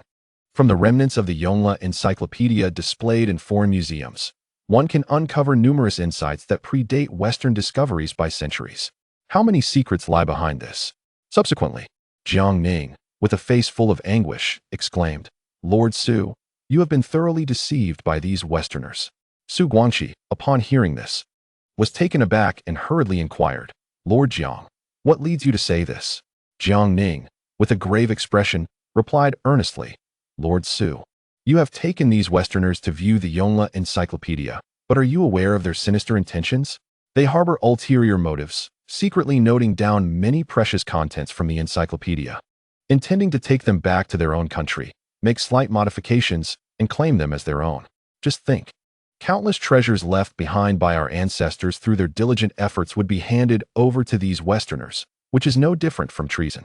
If our forebears were aware, they would surely point their fingers at you and condemn you as an unfilial descendant." Su Guangqi, upon hearing this, could not help but exclaim, "Surely not. I merely engaged in academic exchange with them." Jiang Ning coldly scoffed and solemnly warned, "Lord Su, one cannot truly know a person's heart by their face. In my view, they may have already pilfered numerous precious contents from the Yongle Encyclopedia." Having said this, Jiang Ning immediately summoned the Jianqi and commanded, "Go. Search thoroughly through the residences of those Westerners. I suspect they have hidden the court's treasures, which include invaluable texts from the Yongle period." The Jianqi, upon receiving the order, swiftly departed to execute the task. As Su Guangqi pondered over this, he grew increasingly fearful. In no time, beads of cold sweat covered his forehead, his complexion turned pale, and his body trembled uncontrollably. With a mixture of terror and regret, he spoke, "Lord Jiang, if what you say is true, then I would indeed become an unfilial descendant and a veritable traitor to my country." Jiang Ning retorted with a cold snort, Lord Su. You were perilously close to becoming an unfilial descendant and a traitor. Fortunately, you encountered me. Otherwise, you would have faced the consequences. Su Guangqi, upon hearing this, trembled even more violently, filled with dread. After a moment, he gritted his teeth and proposed, Lord Jiang, why not take immediate action to execute these Westerners to eliminate any future threats? Hearing Su Guangqi's drastic proposal, Jiang Ning was genuinely startled and quickly advised, Lord Su, do not be hasty. Currently, we still require these individuals for our firearms development. Let us spare their lives for now. Half an hour swiftly passed, and several Jinyui returned in haste with a grave demeanor, kneeling on one knee to report that they had discovered portions of the Yongle Encyclopedia at the residences of the Westerners. They then presented a package, and as it was slowly opened, everyone was astonished to find handwritten portions of the Yongle Encyclopedia within. Su Guangqi, upon witnessing this irrefutable evidence, felt his legs weaken, collapsing to the ground, his face etched with deep remorse. His gaze was hollow, and his lips quivered slightly, as if he wished to articulate something but was choked by an overwhelming sense of guilt, consumed by regret for having been duped by those foreign men. Upon noticing this, Jiang Ning waved his hand and commanded, You several, go and show those Westerners a taste of our might, so they may comprehend the grave consequences of stealing our Ming dynasty treasures. But remember, do not take their lives. Several members of the Jinyui bowed in obedience and hastily departed. Jiang Ning understood that with the methods of the Jinyui, these foreigners would undoubtedly be left with indelible memories. At that moment, Jiang Ning hurried to console the despondent Su Guangqi, saying, Old Sir Su, do not blame yourself too harshly. You too have been deceived by these knaves. Fortunately, there is still time to remedy this. As the saying goes, it is never too late to mend the fold after the sheep are lost. Upon hearing this, Su Guangqi quickly rose, affirming, What you say is indeed correct, Sir Jiang. I shall proceed to the palace at once to report this matter to His Majesty and earnestly request that he issue a decree. From now on, any Westerners entering our Ming territory must undergo rigorous scrutiny. We must not allow them to carry away even a fragment of the works and efforts of our illustrious ancestors. Even if only retained in their memories, they must be extracted. Jiang Ning nodded in agreement, replying, Then I shall entrust this matter to you, Old Sir Su. Subsequently, as if suddenly recalling something, Jiang Ning spoke, By the way, Old Sir Su, if my memory serves me correctly, the Yongle Dadayan was recopied during the Jiajing era. The copy should be stored in Nanjing, correct? Su Guangqi nodded. Jiang Ning continued, Then I must trouble you to inform His Majesty that the Yongle Dadayan must be diligently safeguarded. It must not be allowed to fall into the wrong hands. Su Guangqi, with a serious expression, nodded in agreement. Thank you for the reminder, Sir Jiang. Over the years, many officials have borrowed the Yongle Dadayan. Yet reports have indicated it has been lost. It appears they have concealed it for themselves. I shall go to the palace and propose that His Majesty halt the lending of the text. Those who dare to conceal or lose the Yongle Dadayan shall face severe penalties. Chapter 67. Confrontation in the court. As per the usual practice, there are 2 updates today. I hope everyone will offer their opinions and engage actively. Your support fuels my writing. Watching Su Guangqi hastily depart, Jiang Ning couldn't help but reflect. The civilization of China boasts a rich and profound history, resplendent and magnificent, rivaling that of any nation or people in the world. Yet, it is lamentable that many precious cultural heritages have been lost over the passage of time. He resolved within himself to contribute in whatever modest way he could to preserve this profound historical legacy, allowing it to bloom with even greater brilliance in the new era. Finally, Jiang Ning wandered about the military staff bureau. As for the foreigners, including Tang Ruowang, they had long been escorted away by the Jinyui for a warm reception. Jiang Ning encountered the old craftsman Su Datsai, whom he had met during his first visit to the military staff bureau. The old man now appeared rejuvenated, brimming with vitality, shedding the tattered appearance he once bore. Upon seeing Jiang Ning, Su Datsai promptly knelt to pay his respects.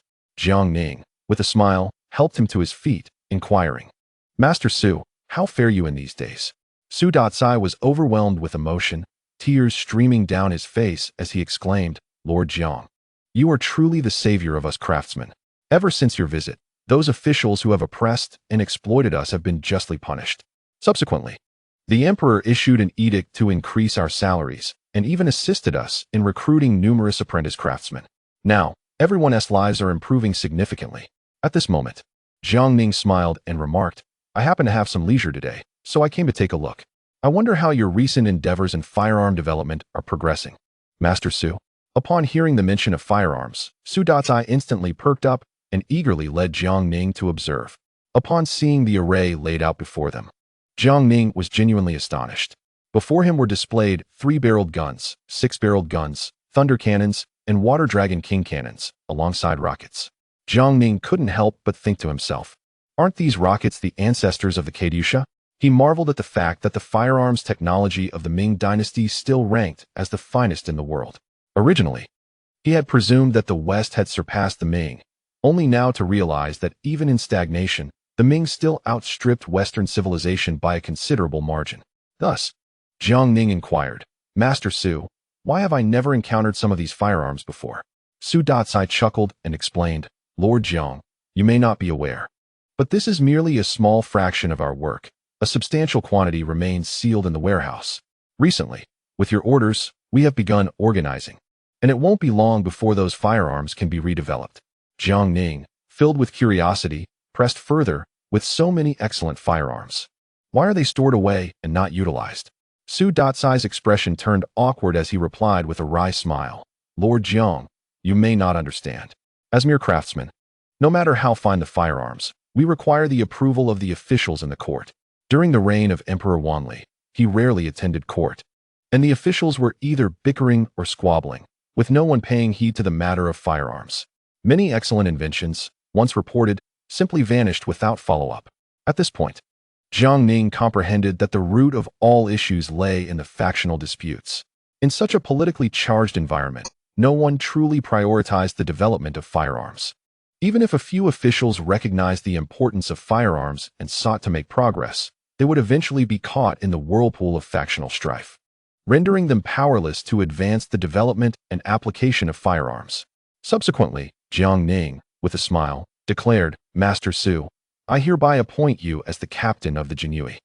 From now on, all matters related to firearms in the Bureau of Military Affairs will be under your purview.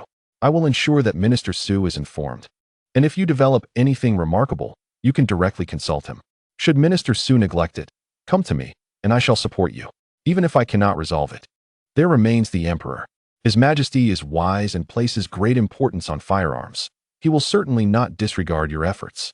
This declaration left Su Dazai utterly elated, and he knelt down with a thud, saying, Thank you for your generous favor, my lord. Jiang Ning then exchanged a few more words with Su Dazai before rising to take his leave, heading towards the town government office. The Grand Assembly of tomorrow promises to be a pivotal confrontation, and he must return to prepare diligently. Upon his arrival at the town government office, Jiang Ning dispatched a messenger to convey his message to Wen Tiren. Before long, Wen Tiren hastily replied to Jiang Ning. Jiang Ning had always held unwavering faith in Wen Tiren's capabilities. As he gazed at the response, which simply bore the 4 characters all is ready, a knowing smile crept across his face.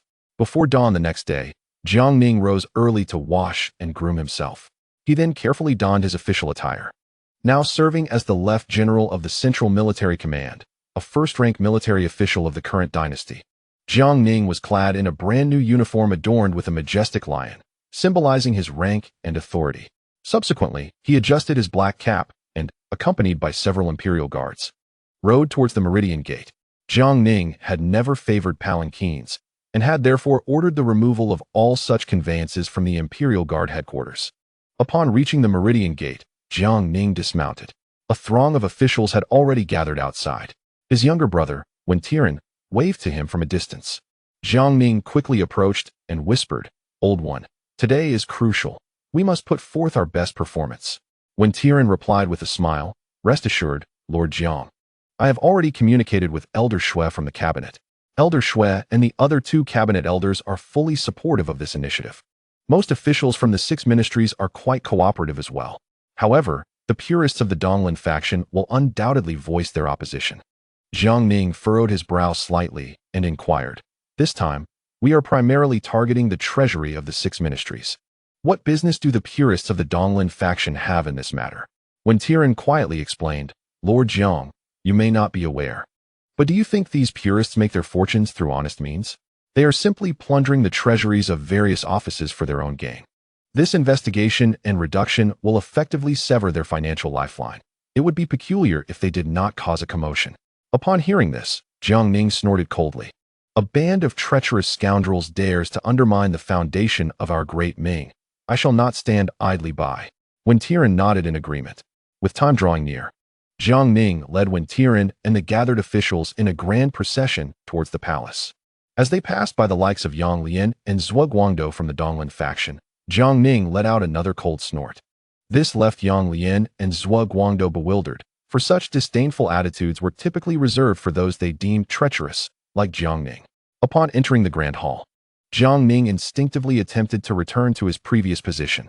This action astonished the other officials. The Duke of England, Zhang Weixian, and the Duke of Dinghua, Su Shi, hurried forward, beaming with smiles, and said, Lord Jiang, as a first-rank official of the current dynasty, you ought to stand at the forefront.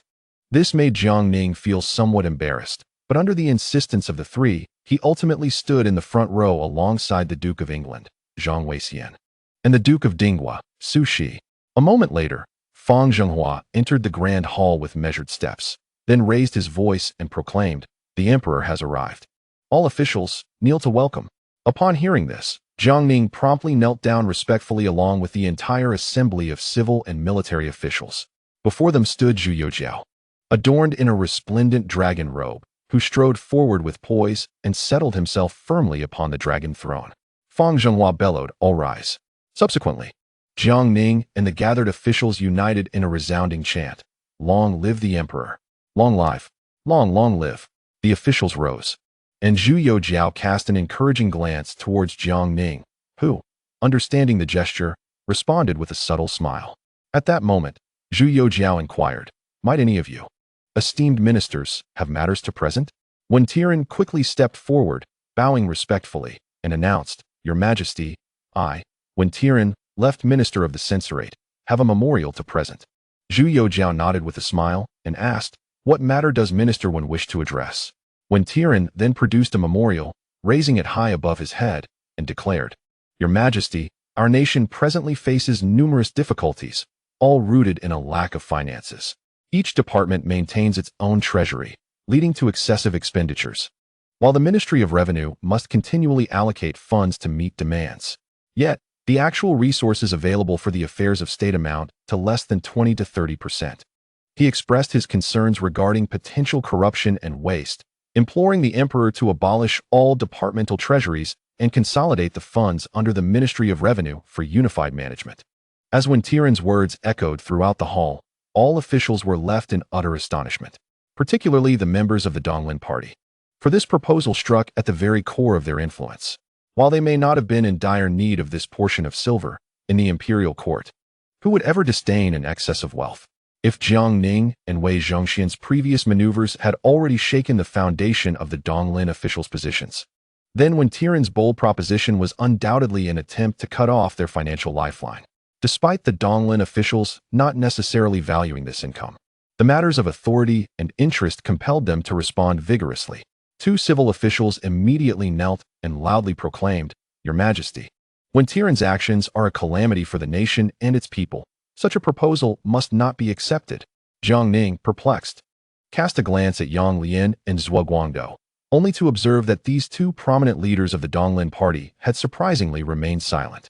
At that moment, one of the censors spoke up, Your Majesty, the establishment of departmental treasuries has a long-standing history. If we were to abolish them rashly, it may lead to turmoil within the court. Wen Tiren, unyielding, immediately retorted, Precisely because they have existed for so long, these treasuries have squandered the court's resources, and numerous issues have arisen. That is why I present this memorial today, beseeching the complete abolition of these treasuries and the consolidation of funds under the Ministry of Revenue. Another censor interjected, Our great Ming dynasty spans vast territories, rich in resources. What do a few funds matter? According to Minister Wen's reasoning, does a slight expenditure imply that our Ming dynasty is at the brink of financial ruin? Finally, Wen Tiren raised his voice sternly, last year, the Ministry of War exceeded its budget by 170,000 taels of silver, and the Ministry of Works by 121,000 taels. Last year, The revenue of the Ming treasury, when converted entirely into silver, amounted to merely 22 million taels, while the total budget exceeded 30 million taels. A shortfall of several million taels that the emperor had to compensate using the inner treasury. Presently, Hunan is suffering from severe drought, and Shaanxi and Shandong are similarly afflicted. Thus, the court will inevitably require funds and provisions for disaster relief. The tax collection in Jiang Ning has been persistently delayed. If we continue to engage in lofty discussions without taking action, it is likely that the common people below will starve to death. Should a popular uprising arise, it would not merely be a matter of reforming or abolishing various governmental departments. The very foundation of the Ming dynasty could be threatened with upheaval. When Tianqi's words struck like a bolt from the blue, causing numerous officials from the Donglin faction to leap forward, denouncing him for his treasonous remarks, daring to utter such notions of national ruin. However, Wen remained unfazed, boldly suggesting, "Let the Minister of Revenue, Wei Zhongxian, calculate the expenses for everyone," to reveal how much the court squanders annually on various departments. At this moment, Wei Yunho also stepped forward, declaring, "Your Majesty, since I assumed the position of Minister of Revenue, I have meticulously reviewed the accounts from previous years and discovered that the court wastes at least 5 million taels of resources annually across various departments. If these 5 million taels were entirely allocated for disaster relief and water conservancy projects, it would greatly benefit several provinces in the north." Wei Yunho's statement unequivocally conveyed his stance. At this juncture, Yang Lian and Zhuo Guangdou both knelt and implored, "Your Majesty, Wen Tianqi and Wei Yunho are merely seeking personal gain under the guise of public service. If all departmental treasuries are abolished, how shall the Ministry of Revenue provide sufficient funds to maintain the operations of these departments?" Wei Yunho retorted with a scoff, "Gentlemen Yang and Zhuo, you are being overly alarmist. I have already calculated this matter thoroughly. After abolishing the departmental treasuries, the Ministry of Revenue will not only be able to allocate the necessary funds for the operation of these departments, but will also have a surplus. Of course, if anyone attempts to exploit this for personal gain, even if the ministry were to possess mountains of gold, it would eventually be depleted." Upon hearing these words, Yang Lian and Zhuo Guangdou's faces turned ashen.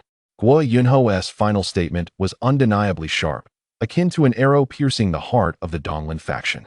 The implication was unmistakable. Should you still seek to profit from this, even with the ministry's vast resources, you would ultimately drain it dry. At this moment, Zhu Youjiao rose, his expression grave, and stated, "Esteemed ministers, your arguments hold considerable merit. However, I believe, as Minister Wen has pointed out, that our Ming dynasty has long been living beyond its means. Yet, how much longer can we sustain this? Once our resources are exhausted, what shall we do then?" An unidentified Donglin official, without hesitation, interjected, "Your Majesty, at that time, we could raise taxes. The Ming has 2 capitals and 13 provinces, excluding the 2 capitals. The remaining 13 provinces could each contribute 1 million taels in taxes, amounting to a total of 13 million taels." As soon as the official finished speaking, the entire court turned their gaze upon him. Upon witnessing the scene, the official could not help but feel a surge of delight. Secretly contemplating, "It appears that my ideas are indeed brilliant. Perhaps the emperor will regard me with newfound esteem." Jiang Ning looked at this official as if he were a fool, inwardly murmuring, "Whose subordinate is this, to be so audacious?" At this moment, the chief minister Sun Qingzong stepped forward, his stance unequivocal, and spoke in a clear voice. Although the Ming dynasty governs 2 capitals and 13 provinces, the primary source of revenue, both in terms of money and taxes, comes from the Jiangnan region. The northern provinces can barely sustain themselves in prosperous years. When faced with famine, they require the court to allocate resources for relief. Are we to exploit those who are already teetering on the brink of survival, extracting part of their sustenance? After pondering for a moment, the official replied, "In that case, we should impose taxes on them during the years of bountiful harvests. In years of disaster, we will neither collect taxes nor provide aid, thus enabling us to gather nearly 10 million taels of silver." Jiang Ning was utterly speechless, inwardly scoffing. Does this person carry a head or a pig's head upon his shoulders to utter such absurd remarks so brazenly? At this moment, Sun Qingzong trembled with rage, his eyes wide with fury as he sternly questioned the official. "Are you suggesting that the plight of the northern populace be disregarded? Shall we allow them to starve, driving them to rebellion?" Yang Lian and Zhuo Guangdou furrowed their brows tightly, silently cursing, wondering how such a bumbling fool could arise among their ranks, one who was more likely to hinder than help. This was clearly a reckless provocation, inviting widespread ire. Had they not been in the grand hall before the emperor and the entire court, they would have been tempted to devour this foolish subordinate on the spot. At that moment, Jiang Ning exchanged a glance with Zhu Youjiao, who nodded slightly, understanding the unspoken communication. With a serious countenance, he then declared coldly, "As the son of heaven of the Ming dynasty, it is my duty to lead by example. Henceforth, I shall transfer the entirety of the palace treasury to the Ministry of Revenue. From this day forward, all expenditures of the palace will be meticulously budgeted each year, coordinated by the Ministry of Revenue." This action truly astonished all the officials. Only Wen Tian and Jiang Ning were aware in advance that the emperor would relinquish the treasury. At this juncture, Sun Qingzong knelt, stating, "As the chief minister of the cabinet and concurrently the minister of war, I concur with the abolition of the Ministry of War's treasury." The minister of rights, Gu Bingqian, hastily stepped forward, asserting, "I too agree to the dissolution of the Ministry of Rights treasury." Subsequently, other ministers followed suit, expressing their unanimous support and agreement. Yang Lian and Zhuo Guangdou were momentarily taken aback, still engaged in discussion. The emperor had taken the lead in relinquishing the treasury, and the 6 ministries truly consented. A turn of events they had not anticipated. It felt as though they had been suddenly isolated, thrust directly into the voting phase, leaving them sidelined. Witnessing the agreement from the officials of various departments to abolish their treasuries, Zhu Youjiao instructed Fang Zhenghua to hand over the meticulously prepared account books to Guo Yunhou. Overcome with emotion, Guo Yunhou wept tears of joy, trembling hands cradling the account books, unable to contain his exclamation, "I, on behalf of the subjects of the realm, express my gratitude to your majesty. Your wisdom is truly divine, and the people of the world shall forever be grateful." The old minister vowed to devote the remainder of his life to serving His Majesty's heavenly grace. Observing this, the other officials also knelt in unison, exclaiming, "The Son of Heaven is wise." Subsequently, Zhu Youjiao cast a glance at Jiang Ning, a look that seemed to convey, "Brother Jiang, do not forget the silver you promised me, otherwise I shall be left to fend for myself." Jiang Ning understood immediately, offering a subtle smile and a nod, then discreetly gesturing an okay with his left hand. Seeing this, Zhu Youjiao nodded in reassurance, reciprocating the gesture. Once matters had settled, Zhu Youjiao announced the court's adjournment. At this juncture, Jiang Ning, along with Wen Tian and Guo Yunhou, who was carrying the account books, exited the palace. Guo Yunhou hurriedly wiped his tears and snot, wearing a beaming smile as he remarked, "Master Jiang, it is all thanks to you. I have realized that any formidable challenge becomes trivial in your presence." Jiang Ning responded with a smile, "Old Guo, I have done my part. Now, it is up to you to manage the affairs of the Ming dynasty. Ensure the emperor is well treated." Guo Yunhou promptly patted his chest in assurance. "Rest easy, Master Jiang. I am well aware of my responsibilities." Just as they approached the palace gates, Jiang Ning suddenly halted, ceasing all forward motion. Wen Tian, Guo Yunhou, and Su Guangqi looked on in confusion, inquiring, "Master Jiang, what is the matter?" Jiang Ning calmly replied, "We are waiting." Though puzzled, the others decided to wait alongside him. While Jiang Ning maintained a placid exterior, internally, he resembled a volcano poised to erupt. He had gained a clear understanding of the political landscape. Initially, he held a favorable view of Yang Lian and Zhuo Guangdou, esteemed historical loyalists, and considered himself a fan of theirs. Despite their frequent disagreements and conflicts, these had been limited to differing political views. However, he now realized that regardless of the measures he sought to implement, these two would invariably oppose him. This transcended mere political disagreement. It was unabashed factional strife. He had idolized Yang Lian and Zhuo Guangdou, yet regrettably, the idols and their admirer were not united, and rather seemed intent on undermining him, which saddened him deeply. In the brief months since he had entered the court, he had tirelessly endeavored to quell the chaos of factional disputes, only to find himself ensnared in the very quagmire he sought to eliminate, igniting his fury. Moments later, Yang Lian and Zhuo Guangdou emerged, accompanied by a throng of East Forest Party officials. Jiang Ning turned, his gaze sweeping over them, a cold smile gracing his lips as he remarked, "Oh, are these not the illustrious loyalists and virtuous ministers of our Ming dynasty, Master Yang and Master Zhua? Pray tell, are you still unsatisfied? You two constantly bemoan the plight of the nation and its people. I had assumed the emperor had bestowed upon you the honor of riding within the forbidden city. Yang Lian snorted dismissively, responding, legs are meant for walking, Master Jiang. Are you not walking as well? Why should we not? Jiang Ning retorted with a sneer. Well said. You, Yang Lian and Zhuo Guangdou, should recognize that if you were truly astute, you would understand that you are free to leave. The court of the Ming dynasty can function without any one individual. If you two intend to linger and continue to feign concern for the nation and its people, I shall speak plainly.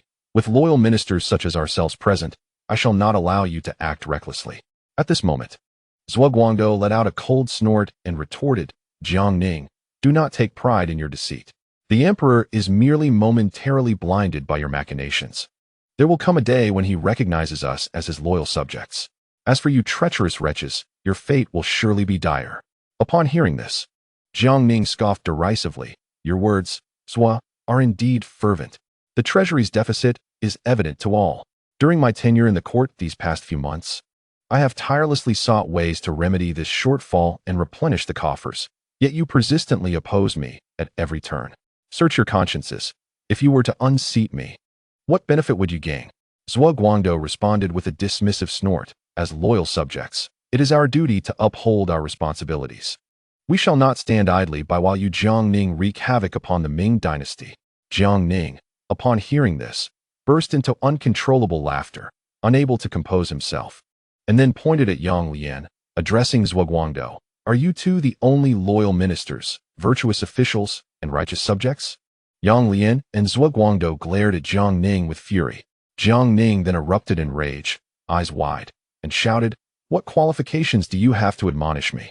You dare speak to me of loyalty to the emperor and love for the nation? The weight of the Ming dynasty's 2 capitals and 13 provinces rests upon my shoulders. This declaration left Su Guangqi, Wen Tian, Gui Yunhou, and others in a state of shock. They instinctively wanted to refute him, yet the words caught in their throats. For they understood the truth in Jiang Ning's statement. Were it not for his efforts, the court's predicament would surely be far more dire. Yang Lian and Zhuo Guangdou snorted in disdain, with Yang Lian rebuking Jiang Ning, you traitor, how audacious of you. You dare claim the burden of the 2 capitals and 13 provinces rests upon you? Do you hold no regard for the emperor? Do you have no respect for the myriad officials in the court? Have you forgotten the common people? Jiang Ning laughed uproariously, retorting angrily, the common people? Those words are not yours to speak. With that, he turned away, ignoring the two, and strode off, closely followed by Gui Yunhou and the others. Yet, just as Jiang Ning had taken a few steps, he suddenly turned back, pointed a finger directly at Yang Lian and Zhuo Guangdou, and shouted, stir up trouble. Go ahead. Your meddling has led to the depletion of military funds on the front lines in Liaodong, resulting in defeat. Your interference has thrown the southwest into chaos, jeopardizing the Ming dynasty. I am merely accompanying you in this reckless endeavor. With that, Jiang Ning pivoted and left in a hurried stride. Gui Yunhou, Wen Tian, and Su Guangqi hurriedly followed in his wake, leaving Yang Lian, Zhuo Guangdou, and a group of Eastern Lin scholars frozen in place, their expressions dark and conflicted, uncertain whether they were trembling with anger at Jiang Ning's words or grappling with a sense of shame. Jiang Ning did not return to the town's administrative office, but instead accompanied Gui Yunhou to the Ministry of Revenue, with Su Guangqi and Wen Tian following suit. Upon arriving at Gui Yunhou's office, he promptly instructed his staff to organize Zhu Youjiao's internal account books and arrange for others to collect account books from various other offices. Jiang Ning, along with Su Guangqi and Wen Tian, engaged in casual conversation. Jiang Ning, filled with emotion, remarked, these members of the Donglin party are all like bookworms, utterly lacking in perspective. While I can understand differing political views, it seems that no matter what policies we implement, they always jump out to oppose us. I have come to realize that the great affairs of the court are being undermined by these individuals. They constantly proclaim their concern for the nation and the people. Yet in reality, they are merely engaging in factional strife, relentlessly attacking those with differing opinions. Su Guangqi, stroking his beard, replied with a heavy heart. During the decades when Emperor Wanli did not attend court, factional disputes have intensified. Many officials who genuinely wish to serve the court have become disheartened and resigned to return home for retirement. Although most Donglin party members have been ousted from the court, the influence of Yang Lian and Zhuo Guangdou remains formidable. At this moment, when Tian, who had been silent, did not interject, Jiang Ning, glancing at his younger companion, jested, "Old one, with Yang Lian and Zhuo Guangdou constantly opposing us, this situation is untenable. Why don't you take the lead in addressing it?" When Tian, with a humble demeanor and a smile, responded, "Master Jiang, it's not that I am unwilling to contribute. It's just that my experience is too limited to contend with these two intellectuals." After speaking, when Tian appeared to fall into contemplation, after a moment, he suddenly stated, "However, I know of someone who can handle the Donglin party." Jiang Ning, intrigued, quickly asked, "Old one, who is this person? Do tell." When Tian smiled and replied, "This individual is named Guan Yingxian, who was a Jinshi in the 26th year of Wanli, having served as the deputy minister of the Ministry of Rights. He is the leader of the Chu faction. However, a few years ago, he resigned and returned to his hometown." Jiang Ning inquired, "What makes him so formidable? Why did he resign?" At this point, Su Guangqi chimed in with a smile, "Master Jiang, you may not be aware that although this official's rank is not particularly high, he is indeed the leader of the Chu faction and has a remarkable talent for factional disputes. In his time, he managed to hold his own against the Donglin party." When Tian continued, "As for this official, setting aside his other skills, he is undoubtedly a master of political strife. However, as the Donglin party's power grew, he found himself unable to withstand it alone and thus chose to resign and return home. If we could persuade him to assist us in countering the Donglin party, it would significantly alleviate the pressure on our shoulders." Just then, Gui Yunho approached with a smile, saying, "Master Jiang, I am also acquainted with this official. He is quite competent on behalf of the government, yet he is overly passionate about factional disputes. To be frank, his entire focus is devoted to political strife. However, that very passion makes him a formidable asset." Hearing his colleagues speak so highly of Guan Yingxian, Jiang Ning suddenly slapped his thigh, exclaiming with excitement, "Such a remarkable talent should not be wasted. We must swiftly summon him to the capital to confront those two pedants, Yang Lian and Zhuo Guangdou, so that we may act with greater freedom." Subsequently, Su Guangqi, Wen Tian, and Gui Yunho nodded in agreement. Thereupon, Wen Tian took up the pen and drafted a recommendation document, which was subsequently signed by Jiang Ning, Gui Yunho, Su Guangqi, and Wen Tian in succession. Finally, it seemed they had found someone capable of dealing with Yang Lian and Zhuo Guangdou. Jiang Ning felt the weight in his heart lift significantly, and with a smile, he jested, "Old Gua, now that all the treasury offices have been consolidated and submitted to the Ministry of Revenue, how much silver do you estimate is currently in the ministry?" Gua Yunho stroked his beard, chuckling as he replied, "Minister Jiang, I have long since calculated this. The silver from the dismantled treasury offices, combined with the silver from the imperial treasury and the previous reserves of the Ministry of Revenue, now amounts to a staggering 29 million taels. Furthermore, the 5 million taels seized from Lisanyuan by Lord Wei in the Lianghuai region has yet to be accounted for." Upon hearing this figure, Jiang Ning nodded with satisfaction, stating, "With this, we shall not lack silver in the short term. The commercial tax reform has been meticulously prepared behind the scenes, and now that it is being fully implemented, it won't be long before the court enjoys a steady influx of commercial tax revenue." At this moment, Gui Yunho's expression shifted, and he cautioned, "Minister Jiang, one cannot calculate the accounts in such a manner. The military expenses for Liaodong alone amount to 4.5 million taels annually, not to mention the expenditures for the other military garrisons along the borders. With the consolidation of all treasury offices, we cannot afford to delay the payment of official salaries any longer." Previously, His Majesty decreed that the salaries for the officials in North Zhili and all those in the capital be tripled, and all to be paid in silver, which is no small expense. Moreover, with the imminent outbreak of warfare in the southwest, you previously instructed me to prepare 5 million taels. Thus, the remaining silver is indeed quite limited. Upon hearing this, Jiang Ning's brow furrowed deeply as he exclaimed, "Damn it, this is indeed a tremendous expenditure." At that moment, when Tian interjected, "Since the founding of the Ming dynasty, the tax burden has remained at a rather low level, intended to allow the people to recuperate and thrive. However, after 260 years, with the land and population having increased significantly, the tax burden has paradoxically diminished. The root cause lies with the gentry of Jiangnan, who hoard the silver for themselves and are reluctant to pay taxes to the court. Ever since the majority of the Donglin Party officials were expelled from the court, the rate and amount of taxes paid by the southern provinces have been decreasing, clearly demonstrating their defiance towards the court. At this juncture, Wei Yunho remarked, in fact, this issue has existed since our founding ancestor relocated the capital to Shuntian. During the reign of Emperor Renzong, there was even contemplation of moving the capital back to Nanjing, as it was realized that although the Ming capital is in Beijing, the actual wealth predominantly resides in the south. If this continues, the gentry will. Jiang Ning understood the gravity of this issue. However, at present, the Ming dynasty faces internal turmoil and external threats, with a highly complex situation. Any action taken could have far-reaching consequences. Without absolute certainty, he was reluctant to act hastily against the South.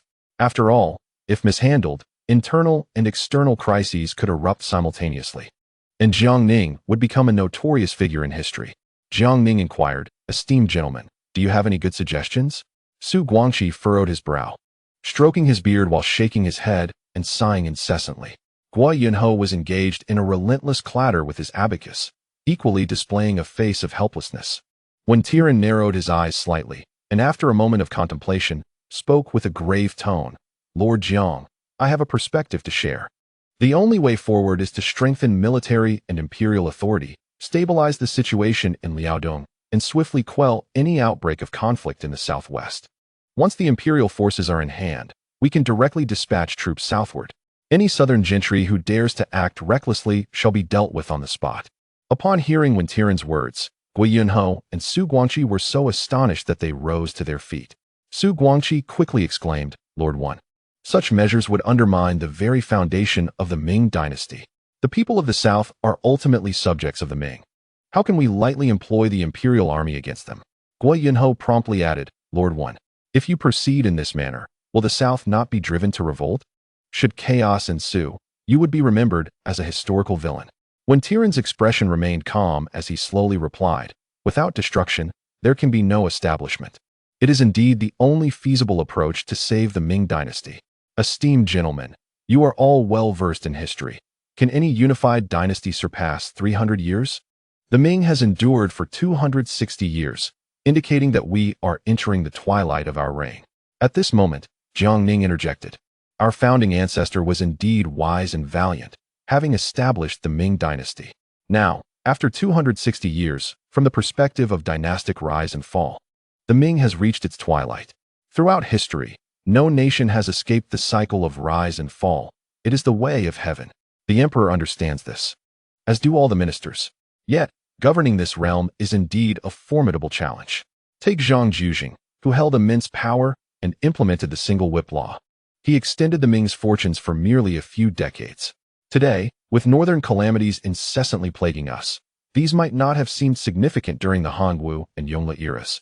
However, now, the royal family's sustenance demands tremendous financial resources. Officials and gentry collude to seize lands, and any single issue is sufficient to shake the foundations of the Ming. At this juncture, all present fell into silence. Jiang Ning's assertions were undeniable. The myriad problems confronting the Ming were laid bare before them. Gradually, somber expressions began to emerge on the faces of the assembly. Observing this, Jiang Ning smiled and remarked, "What expressions are these? No matter how arduous the times, life must go on. I refuse to believe that with our unwavering loyalty and fervent dedication to our nation, we cannot extend the Ming's fortunes for several more centuries." Upon hearing Jiang Ning's words, the others were taken aback, secretly marveling at his audacity in attempting to prolong the Ming's destiny for centuries with his own efforts. Jiang Ning understood that in such circumstances, it was imperative to offer words of encouragement and inspiration. Otherwise, the few capable assistants by my side may become utterly disheartened, losing their faith in the pursuit of our endeavors. Jiang Ning abruptly rose to his feet, declaring, "Next, I will assign several tasks, and you all must listen attentively." He then turned to Su Guangqi and stated, "Old Master Su, I must trouble you to issue a directive from the Ministry of Works, recalling all craftsmen in Liaodong who are engaged in the production of firearms back to the capital. Not a single one shall remain. They must all be assigned to the Bureau of Military Equipment." Su Guangqi, taken aback, inquired, "Master Jiang, what is the reason for this? Is it truly impossible to secure Liaodong?" Jiang Ning shook his head, replying, whether or not Liaodong can be preserved remains uncertain. However, recalling all the firearms craftsmen to the capital is a prudent precaution. Jiang Ning vividly recalled that in history, the Jurchens had acquired a multitude of firearms craftsmen after capturing Liaoyang and Shenyang, thus gaining the capability to develop weaponry, which subsequently diminished the Ming dynasty's advantage in firearms. He silently vowed never to allow such a circumstance to unfold in the present. Chapter 69. Reorganizing the capital garrison. Dear readers, I kindly ask for your favorable reviews. My recent data has been declining, and I can no longer withstand it. Please engage more. Your support is my motivation for writing. A significant update will be released tomorrow morning. Thank you for your support. Su Guangqi instantly comprehended the critical importance of this matter and promptly replied that he would draft the directive upon returning, ensuring that not a single firearms craftsman from Liaodong would be left behind. All would be summoned back to the capital. At this moment, Jiang Ning turned his gaze towards Guo Yunho, saying, Old Guo, although our finances can barely sustain us for a while, there is another crucial task you must undertake. You need to procure a substantial quantity of grain from the south and store it all in Tongzhou, Tianjin, and the surrounding areas of the capital. Should a natural disaster strike the north once more, the court will be able to swiftly distribute grain for disaster relief. Guo Yunho quickly rose, resolutely asserting that he would exhaust every possible means, even if it meant resorting to extreme measures, to ensure the task was accomplished. At this juncture, Jiang Ning spoke again. To save the people, we must first save the officials. This time, not only the salaries of officials in North Zhili and the capital would triple, but all officials in the north must see an increase in their remuneration. Upon hearing this, Guo Yunho grimaced, remarking, Master Jiang, this will require a considerable sum of silver. Jiang Ning gritted his teeth, declaring, this silver must be spent. If the officials cannot sustain themselves, they will exploit the common folk. And if the people are driven to desperation, they will raise the banner of rebellion. The amount of silver the court would then need to expend would be astronomical. Guo Yunho understood this logic and, after a moment of contemplation, replied through gritted teeth, in that case, I shall devise a plan. He then inquired, Master Jiang, if these officials receive a salary increase and still exploit the populace, how should we deal with them? Jiang Ning narrowed his eyes. His voice icy. Then let them and their entire families report to the underworld to meet the king of hell. At this point, Jiang Ning turned to Wen Tiran, stating, Old One, there is another significant matter that requires your attention. The supervisory court will dispatch censors to inspect the various provinces in the north. Should any officials be found colluding with gentry to oppress the common people, they will be dealt with severely. I will arrange for the Jinyui to provide full assistance. And I will also inform Lord Wei from the Eastern Depot. Wen Tiran rose to his feet, his expression solemn as he declared, Rest assured, Lord Jiang. I shall diligently attend to these matters and ensure that those corrupt officials have no refuge. At that moment, Guo Yunho wore a look of delight. Jiang Ning, puzzled, turned to him and inquired, Old Guo, what good fortune has crossed your mind to elate you so? With a beaming smile, Guo Yunho replied, My lord, although the officials from the north may not possess wealth comparable to those from the south, if we were to confiscate their assets, the national treasury would surely benefit from a substantial influx. Jiang Ning, momentarily at a loss for words, retorted with a hint of annoyance, Old Guo, you seem entirely consumed by thoughts of wealth. However, upon reflection, you do make a valid point. The ill-gotten gains of these unscrupulous officials must not be spared. Yet, the act of confiscating their properties would undoubtedly offend many. We must find a capable individual to carry out this task. You should approach Lord Wei. He will surely be willing to assist. Observing Jiang Ning's intent to rely on the old Wei, Guo Yunho chuckled and asked, My lord, what of yourself? Will you not take the lead on such a significant matter?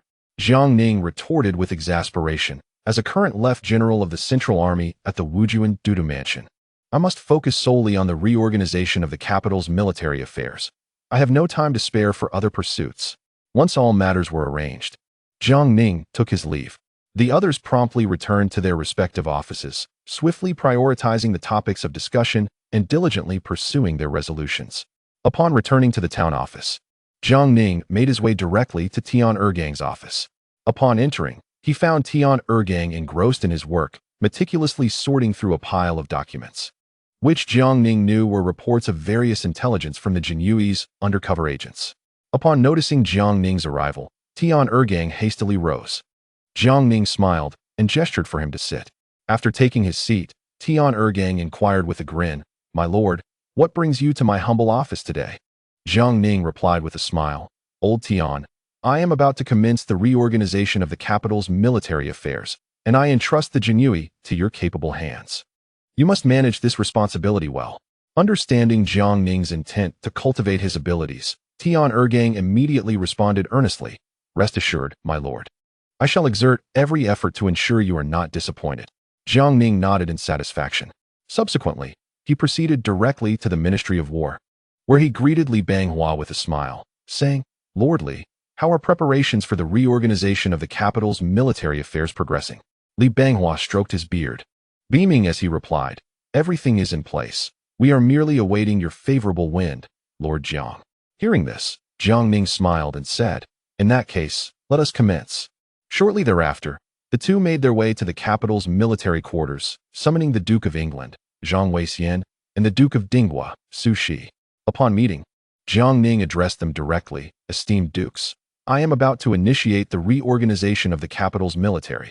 I trust that the matters you were previously handling have been resolved?" Jiang Weixian promptly nodded, smiling apologetically. "Thank you for your concern, Lord Jiang. I have resolved all prior troubles." Su Shi quickly concurred, affirming that he too had settled his previous obligations. At this moment, Jiang Ning nodded in satisfaction, contemplating that the two dukes before him exhibited a degree of understanding. Subsequently, he proposed with a smile, "Esteemed dukes, the capital is currently rife with turmoil. I have a suggestion. Not long ago, the general of Liaodong, Chen Su, resigned due to illness. You too might consider petitioning the emperor to assume his position under the pretext of overseeing military affairs in Liaodong, thus allowing you to evade the current storm. Once the winds of discontent in the capital have subsided, I shall recommend a new general of Liaodong to the emperor, at which point you may return." Jiang Weixian, deeply moved by Jiang Ning's thoughtfulness in providing an escape route, hurriedly grasped Su Shi's arm, expressing his gratitude. "Thank you, Lord Jiang. I shall return home at once to draft the petition." With that, he and Su Shi hastily took their leave. At that moment, Li Banghua, filled with curiosity, inquired, "Lord Jiang, having dispatched both the Duke of England and the Duke of Dinghua, what of Duke Cheng? Do you not intend to inform him?" Jiang Ning's expression instantly turned icy, his tone resolute as he responded, "Duke Cheng is precisely the reason I have remained. I intend to use Duke Cheng, Zhu Chunqing, to establish my authority. Why would I let him depart?" Horrified by this revelation, Li Banghua exclaimed, "Lord Jiang, he is a hereditary duke." Jiang Ning nodded solemnly, stating, "It is precisely by targeting this duke that I can command respect among the nobility in the capital." Li Banghua, taken aback by Jiang Ning's audacity in confronting Duke Cheng, could not help but reflect on the boldness of Lord Jiang. At that moment, a member of the Jin Yi hurried in to report, "The Marquis of Dingyuan, Deng Wenming, requests an audience." Jiang Ning promptly instructed, "Quickly, let him in." Moments later, Deng Wenming entered, greeting them with a smile. "I pay my respects to Lord Jiang and Lord Li." Jiang Ning responded with a smile, "What brings the Marquis to us on this fine day?" Deng Wenming replied with a grin, "I have come to offer my assistance to you, Lord Jiang." Jiang Ning, bewildered, listened as Deng Wenming produced a royal edict, stating, "I have secured a favor from His Majesty to serve as the right deputy commander of the Central Military Command, to assist you." In disbelief, Jiang Ning asked, "With both the Duke of England and the Duke of Dinghua retreating to Liaodong, why would the Marquis venture into this tumultuous situation?" Deng Wenming laughed heartily, saying, "As a descendant of the Ningyi king, I, too, am a lord of the Ming dynasty, and it is my duty to serve my country. How could I remain aloof?" Hearing these words, Jiang Ning was filled with admiration, realizing that amidst the nobility, there still existed individuals devoted to the nation. He promptly rose, facing Deng Wenming, and bowed deeply, sincerely expressing, "I wish to extend my heartfelt gratitude for your unwavering loyalty." Li Banghua, witnessing this, also bowed deeply in respect for Deng Wenming. Deng Wenming quickly helped them both up, smiling as he said, "In truth, I have my own ambitions. I have long sought to restore my family's glory, which is why I have resolutely made this decision." Jiang Ning, smiling in response, remarked, "Your service to the nation is the finest tribute to your ancestors. If the Ningyi king were aware, he would undoubtedly feel immense pride." With that, Jiang Ning immediately set about organizing his plans. Initially, 2,000 soldiers were summoned from the 4 guards of Tianqi, followed by the extraction of 3,000 members from the Jin Wei, thereby forming a temporary battalion of 5,000 troops. Subsequently, he convened Xiao Wenjiao and Man Gui. With the golden seal bestowed by Zhu Youjiao, Jiang Ning found his operations remarkably facilitated. Once all were gathered, Jiang Ning spoke candidly. Let Lord Ding Yuan, Deng Wenming, take the lead, with Li Banghua assisting, to commence an exhaustive inventory of the registered soldiers within the capital's garrison, removing all the elderly, infirm, and unfit. Simultaneously, 3 months' worth of military pay shall be disbursed as compensation. Furthermore, a comprehensive inspection of the military equipment, supplies, war horses, and armor must also be conducted.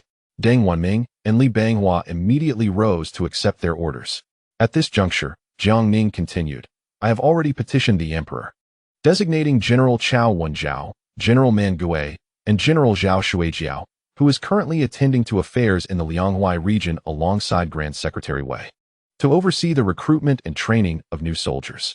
Turning to the 2 generals, Jiang Ning smiled and said, now that General Zhao Shuijiao is occupied in Liaodong, the responsibility of recruitment falls upon you both. I am granting each of you a quota of 50,000 recruits, with a monthly salary of 2 taels of silver, and provisions for a full year of pay and supplies have been prepared. You are to commence recruitment across North Zhili and several provinces in the north. Remember, priority should be given to young, able-bodied men from reputable farming families. Once successfully enlisted, their families shall be exempt from taxes for 5 years. Upon hearing Jiang Ning's assurance of adequate military pay, Chao Wenjiao and his companion could hardly contain their excitement. Jiang Ning continued with a smile. After the new recruits are accepted, they will receive an advance of 6 months' pay to assist in their settling down. Moreover, it is imperative to inform the recruits that should they find themselves on the battlefield and sustain injuries or, heaven forbid, perish, the court will provide annual compensation, and their families will enjoy a 20-year tax exemption. Their children will also be entitled to free education in the schools established by the court. The attendees were astounded. It is well known that even the most elite soldiers of the Ming dynasty received only a token compensation upon death or injury, with no further inquiry from the court. However, Jiang Ning not only promised a 20-year tax exemption for the families of soldiers, but also assured them of additional annual compensation and even considered the educational needs of their children. Such generous provisions were unprecedented for the rank-and-file soldiers, a truly remarkable offer. With a smile, Jiang Ning continued, as for those who are admitted through this martial examination, they will all be integrated into the military to gain practical experience. Individuals such as Chao Bianjiao, Lu Xiangxing, Sun Chuanting, Meng Ruhu, Hu Dawei, Wu Xiang, Huang Digong, Zhou Yujiji, and Sun Yingyuan will also undergo military training and receive special attention in their development. There were no objections to Jiang Ning's selections, for his discerning eye for talent was well acknowledged by all. With all arrangements in place, Jiang Ning promptly signed the official documents, affixed his seal, and entrusted them to Chao Wenjiao, Man Gui, and Zhao Shuijiao, directing them to proceed to the Ministry of Revenue to collect the military funds and immediately commence the recruitment of soldiers. In order to better train the new recruits, Jiang Ning dispatched all the soldiers from the Tianqi 4 guards, previously summoned, to Chao Wenjiao and Man Gui for their command. He specifically instructed the trio that when it comes to recruiting soldiers, the more, the better, they need not be constrained by the originally set limit of 50,000. Jiang Ning emphasized that if they encounter bandits or mountain thieves during the recruitment process, they should be eradicated on the spot, turning battle into practice. As he spoke, he handed over a meticulously compiled military training manual to the 2, adding that this manual could serve as a reference, containing essential points and methods for training soldiers. Chao Wenjiao and Man Gui accepted their orders and departed. Li Banghua and Deng Wenming immediately commenced a comprehensive investigation of the capital garrison. Meanwhile, the offspring of noble families were all integrated into the military by Jiang Ning, starting from the grassroots level. A few were retained by his side for assistance, including Zhang Xiais from the Duke of England's household, Su Yunjin from the Duke of Dinghua's household, and Deng Yunfei from the Marquis of Dingyuan's household.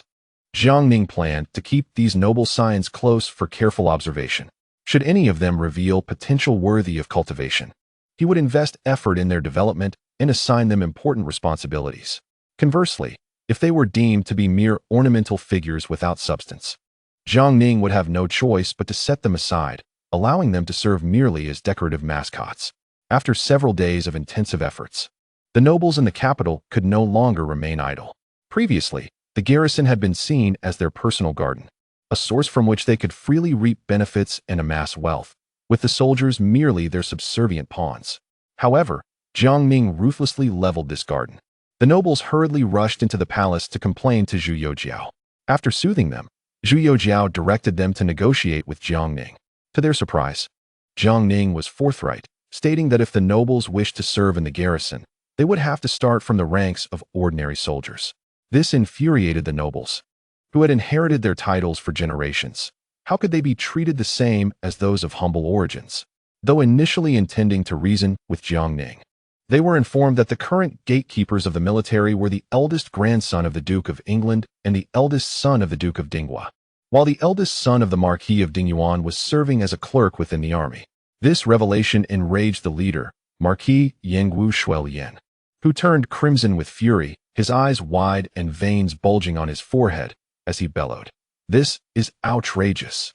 We, who have served with merit for generations, cannot be expected to start from the bottom like common weeds. Jiang Ning is simply being too unreasonable." He clenched his fists tightly, his knuckles pale, ready to erupt, while the surrounding nobles echoed his sentiments, creating a cacophony of discontent. At that moment, Jiang Ning, wearing a relaxed smile, remarked, "Since you are unwilling to start anew, please feel free to leave." With that, he turned and walked away with composure. This only intensified the nobles' ire. In a fit of rage and humiliation, they hastily sought out the leading figure among the nobility, Zhang Weixian, hoping he would advocate for them, only to be informed that Zhang Weixian had received a royal decree the previous day and had departed the capital to oversee military affairs in Liaodong. In a state of exasperation, the crowd rushed to the residence of Duke Su Shi, only to discover that the old rascal had made a hasty escape. Consequently, the frustrated aristocrats flocked to the manor of Duke Zhu Chunqing. They arrived in a tempest of indignation, clamoring for Zhu Chunqing to advocate for their grievances, their words laced with dissatisfaction and fury towards Jiang Ning's actions. At that moment, Zhu Chunqing was engulfed in a mix of anger and trepidation. Having held the duke's position for over a decade, he was far from naive. Zhang Weixian and Su Shi, the two dukes, would not have dared to leave the capital without Jiang Ning's tacit approval at such a critical juncture. Yet, he was left alone in the capital with no prior warning, which clearly indicated that Jiang Ning had intentions against him. How could he not feel a sense of dread? Furthermore, the three major camps in the capital had always been a vital financial source for the duke's estate, now abruptly severed by Jiang Ning. How could this not ignite his fury? As the nobles continued their uproar, Zhu Chunqing could no longer contain himself and bellowed, "Silence! Enough! You all come seeking my assistance. Yet what recourse do I have at present? The command over the capital's military has already been stripped from me by imperial decree. Perhaps, Duke Yingwu, as you oversee the divine machine camp, you could devise a solution?" Upon hearing this, Duke Yingwu, Shuelian, was taken aback that Zhu Chunqing would deflect the blame onto him, so he decided to embrace the chaos, retorting with biting sarcasm. The duke remains remarkably composed. "It matters not to me, for the affairs of the divine machine camp have already been usurped by the one surnamed Jiang." Just as Zhu Chunqing and Shuelian were embroiled in their heated exchange, a servant hurriedly approached Zhu Chunqing, reporting, "My lord, the commander of the Jinyue, Jiang Ning, requests an audience." Instantly, the previously raucous hall fell into an eerie silence. Zhu Chunqing, perplexed, murmured, "I have no prior acquaintance with Jiang Ning. What could he possibly want?" At that moment, the servant presented a letter, stating, "My lord, Master Jiang has conveyed that he wishes to pay you a visit." Upon hearing this, Zhu Chunqing's confusion deepened. Their long-standing animosity had nearly escalated to violence. Why would Jiang Ning seek him out? Meanwhile, Shuelian, seated nearby, sneered, "No wonder the duke is so unflappable. It seems he has been in cahoots with Jiang all along. How blind we were to seek your judgment." In a fit of rage, Zhu Chunqing's face flushed crimson as he pointed accusingly at Shuelian and shouted, "You, Shui, do not unjustly slander me." Shuelian scoffed, taunting, "Jiang visits you at night and even sends you a letter. How do you explain that? In a frantic attempt to clear his name, Zhu Chunxing hastily opened the envelope, only to find it contained 5,000 taels of silver notes, leaving him utterly stunned. Observing this, Shui Lian raised his voice, exclaiming, "Duke, can you still deny colluding with Jiang to betray us nobles? That man surnamed Jiang came to deliver silver to you in the dead of night. You must give an explanation for this today." At this moment, Zhu Chunxing was utterly distraught, inwardly cursing Jiang Ning profusely. Jiang Ning, that troublemaker. Creating such a scene at night and delivering silver to himself. Was he not intentionally putting me at risk? He contemplated inviting Jiang Ning into the residence to clarify matters right then and there, yet the words stuck in his throat, for he dared not utter them. After all, with so many nobles gathered in his abode, and Jiang Ning holding the position of commander of the imperial guards, if he were to report him to the emperor, Zhu Chunxing could not bear the blame. Should Jiang Ning accuse him of conspiring with others, Zhu Chunxing would be utterly finished, unable to escape the consequences. His face flushed with anger, teeth grinding audibly, he forcefully returned the envelope to the servant, exclaiming, "Go tell that Jiang fellow that this duke has no relations with him. I shall not accept silver without merit. Return it at once." The servant complied and hurried away. Confronted by a tide of accusations from the gathered nobles, Zhu Chunxing felt aggrieved, inwardly lamenting, "Damn it, I am more wrong than Doi." Already frazzled by Jiang Ning's sudden actions, he now had to endure these baseless reproaches, leaving him with no words to express his suffering. Moments later, the servant returned, wearied and holding 2 envelopes. He reluctantly informed Zhu Chunxing, in response to the duke, that Jiang fellow said the earlier 50,000 taels were a matter of official business, but he has a personal matter he wishes to discuss with you. He then presented another letter.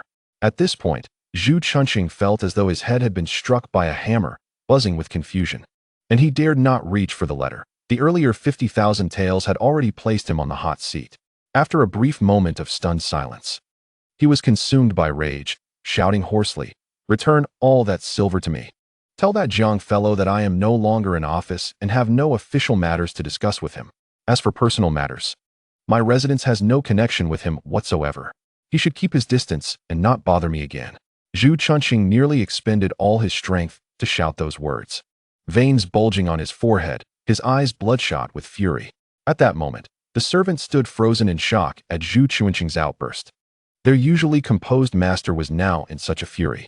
Yet, he felt no courage to relay these words verbatim to Jiang Ning, who, as the commander of the imperial guards, was a trusted confidant of the emperor. Who would dare offend him? After a moment's hesitation, the servant cautiously advised, "My lord, is it not a bit harsh to say such things to Lord Jiang?" Zhu Chunxing, now fully unleashed, glared with wide eyes, snatched the teacup from his hand, and smashed it to the ground, where it shattered with a crisp sound. He stomped in rage, cursing, "Curse it all! Get out there at once!" Witnessing Zhu Chunxing's furious tirade, the servant hurriedly fled the residence, bowing respectfully to Jiang Ning as he reported, "Lord Jiang, my master says he will not accept the silver without merit." After delivering his message, he fell silent, not daring to utter another word. As for the harsh words uttered by Zhu Chunxing, the servants lacked the audacity to relay them verbatim to Jiang Ning.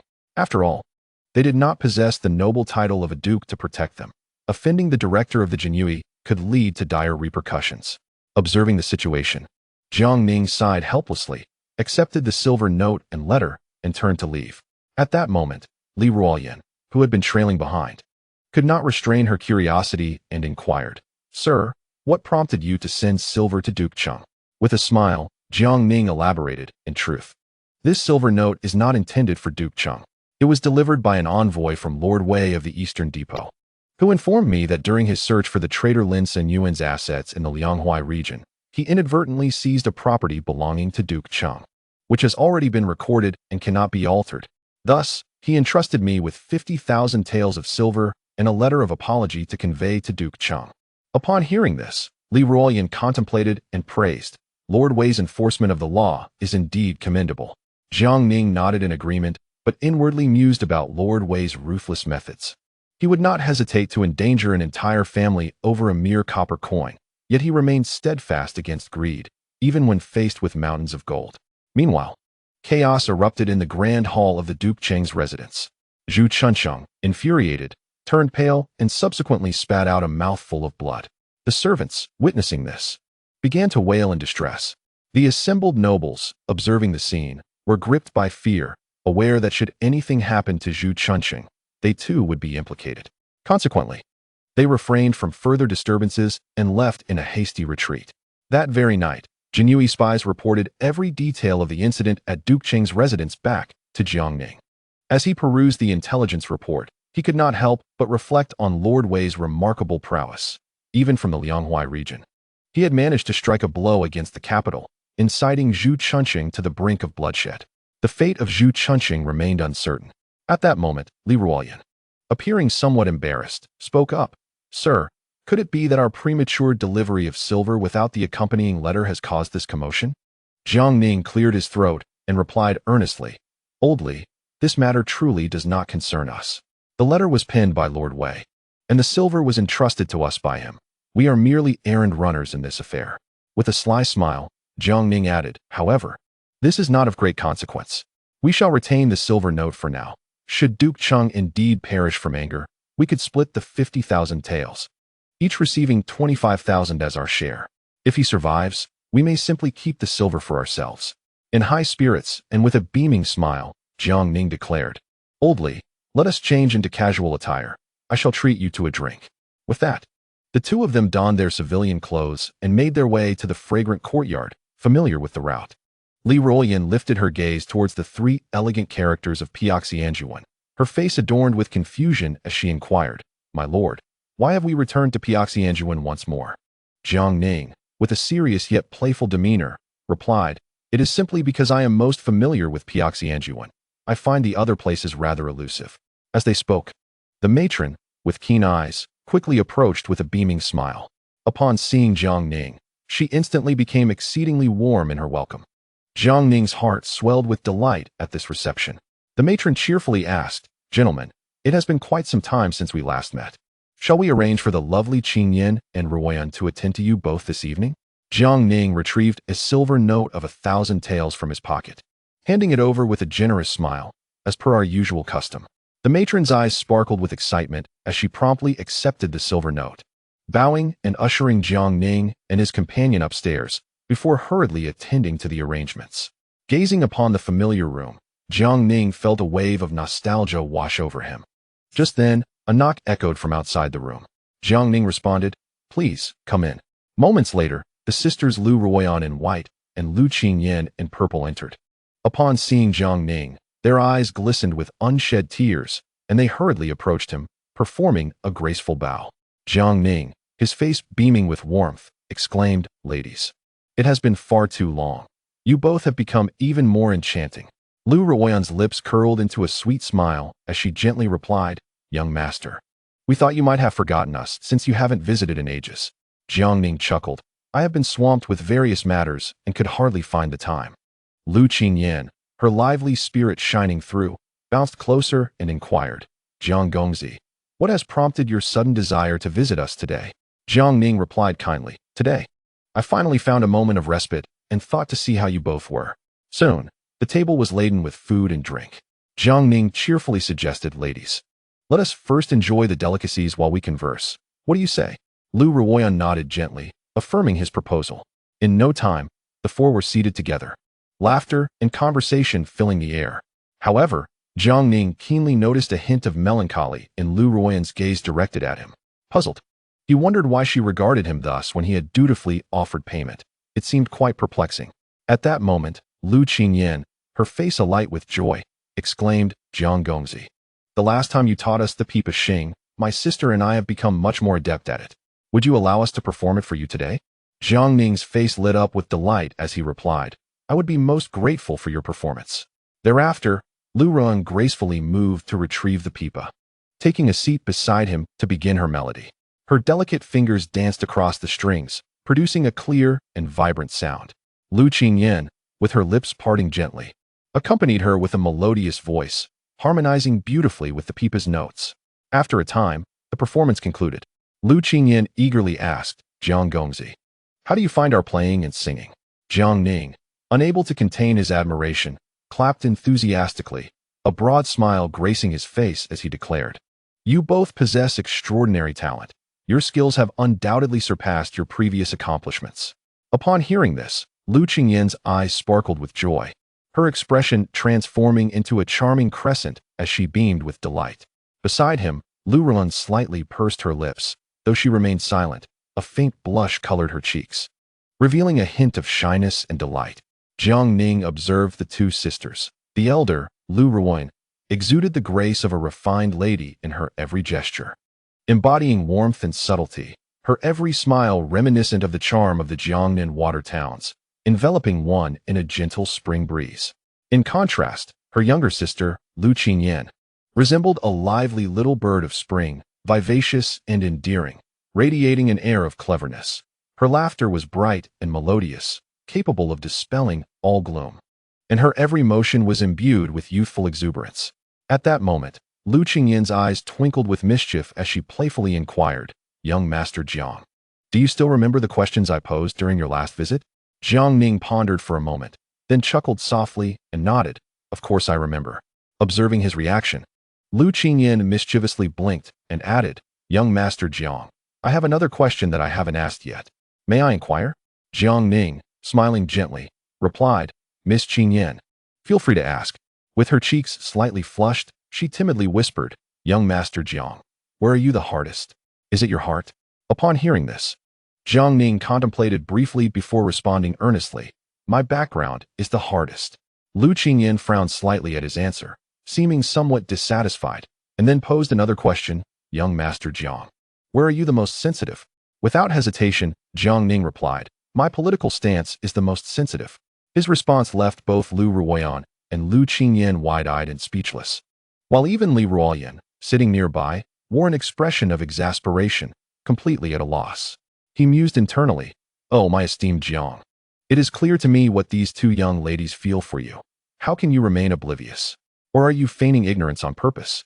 At that moment, Lu Ruoyan's expression turned slightly cool as she gently admonished, "Qingyan, do not be disrespectful to young Master Jiang."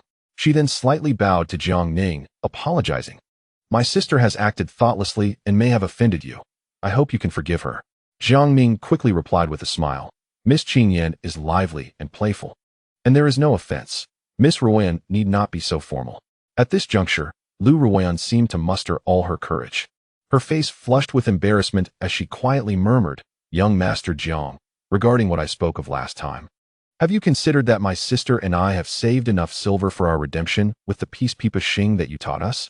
Even if it means serving as maids in your household, we are willing." Her voice was so soft it was almost inaudible. Jiang Ning was not oblivious to the intricacies of romantic feelings. However, he was acutely aware that despite his high position and considerable power, he lived in a constant state of peril, as if walking on thin ice. The political landscape was ever-changing, where a moment's carelessness could lead to irrevocable ruin. And every step he took was fraught with trepidation, allowing no room for error. In such a high-pressure environment, he found himself utterly consumed by the demands of his station, leaving no time to attend to matters of the heart. Perhaps, deep down, he had been intentionally or unintentionally evading this emotional topic, channeling all his energy into navigating the complexities of the situation for self-preservation and the consolidation of his position. Just as Jiang Ning was about to speak, a sudden uproar erupted from outside the door.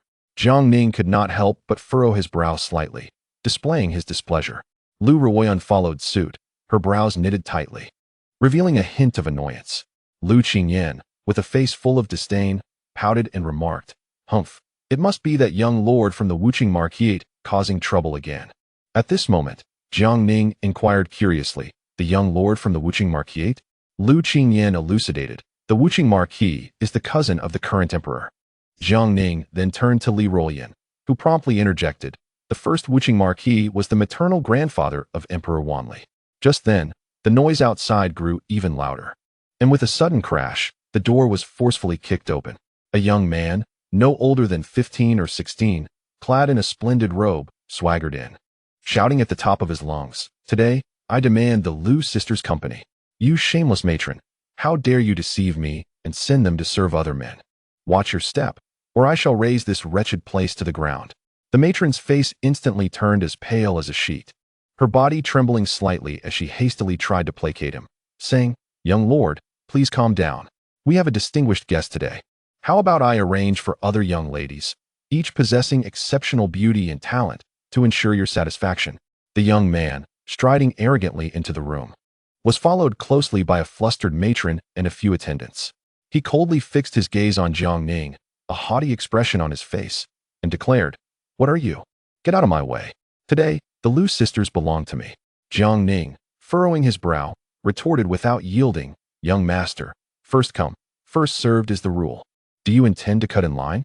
The young man's face flushed crimson with rage as he bellowed, "Listen well, brat. I am Li Guruwei, the young lord of the Wuqing Marquisate. You are but a nameless nobody, daring to challenge me? Scram!" Lu Ruoyan and Lu Qingyan exchanged glances, their faces betraying open contempt. Li Guruwei, however, remained oblivious, leering at the Liu sisters with a smirk, and jovially said, "Ren, Qingyan, today you shall keep me company. If you serve me well, who knows, I might just be in a generous mood and redeem you to bring you to the Marquisate. There, you shall live in luxury and extravagance." As he spoke, Li Guruwei reached out, lecherously attempting to touch Lu Ruoyan. Startled, Lu Ruoyan paled, panic-stricken, and hurriedly stepped back, nearly losing her balance and falling. Observing this, Jiang Ning acted swiftly, rushing forward to catch her in his arms, preventing her from tumbling to the ground. Upon witnessing the scene, Li Guruwei was instantly consumed by rage. Bellowing, "You insolent wretch! How dare you lay hands on a woman I have set my eyes upon?" With that, he charged at Jiang Ning like a furious bull, raising his fist to strike down fiercely. Sensing the imminent danger, Li Ruoyan swiftly leaped forward, delivering a powerful kick that struck Li Guruwei squarely in the chest. The force of the blow sent Li Guruwei sprawling backward, crashing heavily to the ground. With a cold snort, Li Ruoyan declared with unwavering authority, "I care not for your background. Daring to act wild before my master, I shall break your legs today." Struggling to rise, Li Guruwei glared with bloodshot eyes at Jiang Ning and Li Ruoyan, hoarsely shouting, "Close the doors. No one is getting away." No sooner had he finished speaking than a group of menacing servants stormed in, swiftly securing the doors. Armed with wooden clubs, they advanced threateningly towards Li Ruoyan. Jiang Ning gritted his teeth, silently lamenting the predicament. Today, he had only brought Li Ruoyan along, leaving other attendants behind, which rendered their situation rather precarious. Undeterred by the advancing throng, Li Ruoyan boldly confronted them, instantly engaging in a chaotic melee. His agility was remarkable, moving gracefully through the crowd as if gliding on air. Showing no signs of weakness, Jiang Ning watched in astonishment. While he was aware of Li Ruoyan's martial prowess as a champion, he had not fully comprehended the extent of his strength. After all, as a dignified captain of the Imperial Guard, he seldom resorted to physical confrontations. Now, however, Jiang Ning witnessed the raw power of Li Ruoyan firsthand. His strikes were swift and fierce, each punch landing with brutal force, drawing blood from his opponents. In mere moments, several of the servants lay sprawled on the ground, groaning in defeat. With decisive strides, Li Ruoyan seized Li Guruwei by the collar, lifting him effortlessly as if he were a mere chick, and brought him before Jiang Ning, inquiring, "Master, how shall we handle this matter?" Jiang Ning's gaze was cold and unyielding as he fixed his eyes on Li Guruwei before turning to Lu Ruoyan, softly asking, "Miss Ruoyan, has this man frequently harassed you?" Lu Qingyan, well aware of Jiang Ning's status, quickly interjected, "Young Master Jiang, you must understand. This Li Guruwei has lusted after my sister and me, repeatedly coming to torment us. Not only that, but he has resorted to threats and coercion. On one occasion, he even attempted to force himself upon us." As she spoke, tears welled in Lu Qingyan's eyes, her voice trembling with emotion. Li Guruwei glared fiercely at Jiang Ning, gritting his teeth and spitting out, "You think just because you have some skill, you can do anything to me? My father is the Marquis of Wuqing, and I am a cousin of the Emperor. When my father arrives, you will all pay dearly." Upon hearing this, Jiang Ning's fury ignited. How dare anyone threaten him so brazenly? Without a moment's hesitation, he crouched down and unleashed a flurry of slaps across Li Guruwei's face. The resounding cracks echoed through the air as Li Guruwei's head swung from side to side, soon filling his mouth with blood and leaving his cheeks swollen. After a brief moment, Jiang Ning ceased his actions and coldly declared, "Today, I shall impart a small lesson." Turning to Li Ruoyan, he commanded, "Old Li, throw him and these individuals out, should he dare to cause further trouble." I shall ensure he finds himself in a place of confinement. Li Ruoyan seized Li Guoye and was about to lead him outside when, unexpectedly, a glint of malice flickered in Li Guoye's eyes. Seizing the moment, he swiftly drew a dagger from his sleeve, its blade emanating a chilling, sinister glow that revealed it had been poisoned. With a furious roar, he lunged directly at Jiang Ning. The scene unfolded with startling abruptness, leaving Li Ruoyan's face ashen and his heart racing. He understood the significance of Jiang Ning's stature. If even a single hair on Jiang Ning's head were harmed, the emperor's regard for him would result in devastation for the surrounding area. Without a moment's hesitation, he hurled himself towards Jiang Ning, striving to intercept Li Guoye's lethal attack. At that instant, Jiang Ning remained oblivious, his back turned to Li Guoye, completely unprepared. Lu Ruoyan, witnessing this perilous moment, instinctively leaped in front of Jiang Ning. The dagger, shimmering ominously, sliced through Lu Ruoyan's left arm before plunging deeply into Jiang Ning's own arm, causing crimson blood to gush forth. In that moment, Li Ruoyan felt a deafening silence envelop his mind, consumed by a singular thought. This is disastrous. His eyes blazed with fury as he pounced upon Li Guoye. Snatching the dagger and with a fierce swing, he heard a sharp crack as he shattered Li Guoye's hands. Urgently, Li Ruoyan turned to examine the wounds of the two. Jiang Ning's complexion was as pale as a ghost, his jaw clenched tightly, desperately pressing his right hand against his injured left arm. Lu Ruoyan, too, appeared ghostly pale, her blood rapidly spreading and staining her garments, leaving her on the brink of collapse.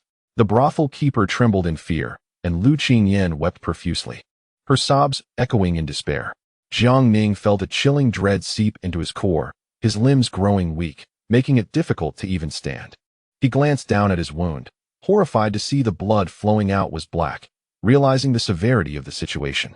Gritting his teeth against the excruciating pain, he struggled to rise and check on Lu Ruoyan, only to find her slipping into unconsciousness, her arm also oozing black blood.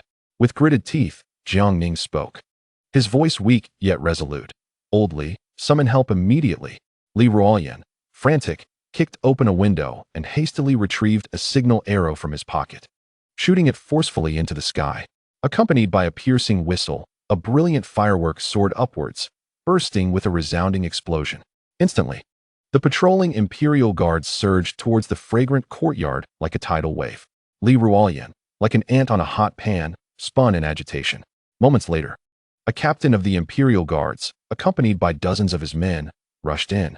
Upon seeing Li Ruoyan, the captain respectfully greeted, "I have the honor to meet you, sir." Without time for pleasantries, Li Ruoyan urgently commanded, "Quickly, carry the commandant and this young lady back to the local magistrate's office. Immediately dispatch someone to the palace to inform His Majesty, urging him to send the imperial physician post-haste." Subsequently, Li Ruoyan glared with fury, pointing at the writhing and moaning Li Guoye on the ground, and harshly commanded, "Drag this scoundrel to the prison and give him a thorough interrogation. Ensure he does not perish." Thereafter, Jiang Ning and Lu Ruoyan were cautiously carried back to the Zhenfu office by a troop of Imperial Guards. As the news of Jiang Ning's assassination spread like thunder within the palace, Emperor Zhu Youjiao was dining with Empress Zhang Yan at that moment. Upon hearing the report, Zhu Youjiao was taken aback, the jade bowl in his hand crashing to the floor and shattering into pieces. His face contorted with anger, he bellowed, "This is outrageous." A furious roar echoed through the hall. He then urgently instructed, "Quickly, summon all the imperial physicians from the Tai hospital to the Zhenfu office at once. Furthermore, apprehend that vile scoundrel's entire family and bring them to the prison. If anything were to happen to Brother Jiang, I shall ensure this wretch's 9 clans pay the price, forcing them all to meet the King of Hell." Having spoken, Zhu Youjiao remained restless, preparing to personally head to the Zhenfu office. Observing this, Empress Zhang Yan hastened to console him. "Your Majesty, there is no need for alarm. The physicians have already been dispatched and will surely safeguard Lord Zhang's safety." Zhu Youjiao, his excitement palpable and eyes reddened, replied, "Baizhu, Brother Jiang is one of the few kin I have in this world, aside from my 5th brother and several sisters. Coupled with you, Brother Jiang is the closest person to me. He cannot come to harm." With that, Zhu Youjiao wasted no more time, leading Fang Zhenghua in a hurried departure from the palace, while the imperial physicians ran alongside them. At this moment, The Jinfu office was tightly secured by a perimeter of imperial guards. Jiang Ning lay in his office, his complexion ashen, having succumbed to unconsciousness. Liaodong knelt beside him, filled with guilt and remorse. Tianqi was as anxious as an ant on a hot pan, beads of sweat rolling down his forehead. Unable to refrain from reproaching, "Old Li, I do not mean to criticize, but why did you not bring more men along when you accompanied the Lord? Just look at the predicament we find ourselves in." Liaodong hung his head, speechless, overwhelmed by his feelings of guilt. Within the Jinfu office, there were also physicians among the imperial guards. One medical officer, with a resigned expression, carefully inserted a silver needle into Jiang Ning's arm. After a moment, he employed the same method on Lu Ruoyan, wiping the beads of sweat from his forehead. The medical officer gravely addressed Tianqi. "Our methods can only temporarily stabilize the injuries of the commandant and this young lady. They cannot hold for long. The delay has been far too extensive. We can only hope for the imperial physicians in the palace to provide a better solution." Tianqi nodded solemnly in response. Before long, Zhu Youjiao, accompanied by Fang Zhenghua and a cadre of imperial physicians, hurriedly arrived at the Jinfu office. They proceeded directly to Jiang Ning's office, where they found him lying pale as frost, quietly resting on the bed, with Lu Ruoyan beside him. At this moment, Zhu Youjiao was consumed by anxiety, leaving him no time for contemplation. He hastily commanded, "Quickly, restore Minister Jiang to health. Should Minister Jiang emerge unscathed, all of you shall be rewarded. But if any harm befalls him, none of you shall escape with your lives." The group of court physicians, trembling in fear, rushed forward to assess the situation. They surrounded Jiang Ning and Lu Ruoyan, examining them with great care, only to descend into hushed discussions. However, after a lengthy pause, not only did the physicians fail to devise a remedy, but they also began to quarrel amongst themselves. Witnessing this, Zhu Youjiao's fury reached a boiling point. He slammed his palm onto the table with a resounding crack, causing the items atop it to tremble. "You useless lot! After all this time, you cannot propose a single method for healing. What use are you to me?" At that moment, one physician fell to his knees with a thud, trembling as he reported, "Your Majesty, we are utterly incompetent. The poison afflicting Minister Jiang is far too potent. Although we have temporarily sealed its spread with silver needles, we dare not act rashly. Should we employ ordinary detoxification methods, we may not only fail to save Minister Jiang, but also endanger his life." Upon hearing these words, the physicians collectively knelt, holding their breath in fear. Enraged, Zhu Youjiao's eyes bulged, veins throbbing on his forehead as he bellowed, "You must devise a solution for me immediately. If anything befalls Minister Jiang, none of you shall live." The physicians turned pale as parchment, anxiously pacing in place, beads of sweat rolling down their foreheads. Yet they remained at a loss.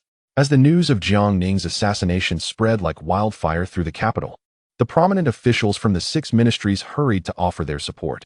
Upon entering the magistracy, they were met with the furious Zhu Youjiao, causing a shiver to run down their spines, a chill creeping into their hearts. It was well known that the emperor was usually gracious and mild.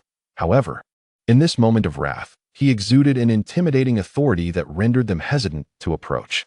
They could only stand by cautiously, holding their breath. At this juncture, Su Guangqi stepped forward, respectfully clasping his hands and stating, "Your Majesty, may I take a look?" Seizing this glimmer of hope, Zhu Youjiao eagerly replied, "Minister Su, you are well versed in both Eastern and Western knowledge. Surely you must have a solution, yes? Quickly, assess Brother Jiang's condition." Su Guangqi approached swiftly, examining Jiang Ning's state with increasing gravity before slowly responding, "Your Majesty, although I possess some medical knowledge, I find myself powerless in this situation." Upon hearing this, Zhu Youjiao felt as though all strength had been drained from him, collapsing helplessly to the ground as he muttered, "It is over, it is over." Then, his eyes widened in fury as he pointed at the physicians, shouting, "You shall all perish." At that moment, Su Guangqi hurriedly approached, carefully helping Zhu Youjiao to his feet, and saying, "Your Majesty, there may still be one person who can save Minister Jiang." A flicker of hope ignited in Zhu Youjiao's eyes as he quickly inquired, "Minister Su, who is it? Who else can save Brother Jiang? Speak quickly, no matter the cost." "I must save Brother Jiang," Su Guangqi hastily exclaimed. "Your Majesty, Master Shinshuzi, the immortal, may be able to save him. This Taoist not only excels in the art of alchemy, but possesses profound knowledge in medicine as well."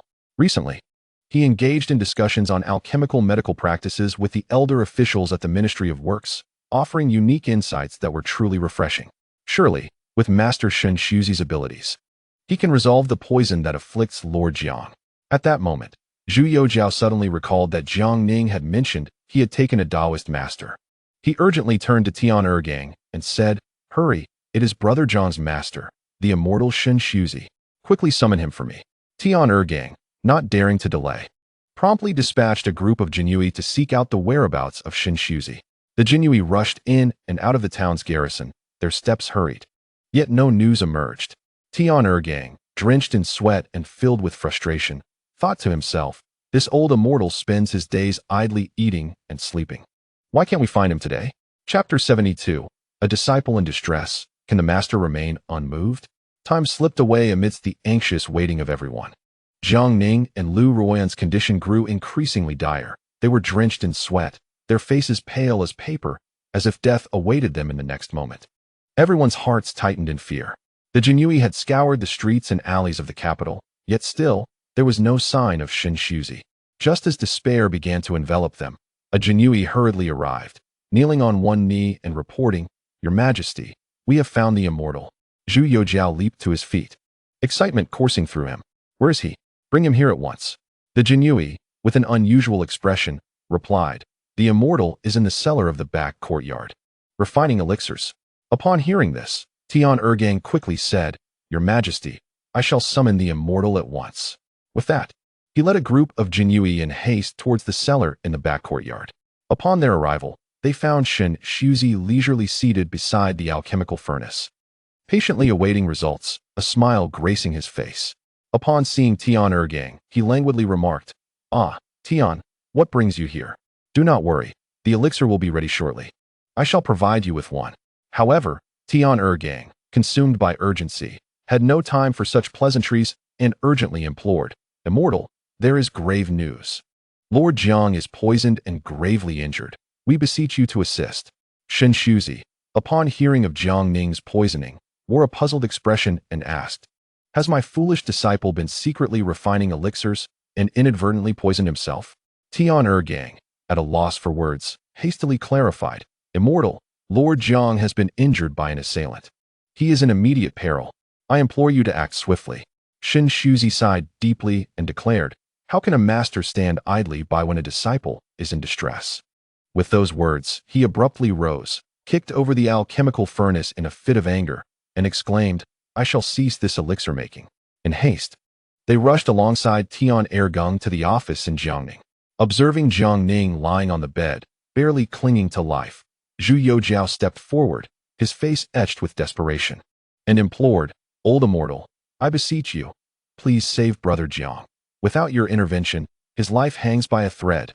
Shen Shuzi turned to Zhu Youjiao, his expression one of confusion, and inquired, "And who might you be?" Tian Ergang, sensing the tension, broke into a cold sweat, and quickly clarified, "Old immortal, this is His Majesty." Shen Shuzi acknowledged with an "O," then turned back, stating, "Allow me to first detoxify my disciple." With that, he advanced to examine Jiang Ning closely. Noticing the silver needles in his arm, he nodded in understanding. Subsequently, he took up pen and paper, swiftly inscribing a prescription, which he handed to Tian Ergang, instructing, "Hurry and fetch these herbs, and boil them in 3 bowls of water until reduced to 1. Tian Ergang accepted the prescription and promptly dispatched someone to procure the necessary ingredients. Thereafter, Shen Shuzi deftly wielded the silver needles, skillfully puncturing various acupoints on Jiang Ning. As time passed amidst tension and anticipation, every hour, Shen Shuzi administered acupuncture to both Jiang Ning and Lu Ruoyan, during which they consumed the medicinal broth twice. As dawn broke, Jiang Ning suddenly leaned over the bed and coughed up a mouthful of dark blood. Moments later, Lu Ruoyan followed suit, expelling a similar stream of blackened blood. Shen Shuzi hurried to assess their condition, observing that their breathing had steadied and the dark blood from their wounds had ceased to flow. He stroked his beard, a look of satisfaction crossing his face as he declared, "It is done. The poison has been neutralized." Upon hearing this, the collective anxiety of the onlookers finally eased. Zhu Youjiao, feeling a weight lifted from his shoulders, expressed his profound gratitude to Shen Shuzi. "Thank you, old immortal, for your timely assistance. Without you, Brother John's life would have surely been forfeit. He then turned, glaring at the attending court physicians, rebuking them. A bunch of inept fools. I have maintained your positions. Yet in a critical moment, you proved utterly useless, relying instead on the old immortal.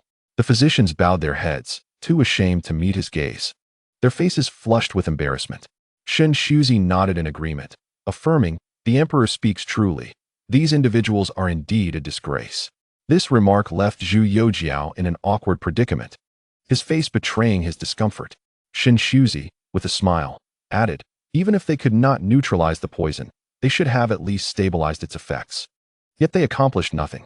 Either they chose to ignore the peril or lacked the requisite skills. He then addressed Zhu Youjiao earnestly, Your Majesty, keeping such individuals close to you will inevitably lead to disaster. Zhu Youjiao, recognizing the gravity of the situation, responded respectfully, Thank you for your counsel, old immortal. I shall heed your warning. With Jiang Ning's life no longer in jeopardy, the officials began to take their leave.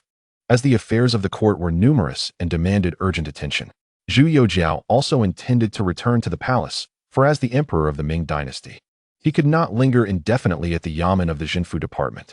Unexpectedly, Shen Shuzi stepped forward to block his path, wearing a smile tinged with a hint of sheepishness, and said, Ah, Your Majesty, you still owe me something that has yet to be repaid.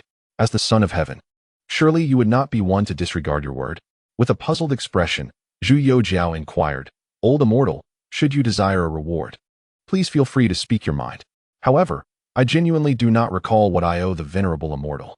Upon hearing this, Shen Shuzi immediately responded with a serious expression, stating, My disciple mentioned that I have rendered significant contributions to the court, and he would petition the emperor on my behalf for recognition, even suggesting that I be bestowed the title of Grand Master of Gunpowder. Yet, despite the passing of many days, I have yet to see this matter come to fruition. Upon hearing the title of Grand Master of Gunpowder, Zhu Youjiao's confusion deepened. At that moment, Su Guangqi hurriedly stepped forward, respectfully explaining, Your Majesty, the venerable immortal was invited by me to visit the Ministry of Works some time ago. During his visit, he assisted the Armaments Bureau in successfully developing a higher purity black gunpowder.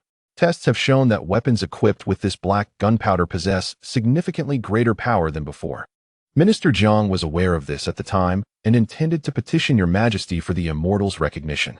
Zhu Youjiao's understanding dawned, and a smile graced his face as he turned to Shen Shuzi, saying, I see. The venerable immortal has indeed made great contributions to the development of our firearms. It is only fitting to bestow upon you the title of Grand Master of Gunpowder. I shall issue an edict for the Ministry of Rights to expedite this matter. Upon hearing this, Shen Shuzi's face lit up with joy as he repeatedly clasped his hands in gratitude. Your Majesty is wise. With this, my humble wish is fulfilled. Hearing the emperor's agreement to grant Shen Shuzi the title of Grand Master of Gunpowder, Su Guangqi awkwardly interjected, Your Majesty, might this title be a tad too informal? To Su Guangqi's surprise, Shen Shuzi quickly interjected, I am quite fond of this title. Your Majesty must bestow it upon me.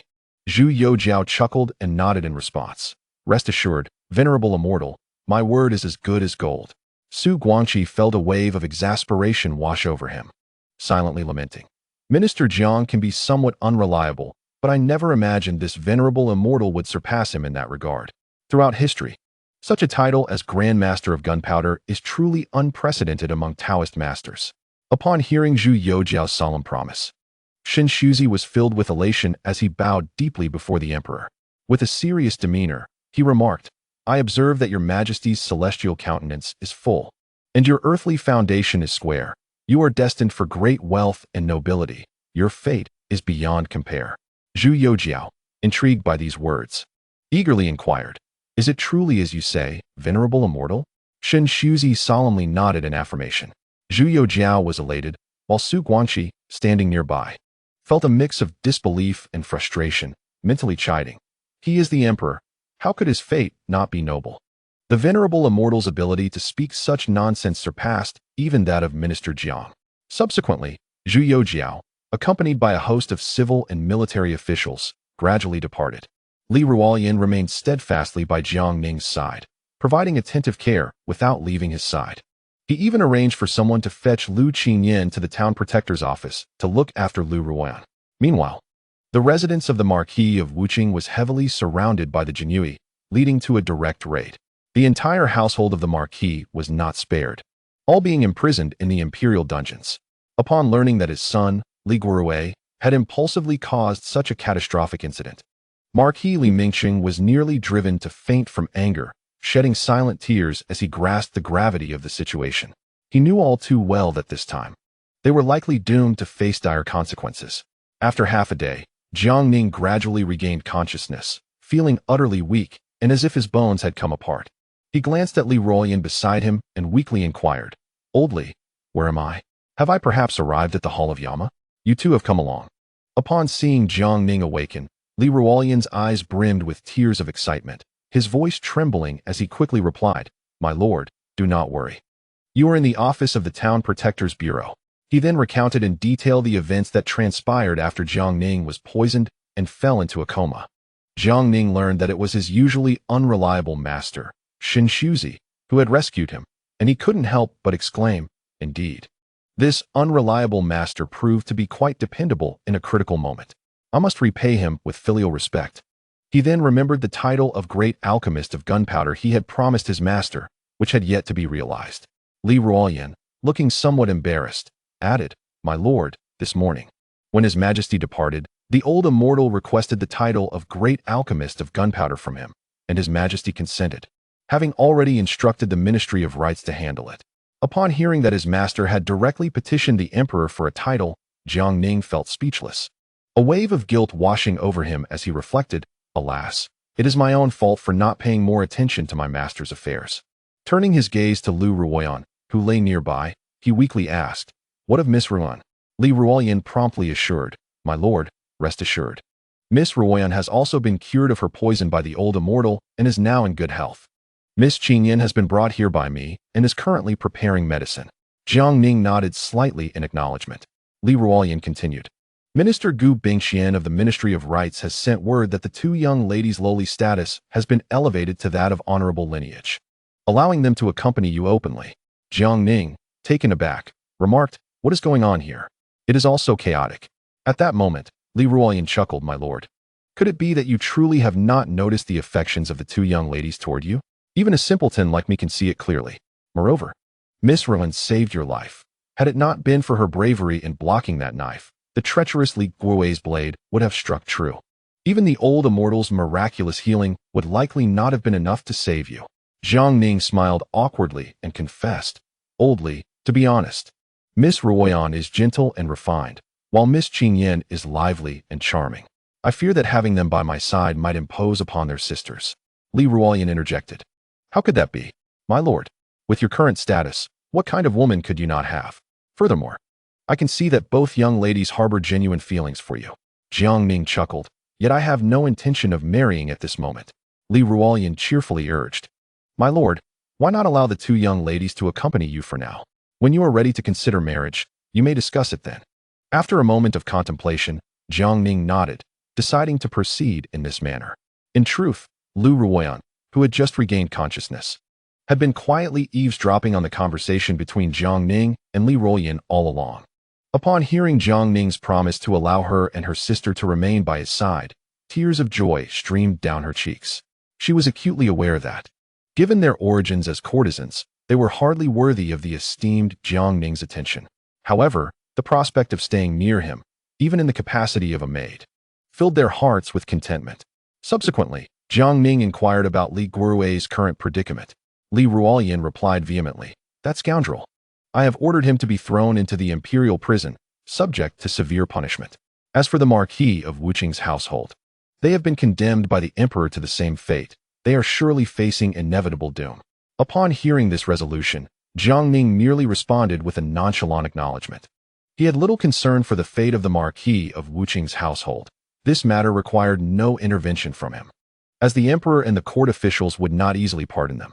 In the following days, Zhu Youjiao visited daily, and the three prominent ministers of the cabinet alongside the 6 heads of ministries frequently made their appearances. During this period, the Jin Yiwei's local office was remarkably bustling, a scene unprecedented in its vibrancy. Seeking tranquility, Jiang Ning decided to move into a residence that had been bestowed upon him by the emperor, but which he had yet to occupy. The house, modest in size, featured a courtyard with 3 entrances and was situated not far from the local office. Upon moving in, the sisters Lu Ruoyan and Lu Qingshan also took up residence there. Li Ruoyan further brought along dozens of elite Jin Yi guards to stand vigilant around the premises. As Jiang Ning surveyed the elegantly arranged abode, he could not help but reflect, from now on, this shall be considered my home. Lu Qingshan, spirited and playful, promptly asked, Master Jiang, does this mean it will also be our home? Jiang Ning smiled and nodded, replying, indeed, we shall all be one family henceforth. Upon hearing these words, Lu Qingshan's eyes narrowed slightly, her cheeks flushing a rosy hue, while Lu Ruoyan's face also blossomed with a gentle blush. That very afternoon, Shun Shuzi requested the assistance of the Jin Yi to move his alchemical furnace and a multitude of belongings into the residence. Upon seeing his master arrive, Jiang Ning was overwhelmed with emotion, tears welling in his eyes as he rushed forward to embrace Shun Shuzi tightly. Master, my life depends on your rescue this time. Rest assured, I will honor you well from now on. May your blessings be as vast as the eastern sea and your longevity rival that of the southern mountain. Hearing this, Shun Shuzi riled, huffed, and scolded, You wretched disciple. I am already 110 years old. If you wish for my early departure from this world, just say it plainly. Jiang Ning, taken aback, felt a wave of embarrassment wash over him, unsure of how to respond. Meanwhile, Lu Ruoyan and Lu Qingshan stifled their laughter, unable to contain their amusement at Jiang Ning's flustered demeanor. At that moment, Li Ruoyan, quick to act, stepped forward and directed those around him to help carry Shun Shuzi's alchemical furnace and all his belongings into the house without leaving a single item behind. In the days that followed, Jiang Ning found himself idly enjoying the tranquility of his surroundings. He often reclined comfortably in a chair, basking in the warm sunlight that enveloped him. Every day, the immortal Shun Shuzi diligently administered acupuncture and concocted medicinal soups for Jiang Ning, aiding him in his recovery. 2 days later, Fang Zhenghua arrived at the Jiangning prefecture bearing an imperial edict. He first read aloud the words of concern and compassion from Zhu Youjiao. Following this, he announced a generous grant of precious medicinal herbs to Jiang Ning, including dozens of pounds of ginseng and deer antler, alongside countless other rare ingredients. Jiang Ning, moved by the gesture, reflected on Zhu's unwavering loyalty. Subsequently, Fang Zhenghua, with a smile, requested the old immortal to receive the edict. Upon hearing this, Shun Shuzi's face lit up with excitement, exclaiming that the emperor had indeed not forgotten him. Fang Zhenghua then explained with a smile that the emperor had stated that the old immortal could stand to receive the edict without the need for formalities. He unfurled the edict and began to read. We, the emperor of Tianqi, decree that Shun Shuzi, a distinguished figure of the Taoist sect, has shown loyalty to the throne and contributed significantly to the development of gunpowder, while also providing medical assistance to high-ranking officials, thus earning exceptional merit. He is hereby conferred the title of Grand Master of Gunpowder. Furthermore, a set of cloud-patterned Taoist robes is bestowed upon him. Following this, Fang Zhenghua had a set of purple cloud embroidered robes presented. Shun Shuzi, upon seeing them, was overwhelmed with joy and eagerly donned the robes, parading around to show them off. Fang Zhenghua then chuckled and remarked to Jiang Ning, My dear Jiang, your recent ordeal has truly alarmed us. However, rest assured, His Majesty will ensure justice for you. The entire court is rallying to impeach Marquis Wu Qing for his negligent upbringing of his children, which led to the audacious assassination attempt on a high-ranking official. Jiang Ning, smiling, nodded in response, expressing his gratitude to Fang for his concern. The two exchanged casual banter for a while. Suddenly, Fang Zhenghua produced a silver note worth 10,000 taels, placing it gently on the table with a beaming smile, saying, Dear Jiang, this is a small token from me. I hope you won't decline it. As soon as he finished speaking, he swiftly made his exit like a gust of wind, vanishing from sight. Jiang Ning gazed at the silver note on the table, shaking his head with a light chuckle, reflecting inwardly that though old Fang appeared slick, he was, in fact, a man of integrity, a truly genuine person. Chapter 73. Working from home. Time passed, and several more days went by. Jiang Ning's health had nearly returned to normal, yet he continued to lie in bed at home, feigning illness. With no duties to attend to and still receiving his salary, This way of life was exceedingly pleasant. A number of his younger associates visited, bringing generous gifts. Jiang Ning did not accept them all, keeping only a few as a token while returning the rest. He understood that if word of this reached Yang Lian or Zhuguangdou, he might face impeachment in the court. Jiang Ning was not particularly afraid of their accusations, but simply wished to avoid the back-and-forth disputes in the court that would waste his energy. After these days, Lu Ruoyan had nearly fully recovered and, along with Lu Qingyan, joyfully roamed about the residence. After all, this place was now considered their home. As courtesans, being in the company of a prominent minister like Jiang Ning, a favored figure before the emperor, was undoubtedly a remarkable elevation in their fortunes. Yet these two ladies did not become arrogant due to their favored status. They continued to dutifully fulfill their roles as maidservants. Each day was spent either tidying the courtyard or tending to the flowers and plants. Jiang Ning had advised them several times, but they remained obstinate, leaving him with no choice but to acquiesce to their wishes. As mealtime approached, the imperial guards, as usual, arrived promptly at Jiang Ning's residence, carrying several food boxes. The household had yet to employ any servants or maidens, and their meals were still managed by the local garrison's kitchen. It must be said that, under Jiang Ning's personal guidance, the culinary skills of the garrison had surpassed even those of the palace chefs. Jiang Ning invited everyone to dine together, and Lu Ruoyan, Lu Qingyan, along with Shen Shuzi and Li Ruoyan, responded and joined him. Li Ruoyan cheerfully remarked, "My lord, I have procured a fine bottle of wine. Let us indulge in a few cups." Upon hearing this, Shen Shuzi snatched the wine jug eagerly, inhaling its aroma, and exclaimed, "30-year-old daughter red. This is indeed a treasure. Little Li, do not forget about me when you have such fine items." Li Ruoyan, slightly embarrassed, replied with a smile, "Rest assured, old immortal. I shall certainly bring you a jug next time."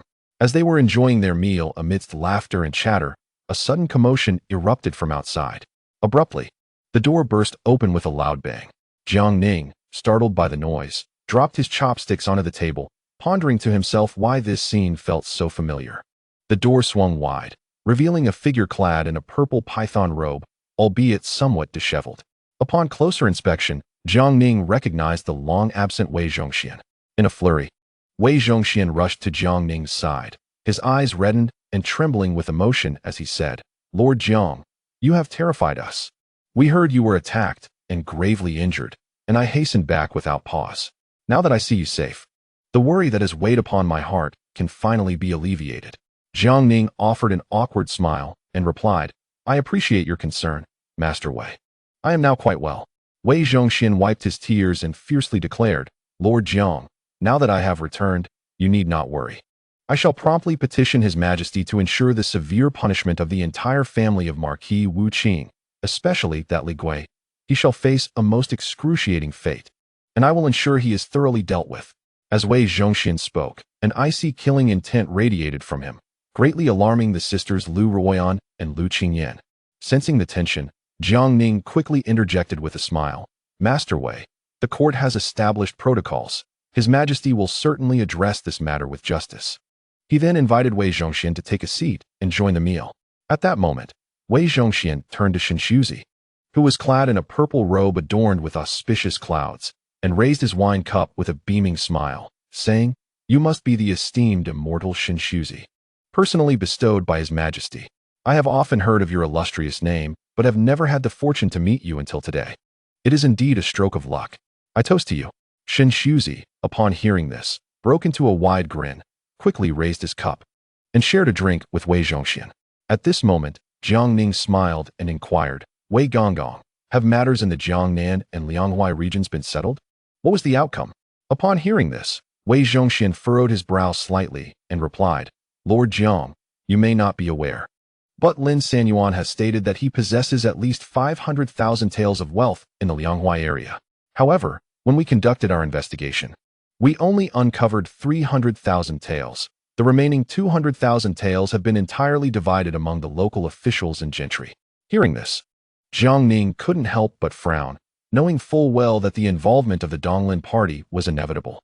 At that moment, Wei Zhongxian, with a fierce expression, declared, "If it weren't for that old fellow Lu Zhongzhou advising restraint, we would have eradicated all those officials and gentry in the Lianghua region on the spot."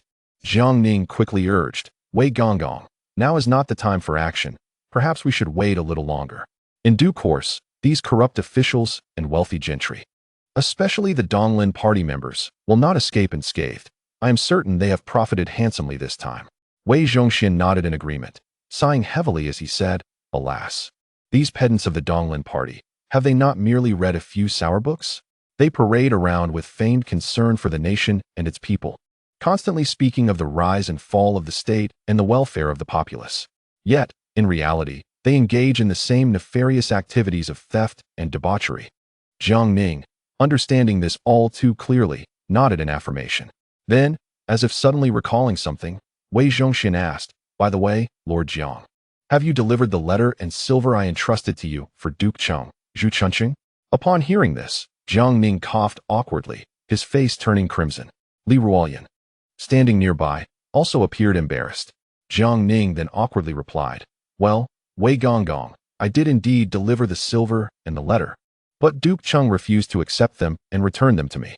The silver is still with me. Perhaps I should just turn it over to the state treasury? Wei Zhongxian shrugged nonchalantly and replied, In that case, Lord Jiang, you may keep it for your own use. That rascal Zhu Chunqing has a questionable reputation as well. I couldn't help myself and ended up confiscating his estate in Jianghuai. He is quite wealthy and won't miss this small sum. Relieved that the matter had been brushed aside, Jiang Ning sighed inwardly. Subsequently, Wei Zhongxian rose, a smile gracing his face as he said, Lord Jiang, I truly have pressing matters to attend to. I just reported to His Majesty before coming here, and I must return to Dongchang to handle a multitude of affairs. I will visit you again on another occasion. Hearing this, Jiang Ning promptly rose to see Wei Zhongxian out. No sooner had Wei Zhongxian departed than Li Banghua arrived. Upon noticing him, Jiang Ning jested, Li Daren, you have arrived just a step too late. I have just finished my meal. Li Banghua retorted, What are you saying, Lord Jiang? I came specifically to visit you, not merely for a meal. Jiang Ning quickly instructed Lu Qingyan to prepare tea and then asked, Li Daren, how is the inspection of the capital's military proceeding? Li Banghua furrowed his brow and spoke with a grave expression. The roster of the capital garrison shows a total of 150,000 troops. Yet we can only account for around 70,000 to 80,000. Previously, you managed to eliminate a number of unverified personnel during the civil service examination. Now, after a thorough investigation with Duke Dingyuan, we have ultimately retained only 20,000, while the rest have been dismissed. Upon hearing that 20,000 remained and not a single one was swept away, Jiang Ning let out a sigh of relief. He then inquired, Lord Li, have those noble families stirred up any trouble lately? Li Banghua chuckled and replied, Speaking of this matter, we owe you a debt of gratitude, Lord Jiang. Jiang Ning, puzzled, asked, How is this related to me?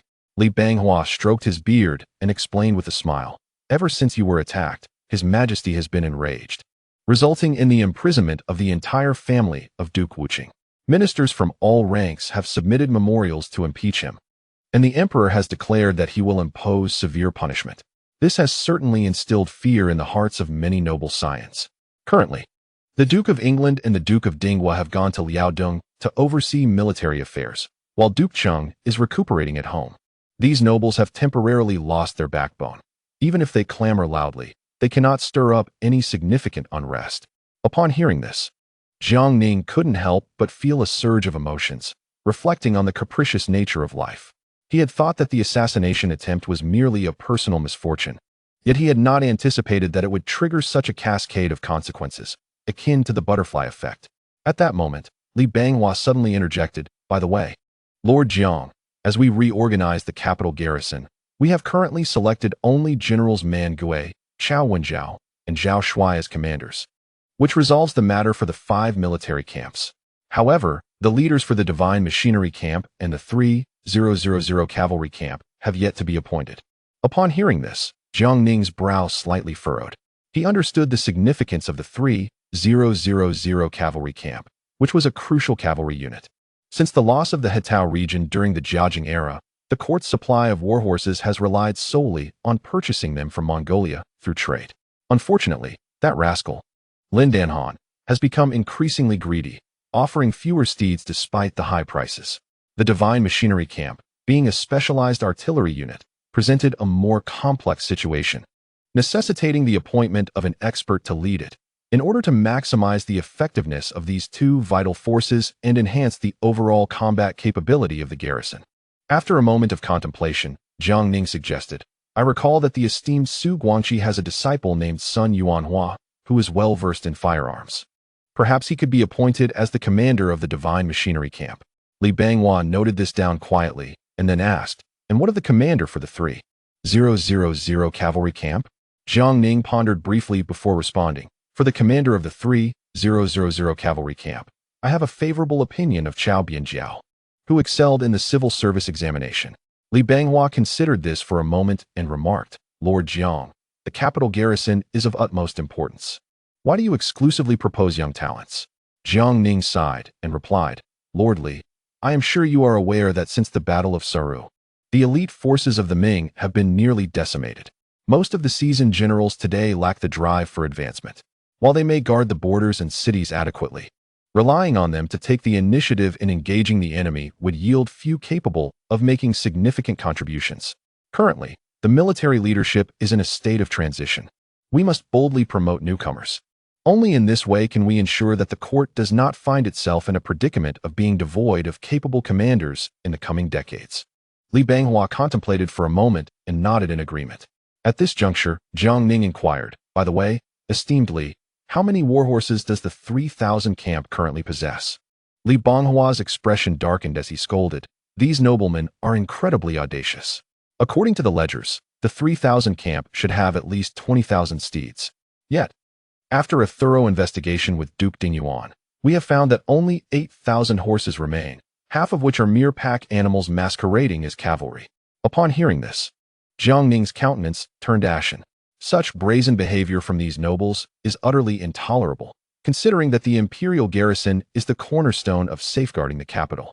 Their actions are akin to undermining the very foundation of the Ming dynasty. Sighing in resignation, Li Banghua remarked, Jiang, I have given this considerable thought. In cavalry warfare, typically one soldier is allotted 2 horses. However, with the treasury in dire straits, training a single cavalryman incurs nearly 100 taels of silver annually, solely for sustenance and care of the horses.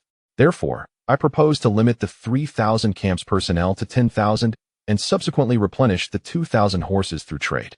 Jiang Ning nodded in understanding, acknowledging the financial constraints on the treasury and the limited funds available for the imperial garrison, a point that Gui Yunho had previously emphasized. At that moment, Li Banghua continued, I have no objections to your intention of promoting Chao Bianjiao to lead the 3,000 camp, but we still require a seasoned general to oversee matters. Hence, I suggest that Duke Dingyuan, Deng Wenming, temporarily assume command of the 3,000 camp. What do you think? Jiang Ning regarded the loyal and patriotic Duke Dingyuan as an ally and readily consented. However, he recalled the historical incident where Sun Yuanhua was betrayed by Kong Yud and Shang Keshi, feeling somewhat uneasy. While Sun Yuanhua was indeed an expert in firearms, his command abilities were somewhat lacking.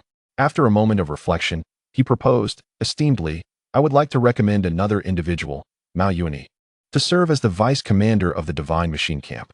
Upon hearing the name Mao Yuani, Li Banghua stroked his beard and chuckled. Indeed, Jiang, you are quite impressive. Even familiar with the grandson of Master Lumen Mountain. Previously, I heard elder son speak highly of him. He is indeed a man of great promise. Mao Yuani is well versed in military texts and possesses unique insights into troop command and training, making him a candidate worthy of significant cultivation. Jiang Ning smiled awkwardly, having no knowledge of who Master Lumen Mountain was, but he was somewhat acquainted with Mao Yuani. As twilight approached, Li Banghua rose to take his leave, while Jiang Ning, with a beaming smile, escorted him to the door. At that moment, Shun Shuzi leaned in and said to Jiang Ning, Disciple, could you arrange for a separate table for me at the next meal? Look at you. You barely touched your food, too busy attending to guests. While I suffered the consequences. Jiang Ning chuckled in reply, No problem. Old Li, please inform me to set a separate table for my master tomorrow. Shun Shuzi quickly added, and bring me 2 pounds of pig's head meat and a roast chicken. Li Ruoyan nodded awkwardly, smiling as he said, Tomorrow, I shall prepare a fine jar of wine for the esteemed immortal. Shun Shuzi, satisfied, nodded and remarked, Little Li, you are quite clever. The Taoist has high hopes for you. Thus, 2 more days passed. On this day, Jiang Ning languidly reclined in the courtyard, basking in the sun, while Lu Ruoyan attentively peeled grapes for him, and Lu Qingyan diligently brewed tea nearby. At that moment, a member of the Jinyui hurried in to report, "Deputy Inspector Wen Tiren seeks an audience." Jiang Ning promptly instructed someone to usher him in. As Wen Tiren entered, he was followed by an elderly gentleman, approximately in his 50s. Upon meeting, Wen Tiren smiled and inquired, "Master Jiang, how have you been recovering these past few days?"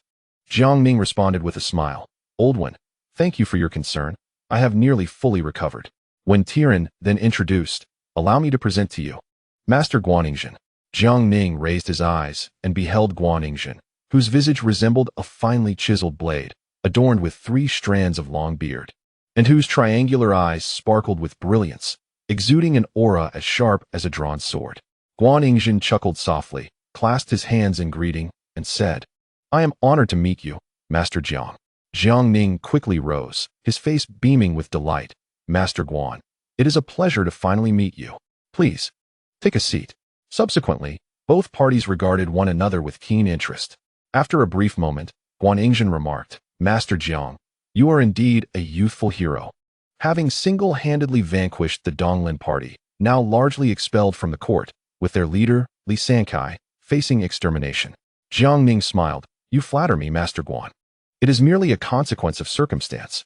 Along with Master Wen and my colleagues, we are wholly devoted to serving the court, while the Donglin members engage in petty infighting, hindering progress, which has been quite vexing for me. Thus, I sought your assistance."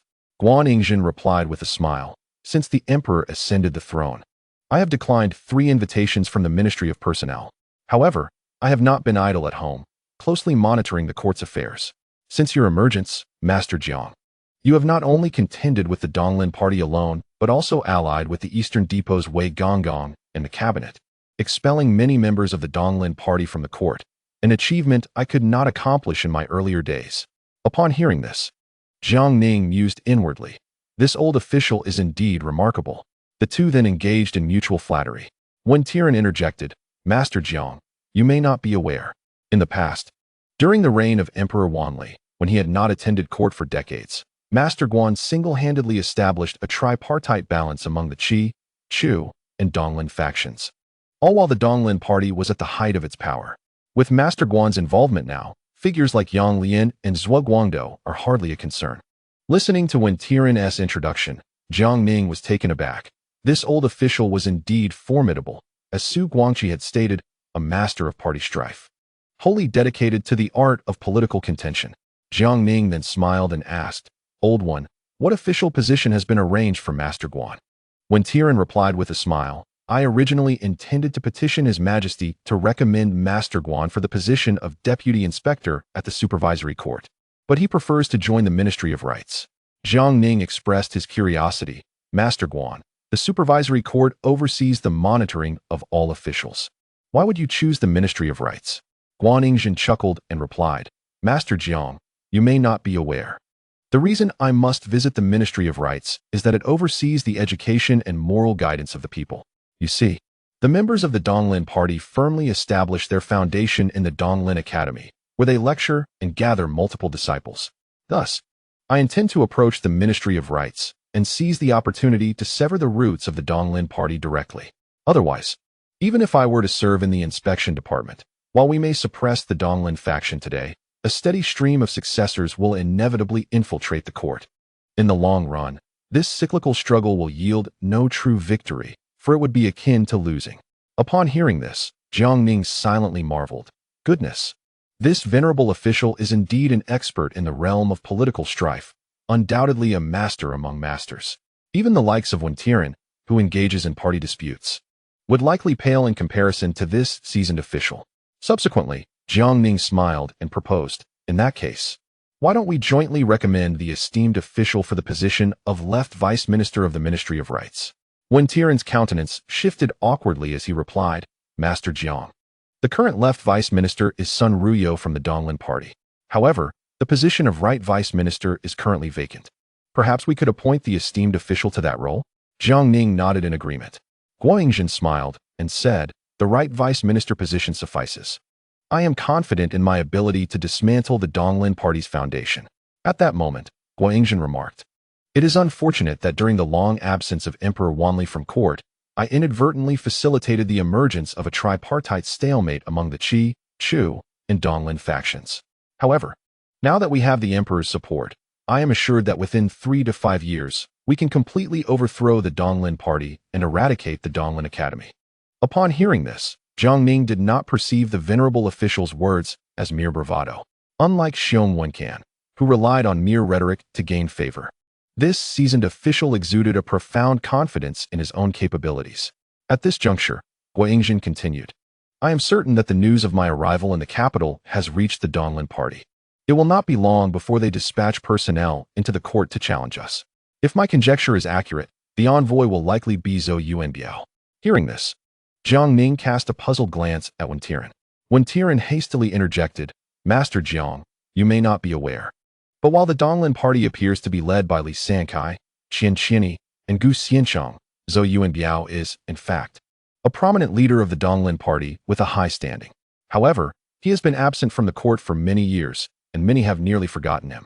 Jiang Ning nodded seriously and then inquired, Esteemed official, do you possess confidence in dealing with Zhou Yuanbiao? Guangzhen, with a furrowed brow yet a steady tone, replied, Zhou Yuanbiao is indeed formidable, yet should he wish to surpass me, it will not come easily. At this point, Jiang Ning understood that the venerable official and the yet unmet Zhou Yuanbiao could be considered equals, both formidable in their own right. Nevertheless, he did not feel overly concerned. As the 6 ministries of the cabinet stood firmly with him, bolstered by the unwavering support of the emperor.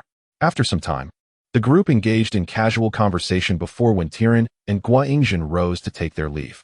Jiang Ning escorted both gentlemen to the door before returning to his residence. Resuming his pretense of illness, Lu Ruoyan thoughtfully approached with the brewed medicine, and Jiang Ning smiled as he said, Thank you, Miss Ruoyan.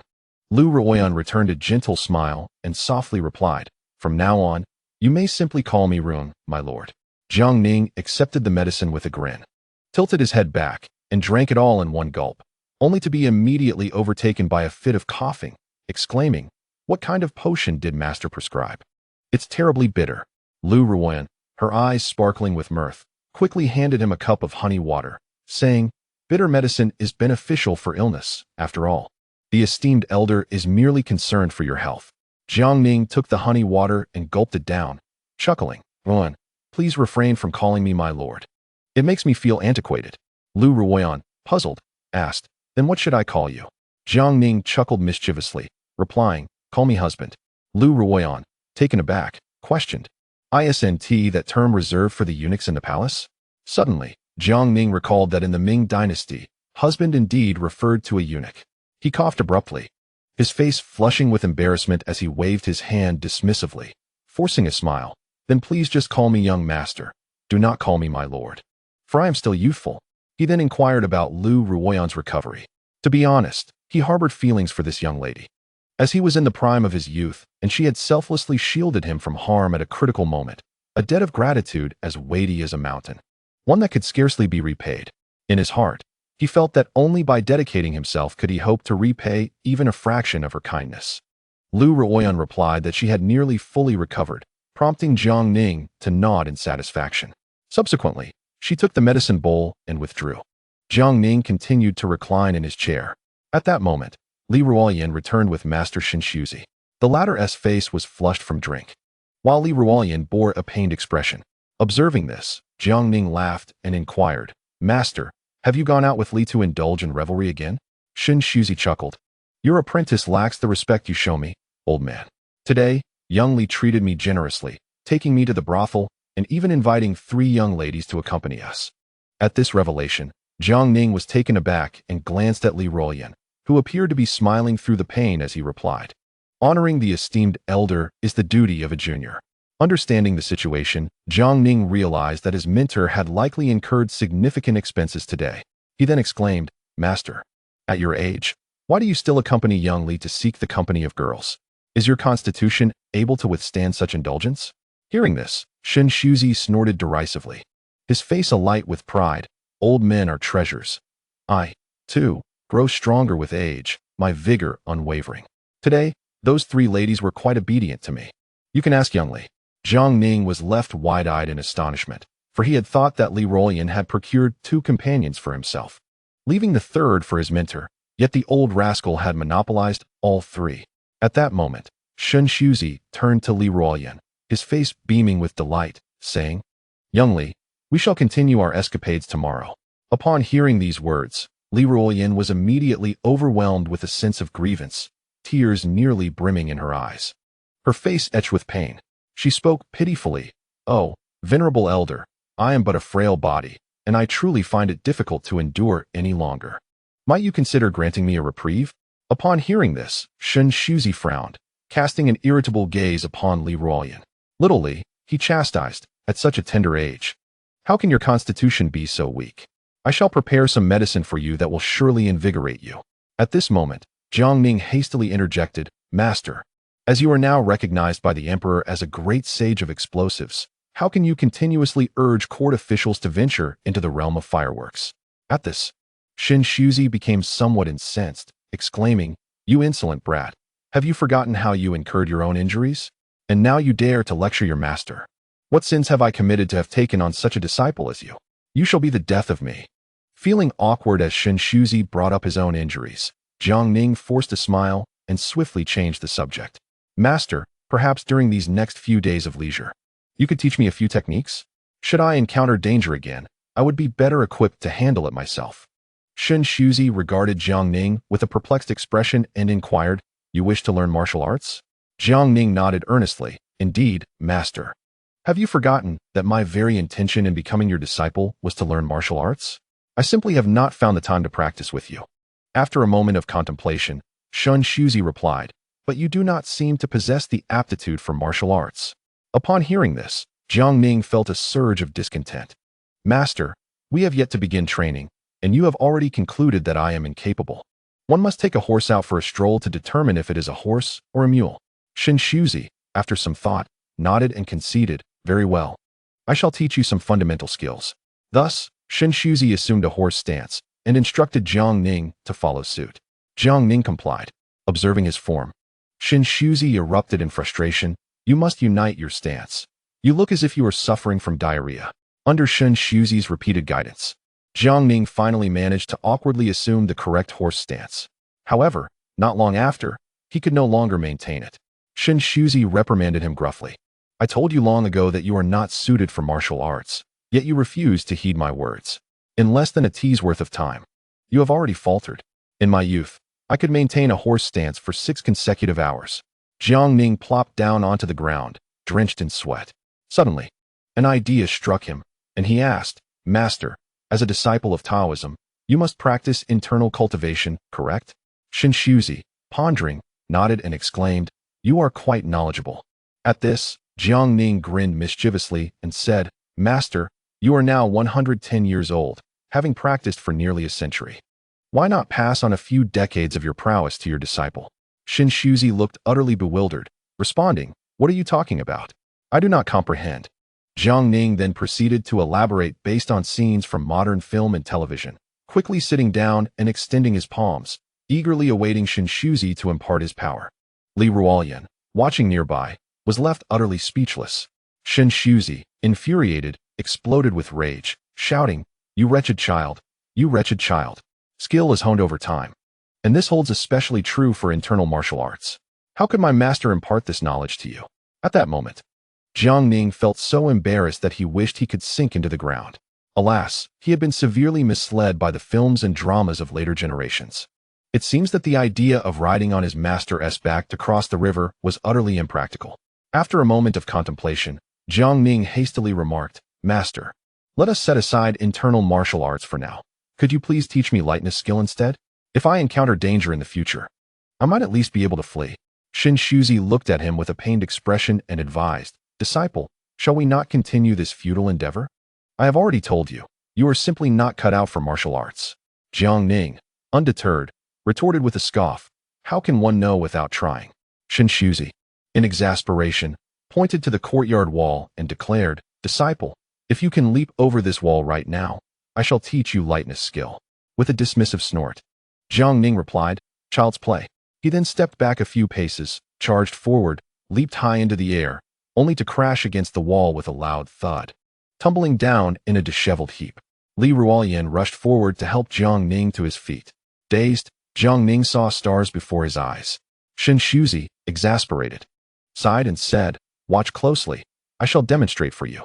With remarkable agility, Shen Shuzi effortlessly walked up the wall as if it were level ground. And in the blink of an eye, he flipped over the top. A splash followed, accompanied by Shen Shuzi's voice calling out. Jiang Ning quickly urged Liaodong to check on him, and she hurried out to investigate. Soon after, she returned to the courtyard, supporting a drenched Shen Shuzi. Liaodong, looking sheepish, reported, "Master, beyond the wall lies a well," and the old immortal just fell headlong into it. At this revelation, Jiang Ning could not contain himself, clutching his stomach as laughter streamed down his face.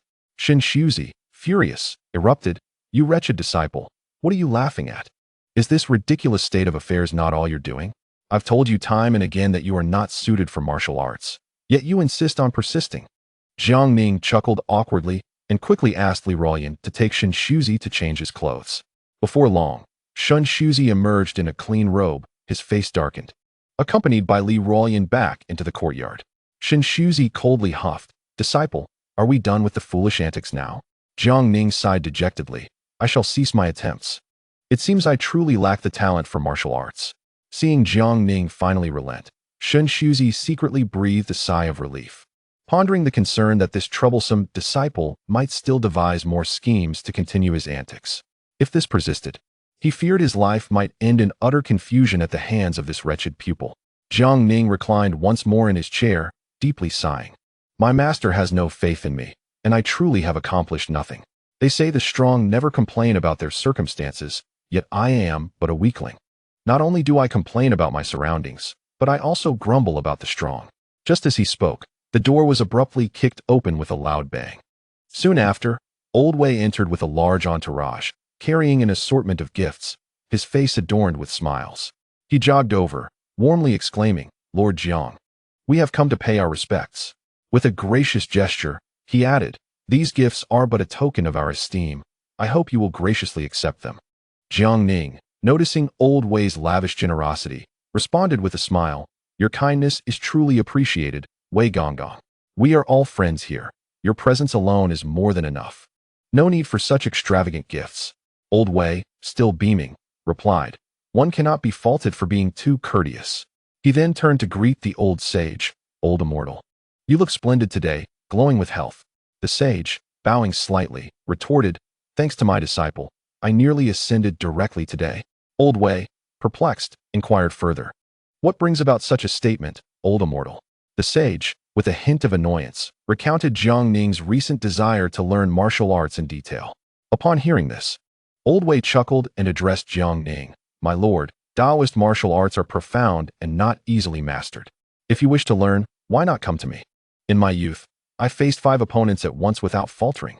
Jiang Ning, feeling slightly embarrassed by Old Wei's boasting, managed a polite smile and replied, "I appreciate your good intentions, Wei Zhongxian. However, my master has also indicated that I may not possess the aptitude for martial arts, so I shall refrain from pursuing it." At that moment, a member of the Jianqi hurriedly entered with a report, "My lord, someone from the Shuntian prefecture has arrived. They claim a citizen reported seeing someone climb over the wall and drown themselves in a well. How should we respond?" Before Jiang Ning could speak, Wei Zhongxian, visibly shocked, exclaimed, "What? Someone committed suicide after leaving Lord Zhang's residence? What on earth is happening?" Jiang Ning, feeling awkward, quickly reassured him, "No need to worry. It was merely my master, who, in a moment of whimsy, jumped over the wall to take a bath in the well."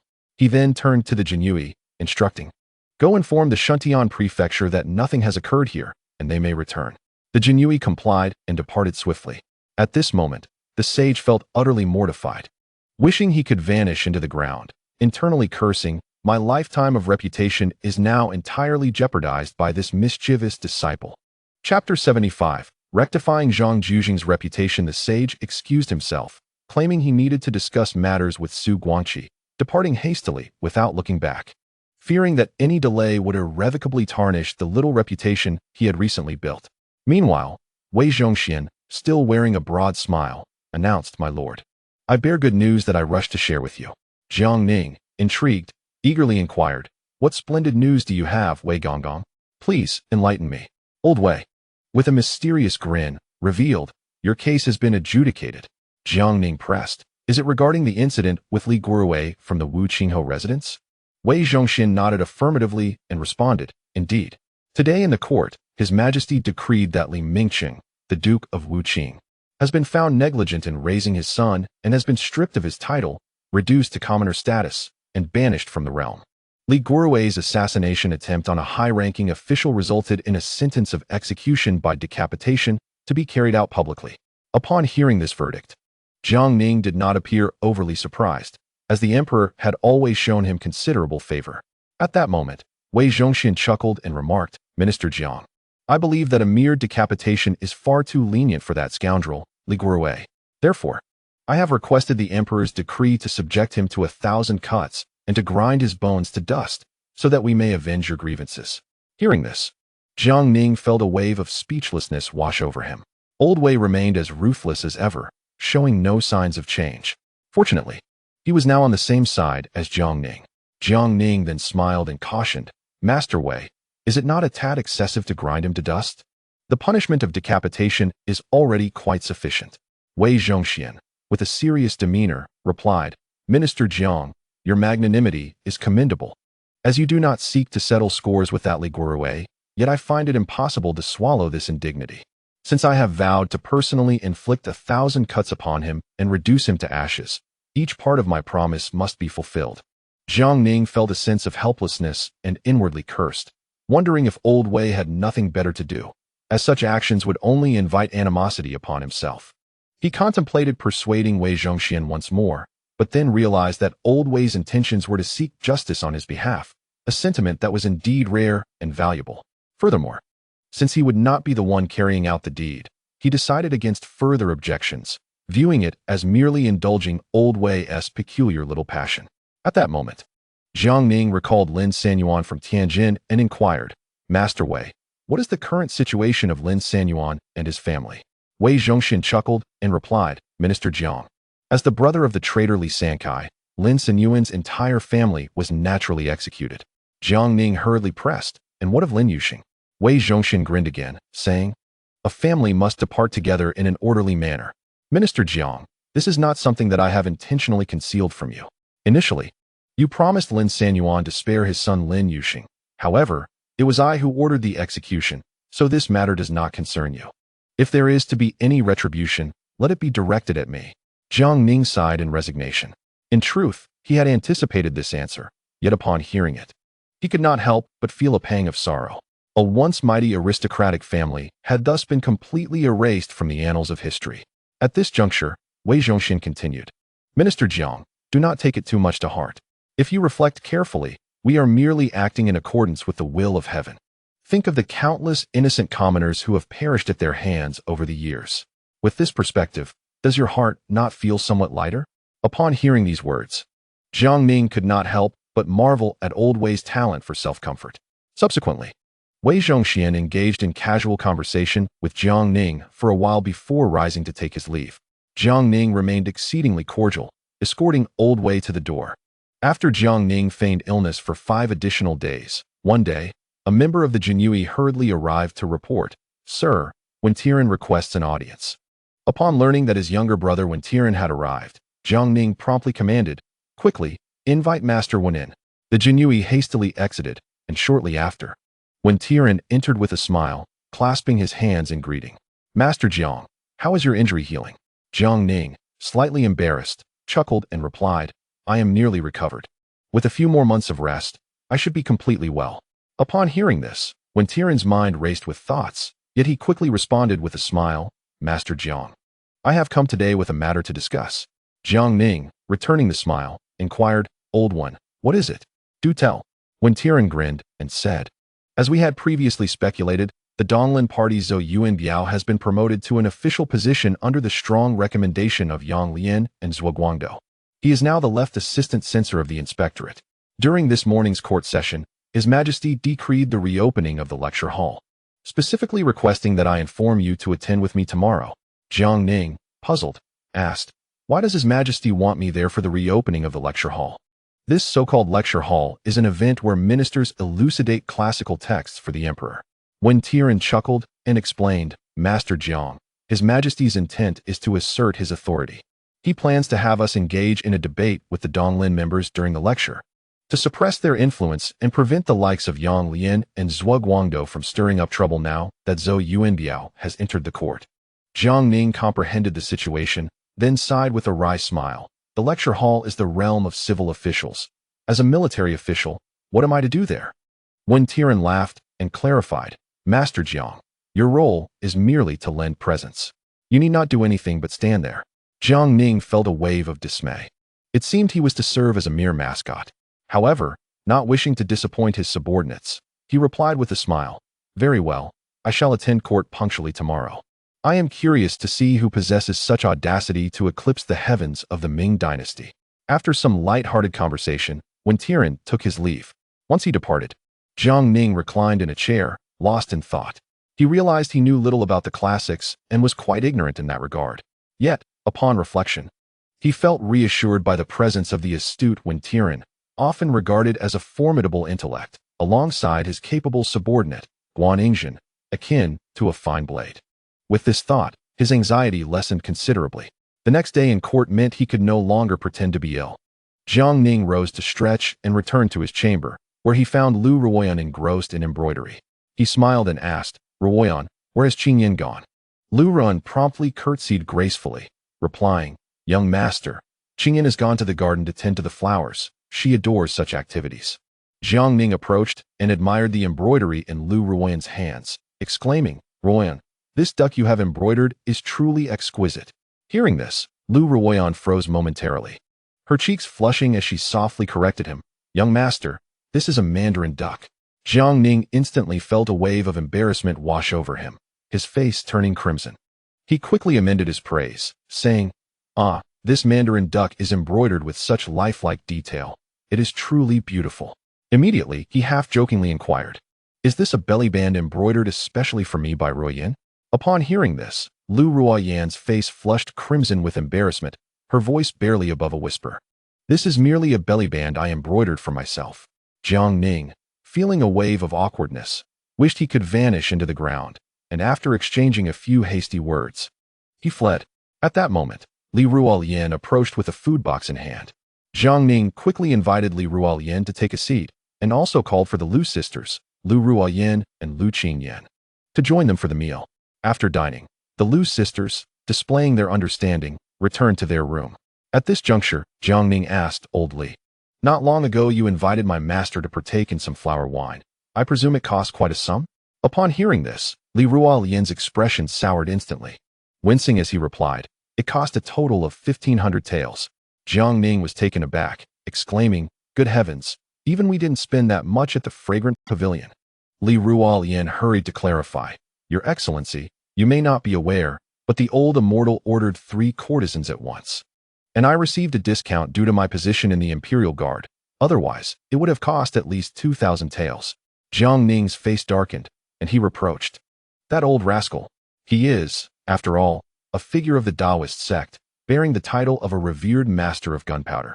How could he behave in such a manner? As a monk, indulging in wine, women, and gambling, he is nothing short of depraved.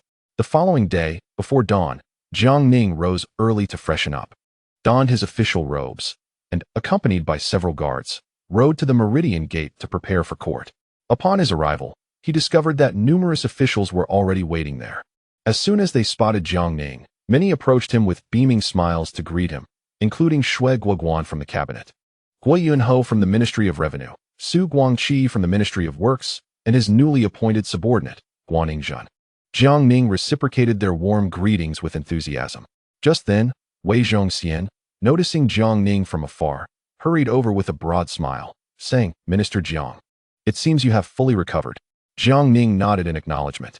Wei Zhongxian continued, With you back on duty, we feel much more secure down here. During your convalescence at home, we all felt a sense of emptiness. It was as if we lacked a guiding force in our work. Jiang Ning felt a sense of helplessness at these words, thinking to himself how he sounded like a power-hungry, treacherous minister. At that moment, a group of officials from the Donglin faction approached. The leader, with hair and beard entirely white, was followed by Yang Lian, Zhuguangdou, and other Donglin officials. Seeing this, Wen Tiren quickly leaned in to Jiang Ning's ear and whispered, "Minister Jiang, that gentleman is Zhou Yuanbiao from the Donglin party." Jiang Ning nodded slightly in acknowledgement. Before long, Zhou Yuanbiao, accompanied by Yang Lian and Zhuguangdou, stood before Jiang Ning, bowed, and smiled, saying, "Minister Jiang, truly, heroes emerge from youth. You have become a significant minister of our Ming dynasty." Jiang Ning was momentarily taken aback, then began to scrutinize Zhou Yuanbiao closely. The elderly man sported 3 long strands of beard, all white, and possessed strikingly clear eyes. Jiang Ning couldn't help but feel astonished. This individual was either exceptionally skilled at disguise, possessing unfathomable depth, or he was simply a person of pure intentions. However, Jiang Ning, regardless of the circumstances, dared not to regard this prominent figure of the Donglin party as one of simple thoughts. Jiang Ning returned the greeting with a smile, saying, "Old Master Zhou, your vigor in this advanced age is commendable. Your return to the court is indeed a model and inspiration for us younger generations." Zhou Yuanbiao, stroking his long beard, burst into hearty laughter. "At 70, I cannot compare to the youthful and accomplished Jiang Darren." Jiang Ning was taken aback, surprised that this old fellow was engaging in mutual flattery. A glance at Yang Lian and Zhuguangdou, who stood behind Zhou Yuanbiao, revealed their pale faces, ignoring him entirely. Just then, the palace gates creaked open, and Jiang Ning cheerfully reminded, "Old Master Zhou, the gates have opened. We should proceed to court. As your junior, I invite you to lead the way." Zhou Yuanbiao did not decline, striding confidently into the palace. This stirred anxiety in Wei Zhongxian, who could not help but snort disdainfully. This old coot, with just a few courteous words, has become arrogant. Jiang Ning chuckled softly and led his entourage through the palace doors. Upon entering the grand hall, civil and military officials lined the sides. At this moment, the Duke of England, Zhang Weixian, and the Duke of Dinghua, Su Shi, were inspecting Liaodong, while Jiang Ning stood beside Duke Chenghua, Zhu Chunqing. Upon seeing Jiang Ning, Zhu Chunqing let out a cold huff, not even glancing in his direction. Jiang Ning inwardly cursed. "Ignorant fool, you will have your time to weep." At that moment, Fang Zhenghua's voice rang out, "The emperor has arrived." Everyone hurriedly bowed in respect. Zhu Youjiao, adorned in his dragon robe, settled upon the dragon throne with a smile, inquiring, "Esteemed ministers, do any of you have memorials to present today?" At this juncture, Zhou Yuanbiao trembled as he stepped forward from the ranks, respectfully stating, "Your Majesty, this old minister has a memorial to submit." Zhu Youjiao nodded slightly, permitting him to proceed. Zhou Yuanbiao produced a memorial and began, "I humbly beseech your Majesty to issue a decree to rehabilitate Zhang Jujing." In his time, Zhang Jujing led reforms and implemented numerous measures that greatly benefited the state. A sudden uproar erupted in the court. Some officials whispered amongst themselves, quietly debating the matter. Although Zhang Jujing's reforms had once heralded a revival for the Ming dynasty, they had also threatened the interests of many powerful figures. Following his demise, his home was raided, and his titles stripped. Most of his reforms were subsequently abolished. Zhou Yuanbiao's call for rehabilitation was undoubtedly a significant bombshell within the court. Jiang Ning frowned slightly. Fully aware of the pros and cons of Zhang Jujing's reforms and the potential machinations of the Donglin party behind this move, Wei Zhongxian's expression darkened. He viewed the Donglin party's actions as insidious, intending to expand their influence for their own gain. Meanwhile, Yang Lian, Zhuguangdou, and other officials from the Donglin party wore expressions of eager anticipation, fixating on Zhu Youjiao, awaiting the emperor's response. After a moment of contemplation, Zhu Youjiao slowly spoke, "Now, many years have passed, and I shall not dwell on the past. Zhang Jujing's dedication to the state and his merits are evident and beyond dispute.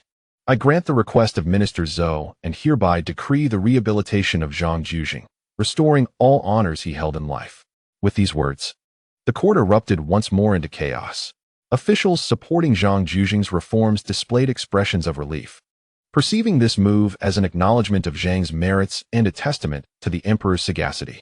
Jiang Ning pondered inwardly, recognizing the cunning timing of Zhou Yuanbiao's proposal. The current dynamics within the court were delicate, and the emperor's decision could significantly alter the balance of power among various factions. Wei Zhongxian cast a fierce glare at Zhou Yuanbiao, contemplating that the Donglin party was once again stirring trouble. Leveraging the opportunity to vindicate Zhang Jujing for the sake of enhancing their own prestige, which would surely make them more formidable in the future. Upon hearing the emperor's approval, Zhou Yuanbiao was overcome with excitement, kneeling in gratitude, proclaiming, "Your Majesty is wise. Zhang Jujing, if he were aware, would surely be grateful for your benevolence." Yang Lian, Zhuo Guangdou, and other members of the Donglin party followed suit, kneeling and exclaiming, "Long live the emperor," their faces aglow with the joy of triumph. Observing the jubilant expressions of the Donglin officials, Zhu Youjiao spoke again. "Let Minister of Rights Gu Bingxian oversee the matters concerning Zhang Jujing's vindication." The previously elated Donglin officials suddenly fell silent, their smiles frozen as if a hand had gripped their throats. They understood well that Gu Bingxian was aligned with Wei Zhongxian. What they had envisioned as an opportunity to bolster the Donglin party's influence in the court had now turned into a scenario where their efforts might be usurped by another. Hearing Zhu Youjiao's designation of Gu Bingxian to manage Zhang Jujing's vindication, Jiang Ning silently commended his brother Zhu. This arrangement would render the Donglin party's efforts fruitless, with all credit ultimately accruing to Gu Bingxian. Gu Bingxian, after all, was an ally of Wei Zhongxian and a staunch royalist. Subsequently, Jiang Ning scrutinized Zhou Yuanbiao, surprised to find the old fox remarkably composed, exhibiting no signs of distress, his demeanor as tranquil as if the matter bore no relation to him. However, Yang Lian and Zhuo Guangdou could not remain passive. In their eyes, securing this task would allow the Donglin party to significantly amplify its influence. Thus, they hastily stepped forward to express their stance. Yang Lian spoke first, "Your Majesty, I believe it is most appropriate for Old Master Zhou Yuanbiao to preside over Zhang Jujing's vindication." Upon hearing this, Zhu Youjiao's expression darkened, and he coldly inquired, "And why is that? Is it not possible for Minister Gu Bingxian, as the Minister of Rights, to oversee Zhang Jujing's vindication?" The unspoken implications of the emperor's words were clear to all present. Yet, Yang Lian and Zhuo Guangdou were resolute, willing to press forward. Yang Lian reiterated loudly, "I beseech your Majesty, Gu Bingxian has always aligned himself with Jiang Ning and Wei Zhongxian, and despite holding the position of Minister of Rights, he engages in factionalism within the court, rendering him unfit for the critical task of vindicating Zhang Jujing." At that moment, Gu Bingxian, unfazed and smiling, countered, "Master Yang, what do you imply? Is it a crime to have cordial relations with Master Jiang and Duke Wei?" Yang Lian scoffed, replying without reservation, "Gu Bingxian, your collusion with Jiang Ning and Wei Zhongxian is known throughout the court. Who does not understand this? You eat everything they say. Yet Zhang Jujing's significant contributions to the nation warrant a crucial rectification that must not fall into the hands of a treacherous individual like you." Upon hearing Yang Lian's words, Gu Bingxian was incensed. At that moment, Guan Yingzhen stepped forward, raising his voice. "Your Majesty, Yang's words are utterly erroneous. I must impeach him." Yang Lian was taken aback. As he was accustomed to being the one to impeach others, it was indeed unexpected for someone to turn the tables on him. Zhu Youjiao nodded and said, "Minister Guan, please elaborate." With a serious demeanor, Guan Yingzhen replied, "Yang Lian and Zhuo Guangdou's assertions are preposterous. Minister Gu, as the Minister of Rights of the Ming Dynasty, receives the court's salary and attends to the duties assigned by your Majesty. How could he possibly have any improper connections with Master Jiang or Minister Wei? Yang's actions are clearly defamatory towards the court's high officials. I earnestly request your Majesty to impose severe punishment on both of them." Jiang Ning observed the unfolding turmoil with a cold gaze, utterly weary of Yang Lian and Zhuo Guangdou. These two, neglecting their responsibilities, spent their days bickering in the court, which was truly disheartening.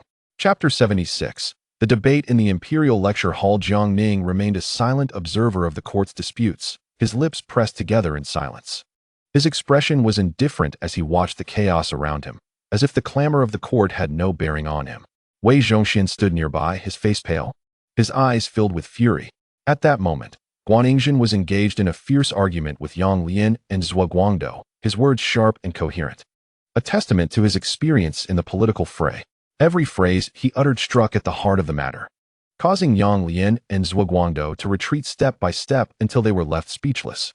As the quarrel reached its peak, Zhu Youjiao, seated upon the dragon throne, waved his hand authoritatively and proclaimed, "Let Minister of Rights Gu Bingxian preside over the rectification of Zhang Jujing." Upon his declaration, aside from Yang Lian and Zhuo Guangdou, who wore expressions of indignation and reluctance, the other officials in the court knelt and responded in unison, "We obey the decree." The sound reverberated throughout the grand hall, underscoring the majesty of imperial authority. Subsequently, Zhu Youjiao announced the adjournment of court, and all civil and military officials proceeded out of the palace. Jiang Ning, along with the prominent figures from the cabinet and the 6 ministries, was directly invited into the imperial study to commence the lecture. The lecturer for this session was Zhou Yuanbiao. Zhu Youjiao sat with focused attention upon the dragon throne. Once Zhou Yuanbiao took his position, he immediately began to speak eloquently, referencing ancient texts and expounding upon the principles contained within the classics with remarkable fluency. Jiang Ning, a newcomer to such lectures, found himself bewildered by the profound doctrines and intricate allusions, his gaze filled with confusion. In contrast, the other dignitaries were captivated, engrossed in the discourse, occasionally nodding in agreement with Zhou Yuanbiao's explanations. Even Zhu Youjiao occasionally nodded, clearly appreciative of Zhou Yuanbiao's discourse, his eyes reflecting contemplation and reminiscence. Bored, Jiang Ning leaned against a pillar and fell into a deep slumber. At that moment, Zhou Yuanbiao caught a glimpse of the scene from the corner of his eye and gently cleared his throat. This sudden sound instantly alerted the distinguished guests to an unusual occurrence. They turned to see Zhou Yuanbiao, his face adorned with a smile, fixating his gaze on Jiang Ning, who was soundly asleep against a pillar. Zhu Youjiao internally lamented the situation, thinking that brother Jiang was being rather careless. How could he possibly succumb to slumber in such a crucial assembly? Zhou Yuanbiao strolled over to Jiang Ning's side, maintaining his amiable smile, and inquired, "Master Jiang, could it be that I have faltered in my discourse, rendering you disinterested?" Awakened by the voice, Jiang Ning rubbed his sleepy eyes and quickly realized the awkwardness of his predicament, hastily smiling as he explained, "Esteemed Elder Zhou, your words are truly captivating. I found myself so engrossed that I inadvertently drifted into a reverie." Upon hearing this, Zhou Yuanbiao's lips curled into a subtle smile, and he remarked, "In that case, I kindly request Master Jiang to elucidate for me and my esteemed colleagues." A wave of concern swept through the minds of the assembly. They were acutely aware of Jiang Ning's academic prowess. While it would be unjust to claim he was devoid of merit, after all, he was adept in governance and military affairs. His ignorance in the classics and philosophical texts was glaringly apparent. Zhou Yuanbiao's seemingly innocuous request effectively placed Jiang Ning in a rather uncomfortable position. Jiang Ning cleared his throat, his mind racing, and straightened his posture, calmly responding, "Esteemed Elder Zhou, I must confess, while I have earnestly engaged with Confucian classics, I often find myself unable to grasp their profound subtleties. However, I have devoted considerable effort to the study of Taoist texts, and I possess some insights therein. Might I propose to expound upon the Taoist classics from a different perspective to shed light on the matter at hand?" A flicker of surprise flashed in Zhou Yuanbiao's eyes. Yet he retained his poise, bowing respectfully and responding with a beaming countenance. "That would be splendid. We, your colleagues, shall listen attentively to Master Jiang's esteemed insights." With that, he slightly inclined his body and gestured for Jiang Ning to step forward. In an instant, all eyes in the imperial study were fixed upon Jiang Ning, filled with curiosity and anticipation, eager to witness how the man, who had notably struggled with classical scholarship, would navigate this crisis through the lens of Taoist principles. Jiang Ning raised his hands in a respectful gesture, exuding calmness as he began. "The Taoist philosophy of governance can be succinctly encapsulated in the phrase wu wei or non-action. However, it is imperative to clarify that this non-action does not imply inaction or negligence. Rather, it serves as a counsel to rulers, urging them not to overly interfere in the daily lives of the populace. The common people follow the rhythms of nature, laboring at dawn and returning home at dusk, toiling year-round with the modest aspiration of earning a meager livelihood, securing 3 meals a day, and having a roof over their heads for a stable life. If those in power can comprehend the true essence of Taoist non-action, curtailing excessive decrees and unwarranted intrusions, and granting the people ample space, allowing them to manage their lives in a methodical manner at their own pace, society will indeed flourish in order and progress steadily. Just as the mighty rivers flow ceaselessly when their channels are unobstructed, nourishing the lands around them. Once excessive human intervention creates barriers, the waterways become choked, leading to calamities. The governance of a nation follows a similar principle. Undue interference can easily give rise to chaos. Upon hearing this, Zhou Yuanbiao chuckled softly, stroking his long beard, and remarked, "Master Jiang, your perspective is indeed quite reasonable. However, I have a question. Since the Taoist philosophy of Wu Wei, non-action, offers such benefits, why is it that, since the Qin dynasty, successive dynasties have predominantly embraced Confucian thought as the cornerstone of governance rather than Taoism?" Jiang Ning smiled slightly, responding in a measured tone, "Esteemed Elder Zhou, whether it be Confucianism or Taoism, despite their differing philosophies, their ultimate aim is to achieve national prosperity and the well-being of the populace. As you noted, since the Qin dynasty, most dynasties have governed through Confucian principles. However, if we examine the annals of history, you will find that these dynasties, no matter how resplendent, ultimately could not evade the fate of demise. The reasons for this are multifaceted and cannot be attributed to a single factor. While Confucian thought has played a significant role in governance, it cannot singularly dictate the rise and fall of a dynasty. Governance is a complex process that necessitates a comprehensive consideration of various factors. No single ideology can guarantee enduring stability. Jiang Ning's words were a sharp rebuke to Zhou Yuanbiao, who held Confucian governance in high esteem and took pride in it. Zhou Yuanbiao, incensed, huffed and glared, demanding, "Then, in your esteemed opinion, how can a nation achieve lasting stability?" Jiang Ning, still smiling, replied with poise, "Here, I can elucidate for you, esteemed Elder Zhou, using the terminology of a scientist." Zhou Yuanbiao, perplexed, pressed further, "What do you mean by scientist?" Jiang Ning pondered for a moment before explaining with a smile, "It is a new school of thought I have conceived. The essence of the scientist's governance philosophy centers on the concept of science. So what is science? From the scientist's perspective, scholars, farmers, artisans, and merchants need not be strictly confined to their roles. In fact, they can flourish in a diverse manner." Zhou Yuanbiao let out a scoff, retorting, "Master Jiang, you have yet to answer my question. How exactly can a nation achieve lasting stability?" Jiang Ning chuckled lightly, unfazed, and elaborated, "What I mean by scientific governance is to deeply understand the lives of the common people and the state of the nation, rather than merely sitting in the court, engaging in lofty discussions and pontificating about governance. For instance, we must be aware that rice is cultivated in the south while wheat is grown in the north, and we should know the specific yields. It is essential to understand the population of the people and their needs for food, clothing, and daily necessities. Since the founding of the Ming dynasty, what has been the precise amount of cultivated land, and can the yield satisfy the demands of the populace? Only by thoroughly grasping these circumstances and formulating policies based on actual conditions can a nation develop steadily and achieve enduring stability, rather than relying solely on hollow ideals to govern impractically. Zhou Yuanbiao, his anger flaring like a blazing crown, thundered, "You audacious youth! How dare you malign the Confucian doctrine as a hollow and impractical means of governance? Such words are a grave disrespect to the venerable Confucius." Upon hearing this, even Zhu Youjiao, seated upon the dragon throne, felt a surge of alarm.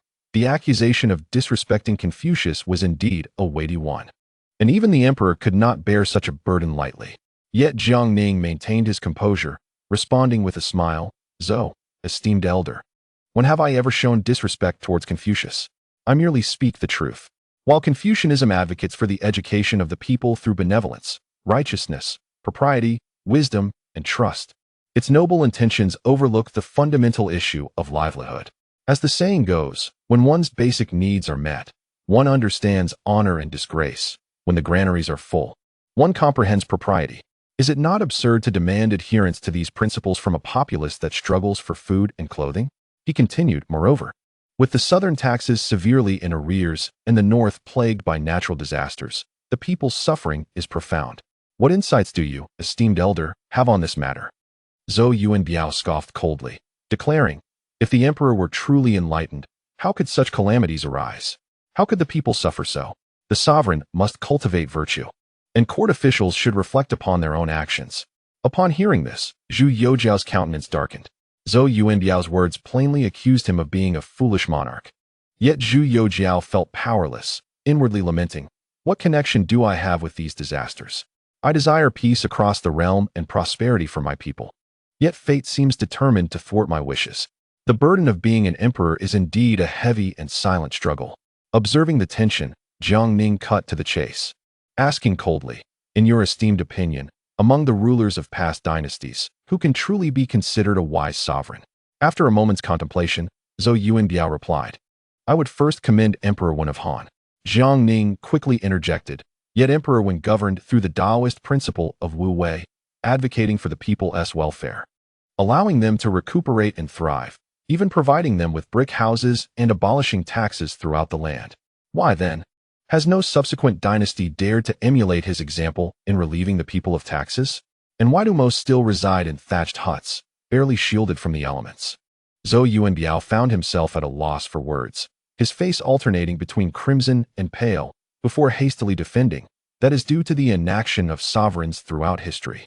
Jiang Ning pressed forward, unyielding. If the sovereign is inactive, do the ministers and officials also remain idle? Governance is a shared responsibility of the emperor and his court. Throughout so many dynasties, it is implausible that every emperor acted without initiative. Even if the emperor falls short, the ministers must fulfill their duties, supporting the sovereign and seeking the people's welfare. Yet, why has there been no fundamental improvement in the lives of the populace? Take taxation as an example.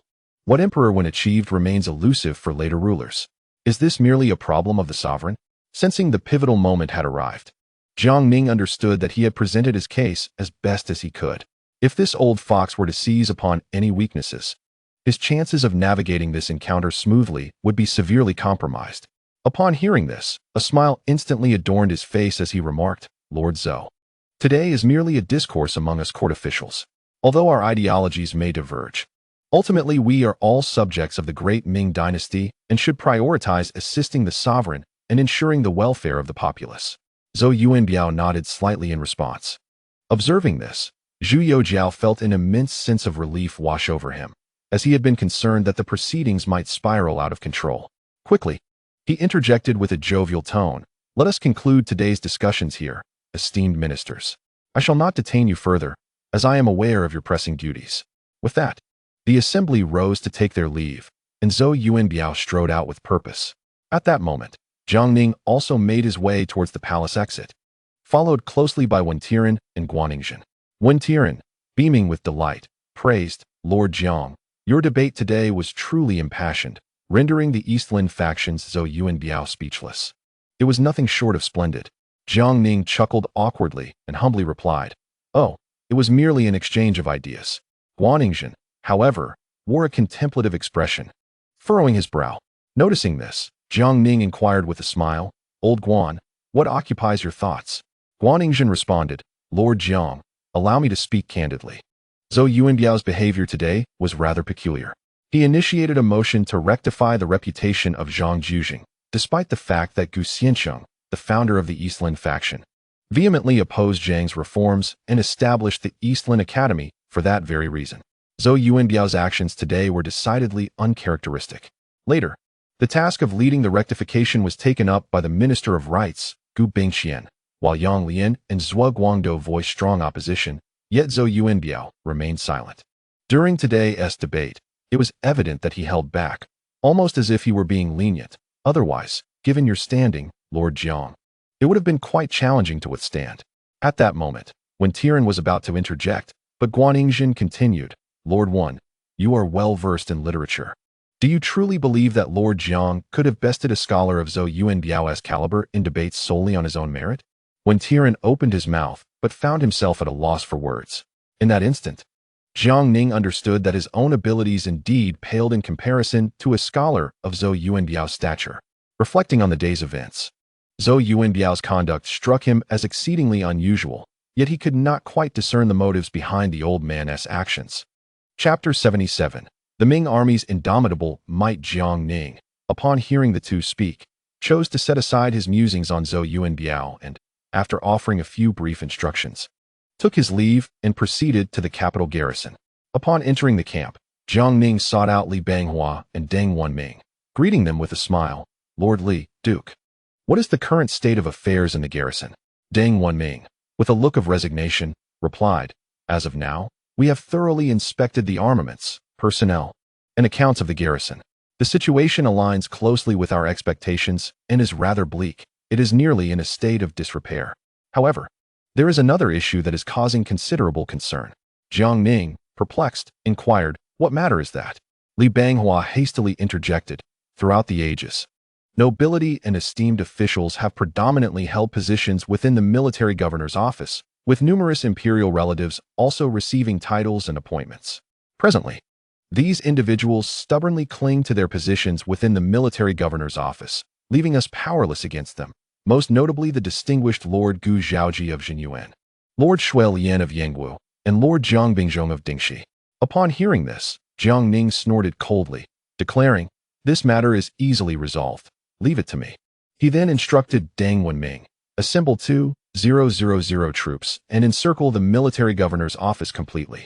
Deng Wenming was taken aback, exclaiming, "Sir Jiang, surrounding the military governor's office with troops? How can we proceed with such an action? If word of this gets out, what remains of the court's dignity?" Jiang Ning scoffed again. "The court's dignity has long been discarded by these unlawful nobles. If they are indifferent, why should we concern ourselves?" Urging him once more, "Hurry and gather the troops. Follow my lead." With no other choice, Deng Wenming complied and assembled the 2,000 soldiers, marching fiercely alongside Jiang Ning to the military governor's office. Upon arrival, they found a throng of nobles and their retainers barricading the entrance, refusing to budge.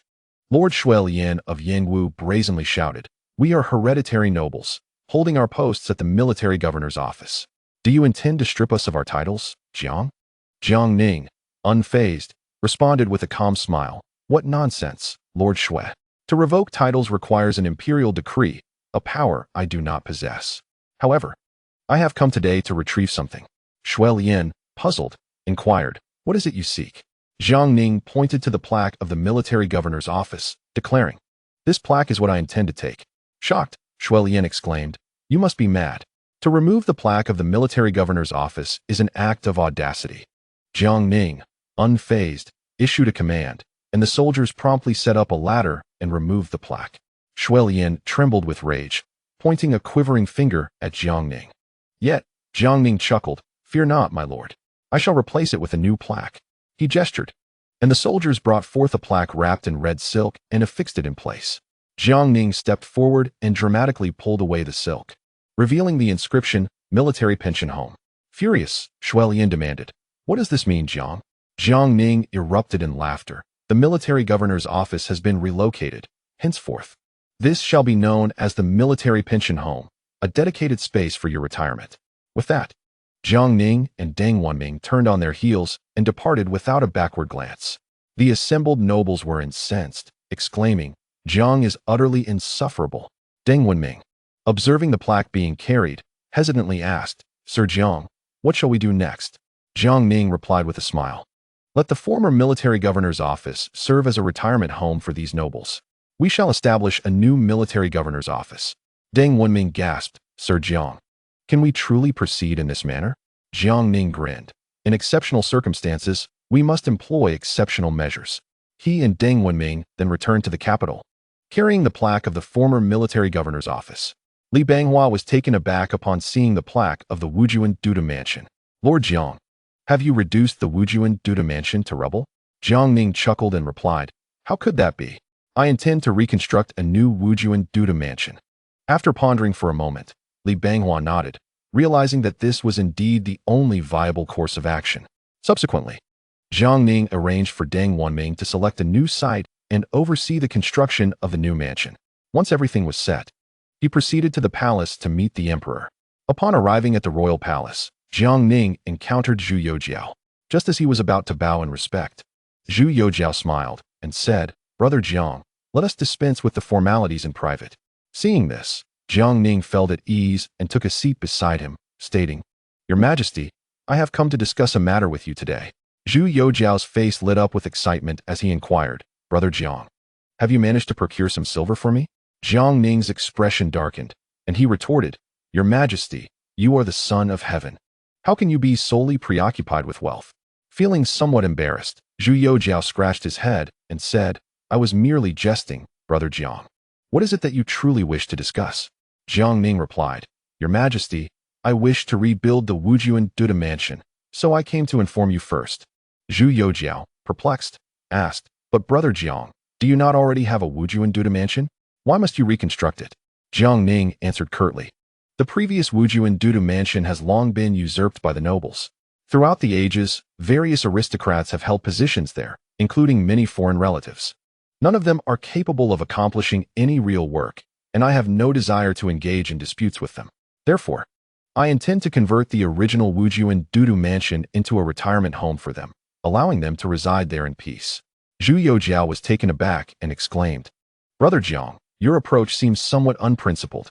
Jiang Ning sighed in exasperation and replied, Your Majesty, this is to preserve your dignity. After all, I cannot simply uproot them all. Can I? Otherwise, you would be labeled as a harsh benefactor. Zhu Youjiao promptly agreed, saying, That is a splendid idea. Let us proceed with it. I shall issue an edict to convert the original Wujuan Dudu mansion into a retirement home, and I will ensure they submit all military records, allowing them to retire there with their stipends intact. This way, the court will not be seen as treating them unjustly. Seeing Zhu Youjiao's approval, Jiang Ning prepared to take his leave. However, Zhu Youjiao grabbed his arm and said, Brother Jiang, it is rare for you to visit the palace. Must you leave in such haste? Jiang Ning inquired, Your Majesty, is there anything else? Zhu Youjiao shook his head, stating, No, I just wish to chat with you. Jiang Ning, feeling a headache coming on, replied, Your Majesty, let us save our conversation for another day. I have far too many pressing matters at hand. Without waiting for Zhu Youjiao's response, Jiang Ning swiftly made his exit, not looking back. It was not that Jiang Ning was unwilling to converse with Zhu Youjiao. Rather, he was inundated with tasks that demanded his immediate attention. With Zhu Youjiao's decree in place, the nobles found themselves utterly at a loss, reluctantly accepting the situation and complying by surrendering all military records. Jiang Ning promptly dispatched personnel to retrieve all military records and documents back to the barracks. As the new military governor's office was not yet constructed, he opted to establish his office directly within the military camp. At present, Chao Wenzhao and Man Gui were occupied with recruiting new soldiers, leaving only Zhao Shuijiao by his side. Consequently, Jiang Ning assigned Zhao Shuijiao the task of training the existing 20,000 troops. In this matter, Jiang Ning was resolute, decisively distributing half a year's military pay to all soldiers. This delighted the troops, who received 2 taels of silver monthly, all in solid cash, without a single coin missing. Instantly invigorated, the soldiers threw themselves fervently into their training. During this period, Jiang Ning seized the opportunity to visit the Royal Academy of Science, where he sought out Chen Zilong to inquire about the cultivation of corn and sweet potatoes on the 2,000 acres of land. Chen Zilong, brimming with excitement, reported that he had planted corn and sweet potatoes across the entire area and had mobilized experienced agricultural officials from the Ministry of Revenue to oversee the management, assuring that a harvest would soon be forthcoming. Hearing this, Jiang Ning was elated, recognizing the paramount importance of sustenance for the populace, a matter requiring utmost diligence. Afterwards, he accompanied Chen Zilong to the fields, where they beheld lush green seedlings thriving remarkably. Jiang Ning, his face flushed with excitement, eagerly praised, Master Chen. You have made a significant contribution to the nation. Chen Zilong humbly smiled in response, stating, I have merely done my modest part. What plans does Lord Jiang have for the harvest? Jiang Ning pondered momentarily before declaring, We shall promote the cultivation of corn and sweet potatoes throughout the Zhili region. Chen Zilong nodded in agreement, then cautioned, Lord Jiang, the common folk are typically reluctant to bear excessive risks. The promotion of such novel crops must be gradual. Haste could lead to adverse outcomes. The livelihoods of the people depend entirely on their crops, and should the court impose such changes forcibly, it may backfire. Jiang Ning acknowledged this, fully aware of the intricate dynamics involved. It was natural for the ordinary citizens to harbor concerns over the yield of unfamiliar crops. Nevertheless, he felt reassured, having previously confiscated land from numerous corrupt officials, which was now properly registered. He had devised a plan to distribute this land to landless citizens, mandating that half be used for planting potatoes and sweet potatoes, while allowing freedom for the other half. Additionally, the court would exempt them from related taxes, ensuring the populace would likely embrace the initiative. Subsequently, Jiang Ning returned to the barracks and directly approached Zhao Shuijiao to inquire about the soldiers' training progress. Zhao Shuijiao, beaming with a broad smile, reported, Lord Jiang. Ever since the full military pay was issued, the soldiers' enthusiasm for training has soared. I find it particularly effortless to conduct drills. Jiang Ning, upon hearing this, displayed a look of satisfaction and nodded approvingly. As lunchtime approached, he and Zhao Shuijiao proceeded to the mess hall to prepare for their meal. In the present military camp, there exists no special treatment for generals. All individuals are treated equally, dining on the same fare. Jiang Ning picked up his bowl and chopsticks, joining Zhao Shuijiao in the queue. Upon seeing them, the soldiers ahead offered salutes, eager to allow Jiang Ning and Zhao Shuijiao to serve themselves first. With a grave expression, Jiang Ning firmly stated that whether one is a general or a soldier, the principle of queuing must be upheld.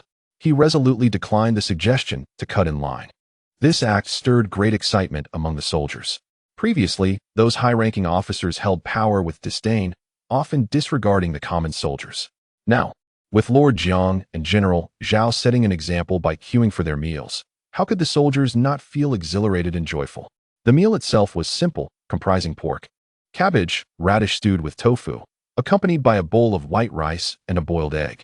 After serving their food, Jiang Ning and Zhao Shuijiao casually selected a table to sit down at, astonishing the soldiers sharing the table. Jiang Ning smiled and encouraged everyone to join him, saying, "Please, take a seat and eat together. There is no need for formality." He then began to inquire whether the soldiers were accustomed to life in the camp. One soldier, named Wang Mao, thumped his chest and exclaimed, "Ever since Lord Jiang reformed the capital garrison, life for us foot soldiers has improved significantly. Now, we receive 2 taels of silver as our monthly pay, and the court even granted a lump sum for half a year, 12 taels of silver. That's enough to sustain my entire family for 2 years." Hearing this, Jiang Ning nodded in satisfaction. Wang Mao continued with enthusiasm, "When those noble lords managed the garrison, they treated us like we were less than human, serving us scraps and leaving us to suffer from hunger. Now, we can enjoy steamed buns and white rice daily. And every meal includes meat and eggs, something we would never have dared to dream of in the past." Jiang Ning responded with a smile, "Farmers rely on grain for sustenance, and it is only right that soldiers receive their pay. You serve the court as soldiers, preparing to battle in defense of the realm. How could the court neglect you? Moreover, the emperor cares for his subjects as his own children, placing great importance on the well-being of the troops." Finally, Jiang Ning turned to Wang Mao with a smile and asked, "Wang Mao, you will soon be heading to Liaodong to fight the Tatars. Are you afraid?" Wang Mao's expression turned serious, and he straightened his back, declaring, "I am not afraid. The Tatars are human too. They have 2 shoulders and a head, just like us. One strike from my sword can fell them. Even if I were to perish in battle, the court will look after my family. There is nothing for me to fear.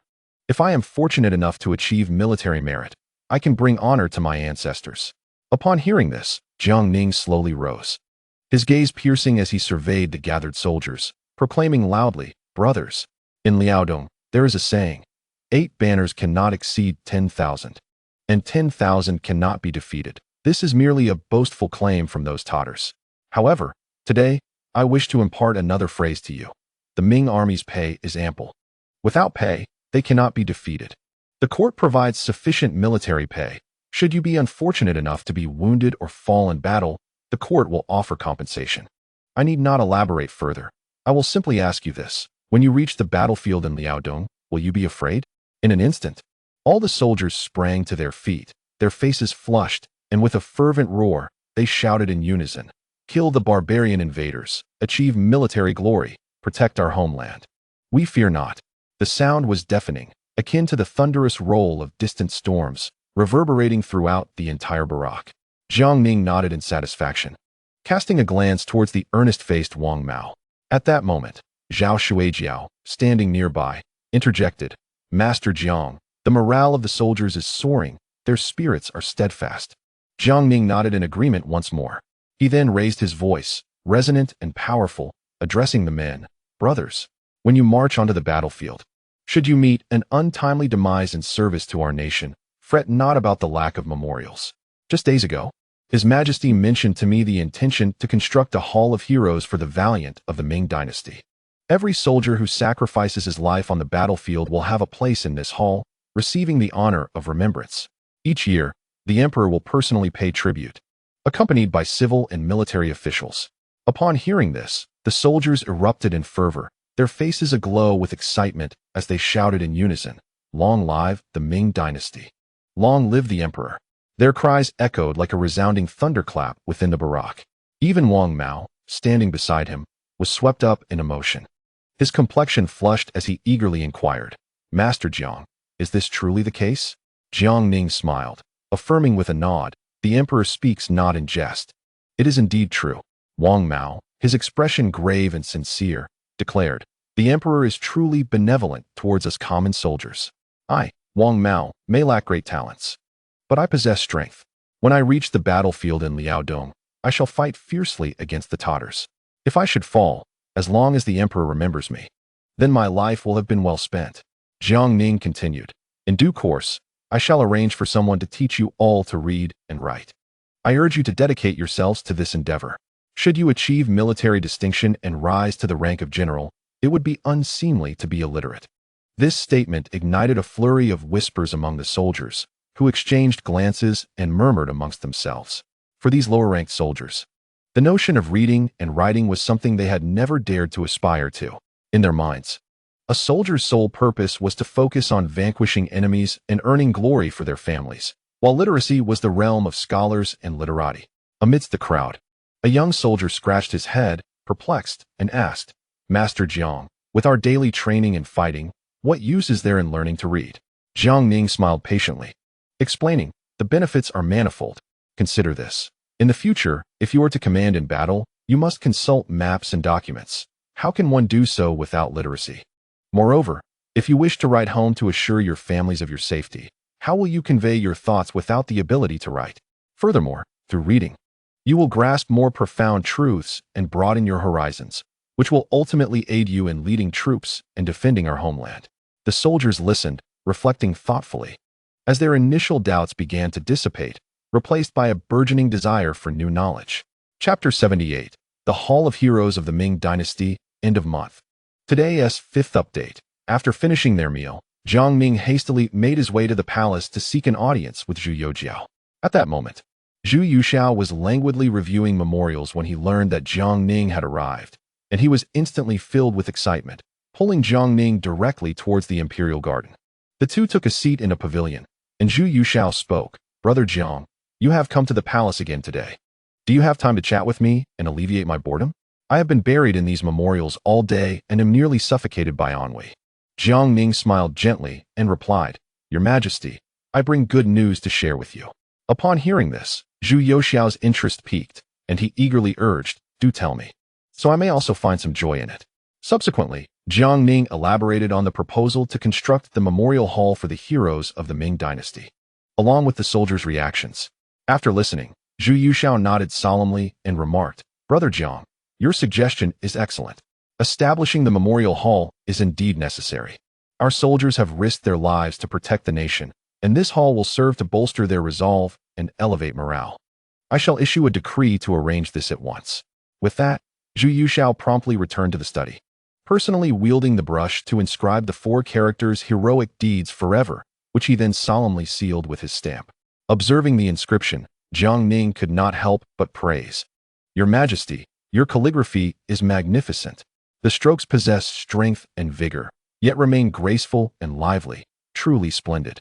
Zhu Youxiao, slightly embarrassed, chuckled and replied, "It is not as remarkable as you claim, Brother Jiang. I am merely doing my humble part." Then, seizing the moment, Jiang Ning suggested, "Your Majesty, the construction of the memorial hall is of utmost importance and should not be delayed. I believe it should be entrusted to Duke Dingyuan, Deng Wenming, who is currently overseeing the construction of the 5 armies command. He will certainly ensure the hall is built well." After a moment's contemplation, Zhu Youxiao nodded in agreement, saying, "Very well, let us assign this task to Duke Dingyuan. I trust he will handle it well." As Jiang Ning moved to take the scroll bearing the inscription, Zhu Youxiao quickly grasped his arm and stated, "Brother Jiang, you cannot take this away. I wish to keep it to personally inscribe the plaque for the memorial hall, as a token of my respect for the heroes." Jiang Ning, upon hearing this, applauded in delight, startling Zhu Youxiao with his sudden exuberance.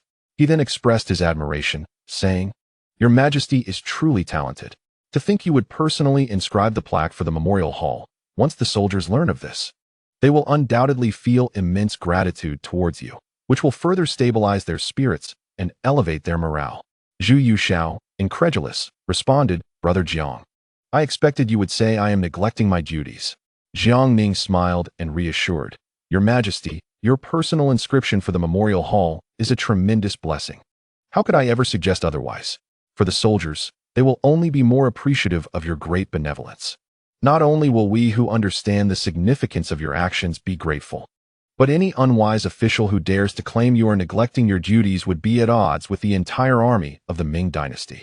As Zhu Youjiao's spirits soared, Jiang Ning seized the moment to propose, Your Majesty, might you consider crafting a couplet or two? We could have them engraved and displayed in the martyr's shrine, which would surely enhance its grandeur. Zhu Youjiao nodded in agreement and inquired, Brother Jiang, what do you think I should inscribe? After a moment of contemplation, Jiang Ning slowly suggested, the first line, Loyal souls linger, with fervent blood inscribed with ambition. The second line, Noble spirit endures, with a heartfelt resolve reflecting the mountains and rivers.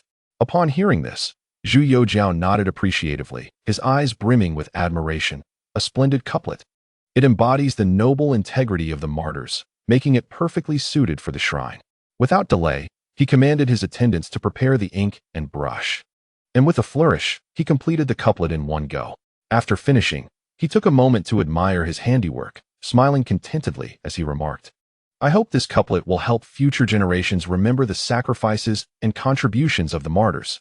Subsequently, Jiang Ning left the palace in high spirits and made his way to find Deng Wanming, who was supervising construction at the military governor's office.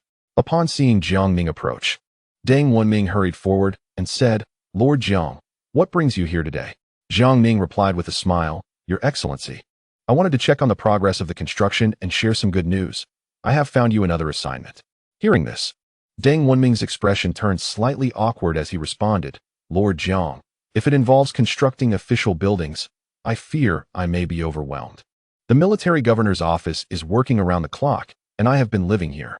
Jiang Ning chuckled, Your Excellency, this task is a rare opportunity one have fought for on your behalf. It is indeed a chance to leave a lasting legacy. Please consider it and ensure this assignment is executed flawlessly. Intrigued, Deng Wanming eagerly asked, Lord Jiang, what is this task? Jiang Ning then elaborated on the plans for building the martyr's shrine in great detail. Upon hearing this, Deng Wanming's face flushed with excitement as he exclaimed, I accept this task. No one shall dare to challenge me. Should anyone try, I shall not back down. Afterward, Jiang Ning meticulously outlined various details and precautions regarding the construction of the martyr's shrine to Deng Wanming, covering everything from site selection and materials to scheduling and craftsman selection, leaving no stone unturned. Deng Wanming listened intently, nodding in agreement. Once Jiang Ning finished, he confidently patted his chest and vowed, Rest assured, Lord Jiang, I will ensure this task is executed impeccably, and I shall not let you down. Satisfied with Deng Wanming's resolute promise, Jiang Ning departed with a sense of relief. Upon returning to the military camp, Jiang Ning encountered Li Banghua, who was accompanied by two men in their 30s. Jiang Ning, puzzled, asked, Lord Li, who are these gentlemen? Li Banghua smiled and introduced them. Lord Jiang, these are Mao Yuanyi and Sun Yuanhua. After acknowledging the introduction, Mao Yuanyi and Sun Yuanhua quickly bowed and said, We pay our respects to Lord Jiang. Jiang Ning replied warmly, I have been tasked with organizing the military affairs and am in need of assistance. I hope both of you can lend me your support. Mao Yuanyi and Sun Yuanhua promptly responded, expressing that earning the trust of the esteemed official was a matter of utmost importance, and they would dedicate themselves wholeheartedly until their last breath. Subsequently, Jiang Ning turned to Sun Yuanhua to inquire about matters concerning the training of the Divine Machine Camp. True to his reputation as an expert in firearms, Sun Yuanhua spoke with great authority, covering everything from operational protocols and tactical applications to routine maintenance with remarkable proficiency. His insights were articulated with clarity, and his confident demeanor made it seem as though an array of weaponry was laid out before him, undergoing practical drills. Beside him, Mao Yuanyi listened attentively, nodding in agreement, deeply impressed by Sun Yuanhua's professional acumen. At this juncture, Jiang Ning directed his attention to Mao Yuanyi, seeking his perspective on the Divine Machine Camp. After a moment of contemplation, Mao Yuanyi replied, Esteemed Sir Jiang, the Divine Machine Camp, as a unit specializing in firearms, differs significantly from traditional infantry and cavalry. I do have some ideas on this matter, though they require further refinement. Jiang Ning nodded and smiled, saying, "There is no rush. The future of the Divine Machine Camp shall be entrusted to both of you. Should any uncertainties arise, do not hesitate to consult me." Following this exchange, Li Banghua escorted Mao Yuanyi and Sun Yuan Wild. Jiang Ning then proceeded to the main military camp, where upon entering, he was confronted with a mountain of military records transferred from the office of the 5 armies, creating a staggering sight. Seeing this, Jiang Ning could not help but remark, "It is said that even a broken ship has 3 nails. Although the Ming dynasty may be in decline, it possesses far more than just 3 nails. The sheer volume of these records alone must weigh several thousand pounds." Before long, Li Banghua returned in haste. Observing the mountain of documents before Jiang Ning, he displayed a troubled expression and said, "Esteemed Sir Jiang, while we are not lacking in martial generals, we are in dire need of individuals who are both literate and capable. Perhaps you could devise a solution to summon some?" Jiang Ning, taken aback, retorted with irritation, "We are both tasked with the reorganization of the capital's military. Do not place all the burdens upon me. Do you expect talented individuals to be as common as cabbages, easily plucked from the ground? Where do you propose I find such individuals?" Li Banghua, his face flushed with embarrassment, replied, "Esteemed Sir Jiang, I understand we have plenty of commanders, but there is a scarcity of junior officers, particularly those who can read and write. Could you perhaps consider another approach?" Jiang Ning nodded in agreement, recognizing that in battles, not only are fierce warriors and strategic commanders essential, but also competent junior officers. Currently, there are very few soldiers in the camp who are literate, and the number of scholars selected through the martial examinations is woefully inadequate. Suddenly, an idea sparked in Jiang Ning's mind, and he said, "I have a proposal. Let us consult Minister Yang at the Ministry of Personnel." Li Banghua, deep in thought, asked, "Esteemed Sir Jiang, are you suggesting we transfer students archived in the Ministry of Personnel into the military to serve as officers?" Jiang Ning nodded with a smile, affirming, "Precisely so. There are numerous students recorded in the Ministry of Personnel, and this time we require both civil and military talents, not limited to merely those from martial examinations." Li Banghua's expression turned troubled as he responded, "If we are discussing martial scholars, that could be feasible, but for civil scholars, it may prove rather challenging. In contemporary Ming, there exists a pronounced preference for civil over military roles, and it is feared that these scholars and degree holders may be reluctant to accept military appointments." Jiang Ning scoffed, asserting that their willingness is no longer a matter of personal choice. If memory serves, during the Yongle era, Emperor Qingzu issued an imperial decree stipulating that any court-appointed official who refused an assignment without valid reason would face castration. They must either serve as military officers or become eunuchs. Let them choose. Upon hearing this, Li Banghua felt a chill ascend his spine, internally reflecting that Jiang, indeed, is worthy of his association with Wei Zhongxian, the living embodiment of tyranny, exhibiting a ruthlessness befitting his reputation. It is likely that those literary scholars, despite their reluctance, would have no choice but to acquiesce to this decree. Jiang Ning harbored a meticulous plan in his mind. The restructuring of the capital's military forces was largely taking shape, and he need not oversee every detail. Nonetheless, numerous matters remained unresolved, with the training of the naval forces being of utmost importance. At this juncture, the Ming Navy had grown decrepit, and Jiang Ning understood that for the Ming to flourish in the long term, addressing external conflicts and seizing resources was imperative. Overseas expansion was unavoidable. Thus, the development of the Navy must not suffer any neglect. He pondered that naval vessels must be robust and enduring, yet also agile and nimble. In order to navigate the tumultuous seas with ease, recruiting and training sailors was paramount. He needed to select individuals with strong swimming abilities, great courage, and a capacity for hard work, who would then undergo rigorous tactical and navigation training to become an elite force. Furthermore, it was essential to seek out maritime experts, well-versed in navigational routes and proficient in astronomy and geography, to provide precise guidance for long voyages. Jiang Ning recognized that this series of tasks was both intricate and urgent, with each step being foundational to the Ming's future dominance overseas. Having a meal requires one bite at a time, and a journey is taken step by step. Subsequently, Jiang Ning led Li Banghua to the Ministry of Personnel, intent on visiting Minister Yang He. At that moment, Yang He was immersed in his work. Upon hearing of Jiang Ning and Li Banghua's arrival, he felt a wave of confusion. Although he had been associating with Jiang Ning, their personal rapport was limited. Aware of this, he promptly arranged for them to be ushered into his office. Upon their meeting, Jiang Ning cut to the chase, stating plainly, "Minister Yang, I have come today seeking your assistance." Yang He, with a smile, responded, "Please, Lord Jiang, do not hesitate to speak. I will certainly acquiesce to what I can." Jiang Ning replied with a smile, "It is nothing of great consequence. Merely a request for you to compile a list of the registered degree holders in the ministry who have yet to assume office." He proposed that the Ministry of Personnel, the Ministry of War, and the 5 Armies Command jointly issue a document to assign them as military officers. Yang He nodded thoughtfully, acknowledging, "Indeed, there are quite a few martial degree holders in the registry who have not yet been appointed." He assured Jiang Ning that he would arrange for the list to be compiled. Jiang Ning added, "Minister Yang, I require not only martial degree holders, but also civil degree holders." At this, Yang He's eyes widened in disbelief, and he exclaimed, "Lord Jiang, surely these scholars will not consent. After all, in the current climate of the Ming dynasty, where literature is esteemed and martial prowess is undervalued, such notions have deeply rooted themselves in the hearts of the populace." Jiang Ning's eyes glinted mischievously as he fixed his gaze upon Yang He. Li Banghua, standing nearby, felt a sense of foreboding, thinking to himself that misfortune was about to befall Lord Yang.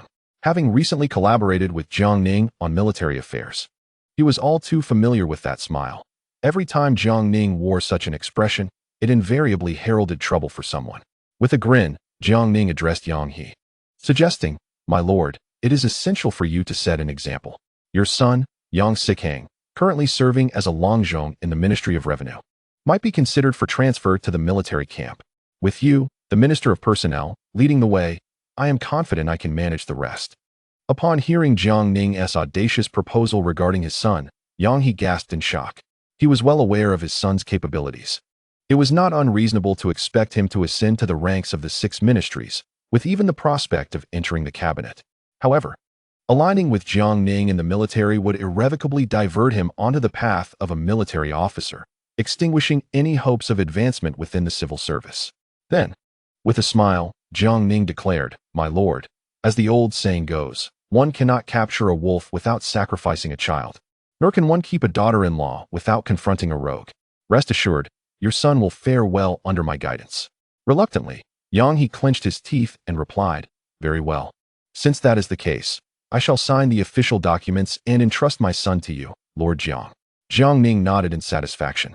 Subsequently, Yang He arranged for the list of registered candidates to be compiled and presented to Jiang Ning, who instructed Li Banghua to review them and select the most suitable individuals.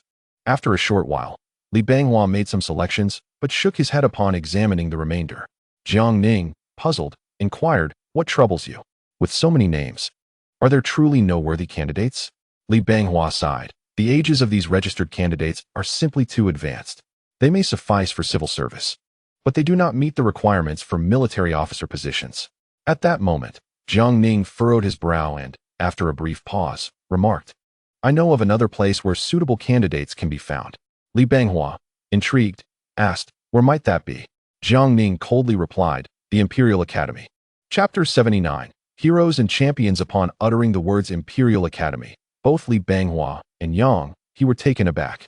The Imperial Academy represents the pinnacle of education in the Ming dynasty, where students are either offspring of nobility or scholarly prodigies, truly a sacred ground for literati. Yet, Jiang Ning intended to recruit them for military service, akin to conscription. Yang He, alarmed, exclaimed, "Lord Jiang, is this truly prudent? Wouldn't such actions incite an uproar among the civil officials?" With a cold smile, Jiang Ning retorted, "The sky will not fall, even if it did. The emperor would shield us. We shall proceed." Subsequently, Yang He signed the documents and affixed his official seal, after which Jiang Ning and Li Banghua prepared to take their leave. Upon exiting the Ministry of Personnel, Li Banghua jested, "Lord Jiang, they say that rabbits do not eat grass near their burrows. Yet here you are, boldly grasping the grass to catch the rabbit, irrespective of proximity or status." Jiang Ning, perplexed, inquired, "What do you mean by that?" Li Banghua chuckled and remarked, "Lord Jiang, upon our very first meeting, You have already consigned Master Yang's son to the military. Is this not a rather unwise move against your own? Jiang Ning retorted with irritation. Nonsense. I am merely securing a promising future for Master Yang's son. How can that be construed as harming him? Li Banghua playfully teased. Master Yang's son, Yang Sikang, I am somewhat acquainted with. He is indeed a man of talent. Master Yang, now esteemed as a minister of the six ministries, stands on the brink of ascending to the cabinet. Even if Master Yang himself lacks the fortune to enter the cabinet, he must surely have placed all his hopes upon his son. Yet now, you, Lord Jiang, have pulled his son into the military, steering him onto the path of a military general. Does this not seem akin to taking away his very life? Jiang Ning could not help but shake his head in despair, pondering privately that the Ming dynasty's entrenched belief in the superiority of civil over military roles makes it exceedingly difficult to persuade these literati to embrace military service. Despite his efforts to elevate the status of military generals, the ingrained prejudices in people's minds loom like an insurmountable mountain. It appears that a more vigorous and comprehensive effort is needed to enhance the standing of military officers if any change is to be wrought. Shortly thereafter, Jiang Ning and Li Banghua hastily returned to the capital's camp. Upon arrival, Jiang Ning swiftly signed the pertinent documents and affixed the official seal. Following that, the two engaged in meticulous discussions regarding various matters, their conversation flowing smoothly into the late hours of the night. Ultimately, Jiang Ning opted not to return home, and before dawn the next day, after a brief morning routine, he and Li Banghua made their way to the imperial palace to prepare for court. Within the court, civil and military officials lined up on either side, while Zhu Youjiao sat firmly upon the dragon throne. Once the formalities were completed, Zhu Youjiao solemnly announced the construction of the Ming dynasty's shrine to the heroes and commanded that the plaque he had inscribed be brought forth. This act stirred great emotion among the military officers, many of whom were moved to tears, whereas the civil officials appeared distinctly displeased. Jiang Ning keenly observed that even those on his side wore unnatural expressions, and he could not help but reflect on the long-standing conflict between civil and military factions, which is not easily resolved. Fortunately, under the leadership of the chief minister Sun Qingzong, the assembly begrudgingly acquiesced to the proposal. Subsequently, Zhu Youjiao decreed that the Marquis of Dingyuan, Deng Wanming, would oversee the construction of the shrine to the heroes, with its location set on the outskirts of the capital. He further decreed that, during the spring and autumn seasons, the emperor would lead all officials to the shrine for sacrificial rites, adhering to royal standards. This declaration immediately prompted a number of civil officials to voice their objections, asserting that while sacrifices could be made, they should not conform to royal ceremonial standards. It was clear to all that these officials were primarily concerned that the elevation of military status might threaten their own power. Notably, Yang Lian and Zhuo Guangdou reacted most vehemently. Observing this, Jiang Ning had no choice but to grit his teeth and respond with determination. Engaging in a heated debate with the two, Yang Lian coldly asserted, "Throughout history, there have been numerous military generals who have caused turmoil. I believe His Majesty should not conduct sacrifices at the shrine to the heroes according to royal standards, as this would only embolden the military's arrogance." Jiang Ning immediately countered, "His Majesty's compassion for the soldiers is a testament to the emperor's sagacity. The realm of the Ming dynasty was forged by the blood and sacrifice of countless loyal ministers. How could the Ming ever forget their contributions? What is wrong with honoring them with royal ceremonies? Is this truly unacceptable?" Yang Lian retorted, "If we were to conduct ceremonies for the martyrs according to royal standards, it would inevitably foster a sense of pride among the military leaders, potentially igniting a thirst for war. One must realize that a nation that engages in incessant warfare only brings suffering to its people. A great country, if overly belligerent, is destined to perish." Jiang Ning scoffed and countered, "Your statement is misguided, Master Yang. Although the world may seem at peace, forgetting the art of war is perilous. Moreover, with the frequent incursions by the Liao Eastern bandits and the imminent threats of conflict in the southwest, should we now instruct our soldiers to sheath their swords and put their steeds to pasture? Or do you, Master Yang, perhaps have ulterior motives, fearing that the martial class might surpass the civil officials in status and military authority?" Jiang Ning's words effectively tore away the last veil of modesty from the scholars. Yang Lian's face flushed with indignation, and at that moment, Zhuo Guangdou, with a stern expression, interjected, "Master Jiang, you engage in sophistry. You incessantly counsel His Majesty to elevate the status of military leaders. Do you not fear that such actions may lead to uncontrollable generals causing chaos in the realm? The turmoil of the Tang dynasty's local warlords is a stark reminder. Zhuge Guangdou's remarks undoubtedly struck at the very core of imperial authority. However, Jiang Ning was well prepared and decided to unveil his trump card. With solemnity, he bowed to Zhuge Guangdou and said, "You make a valid point, Master Zhua. As the sage once said, the harmony of civil and martial disciplines constitutes the true path of governance. Therefore, I beseech your Majesty to issue a decree to select scholar officials to serve as military officers." Upon hearing this, the court erupted in chaos. The civil officials whispered amongst themselves, their faces reflecting astonishment and dissatisfaction, voicing their objections to Jiang Ning's proposal. The military leaders exchanged bewildered glances, clearly perplexed by this sudden suggestion. Seated upon the dragon throne, Zhu Youjiao's eyes flickered with contemplation, and he furrowed his brow, clearly weighing the merits and drawbacks of this proposition. The atmosphere in the court grew tense, taut as a drawn bowstring, as if it might snap at any moment. After a moment of reflection, Zhu Youjiao nodded thoughtfully and praised. "Well said. The balance of civil and martial disciplines constitutes the true path of governance. Therefore, as you have advised, let us select scholar officials to serve in the imperial army as officers."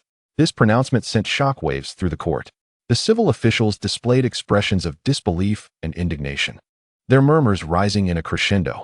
They were already deeply resistant to the elevation of military leaders, and the thought of sending their own kin into the army was simply intolerable. The military leaders, however, appeared pleasantly surprised. Though they were caught off guard by this abrupt decision, yet they secretly hoped that the presence of literati officers would usher in a new era for the military. Jiang Ning quietly exhaled in relief. He was acutely aware that this move would undoubtedly disturb the interests of the civil officials, but it was a necessary step to bridge the chasm between the civil and military spheres and enhance the overall quality of the army. He cast a furtive glance at Yang Lian and Zhuge Guangdou, noting their pale faces, brimming with resentment and fury.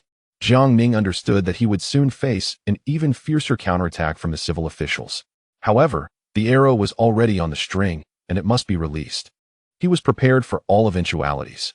At that moment, Duke Dingyuan, Deng Wenming, stepped forward and spoke. "What is it? Have Lord Zhua and Lord Yang chosen to remain silent? If the two esteemed lords are truly devoted to the public good, why not send their offspring with commendable titles into the military? It would allow them to contribute to the nation, fulfilling their duties as subjects." Jiang Ning promptly echoed his sentiment. "Duke Dingyuan speaks wisely.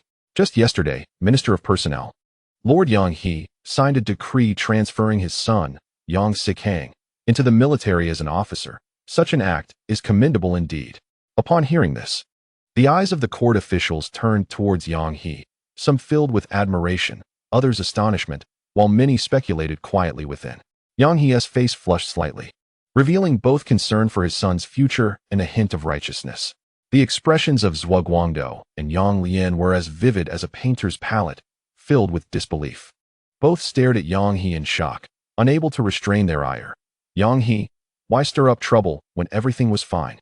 If your son wishes to pursue a career in the civil service or serve the people, you could arrange that privately. Why must you send him to associate with Jiang Ning, that troublemaker?" Their anger boiled, as they had been arguing passionately in the court to resist the elevation of military officials, only to have Yang He's actions disrupt their efforts and place them in a more passive position within the debate. Yang Lian, now completely enraged, could no longer tolerate Yang He's betrayal of the civil official ranks and harshly questioned, "Minister Yang, what audacity you possess to send your son into the military as an officer. Truly, you are a hero of our great Ming dynasty." Yang He merely scoffed, unwilling to respond. Unrelenting, Yang Lian pressed on. "Lord Yang, by sending your son to the military, do you intend for him to take Jiang Ning as his mentor?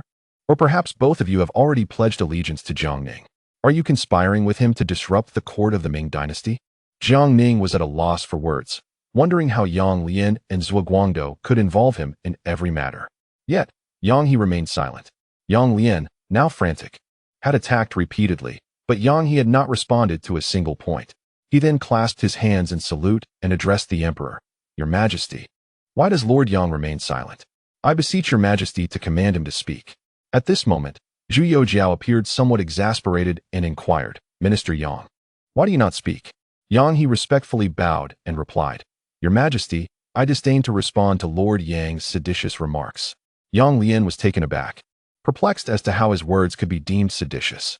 Yang He then, with a serious demeanor, stated, I shall respond to Lord Yang's words. I am neither a hero nor a valiant man. My sole intention in sending my son into the military as an officer is for the public good. Whether civil officials or military officers, we are all subjects of the Ming dynasty, receiving the court stipends. Why must Lord Yang hold such a grudge against the distinction between civil and military roles? As for Lord Yang's assertion that I have sent my son into the military and colluded with Lord Jiang, from whence does such a claim arise? Lord Jiang has been tasked with the reorganization of the military camps, a duty mandated by the imperial court. Observing Lord Jiang's tireless efforts and dedication to this cause, I made the decision to entrust my son to the military. Regarding Lord Yang's mention of heroes and champions, such remarks are utterly subversive. Within the court, there exist no heroes or champions. We are all loyal subjects of the Ming dynasty. I wonder, who exactly does Lord Yang refer to as heroes and champions? Yang Lian, incensed, trembled with rage and pointed at Yang He, exclaiming, You, Yang He, are a hero and champion, and your son, Yang Sikang, is also a hero and champion. You are all part of the same faction. He then gestured toward Jiang Ning, declaring, You, Jiang Ning, are also a hero and champion. Indeed, you are the faction leader. Jiang Ning, rendered speechless, pondered how he had been dubbed a hero and champion without uttering a single word. Yang He smirked and replied, Lord Yang, let me clarify. I am a Jinshi of the 32nd year of the Wanli reign, a student of the Son of Heaven, serving the Ming dynasty and receiving its stipend. My son, Yang Sikang, is a Jinshi of the 38th year of Wanli, equally a student of the Son of Heaven. If we speak of mentors, Emperor Shenzong is my mentor. As for factions, all loyal ministers in the court belong to my faction, with the exception of you, Lord Yang and Lord Zhua. The leader of our loyal faction is not Lord Jiang, but the Emperor himself. Yang Lian, his face ashen and lips quivering, found himself at a loss for words. Unable to retort, the ministers in attendance exchanged glances, the atmosphere in the court so tense it seemed to thrum with unspoken tension. At that moment, Emperor Zhu Youjiao, seated upon the dragon throne, erupted into hearty laughter and remarked, Well said, Lord Yang. Truly touching and enlightening. Believing the Emperor's words were directed at him, Yang Lian hastily knelt and exclaimed, I thank your Majesty for your praise. However, Zhu Youjiao's expression darkened as he curtly replied, I was referring to Minister of Personnel. Yang He, not you. Minister Yang sets a commendable example by sending his son to serve as an officer in the military, a model for all officials. Just now, Minister Yang stated that all loyal ministers in the court are part of his faction. I am indeed the leader of that faction. I accept this matter. With this pronouncement, the court fell into a profound silence. Everyone understood that the emperor had unequivocally expressed his support for Jiang Ning and others in elevating the status of military officers. Yang Lian and Zhua Guangdou turned pale, filled with resentment yet powerless, casting hopeful glances at Zhou Yuanbiao, expecting him to speak, but he remained silent. Meanwhile, the military officials secretly rejoiced, casting admiring glances at Yang He. Jiang Ning too felt a sense of relief, knowing that with the emperor's endorsement, the forthcoming initiatives might proceed more smoothly. Seizing the moment, Jiang Ning boldly addressed the emperor, Your Majesty, I propose to select students from the Imperial Academy to serve as officers in the military. Upon hearing this, the civil officials felt as though their heads might explode. Yang He's earlier statements had already been shockingly impactful, and Jiang Ning's latest proclamation seemed to threaten the very essence of the civil officials' positions. At this moment, Yang Lian and Zhua Guangdou refrained from speaking carelessly, having just been rendered speechless. Even their leader, Zhou Yuanbiao, was silent. Zhu Youjiao nodded and stated, I have approved your request, my dear ministers, permitting you to select students from the Imperial Academy to serve as officers in the military. Unexpectedly, Zhou Yuanbiao stepped forward, respectfully clasping his hands and saying, Your Majesty, I believe this course of action is ill-advised. The Imperial Academy is the highest institution of learning in the Ming dynasty, a revered sanctuary in the hearts of scholars. How can we allow students to become military officers? Would this not dishearten the loyal scholars who aspire to serve their country? Guan Yingzhen promptly interjected, asserting, "Zhou, your argument is misguided. Loyalty to the sovereign and service to the nation are indeed our responsibilities as ministers. How can we distinguish between civil and military roles? Perhaps we should allow the students to choose freely." Zhou Yuanbiao scoffed, retorting, "And do you presume that you alone can represent all the students of the Imperial Academy?" Guaningzhen, undeterred, countered, "Then surely, Zhou, you cannot claim to represent every student either." Seeing the two stalemated, Zhu Youjiao quickly intervened, declaring, "Let Minister Jiang proceed to the Imperial Academy to select students for the capital's military, allowing them to volunteer." With the emperor's decree issued, the debate subsided. Subsequently, Zhu Youjiao announced the imperial edict for the construction of the Ming Martyrs' Shrine, disseminating it widely and specifically communicating it to the border troops, before concluding the court session. Jiang Ning sauntered leisurely out of the palace, accompanied by Li Banghua. Jiang Ning frowned, filled with reflections. Since the turmoil at Tumu Fortress, Yu Qian had assumed the role of Minister of War. While this move saved the Ming dynasty, it also stripped the Five Armies Command of its military authority. In the times of Hongwu and Yonghua, the Five Armies Command was the highest military administrative body, determining the promotions of all military officers, while also possessing the power to command and train troops. The emperor's orders for troop movements were direct, relegating the Ministry of War to a mere logistical department. Now, however, military power resided solely within the Ministry of War, and Jiang Ning felt increasingly hindered in his duties. The Minister of War was concurrently held by Sun Qingzong, the head of the cabinet and Zhu Youjiao's mentor, thus considered an ally. As for Li Banghua, the deputy minister of war, he had been diligent in his responsibilities. Jiang Ning felt reluctant to impose on his own people, fearing to dampen their spirits, which caused him to furrow his brow. Soon after, Jiang Ning and Li Banghua returned to the military camp, where they were soon joined by Yang He's son, Yang Sikang. Jiang Ning assessed the 30-year-old man before him, noting his solemn demeanor and resolute expression. Eager to recruit this historically renowned figure, Jiang Ning smiled and inquired, "Do you harbor any grievances about your father's decision to assign you to this military camp?" Yang Sikang shook his head, his expression grave as he solemnly declared, "I am deeply grateful to His Majesty for bestowing upon me a salary. It is only right that I alleviate his burdens and troubles. Serving the nation knows no distinction between civil and military officials. Wherever one may be, all are devoted to the service of the country."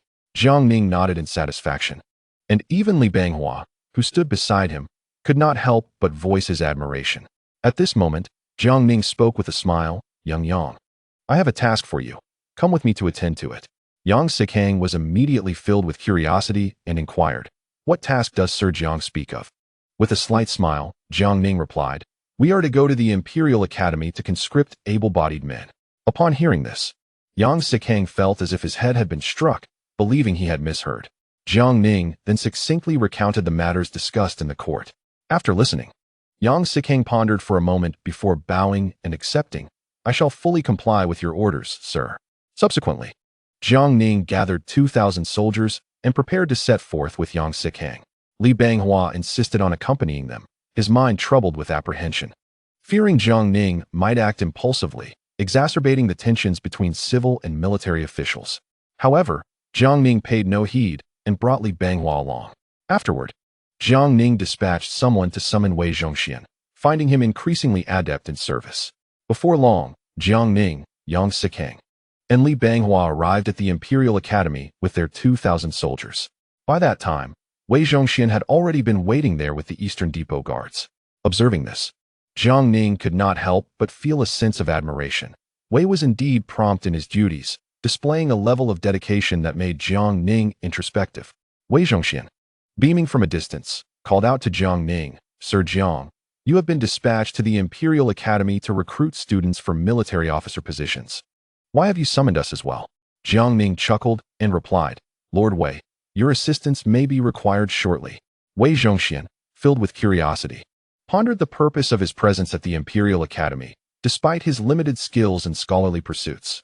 He was formidable in a brawl, capable of matching 5. However, he refrained from questioning further, setting aside his thoughts for the moment. Before long, Wang Xiaohui, the Grand Scholar of the Imperial Academy, arrived with a group of officials to welcome them. Upon meeting, Wang Xiaohui hurriedly bowed to Jiang Ning and Wei Zhongxian, stating, "I have the honor to meet you." Sir Jiang and Lord Wei. Before Jiang Ning could respond, Wang Xiaohui cheerfully remarked, I have received word of your esteemed presence to select students for military service, and I have already organized their records. Taken aback by Wang Xiaohui's readiness, Jiang Ning was momentarily perplexed. Ordinarily, a grand scholar would be protective of his students, and one would expect fierce resistance against conscripting them into the military. Why was he so cooperative? Jiang Ning's mind raced, struggling to comprehend the unexpected compliance.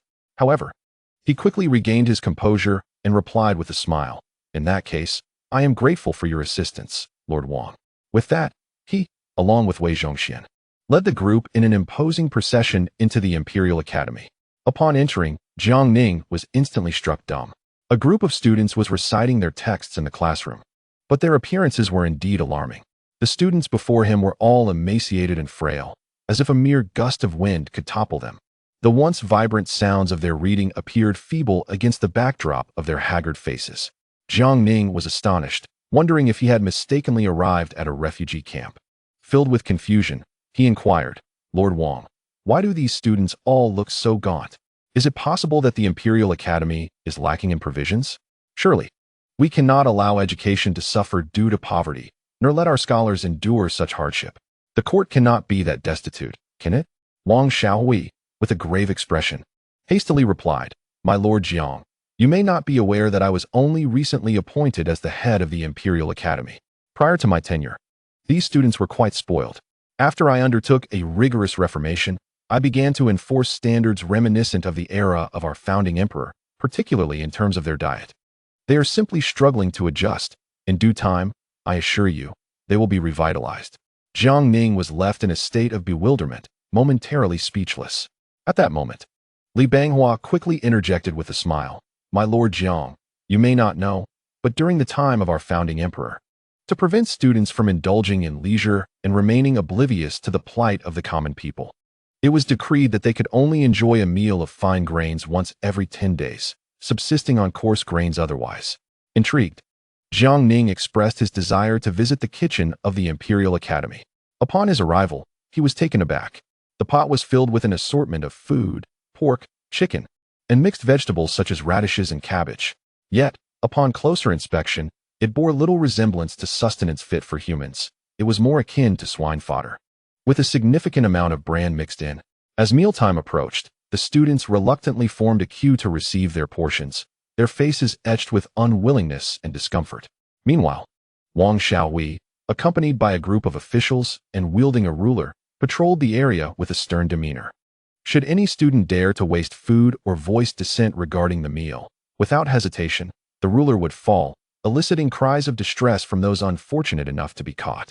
At this juncture, Li Banghua leaned closer to Jiang Ning and whispered, My Lord Jiang, you may not be aware that Wang Xiaohui recently secured his position as head of the Imperial Academy through connections with Lord Wei. Realization dawned on Jiang Ning, understanding that Wang Xiaohui was indeed an ally.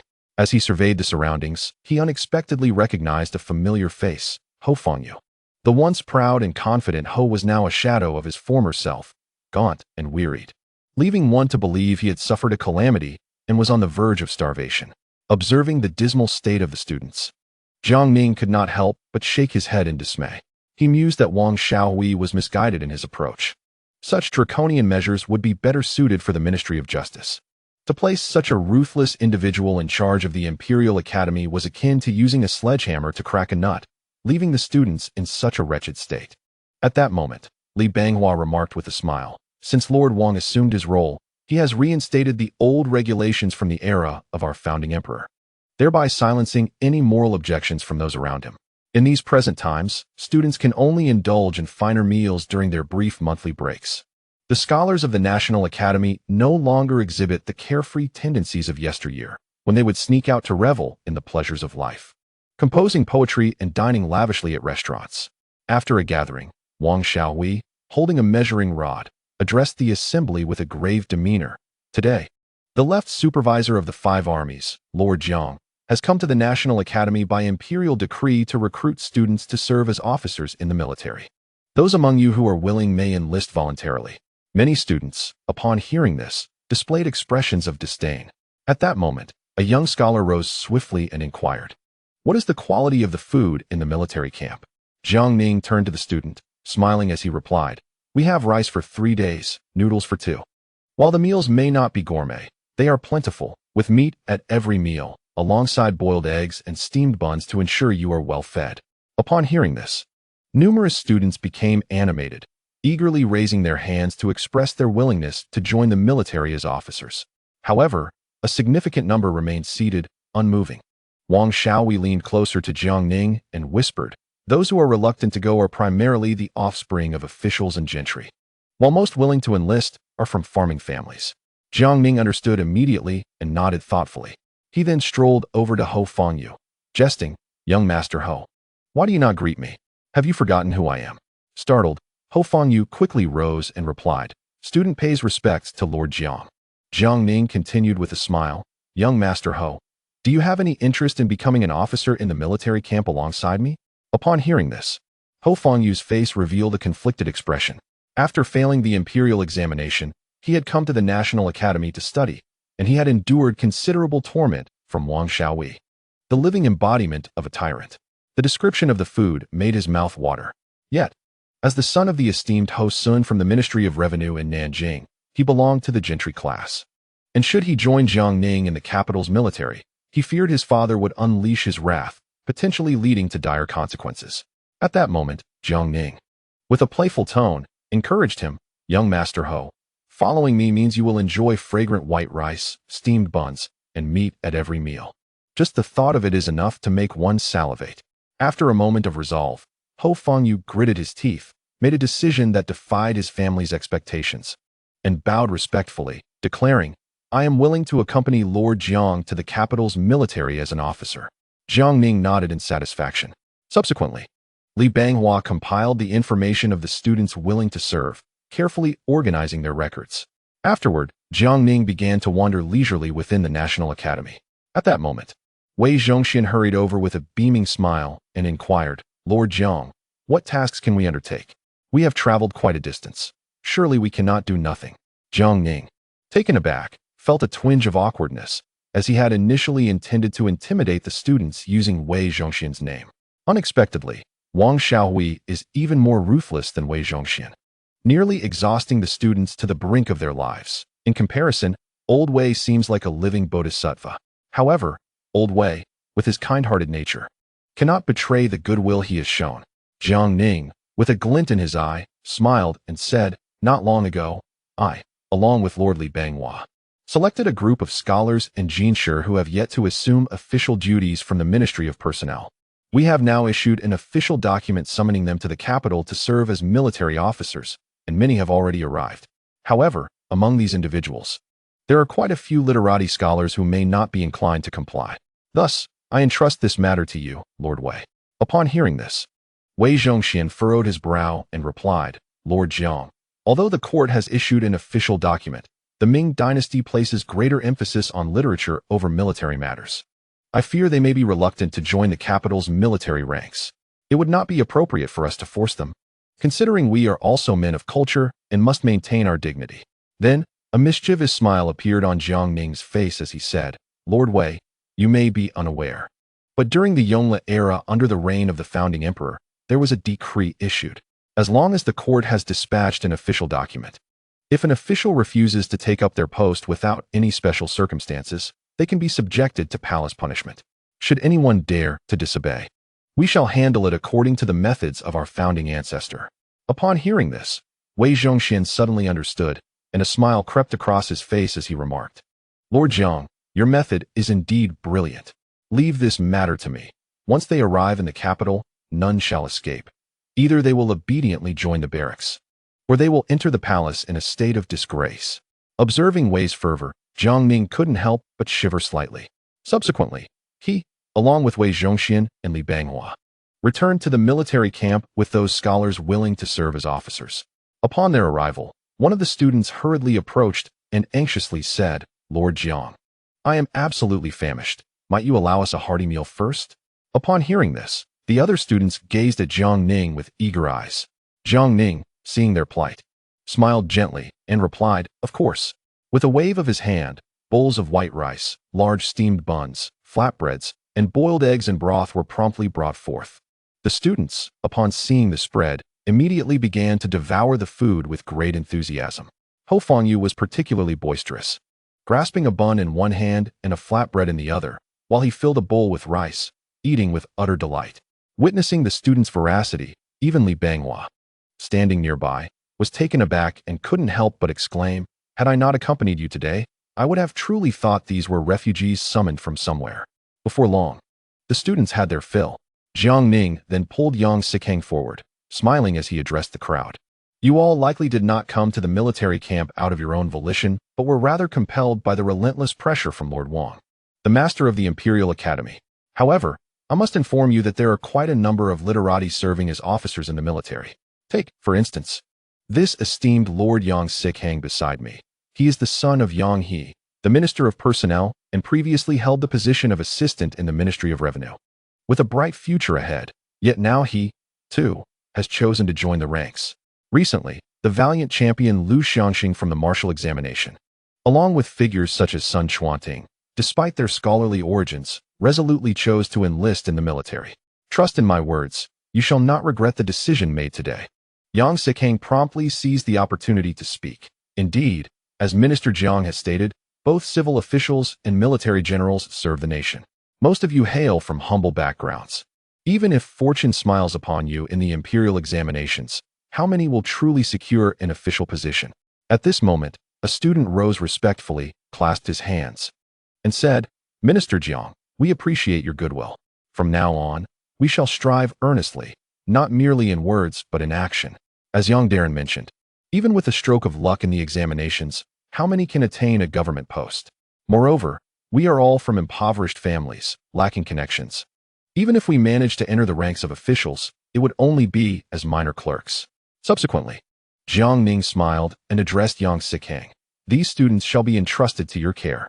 Initially, arrange for them to teach the soldiers to read and write. And after they have spent some time with the soldiers, allow them to participate in training. During this period, please improve their rations. Look at them. They appear so gaunt and emaciated." Yang Sikheng nodded with a smile in response. "Minister Jiang, rest assured, I will handle this matter.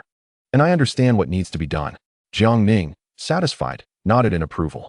At that moment, Ho Fangyu approached, holding a steamed bun in his left hand and a flatbread in his right, with more tucked away. He bowed before Jiang Ning and said, "Minister Jiang, I have a request, and I sincerely hope you will grant it." With a puzzled expression, Jiang Ning inquired, "Oh, pray tell me." Suddenly, Ho Fangyu knelt down, gritting his teeth as if he had made a considerable resolution, and declared, "Minister Jiang, if you do not mind, I wish to adopt you as my honorary father." Upon hearing this, Jiang Ning thought he had misheard. The man before him, Ho Fangyu, was older than he, yet sought to adopt him as a father. In bewilderment, he asked, "Young Master Ho, what prompts this?" With tears brimming in his eyes, Ho Fangyu responded, "Minister Jiang, now that I have committed myself to the military, should my father discover this, he would surely beat me to death. Rather than face such a fate, I would rather disown him as my father. I wish to adopt you as my honorary father and take on your surname, Jiang." Jiang Ning was left speechless, utterly astonished, even with his extensive experience. He found himself at a loss for words. Ho Fangyu gazed at Jiang Ning with a pitiful expression, inwardly lamenting, "Father, these days have been exceedingly arduous for me. Rather than have you endure the loss of a son, it is better that I carve my own path. Having made one decision against my ancestors, what harm is there in making another? After all, I intend to take on Minister Jiang's surname. Following this esteemed Jiang Ning, perhaps my future days will be better. It seems a promising avenue indeed."